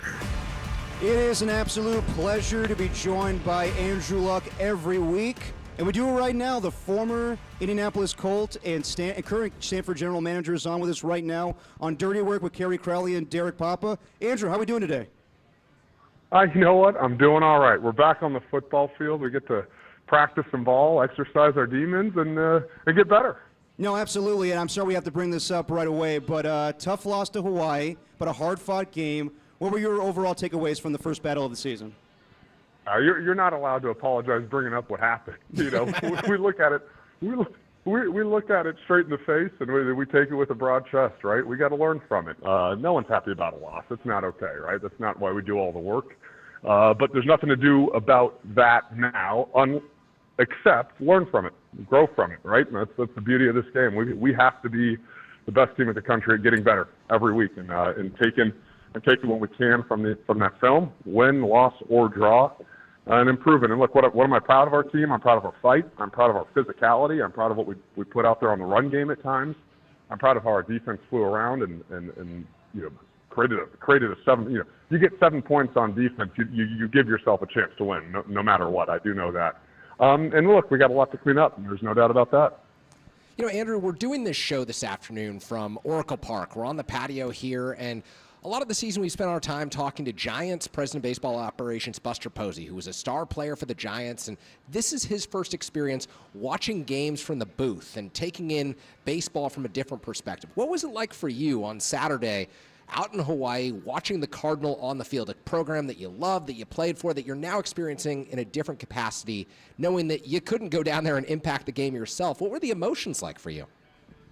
It was definitely a unique and different experience, or a different capacity, as you say. I'm certainly used to the combination of jitters and, that nervous excitement, butterflies, as some would say it. And then, as a player, I always felt, oh, great, I get to run out here, and I wanted to get hit and then stand back up and say, okay, I can survive getting hit in a football game. Let's go play. There's none of that when you're GM. You don't get hit, So that was different. It was fun to watch our guys work. It was fun to watch our coaches work. Really, I think the most odd part was, win or lose, you're used to being physically sore after a football game, and I didn't get hit, so I wasn't sore. just dealing with the emotions of a loss, not the physical side. Talking to Andrew Luck on the UMA guest line. So, what were your early impressions of your quarterback, Ben Gulbrandts? And it's his first season as Stanford quarterback, transferring from Oregon State. Yeah, I thought he showed great command of our offense. In our operation, I want to say we avoided pre-snap penalties, that whole thing. But was it good enough for us to win the football game? Probably not, right? And he's critical of himself. We certainly hold our standard high. I know he wants a few throws back. I know he wants a few plays back, like everybody, on the team. And the beauty of it is we're all in this together. And I'm looking forward to a great practice today from him, and stacking some stuff and then going and showing back on the field when we're up there. One of the things that jumped out to me from watching Saturday's game was just how often you guys were in I formation, how often you were using multiple tight ends, multiple running backs, and it was different from watching Stanford teams of recent years. And I wonder, from your perspective, Andrew, was this something that you knew that Frank Reich would bring back to the program when you hired him as the interim, or was this something that you identified even before hiring Frank Reich, that you wanted the personality and the philosophy of Stanford football to be grounded in pro-style run-first team? I had an inkling when I took the job, but I certainly needed to see our personnel and our players on the field, and certainly when it comes to offense, the O-line, the tight ends, and, what have been traditional strengths of Stanford football programs going back a long ways, if you will. And then when Frank got here, he certainly, our head coach has the autonomy to run the offense and defense that they know best. And having played in a Frank Reich offense, I had more than an inkling that he'd want to go in this direction. And so, but there were some positives on the ground game. There was some movement. Our guys ran hard. We put a 20-play drive together in the fourth quarter to take a lead, which had the chance to be the sort of back-breaking drive, and certainly we didn't finish it. We, left a sour taste in our mouths, but I'm proud of what we did in those regards with O-line, tight ends, and our wide receivers. You don't have a quality run game unless guys are going and blocking, and they did a heck of a job of that. How similar is the offense that Frank is running right now to the one that you ran with him in Indianapolis? Yeah, they resemble each other very well, very well. There's the terminology, a lot of it is the same. There's certainly different wrinkles and different things, and Coach Reich's married a lot of stuff that the guys are used to here and our staff is used to here, but it definitely resembles it. Well, what is your thought on the fact that you can open a season in college football in the year 2025 in Hawaii, a time zone over from you, 3 hours behind us, and play most of your road games in the same season 3 hours ahead of you on the complete opposite side of the country? It's crazy what college football has become, huh? It's certainly different than when I came out here. to play the old Pac-12. And I doubt our administration. I doubt we would have scheduled this Hawaii game knowing we were going to be in the ACC. But it's the draw that we were dealt, and we're embracing it. And look, we're not looking at it as an excuse in any way. We had an opportunity to fly across the ocean and go to this beautiful island and play a worthy football team, and they came out on top, right? That's part of sports. That's part of life. Switching gears a little bit, I want to get your thoughts on Jim Harbaugh. He was back in the Bay Area over the weekend coaching the L.A. Chargers. Just what are your memories of playing with him back in the day, and have you kept up with what he's doing with the Chargers currently? I certainly have kept up with Coach Harbaugh. He had a profoundly positive impact on my career. He recruited me, came to Stanford. I had 3 years with him as our head coach, and Coach Harbaugh leaves a mark everywhere he's been. There's a lot of great stories about Coach Harbaugh, and I'm sure the folks at the Niners say the same things, and at Michigan and now in San Diego. So I'm excited to watch them. Greg Roman, the offensive coordinator, was my offensive coordinator, run game coordinator here at Stanford as well. So I certainly pay attention and stay close, and I think excited to watch what he's going to do down there. I keep wanting to say San Diego too. It hasn't hit my head yet. Oh no, it's the same thing with us. Yeah, we all do. We all do. He has made so many inroads on the recruiting trail through the years, and obviously doesn't have to do it now as head coach of the Chargers. But for the things that he does to catch to catch quarterbacks' attention and to catch recruits' attention, Andrew, what did he do when you were being recruited to make it known that he was serious about getting you to step foot on campus at Stanford? Yeah, you know what? He didn't have to work too hard for me. I knew I was coming here as soon as I remember this. I remember when he got hired, my dad, I think it was really with computers and internet and, using sports news on the internet. I remember my dad seeing it maybe on, ESPN.com or something and yelling out to me, "Hey, Andrew, Jim Harbaugh was just hired at Stanford." I was a sophomore in high school at the time, and I had no idea who Coach Harbaugh was. I was a little young. And he said, "Oh, he was a great quarterback, blah, blah, blah." And so we visited out during spring break, and I remember sitting in his office with my father as a sophomore during spring break, and there was a bunch of construction going on. If you guys remember, he built this sort of an infamous bathroom was built in his office that Pete Carroll commented on at some point. It's worth a good read on the internet. It's pretty good. But what struck me was his enthusiasm. There was a deep, deep, deep conviction that he was going to win. Come hell or high water, that he was going to win here at Stanford. And I wanted to be part of that, and I wanted to be developed, and I wanted to be challenged. And that's certainly part of why I came to Stanford and has greatly affected how I approach my role in recruiting as well. Talking to Andrew Luck on the UMA guest line. I want to get your thoughts on this. Brock Purdy just did an interview with Albert Breer talking about how a season ago he had to put a lot on his shoulders because he was upset with the Super Bowl loss, and it may have affected him forcing more throws and doing more of the wrong things, and that made him better he thinks it's going to make him better going forward. Can you relate to that when you guys had your struggles and your playoff failures against the New England Patriots, that the next year you wanted to just put it all on your shoulders and you found a way to just kind of maneuver away from that?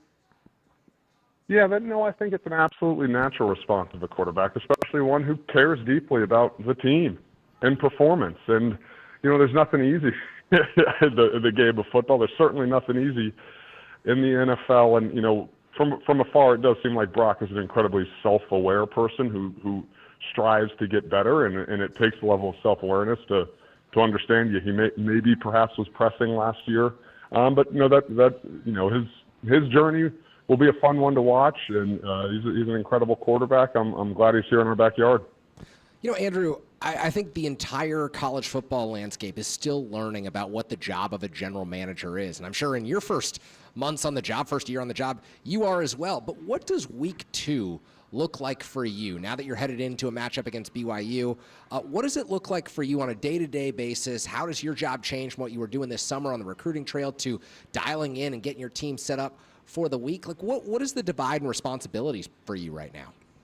Yeah, during training camp, I definitely rotated towards more football and helping our, and helping our coaches out and helping Coach Reich out and being on, being at every practice, every minute, and and being in a fair number of meetings. And as the season started, it's certainly focused on fundraising. It's staying in touch with recruits, especially when our coaches are game planning and preparing our players to play. It's continuing to build bridges on the academic side, build bridges in our community, get into the city, and Coach Rivera and I got together in the city last week to spread the good word about college football in the Bay Area. And so, look, I'm still learning about what my job entails, but I do know it's making sure we're all rowing in the same direction and giving ourselves a chance to succeed. Talking to Andrew Luck on the UMA guest line. So the NFL preseason just ended, and I remember your first preseason game ever. I want to say you threw a touchdown pass on your first throw to Vic Ballard, and then you weren't playing much preseason games after that. But what was preseason like back when you were playing? Did you find value in it? Did you find more value in the joint practices? How did you view preseason back in your playing days? It's funny. God, that feels a long time ago, and I do remember that pass. It was a little screen. I want to say it was Donald Brown, though. Okay, yeah, you remember it. And he maybe pulled his quad like at the 10-yard line, but still scored. I think there is value in preseason, but context is everything. For a rookie quarterback, I know I wanted to be out there, and then as my career went on, it was, maybe I don't need to be out here at all. And certainly 4 preseason games that was a lot, right? And we're down a count there now. But look, I'm curious where the NFL goes with scheduling and preseason, and certainly watching as a fan. Today's roster cutdown day around the NFL. A bunch of teams trimmed from 90 to 53 guys. And I wonder, as a quarterback, did you ever lobby your general manager or head coach to keep a specific lineman or keep a specific wide receiver that you wanted to work with? Or did you feel like, okay, I'll let the experts in the room handle that, and that's out of my hands? No, I let the experts in the room handle that. Look, my role now is as a college GM and thinking about personnel. Like, those questions answer themselves. There's no politicking that ought to be done on that. The football, what the character, the teammateship, that all bubbles and rises to the surface and takes care of itself. And I think part of me too is, being on a team and believing in team means we all have our roles and we respect each other's roles. And it doesn't mean you don't have hard conversations. Some really tough conversations with, Ryan Grigson or Chris Ballard, the GMs that I had, or the head coaches. But no, the trust, trust is also the coin of the realm. You mentioned you're still figuring out the day-to-day process or the week-to-week process of this new job for you. But with the bye week this week, have you thought about how you're going to handle it? Are you watching more tape? Are you watching games around college football? What do you plan on doing this weekend as you try to game plan for the future with Stanford? We're practicing. We're in a one-day-at-a-time mentality, and I'm excited. I'm watching our guys warm up right now. I'm excited to see them go practice and sweat out the demons and learn. And we've got a great practice rhythm this week where we have to get better at football. It's also an opportunity, for our coaching staff to sort of take a deeper dive on what we've done to this point and what we need to continue to do to get better. And then for me, I do have to take some personal time, so I get to move houses on Friday. Oh, nice! I just did that. Need any recommendations, Andrew? We can help you out. Facebook Marketplace is the way to go. That's good, and I get to spend a little more time with my 5-year-old and 3-year-old this weekend. That'll be real. That's fantastic. This is a purely personal question. You're an architecture guy. Does that factor into your decision on looking for a house? Does that really, like the exterior of a house, does that matter a lot to you? No, I don't think so, but I appreciate the question. All right, fair enough. Well, Andrew, it's an absolute treat every week to talk to you, and hope for better success. But we'll talk to you next week. Thank you so much. No, we're working, we're grinding, we'll get there. Appreciate you guys. Take care. Thanks, Andrew. That's Andrew Luck joining us on the UMA guest line, and you'll hear Andrew Luck every Tuesday at 3:50 right here on The Sports Leader. You can hear that interview back on thesportsleader.com or the Sports Leader app. Man, that's fun to talk to Andrew Luck. It's also a lot of The Sports Leaders. I know. I was so used to saying KNBR, and it's a lot. But I will say, to lose in the gut-wrenching fashion that he did and to have the outlook that he has, I think Stanford's clearly got the right guy leading absolutely. the program. And Cope said the same thing comparing it to Buster Posey, where we're kind of doing that right now in the Bay Area, where we have a lot of former athletes. You know, you see obviously Buster Posey and Mike Dunleavy Jr. with the Warriors, and you know, you have who am I blanking on here? But John Lynch with the 49. John Lynch. Yeah. I mean, but Kyle controls the roster. Either way. But yeah, you used to have like a lot of former athletes controlling things, and it's a new day and age in college football with former players or coaches being general managers. Like Ron Rivera is going to join the morning show tomorrow, and now he's the man in charge with Cal football. You got Michael Lombardi, who was working in media, now the general manager for North Carolina. So yeah, I mean, you could be the general manager at one of these programs here soon. You think so? Yeah, the media to GM pipeline. We're going to see more of it. I came close, Kerry. You ever hear those stories about Greg Papa almost being general manager of the Oakland Raiders? Tim Kawakami got the scoop back in the day. I can't say I'm surprised. Yeah. I can't say I'm surprised. I don't know how I would have been as a scout. Yeah, ask Kruger. Yeah, he probably would have helped me out a lot there. CJ West. Yeah, exactly. Tatum Bethune.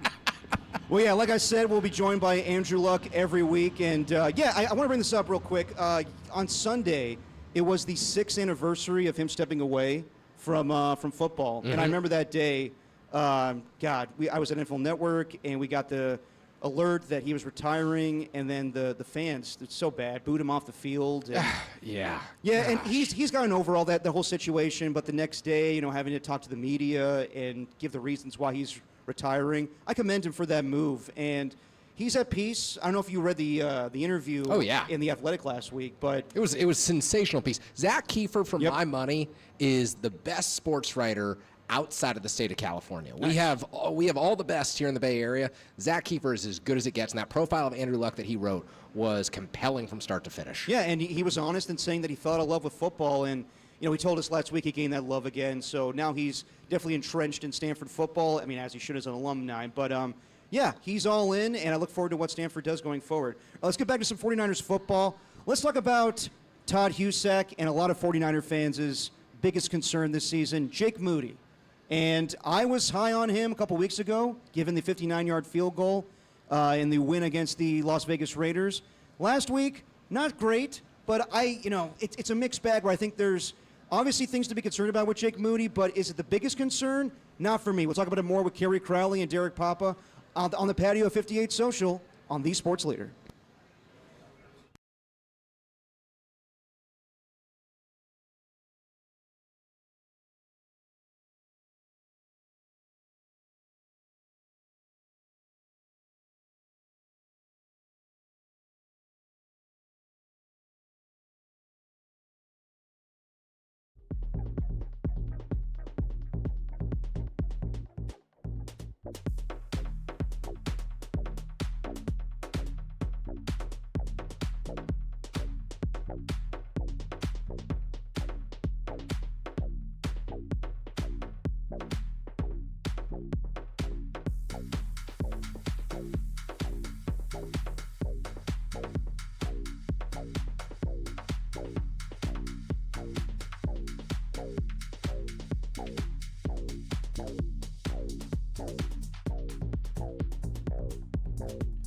You heard him. Andrew Luck, Stanford legend, NFL legend, was just on our airwaves with Dirty Work, talking about Stanford football, talking about Brock Purdy, and talking about moving. Everyone hates moving, but we love Andrew Luck. If you missed that interview, check it out on thesportsleader.com. We got podcasts for days.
Now back to dirty work.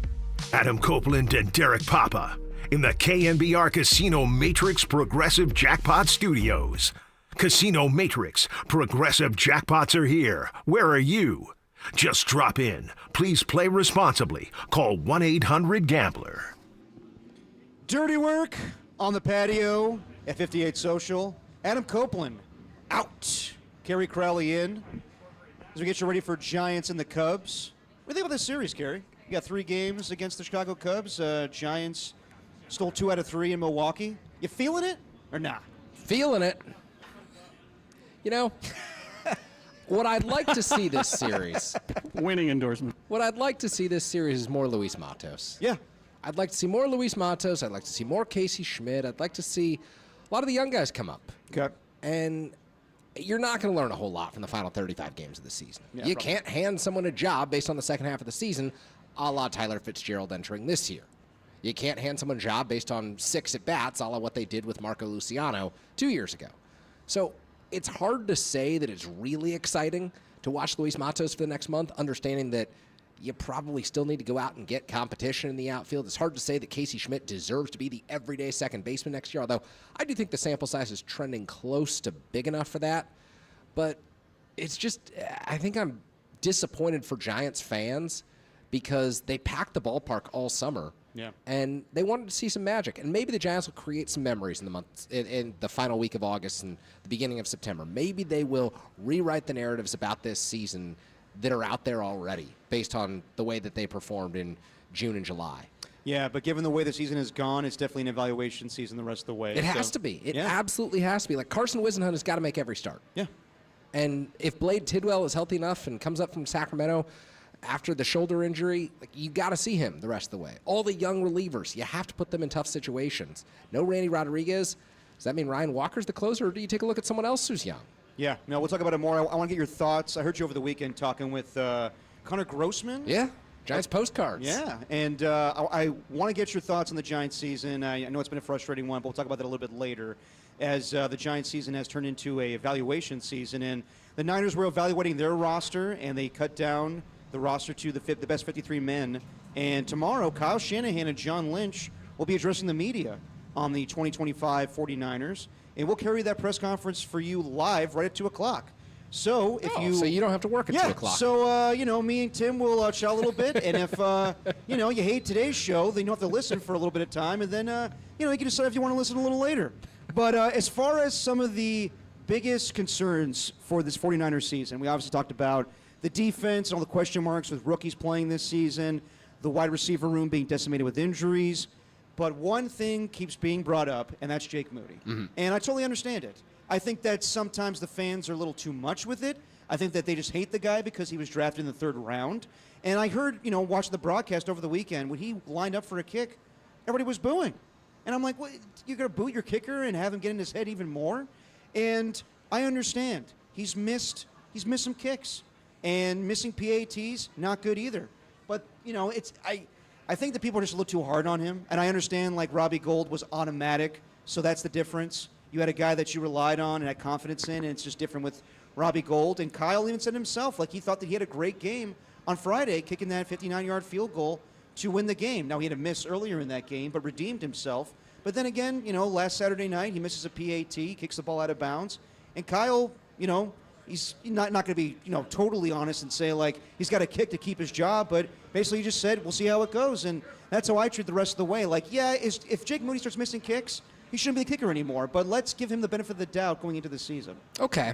I think a lot of people feel as if the benefit of the doubt has been given. And I think they feel as if 2 years is enough to know. I'm kind of in between here because to make a cross-sport analogy, I covered baseball for 5 years as a beat reporter. 80% of fan bases around Major League Baseball hate their manager. Yep. They think their manager is replaceable. They think their manager is the reason that their team isn't succeeding. They think that their manager is going to hold them back. I think the same is true of 80% of NFL fan bases who don't feel confident when their kicker goes out for a field goal. And even though kickers have gotten significantly better in recent years and now have significantly more range than they had just 10 to 15 years ago, I still think most fan bases believe that there's an upgrade out there and that someone else could come in, supplant their kicker, and all their special teams issues would disappear. In this case, I think for 49ers fans, it's just time to see someone different. And I understand that. I feel that. I've seen enough Moody misses and high-pressure moments to believe that there's probably someone out there who deserves the opportunity. I would have liked to have seen the competition with Greg Joseph go throughout the preseason. At the same time, I think the 49ers are married to Moody's ceiling as a kicker. And this is someone who can drill a 59, 60-yarder at the end of a game and has the confidence to go out there and do that. And the thing to me that is fascinating about Jake Moody is his confidence should have been shot a long time ago. This guy should not walk in to press conferences, to media availabilities, feeling as if he's the dude, and yet he does. And at some point, I think that rubs off on Kyle Shanahan and John Lynch. They say, you know what? He's kind of unflappable. He's got the leg. Let's just continue rolling with it for a little bit longer. Let's be absolutely sure that he isn't the guy, instead of absolutely sure that we could go out and find someone else. We had Joe Nenny on a couple weeks ago, and he said that, and it's a different situation. Joe Nenny was an undrafted kicker where Jake Moody was drafted in the 3rd round. But he said it took him time to be really comfortable as a kicker. And I kind of related to Sebastian Janikowski, and I know that Niner fans will be like, oh, you relate everything to the Raiders. Well, I think that Seabass was drafted in the 1st round, and he was terrible his first year. He missed, I think, 10 kicks, dealt with a bacteria infection, and then he figured things out. Was he the most accurate kicker at times? No, but he had the leg. And I think that, you know, you see guys like, like Brandon Aubrey with the Cowboys. Like, more kickers have leg, as you said, Kerry. But the accuracy, I don't think it's 100% these days. I think you see a lot more missed PATs. I think that people don't give Jake Moody the benefit of the doubt because of the injury a year ago. I think that definitely played a factor in him, you know, the ankle injury. And, yes, he missed kicks his rookie season. I think we don't have patience anymore. That's true. That is entirely true. No one has patience for anything in professional sports. Exactly. So it's a different deal where they were the high-flying 49ers of 2023 where they were scoring points. And, yeah, a missed kick every now and then. Yes, he cost them the game in Cleveland, 100%. But a year ago, you're focusing on him because he is the offense at times. They're not scoring in the red zone. You have to win a game with 6 Jake Moody field goals against the New York Jets, where you probably should have punched in the end zone 5 times. You're relying on kicker way too much. That needs to be a difference this season. And yeah, I think. And here's the thing: I don't think that's going to be a difference this season. If anything, I think the 49ers are going to rely on their kicker even more this season. I think first 5, 6, 7 games, 2 or 3 of them are going to come down to the leg of Jake Moody. I really do believe that because the margin for error is significantly thinner this year. So you don't have as much confidence as I do, clearly. No, I don't. So, but I'm also not ready to completely jump off the Jake Moody ship that the 49ers are sailing on. Well, I definitely hear you on the competition with Greg Joseph. That could have played out more. But if you look at Greg Joseph's stats, he wasn't fantastic kicking the football either in recent years. So, yeah, it would have been the same thing as, like, Zane Gonzalez coming into training camp. Like, yeah, he's there for a little bit of time, but given the injuries, you had to get rid of Greg Joseph. I totally understand that. Like, what else are you going to do? Get Matthew Wright or any of these other kickers? Like, I hear 49er fans bring up Justin Tucker, and I'm like, you're out of your mind. Yeah. The guy's suspended for the first 10 games of the season. I don't know if you want him in the first place, given the off-the-field stuff. Not to mention, he missed field goals a year ago as well. I just don't think it's a perfect situation with any kicker in football right now. Yes, there are better kickers than Jake Moody, but I think that a lot of kickers miss field goals these days, and I think that Niner fans are just in an uproar because Robbie Gould was that automatic back in the day. To make the cross-sport analogy, Robbie Gould was almost like watching Greg Maddox, where he was never going to throw 97 to 100, but he was going to paint the corners 91, 92, and it was going to be perfect on the corners. Robbie Gould was never going to kick a 55, 57-yarder. But he was going to hit it right through the uprights. Yeah. It was incredibly effective. Today in Major League Baseball, you see a ton of pitchers throwing 100 to 102 who have no idea where the ball is going. And in the NFL, you have a bunch of kickers who can kick it 60 to 65 to 68 yards, and their accuracy has suffered a little bit as a result of taking all that range. Yeah, I mean, when you look at the things that you're not confident in with the 49ers this season, I would bring up, obviously, the offensive line. I would bring up the receiving core. I would bring up multiple question marks on defense. Yes, you have Nick Bosa on the defensive line, but are you going to see C.J. West or Alfred Collins a little bit more this season? Are you going to see, Fred Warner's in the middle there commanding the defense, but is going to be more of Nick Martin or D. Winters that you don't know about? A lot of question marks in the secondary. I understand the questioning of Jake Moody. The hate seems a little too much at times to me, but that's the least of my concerns. And once it happens where he misses a kick and they lose a game, then you can have that conversation. But right now, from what I saw in the preseason, yes, I do believe that you do need to give Jake Moody the benefit of the doubt. We have a caller. It's our man Scarecrow in Sacramento. Scarecrow, you're on with Carrie and D-Pop on The Sports Leader. Yeah, I find Jake Moody to be really problematical. But then I have to keep remembering that they've changed the kicking a lot and designed to make it harder. And I'm thinking that maybe some of that is the fact that rule change has made it exactly that, harder. So he's going to be more inconsistent. Days of the Ray Guy, I think, are gone. So while we're busy, wringing our hands every time he comes out, just let's remember that it's not the same set of rules that when Robbie Gold kicked. They've moved some things around. No, definitely. Thank you for the call, Scarecrow. Yeah, things have changed a little bit, but Robbie Gold just kicked, was it 2-3 years ago? So I don't know if the rules have changed that much, but yeah, I think that a lot of kickers are impacted by the PATs these days of being pushed back to 33 yards. And yeah, I think that Jake Moody definitely has the leg, but it's just the accuracy at times that fans throw their hands up in frustration about. And I understand that, but the hate's a little too much for me. That's fair. I get all sides of this equation, and that's why I have a really hard time getting worked up over the Jake Moody situation or dilemma that the 49ers are under, because I completely understand the 49ers' desire to see this play out with Jake Moody. They used a high draft pick on him. He's got this incredible leg. He made high-pressure kicks in college, and he's made some high-pressure kicks in a 49ers uniform. And at the same time, the natural inclination, I think, of a sports fan is to assume that you can do better. It's like, when you fire a head coach in the NFL or you fire a manager in Major League Baseball, you assume that the next guy is going to be significantly better. When the 49ers got rid of Jim Harbaugh, everyone thought, okay, Chip Kelly. Everyone, at least in Santa Clara, thought that Chip Kelly would be better. He wasn't. Okay, you move on from Chip Kelly. Jim Tomsula. Or flip the order of that, but whatever. Right. Flip the order of that. The same is true. Everyone in the building, everyone who's making those decisions assumes that things are going to pan out with the new person. And I'm not so sure that there's someone sitting out there on the free agent market right now, or on the waiver wire right now, who offers the 49ers a clear path to improvement at the kicker position over Jake Moody. And if there's someone with a historically great track record who doesn't come with a 10-game suspension, throw them our way. We'll evaluate them. This is what I do on Giants pregame every weekend. I say, you know what?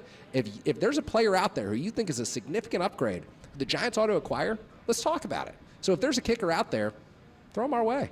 Yeah, I can't name a lot. There's a lot of guys that were cut today, but you bring up the Matthew Wrights. You bring up, who was with the Niners a season ago when they were filling the void? Anders Carlson. All these guys miss kicks as well. They do. So I don't think there's a better option right now. And in the case of Matthew Wright, some of them get injured as well. Exactly.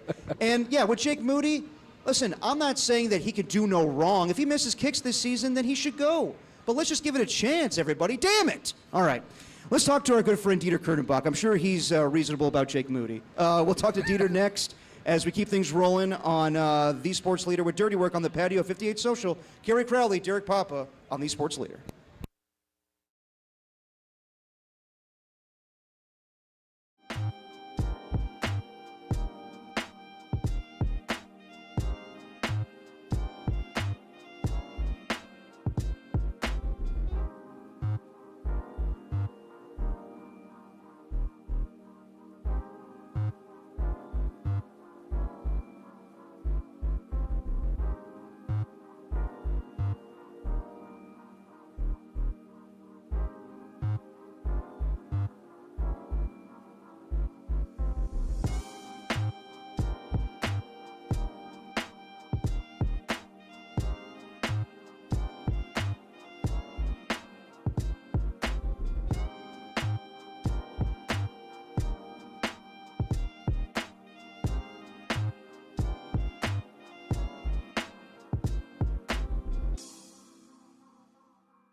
Now back to Dirty Work with Copes and Depop on 104.5 FM and 680 AM, the sports leader.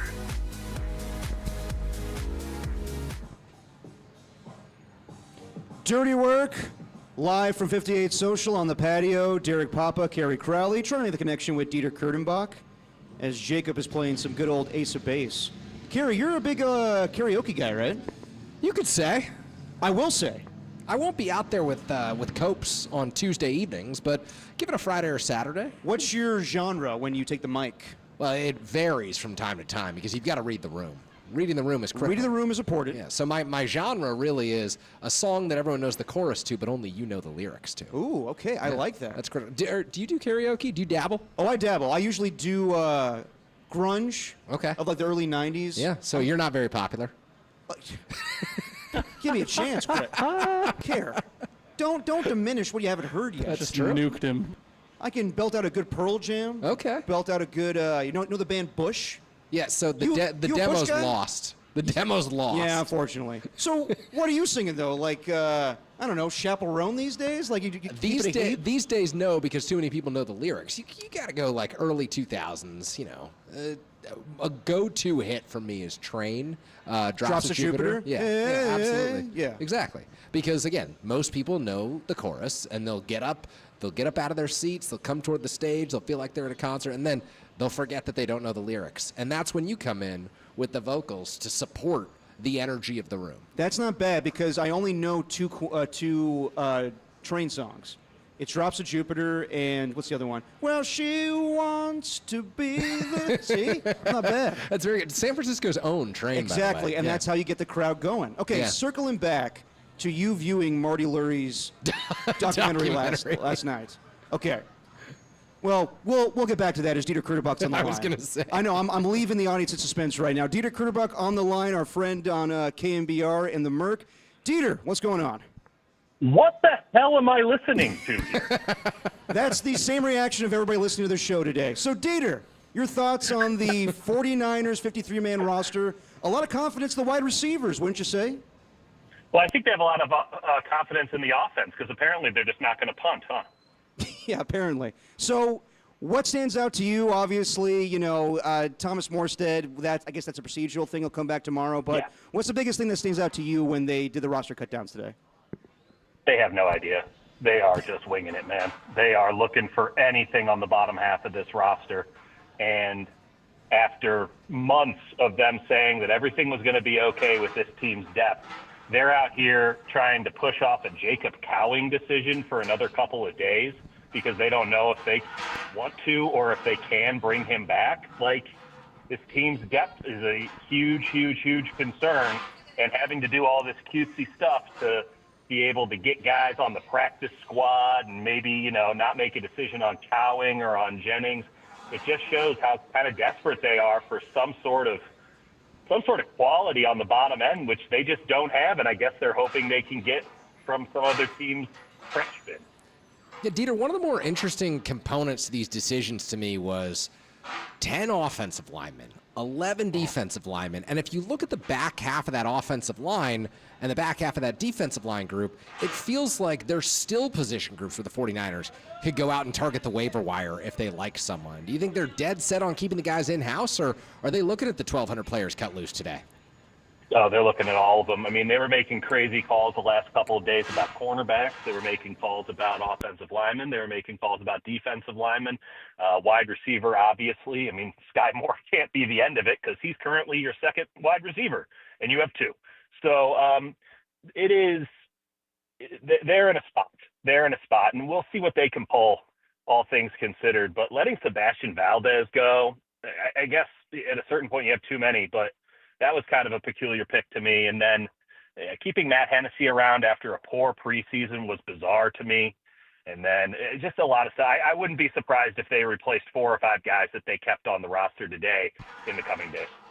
What's your gauge on the whole Juwan Jennings situation? It's weird right now. I mean, we don't know if he actually has he has a calf injury, but how legitimate is it? So, I mean, it's legitimate, but it's not going to be something that he's going to rush back from because he's not fiscally incentivized to rush back from it. And there's a lot of fiscal disincentivization to get back sooner than he's totally certain, because this is not a guy with a step to give, right? This is not a guy who wins with speed. And if that calf turns into an Achilles, that's his career, like right there. So he has to be careful. At the same time, I think that his threshold for what careful is would change pretty significantly if the 49ers were to give him more money. So the read on the situation is pretty simple. I think that the Niners want resolution, but they're not in a position to provide resolution. And so they just punted the decision until the end of the week. And, Russell Gage has to hang out at the Marriott because of that. And Thomas Morstead has to hang out at his condo because of it. And, that's not a big deal. It'll all be water under the bridge. We won't remember in a couple of weeks. But it is telling on how dire the situation is with depth, that this team is really willing to go through a lot of hoops for a guy in Jennings who, if they had any depth at all, they would have just put on IR for the first 4 weeks, and they had a spot to do that. And then a guy like Cowing, who has 4 NFL catches, they're like, well, we couldn't possibly cut him loose today. That might be terrible for our team. It's like the fact that you're considering keeping Jacob Cowing around tells you everything you need to know about where this team is depth-wise at wide receiver, and I think there's an overarching depth issue with the team. What do you think is the appropriate amount for Juwan Jennings to be looking for in a contract, or do you think he deserves a contract in the first place? Well, I think he deserves a contract. Yeah, I don't know. This is partially on him and his agent, Drew Rosenhaus, because the 49ers made it pretty clear that if you were someone that they truly valued, and by all accounts, Juwan Jennings is a player that's held in the highest esteem in the front office and certainly with the coaching staff. He is unquestionably a winning football player who brings a positive force to the San Francisco 49ers. That said, he signed a contract 1 year ago, and the Niners weren't terribly keen to go out there and see if they could give him a new one. But if he wanted a new contract, he should have brought it up in April when everyone was getting new contracts, and the Niners wanted to handle all of that business. And I can't find any evidence that he did and that Drew Rosenhaus did. And they bring it up in July, and it's like, we already closed the books on the year. We're not giving out any more cash. Cash we're spending is on guys that are bottom of the roster because we didn't do a good enough job there. So that's on Juwan, that's on Drew Rosenhaus, and the Niners made it clear by not bending over here that they're not interested in giving Juwan Jennings a deal this year. And it's really just a game of chicken, which ultimately Juwan Jennings is going to have to get on the field. He's got a lot of incentives in his current deal. He needs to go out and prove that he wasn't just a kind of a one-hit wonder to other teams. I think Juwan Jennings is playing for his next team right now, and in the meantime, the 49ers can use him. And if he wants to get big money, it's going to be somewhere else. But he's not going to get big money if he sits out this entire year and doesn't play any football because, well, that's just not how it really works for a guy like Juwan Jennings. Better players can get away with that, not Juwan Jennings. So we're all just stuck in a weird state of purgatory with Juwan until somebody wants to crack. Dieter, I feel like we have relatively similar views of the 49ers acquisition of Brian Robinson. You said on social media he is a running back who will get what is blocked, nothing more, nothing less. And pretty much from what I've seen of him in his career, I would agree with that statement. I wonder from your perspective, because of the lack of depth at wide receiver, do we see more 21 personnel? Are there ways to get Robinson and McCaffrey on the field together, or is he just simply RB2 and he's going to take the reps when McCaffrey comes off the field?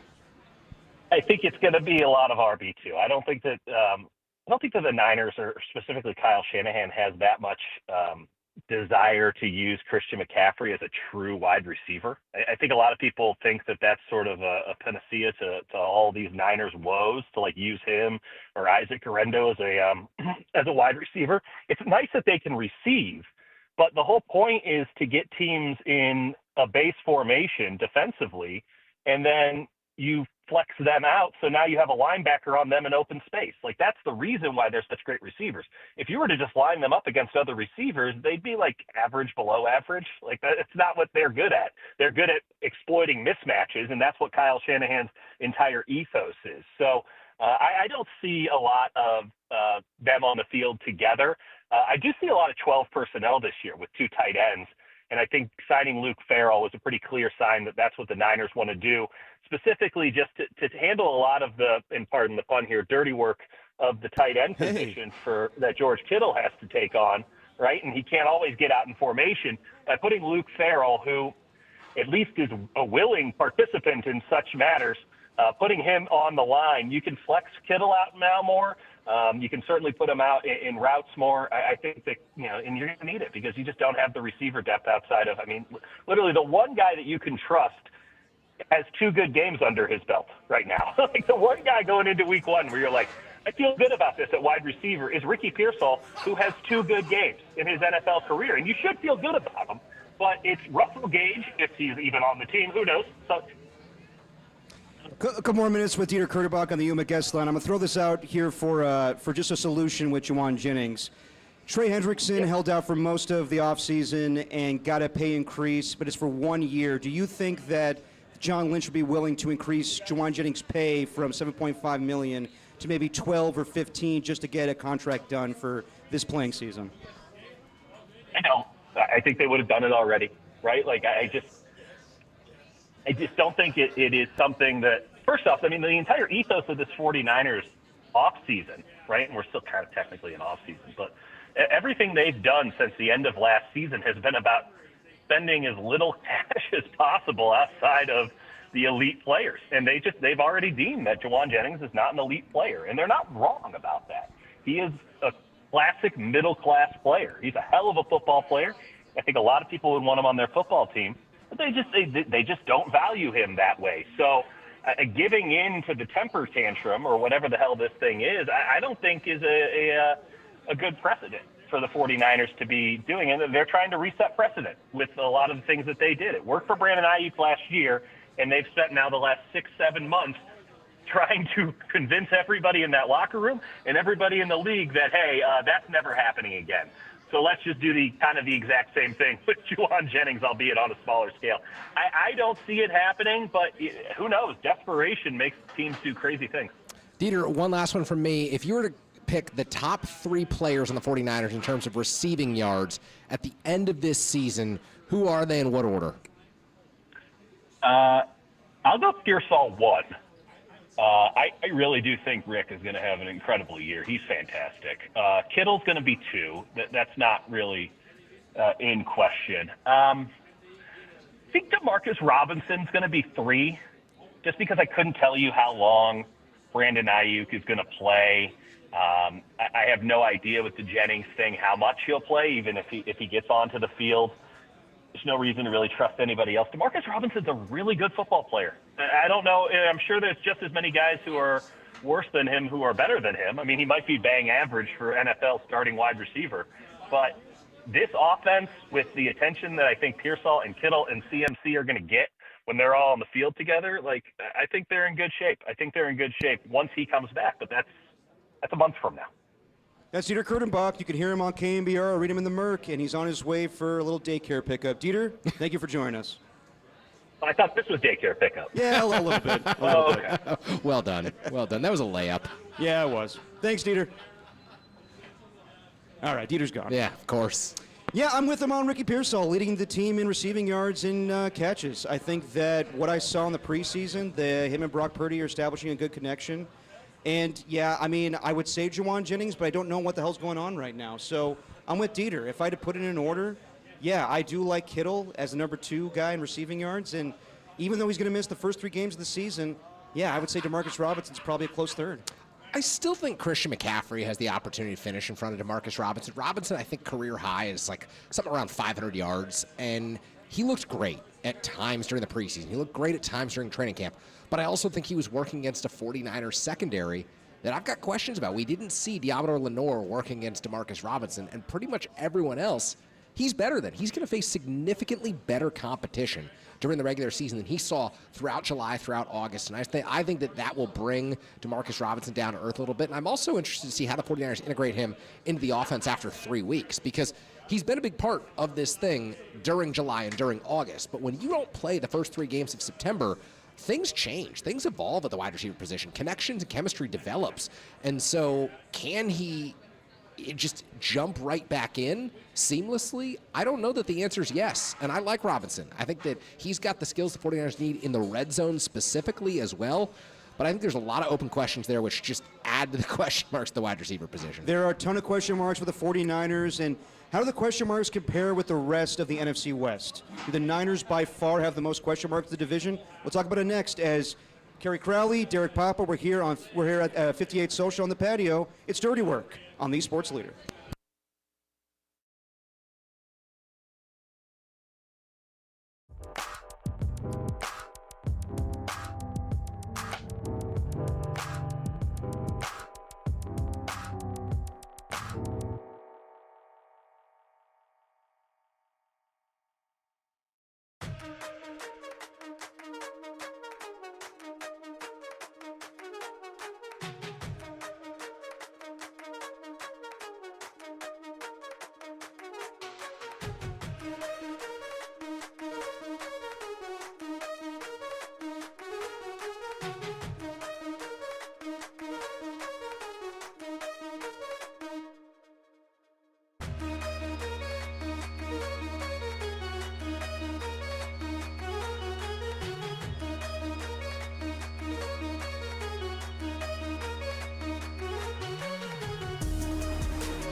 The Giants return to Oracle Park tonight, taking on the Chicago Cubs, 5:45 first pitch. Today is also cut day for the San Francisco 49ers, so you'll know who made the final roster, who's going to be there for week 1, and the biggest piece of news today, Travis Kelce and Taylor Swift about to get hitched. Engagement is on. Engagement watch. It's wedding season. It's Niners season. It's Giants season still, baby. The Sports Leader.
Now back to Dirty Work with Copes and Depop on 104.5 FM and 680 AM, the sports leader. Dirty Work, live at 58 Social. Kerry Crowley, Derek Papa, taking up till 5:45 before the Cubs and Giants get underway. I want to ask you a question. I started before we were rudely interrupted by Dieter Kurtenbach. So you were at the Marty Lurie documentary premiere last night. I was. Called Baseball Mench, correct? Indeed. Is my pops in the movie too? He makes a lot of cameos. Yeah, there's a lot of KNBR voices. Huh? No, Greg was fantastic. Okay. Yeah, I was expecting, a typical performance, but he exceeded to the likes of expectations. Moneyball. Yeah, exactly. Yeah, exactly. But no, he was excellent. Murph was the person who opened and finished it. Okay, nice. Talking Marty Bingo, which was great. Nice. And there were a lot of different KNBR voices throughout, which was really cool, and a lot of different voices throughout the baseball world. A lot of fans, a lot of journalists. It was really well done and exceeded my expectations, which admittedly were sky high. So I read that Bob Costas narrates the movie? Bob Costas narrates the opening and the ending. Okay. Well, but that's... And you know what? The writing was tremendous. Did Bob do it himself? I don't know, but the writing at the beginning and the end was really, really good. I mean, Bob is a poet, really. He is. When he's talking about baseball or people that influence the game, he's the best. Yeah. He's by far the best. Now, in the pecking order of Bob Costas movies, though, he obviously had great performances in basketball and, of course, Pootie Tang. So, how would you rank it? Well, Baseball Mensch for me, because I know the cast and the characters, will probably be number one. Okay, fair enough. Yeah. Kerry, not a fan of Pootie Tang. All right, let's move on to the biggest question marks in the NFC West. So, obviously, we know that the 49ers have plenty. We were talking about, from the majority of the show, we're talking about Jake Moody and the wide receivers. Do you think that they have by far the most question marks when you look at the other teams in the NFC West? Obviously, there's question marks with the Rams and Matthew Stafford's back situation. Always question marks with Kyler Murray and the Arizona Cardinals. And then with the Seahawks, it's a brand new scheme with Clint Kubiak and a brand new quarterback in Sam Darnold. But do the question marks of the 49ers outweigh everything else in the division? I think from a pure list, and taking into account that I don't know as much about the Seahawks, the Cardinals, and the Rams, nearly as much as I do about the San Francisco 49ers, but from a list, if you were to go like 1 through 10, the 49ers could actually go about 1 through 90 on the number of question marks that they have. So yes, they may have the most, or at least rank among the teams in the NFC with the most, but that also comes with the fact that they have higher expectations for themselves than a lot of other teams in the NFC. The Arizona Cardinals could have just as many questions. We just don't know about them because they aren't viewed in the same light nationally, and particularly locally, as the San Francisco 49ers are. Now, I don't think that the 49ers have the biggest question mark of any team in the NFC West. I think the health of Matthew Stafford is far and away the biggest determining factor of anything that could go wrong for any NFC West team. Because if Stafford isn't healthy, it's Jimmy Garoppolo's show in Los Angeles. And it's Jimmy Garoppolo's show 6 years after he was last an effective quarterback in the NFL. We saw him with the Vegas Raiders. He was ineffective. We've seen him in backup capacities. That hasn't been the case. It ruins the Rams' season if Stafford is not ready to go, and they were accounting for him to be ready all season. So the 49ers could have 100,000 questions about this current roster. But if Matthew Stafford isn't healthy, that is the biggest thing on the minds of any fan examining the NFC West. Oh, I agree with you. I think that right now the Rams, if you're going to do an NFC rankings, we might do that later this week. I did that earlier with Copes, and I put the Rams number 3, just based on the talent they have with Stafford and getting Devontae Adams, and you mentioned Jared Verse earlier. Like, they're young and upcoming. They were the only team that really challenged the Philadelphia Eagles in the postseason.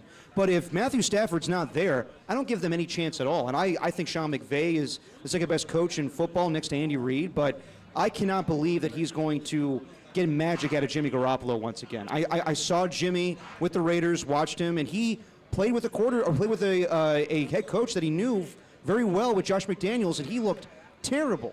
I don't think Jimmy Garoppolo is a starting quarterback of this football in the NFL anymore, and that's an obvious statement to make. But if he has to play out of necessity, they're SOL. They're done. And I think you say the same thing about the Arizona Cardinals as far as Kyler Murray. It's such a question mark with him every year. We thought that he was going to be the next great quarterback, but some games he's amazing with his ability to run. Often against the 49ers? Yes. But then he'll throw, like, I want to say a couple weeks ago, I saw him throw a ridiculous interception in a preseason game. You're like, what the hell are you doing?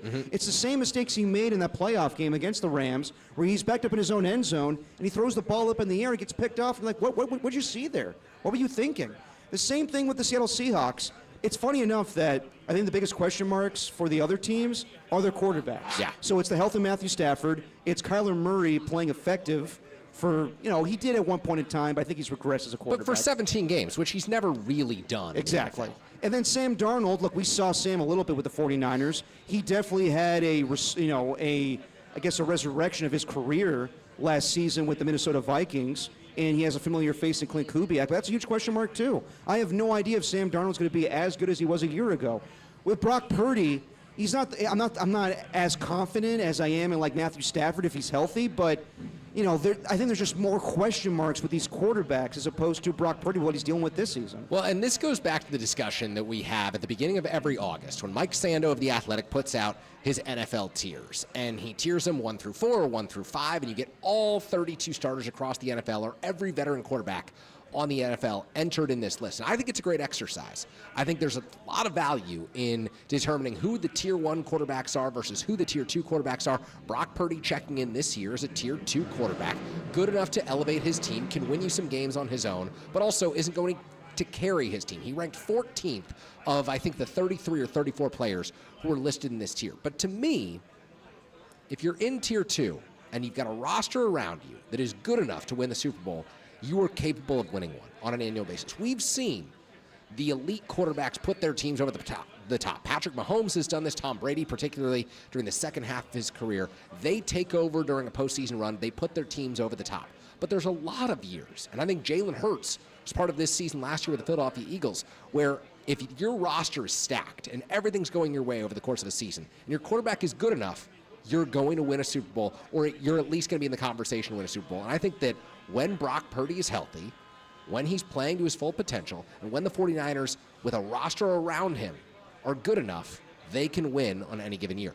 I don't think the roster this year is Super Bowl caliber, though. I think there are too many holes on the offensive line, too many holes on the defensive line, too many questions in the secondary, and at the wide receiver position, which is why I think this year, Brock is going to have to prove that he can win more games on his own. Going to have to lift the 49ers the way that the truly elite quarterbacks lift their teams to 2 or 3 more wins every season. So this could be the year where Brock really develops his reputation in the fourth quarter as a game winner, as someone who's going to seize the opportunities as opposed to being a part of a team that takes advantage of what's in front of them. And do you think he's capable of that, or do you think that we are kind of saying he has to do that given the situation with the team right now and the contract as well? I think he's capable of that in large part because I would not put past anyone who's Brock Purdy's age, 25, 26 years old, still ahead of his NFL prime, and what he's already accomplished in the NFL. I'm not ready to say for anyone who's less than 5 years of experience in the NFL, who's already got playoff wins on their resume, who's already won division titles, that they can't take their game to another level. Because I think if you've already reached that point, that peak, no one should be putting a ceiling on what's possible for you. Do I believe that Brock will do that? Not necessarily, but I'm also not going to be the one to sit here and say that will never happen. Yeah, no, I'm with you on that. I think that it was Kirk Morrison who joined us earlier this year. Where Great guy, San Diego State. Absolutely, and on the Raiders broadcast for their radio broadcast. But he said to us he was skeptical to give Brock Purdy a contract because he thought that we've already seen the best of Brock Purdy, and I disagree with that. Yeah, I think disagree too. I think there's a lot more that can be done with Brock Purdy. I think that he's very early in his career, and I think that if you get everything perfect for him, he's going to shine. This year's going to be different. I don't think they're as talented, but I think that Brock Purdy, as he mentioned to Albert Breer, he learned from a season ago where Chris McCaffrey's not out there, Brandon Ayuk's not out there, and I have to learn how to be a better quarterback. I can't force that throw in the Rams game. I can't make dumb turnovers. I can't try to go score for score with Patrick Mahomes in the regular season game to get back at him because I lost in the Super Bowl to him. It needs to be just a different way. So I think that last season will benefit Brock Purdy. I think that a lot will be made of the contract, with the national media and local media as well. But I think that, everyone's going to be down on him because of where he was drafted. I think that's a narrative we have to get over at this point, but it will always be there. Yeah. We'll never put him in the same category as Josh Allen or Patrick Mahomes or Lamar Jackson or Joe Burrow, everybody that's above him in Mike Sando's quarterback tiers. I think that's fair to do that, just given those guys God-given abilities as opposed to Brock Purdy, but I think there's still a lot that Brock Purdy can be done at the quarterback position.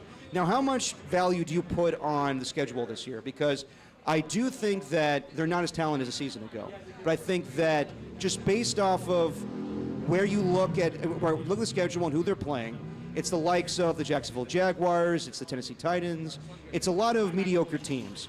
And, you can't play the schedule game throughout the season, but I think that's going to go in their favor just because I give Kyle Shanahan the benefit of the doubt that he's going to do a better job coaching than most of these teams. I give him the benefit of the doubt in his own division when he's going up against the likes of Jonathan Gannon and even Mike McDaniel, who's a young and upcoming coach in this league, but I still don't know about him. Sean McVay's a different story.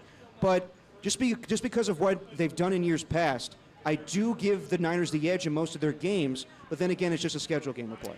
Yeah, there's a number of different ways to look at this. Last place scheduled, the coaches they're going up against. Cam Inman of the San Jose Mercury News and Bay Area News Group did something really interesting earlier today, and he put out the quarterbacks that the 49ers are facing on a weekly basis. Week 1, it's Sam Darnold. Week 2, Spencer Rattler. Week 3, Kyler Murray. Week 4, Trevor Lawrence. Week 5, presumably Matthew Stafford, but maybe it's Jimmy Garoppolo. 6, Baker Mayfield, Michael Penix, Russell Wilson, Bryce Young, Joe Flacco, Cam Ward, Daniel Jones, Caleb Williams. The names that you don't hear are Patrick Mahomes, Joe Burrow. Yep. You don't hear Lamar Jackson's name. You don't hear Josh Allen's name. The 49ers are up against a schedule where Brock Purdy should be the better quarterback in the vast majority of these games. I think that will be a determining factor in how this team's season unfolds. I think you need, obviously, your offensive line to hold up. You need rookie defensive linemen to play great and hold up against the run.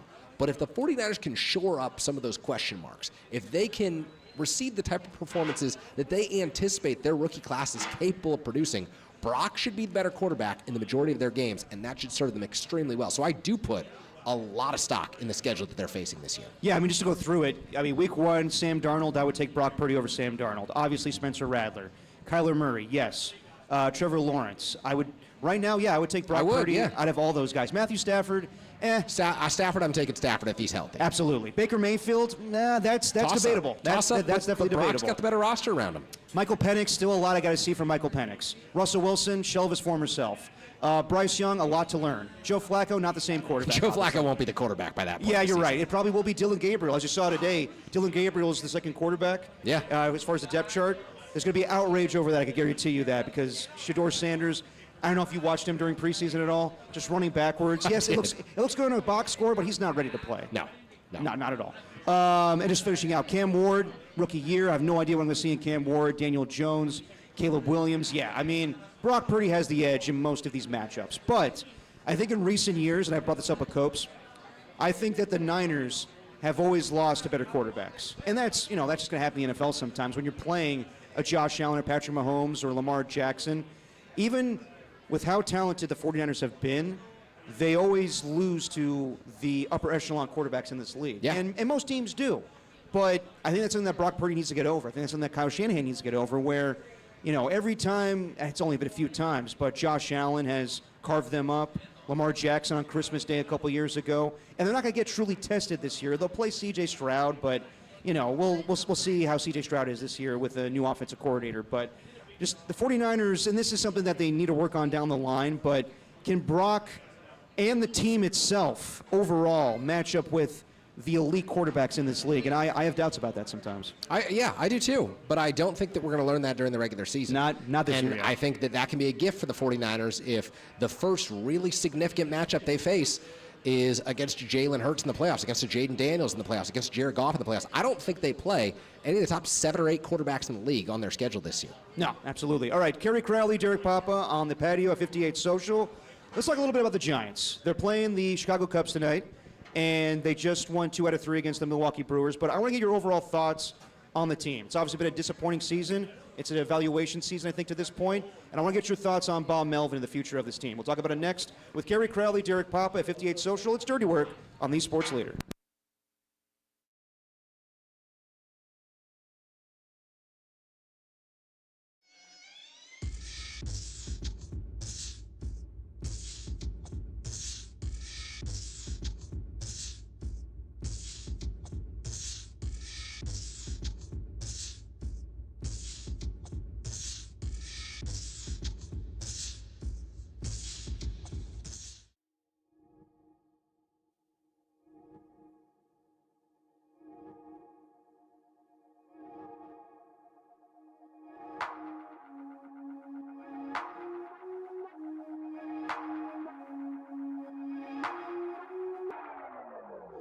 All right, Giants fans.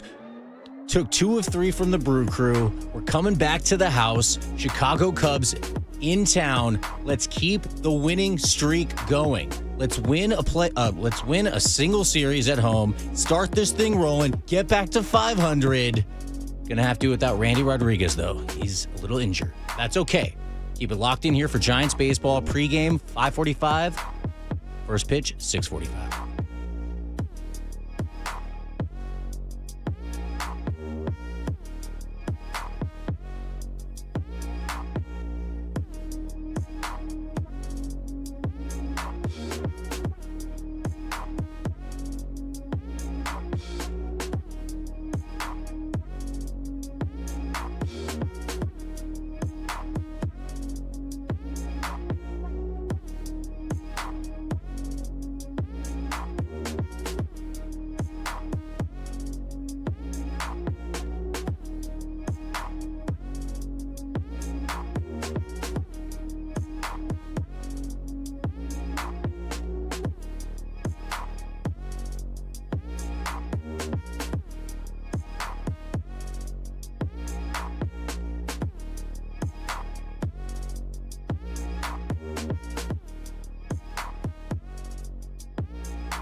Now, back to Dirty Work.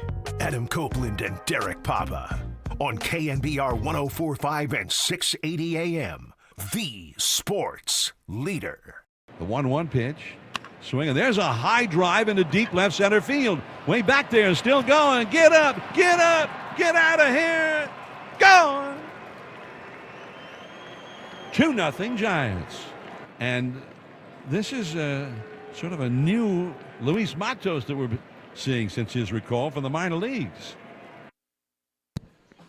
Dirty work on the patio at 58 Social. Kerry Crowley, Derek Papa. That was John Miller with a great ode to Bob Uecker on Sunday. Just a great tribute. Glad the Giants were in Milwaukee for that weekend. And just to give you some updates on the San Francisco Giants, not good news health-wise. Right now, Randy Rodriguez is going on the IL with an elbow sprain. Keaton Wynn is back. And Landon Roop is going to get a second opinion on a bone bruise. Thought it was an ACL, but just a bone bruise. But most likely he'll be out for the next 4 weeks, and that pretty much means his season will be done. Bob Melvin talking before the game, saying that Randy Rodriguez will get a second opinion on his elbow, and Ryan Walker will resume the closer role the rest of the way, and Jung-Hoo Lee off tonight. Yeah, not great news all around. I would say the silver lining for Landon Roop is that the injury that he sustained in San Diego looked gruesome. And when he came off the mound, I think we all assumed the worst. When you see a knee injury like that, when you see a pitcher carted off, when you see a player collapse in the fashion that Roop did, your first thought goes ACL, MCL, PCL. This is going to be 10, 12 months. This is going to be devastating for not just the San Francisco Giants, but for this young pitcher's career. He was a story of the first half of this season. Landon Roop was a huge part of the Giants' success. And if you actually trace back the Giants' kind of summer meltdown, it traces back to Roop's first stint on the injured list. He complimented Logan Webb and Robbie Ray so well. So to get the news that this is just a deep bone bruise, Derek, I would say is actually a pretty good development for the San Francisco Giants, because it means that Roop, even if he doesn't pitch again this season, can have a normal offseason, can have a normal throwing program, can arrive in Scottsdale ready to go and compete for this third starter job that he'll presumably be, looking to secure in the Giants rotation. And maybe this team's at its best if they bring in another free agent or trade for another pitcher and Roop is their fourth starter. But what he proved during the first half of this season is that he has the stuff, the off-speed stuff, the fastball, the sinker, to compete at the major league level, to do so for 6 to 7 innings at a time, and to face a lineup not just twice, but a third time. So I think overall, even though they're getting the news today that Landon Roop's probably out for the season, it was a really good season for this young pitcher. No, definitely. It could have been worse given, the fact that he thought it may have been an ACL. But, yeah, you're focused on next season with Landon Roop, and I'm with you. We were here at the patio a couple weeks ago when we heard about the elbow inflammation for Landon Roop, and that was devastating given the struggles with Justin Verlander, the struggle with Hayden Birdsong. So what was so strong for most of the season for the Giants was their bullpen and pitching rotation. For that to go down the tubes, then everything else just fell apart. So I want to talk to you about the season overall, because I remember the day you were doing, I think, Sports Phone, the night after Rafael Devers was traded to the San Francisco Giants. Yeah. And, we talk about it jokingly, like everybody was so amped up for that Giants-Dodgers series. The Giants were 1 game back in the division, and they won Friday night, they lost Saturday, and then Sunday was kind of a throwaway game, because we got the trade news and everything. Kyle Harrison was supposed to pitch. Sean Gilly comes out of the mound. And the broadcast itself on Sunday Night Baseball was more focused on the trade than the actual game. And the next day, I never heard on KNBR in my 3 years working here where everybody's like, who cares? Lost the Dodgers. We got Rafael Devers. That day, you came with me and Copes and you said they have to make the playoffs. They have to make the playoffs now with this trade. If they don't, the season's a failure. How did this happen? Yeah, it happened because so much collapsed all at once. Rafael Devers came over and became a league average hitter. He's hitting .226 with a .746 OPS in a Giants uniform. When Rafael Devers came over, Matt Chapman goes on the injured list, a key component to this Giants lineup, and he has not been the same since going on the IL. He had to have a second stint on the IL because when he came back, it was too soon. Landon Roop goes on the IL, and ultimately, their pitching couldn't sustain the success that it had in April and May. And we all know the recipe to winning at Oracle Park is pitching and defense. And the Giants had the pitching in April and May to win a lot of games. They started the season 22-11 at Oracle Park, and they entered tonight's game 3 games under 500 at home because they've lost 15 of their last 17 at their home diamond. And the way you lose games at home is by not playing good defense, by not running the bases well, and by not pitching nearly as well as you do during the first half of the season.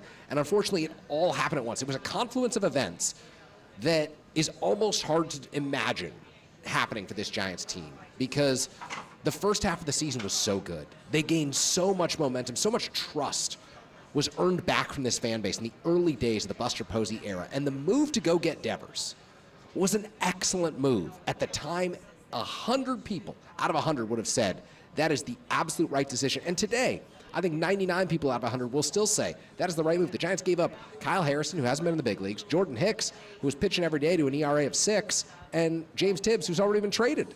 Like, the Giants did not give up anything of value other than their salary that they've got committed in future years to Rafael Devers, and yet Devers has come back to earth. He's been more of an average player than an above-average player, or even the superstar that he was in Boston.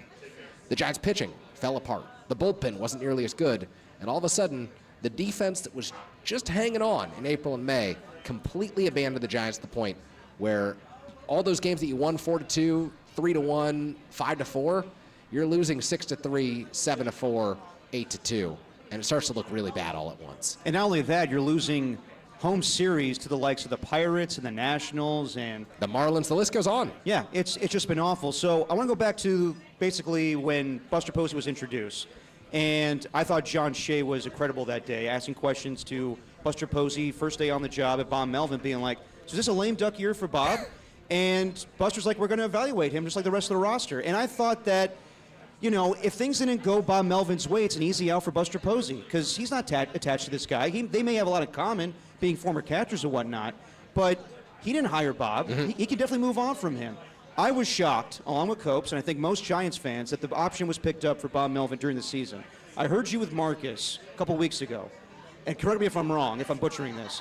Did you maybe guess that there might have been something in the contract or the option that had to be picked up at that particular time? Otherwise, it would have voided and he could have just gone, like not been the manager anymore? Am I getting that wrong? Or? Well, here's the situation. There's a lot of folks in baseball who will have an option date in their contract. Yes, yeah. So say there's a team option for 2026. That option may trigger on the first of a month. So that option wouldn't exist if it takes until August 1st or September 1st. It doesn't mean that the Giants can't extend Bob Melvin, that he couldn't come back, but say the option was July 1st. And this is pure speculation. The Giants had to make a call at that point. I think Buster felt at that point that it was the right thing. I also think, and this is the more likely scenario, again, pure speculation. I don't know about the option trigger date. I don't know if that was a part of the Bob Melvin decision. I also think that after the Rafael Devers trade, when the Giants started to slide, Buster was kind of out of moves that could galvanize the team. He had already shipped out Lamont Wade Jr. and brought in Dominic Smith, a move that theoretically provided an upgrade and ultimately did provide an upgrade. Dominic Smith has been really good in a Giants uniform. The Rafael Devers trade was the thing that was supposed to have the Giants slam their foot on the gas pedal, go for broke, and never look back. And so when the team started to slump, yet again at the end of July, I think Buster looked at the options available to him in the moment.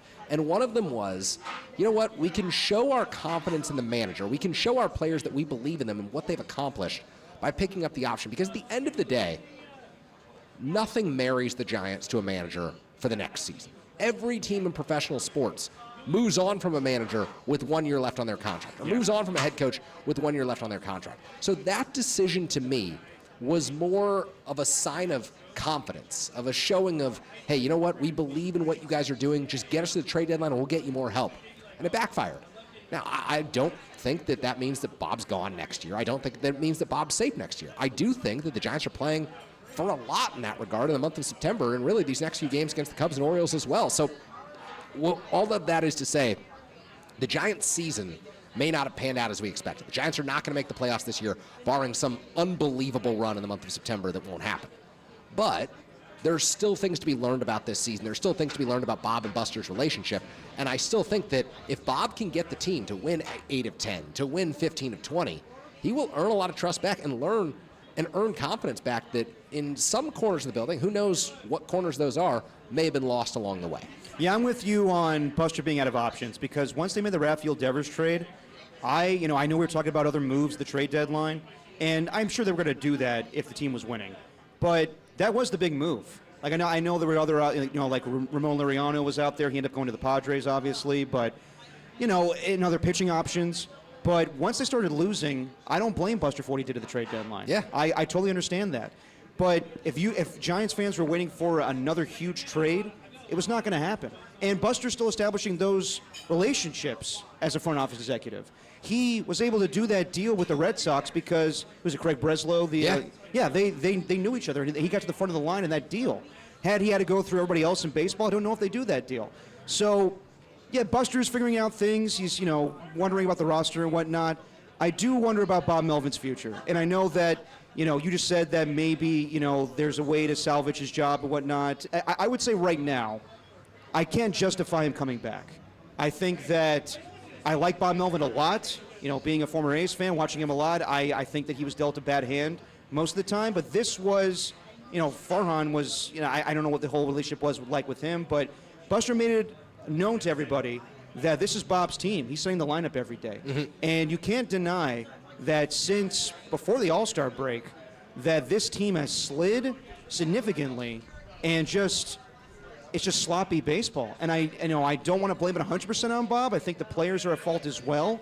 But I do think that somebody's at fault here. I think it's a mixed deal. And fans will call in about Pat Burrell or Matt Williams. It's the same old thing, and I don't know how you improve that. But yeah, I can't sit here today and justify Bob Melvin coming back. And I honestly don't know if there's much he can do in my eyes for him to be the manager next season, just based off of the next, 31 games remaining in the season. Yeah, and I think that's the dilemma for Buster Posey, because I don't think his mind is made up. I think a lot of Giants fans sit here and they're either gung-ho on the idea of Bob Melvin coming back because he's the local guy, grew up, played for the Giants, loves this organization, and quite frankly, there aren't other veteran managers out there who are available at the moment. I know everyone's pipe dream right now is Bruce Bochy. I don't see that happening. But I think that you look at veteran managers, and Buster seems to prioritize that, and there just aren't a number who are out there who you can point to and say, well, he'd be better. So would Buster be the type to shake things up and go the complete opposite direction, bring in a newcomer, bring in a former player, someone who was recently in Major League Baseball, a former teammate, say a Nick Hundley type? I don't know. With Farhan Zaidi, I was able to understand and cover the Farhan era long enough to feel pretty confident that by the middle of September of the 2023 season, Gabe Kapler's job was no longer secure, because I understood the impatience of Giants owners and fans who felt that something needed to be done, and Farhan knew that he might have another year, but it couldn't be with Gabe Kapler. This year, I don't know that I have that information yet, because I don't know enough about the way that Buster Posey operates. I know that it's bold in terms of player acquisitions, Willie Adames being the first, Justin Verlander being another, and then Rafael Devers being the boldest of the big three that he's made.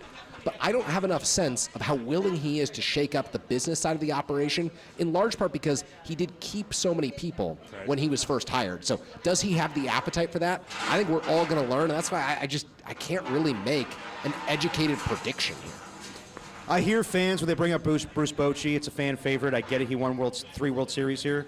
I think you got to move on. I think that just relying on the past is not going to benefit this team going forward. I've heard that way too much. Doesn't benefit anyone. Exactly. And there was a reason why they moved on from Bruce, and everybody loves him, and he's great when he comes on with Murph, and we love the old nostalgia of it. But it's time to move on. It's a new day and age in Giants baseball. I think just going back to what worked in the past is not going to benefit anybody. Yeah, I agree with that. I also think, look, this is a franchise that has got to chart a new way forward. Yes. And for people who point to 10 and 12 and 14, it's more than a decade ago now. Yeah. And we're talking about a decade that has been more losses than wins in Giants baseball. A decade where the Giants made the playoffs once since the 2016 season. Everyone inside the walls of Willie Mays Plaza and Buster Posey on down, they know that that's unacceptable. And so there will be a sense of urgency this offseason, regardless of how the Giants finish this season, regardless if they win 22 of their last 31 games. There will still be an incredible sense of urgency to upgrade this team, and I think that's slightly different from the way that Farhan operated, in that there was always the big picture, the long-term game at play, and ensuring that the long-term sustainable health of the organization was intact. Whereas with Buster, I think he knows that there's a finite amount of time that he may want to do this job, and he wants to turn the Giants into a winner as quickly as possible. It eats at him each and every day that this season ended up the way that it has right now, and they're still playing out the final 31 games, but it eats at him that the Giants are not competitive sitting here on Tuesday, August 26th. And I think he desperately wants to make moves this offseason that will be just as bold, just as aggressive the ones that he's already made from a player personnel standpoint. Yeah, and that was apparent in his introductory press conference where, the Dodgers obviously just won the World Series, and the Padres are on the rise, the Diamondbacks are on the rise, and he said, I can't live with that. I can't live with those teams being successful. But do you think, let's take the Diamondbacks out of it because they sold the trade deadline. Yeah. How close are the Giants really in talent to those teams, the Dodgers and the Padres? Not close at all to the Dodgers, and not particularly close right now to the Padres. And so a lot rides on the waves of players coming through the farm system right now. A lot has to be done in terms of the way the Giants draft and develop players. And if they got it right in each of the last 2 years, they could be really good as soon as 2027. But there are going to be some fascinating moves that they have to make this offseason, plugging holes on the roster through either free agency or trades, and that's less of a sure bet than player development ever is in Major League Baseball, which is why they're going to have to make about 15 to 20 player personnel decisions this offseason, and they've got to get about 80 to 90% of them right. And in baseball, even the good executives get about 50 to 60% of their moves right, which really puts an emphasis on Buster's moves and shows how hard this job really is. I know, and he made a huge one, Rafael Devers, and I don't know how much you can gauge from a executive's first year on the job, but what did you make of Buster Posey so far in his first year? I think he has done an adequate job overall. And I think he did a really good job upgrading the top end of this roster and bringing in the best shortstop available to him. Is Willy Adames the best shortstop in Major League Baseball? No. But was he the best shortstop the Giants possibly could have gotten last offseason through either a free agency or a trade? Yes. Was Rafael Devers the best player available to the Giants in the middle of this season? By far, the best player traded at any point at this deadline?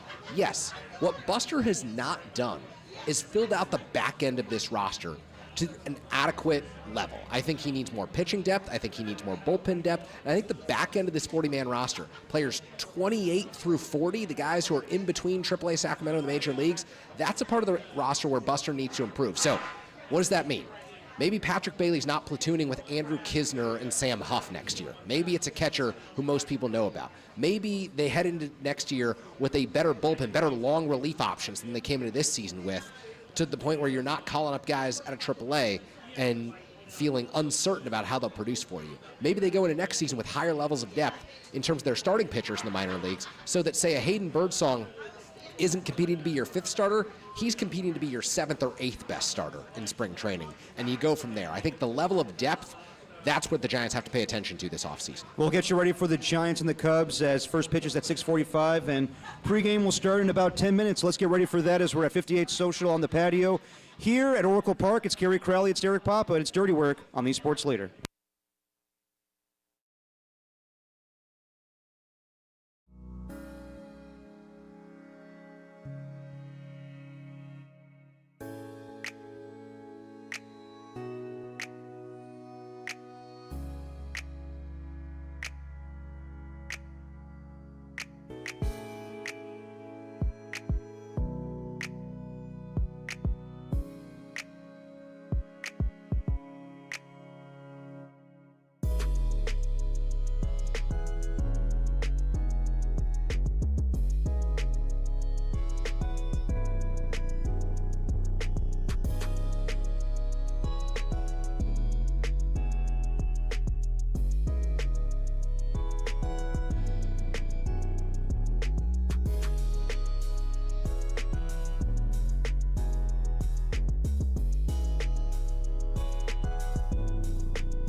to Oracle Park tonight, taking on the Chicago Cubs, 5:45 first pitch. Today is also cut day for the San Francisco 49ers, so you'll know who made the final roster, who's going to be there for week 1, and the biggest piece of news today, Travis Kelce and Taylor Swift about to get hitched. Engagement is on. Engagement watch. It's wedding season. It's Niners season. It's Giants season still, baby. Esports leader.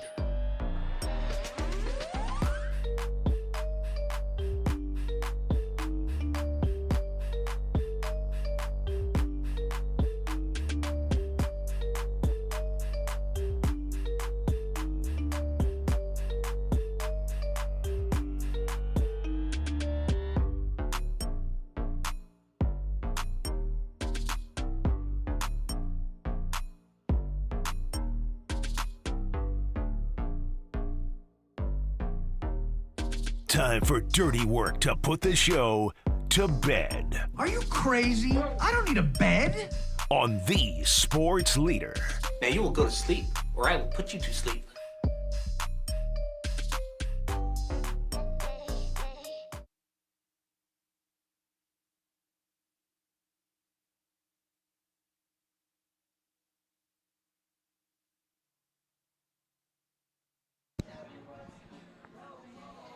Putting the show to bed at 58 Social on the patio with Kerry Crowley, Derek Papa, Tim Webb. Me and Tim are hosting the show tomorrow. Tim, you ready for that? Absolutely not. Yeah, me neither. But you know what? Good news, everybody. If you want like a condensed version of me and Tim, you're in luck. Because we're taking the Kyle Shanahan and John Lynch press conference right at 2 o'clock. So less of me and Tim. Less me, more of Kyle. Absolutely.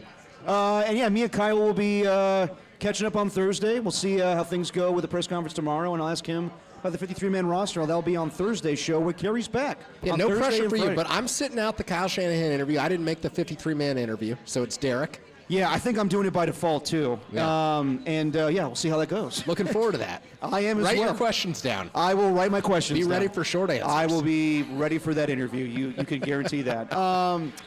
I want to get into this, too. So weird to me that the MLB season, and I get it, it's 162 games, but they announced the season during the season that's going on right now. Oh, yeah. No, it's crazy. But the Giants will open up next season, Oracle Park, right here against the New York Yankees. Second time in 4 seasons where they open up against the Yankees. Of course, they did it in the Bronx, or not the Bronx, but it was the Bronx. Yeah, it is the Bronx, Yankee Stadium, where that was the offseason of Aaron Judge, signing with going back to the Yankees and, the whole Arson Judge situation. But yeah, going to see the Yankees on opening day in 2026. Yeah, it's going to kick off the MLB season. It's going to be a Wednesday in March next year, and I believe it's the second time in something like 16 or 17 years that the Giants will actually open at home. Their preference has always been to open on the road so that they can end at home. But they got the situation set up next year where they're opening and closing at home. And they'll close the season against the Dodgers. So it's Giants-Yankees, which means that Logan Webb should throw the first pitch of the Major League season next year, which is pretty cool. No, that's awesome. Logan Webb and Garrett Cole, which could be a rematch of that 2023 opener. No, that's pretty awesome. And when's the last time the Giants, they opened up the season 2022 here at home against the Marlins? The last time they opened up at home? Yeah, I can't remember the last time. This is where I need Copes' knowledge. Yeah, exactly. They're always Giants on the regular road, season man. baseball. It's ridiculous. Any final thoughts on the 49ers roster cutdowns today? They got down to the 53-man roster. Demarcus Robinson was suspended the first 3 games of the season. No Russell Gage making the team. No Robbie Chosen. 10 offensive linemen, 11 defensive linemen. Just any final thoughts, Gary? Yeah, we're going to see a lot of IR placements in the next coming days from the San Francisco 49ers. Kevin Givens was placed on IR, designated for return, which means he'll be able to come back at some point this season. They've got 7 other IR slots open. I presume they'll use 2 to 3. And what that means is when a player they like on the waiver wire becomes available, they may place a claim, and then they may say, Jacob Cowing, you're out for the first 4 weeks of the season. You're going on IR. When a player that they like comes available, they may say, Jordan Watkins, we see the work that you put in.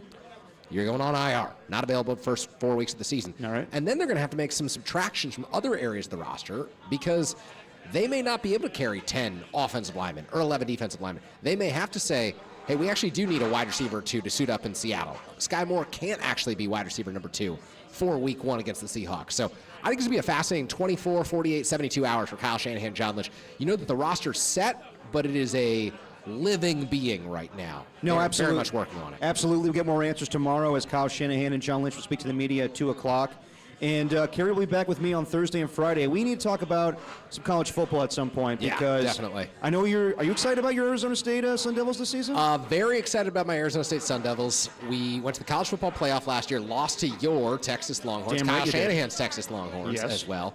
And look, we had a great conversation with Andrew Luck this afternoon as well. It was a heartbreaking loss for the Stanford Cardinal on Saturday. Cal opens its season this weekend against Oregon State. Ron Rivera is going to be on the morning show, tomorrow morning? Tomorrow morning. Yeah, so just the fact that we got Andrew Luck, Cardinal general manager, and Ron Rivera, Super Bowl coach, someone who's been in the NFL, Hall of Fame caliber. I mean, we're talking about him coming on the air once a week. It's incredible. No, it is. It's awesome. All right, let's end things with a little note to self. Note to Jacob, self. back in the studio, you got a little note to self with your amazing trends today? My note to self is that Andrew Luck has totally left the architectural scenarios in the rear view mirror. He does not care about architecture with his homes. He just cares about architecturing the Stanford roster. Absolutely. And a great interview with Andrew Luck today. Okay, Tim Webb, note to self. Note to self. Yeah, note to self. If you need a movie review of Marty's movie, Kerry's your guy. He is. What does that say about me?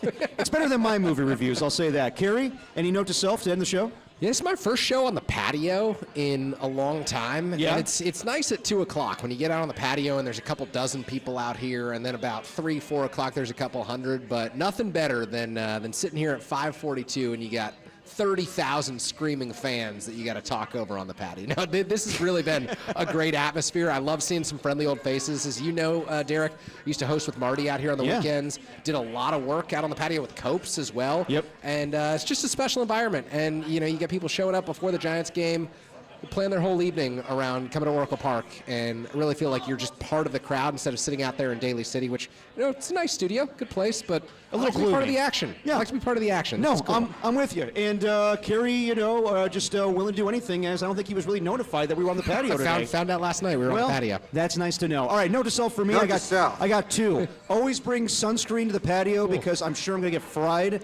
As soon as I'm already fried, and I'll see the sunburn when I get home. And lastly, Kerry, comparing other Bob Costas' great films, he definitely puts Basketball and Pootie Tang above the Baseball Mench. The new Marty Lurie Baseball documentary. Kerry, All right. Pootie Tang guy. Thank you to everybody on the show today. Thanks to Todd Husak. Thank you to Dieter Kurtenbach. Thank you to Andrew Luck, of course, Captain Andrew Luck. I got to ask him about his book club. Remember when he retired, he had a book club he was doing every week? Maybe next time. Thanks everybody on the patio for coming out. We got a Giants game coming up in a little bit of time between the San Francisco Giants, of course, and the Chicago Cubs. Matthew Boyd and Justin Verlander on the mound. And Tim will be with me tomorrow. Going to have a little bit of who's on tomorrow. We'll have John Lynch and Kyle Shanahan press conference. I think Ray Ratto's going to join us. I think God help us all. And I think Brian Peacock is going to join us as Tim's well. guy. Let's Absolutely. go. So looking forward to that. All right, everybody. Thank you for listening. And for anybody that needs to hear it, it gets easier every day. But it does? I'm screwing it up. I knew you would. I always do. Even though I told Copes that damn line. Okay, anyway, screw it. We're ending the show. Dirty work. Thank you, Kerry. We'll see you on Thursday and Friday. Giants baseball coming up next on the Sports Leader. I'm a fool to do your dirty.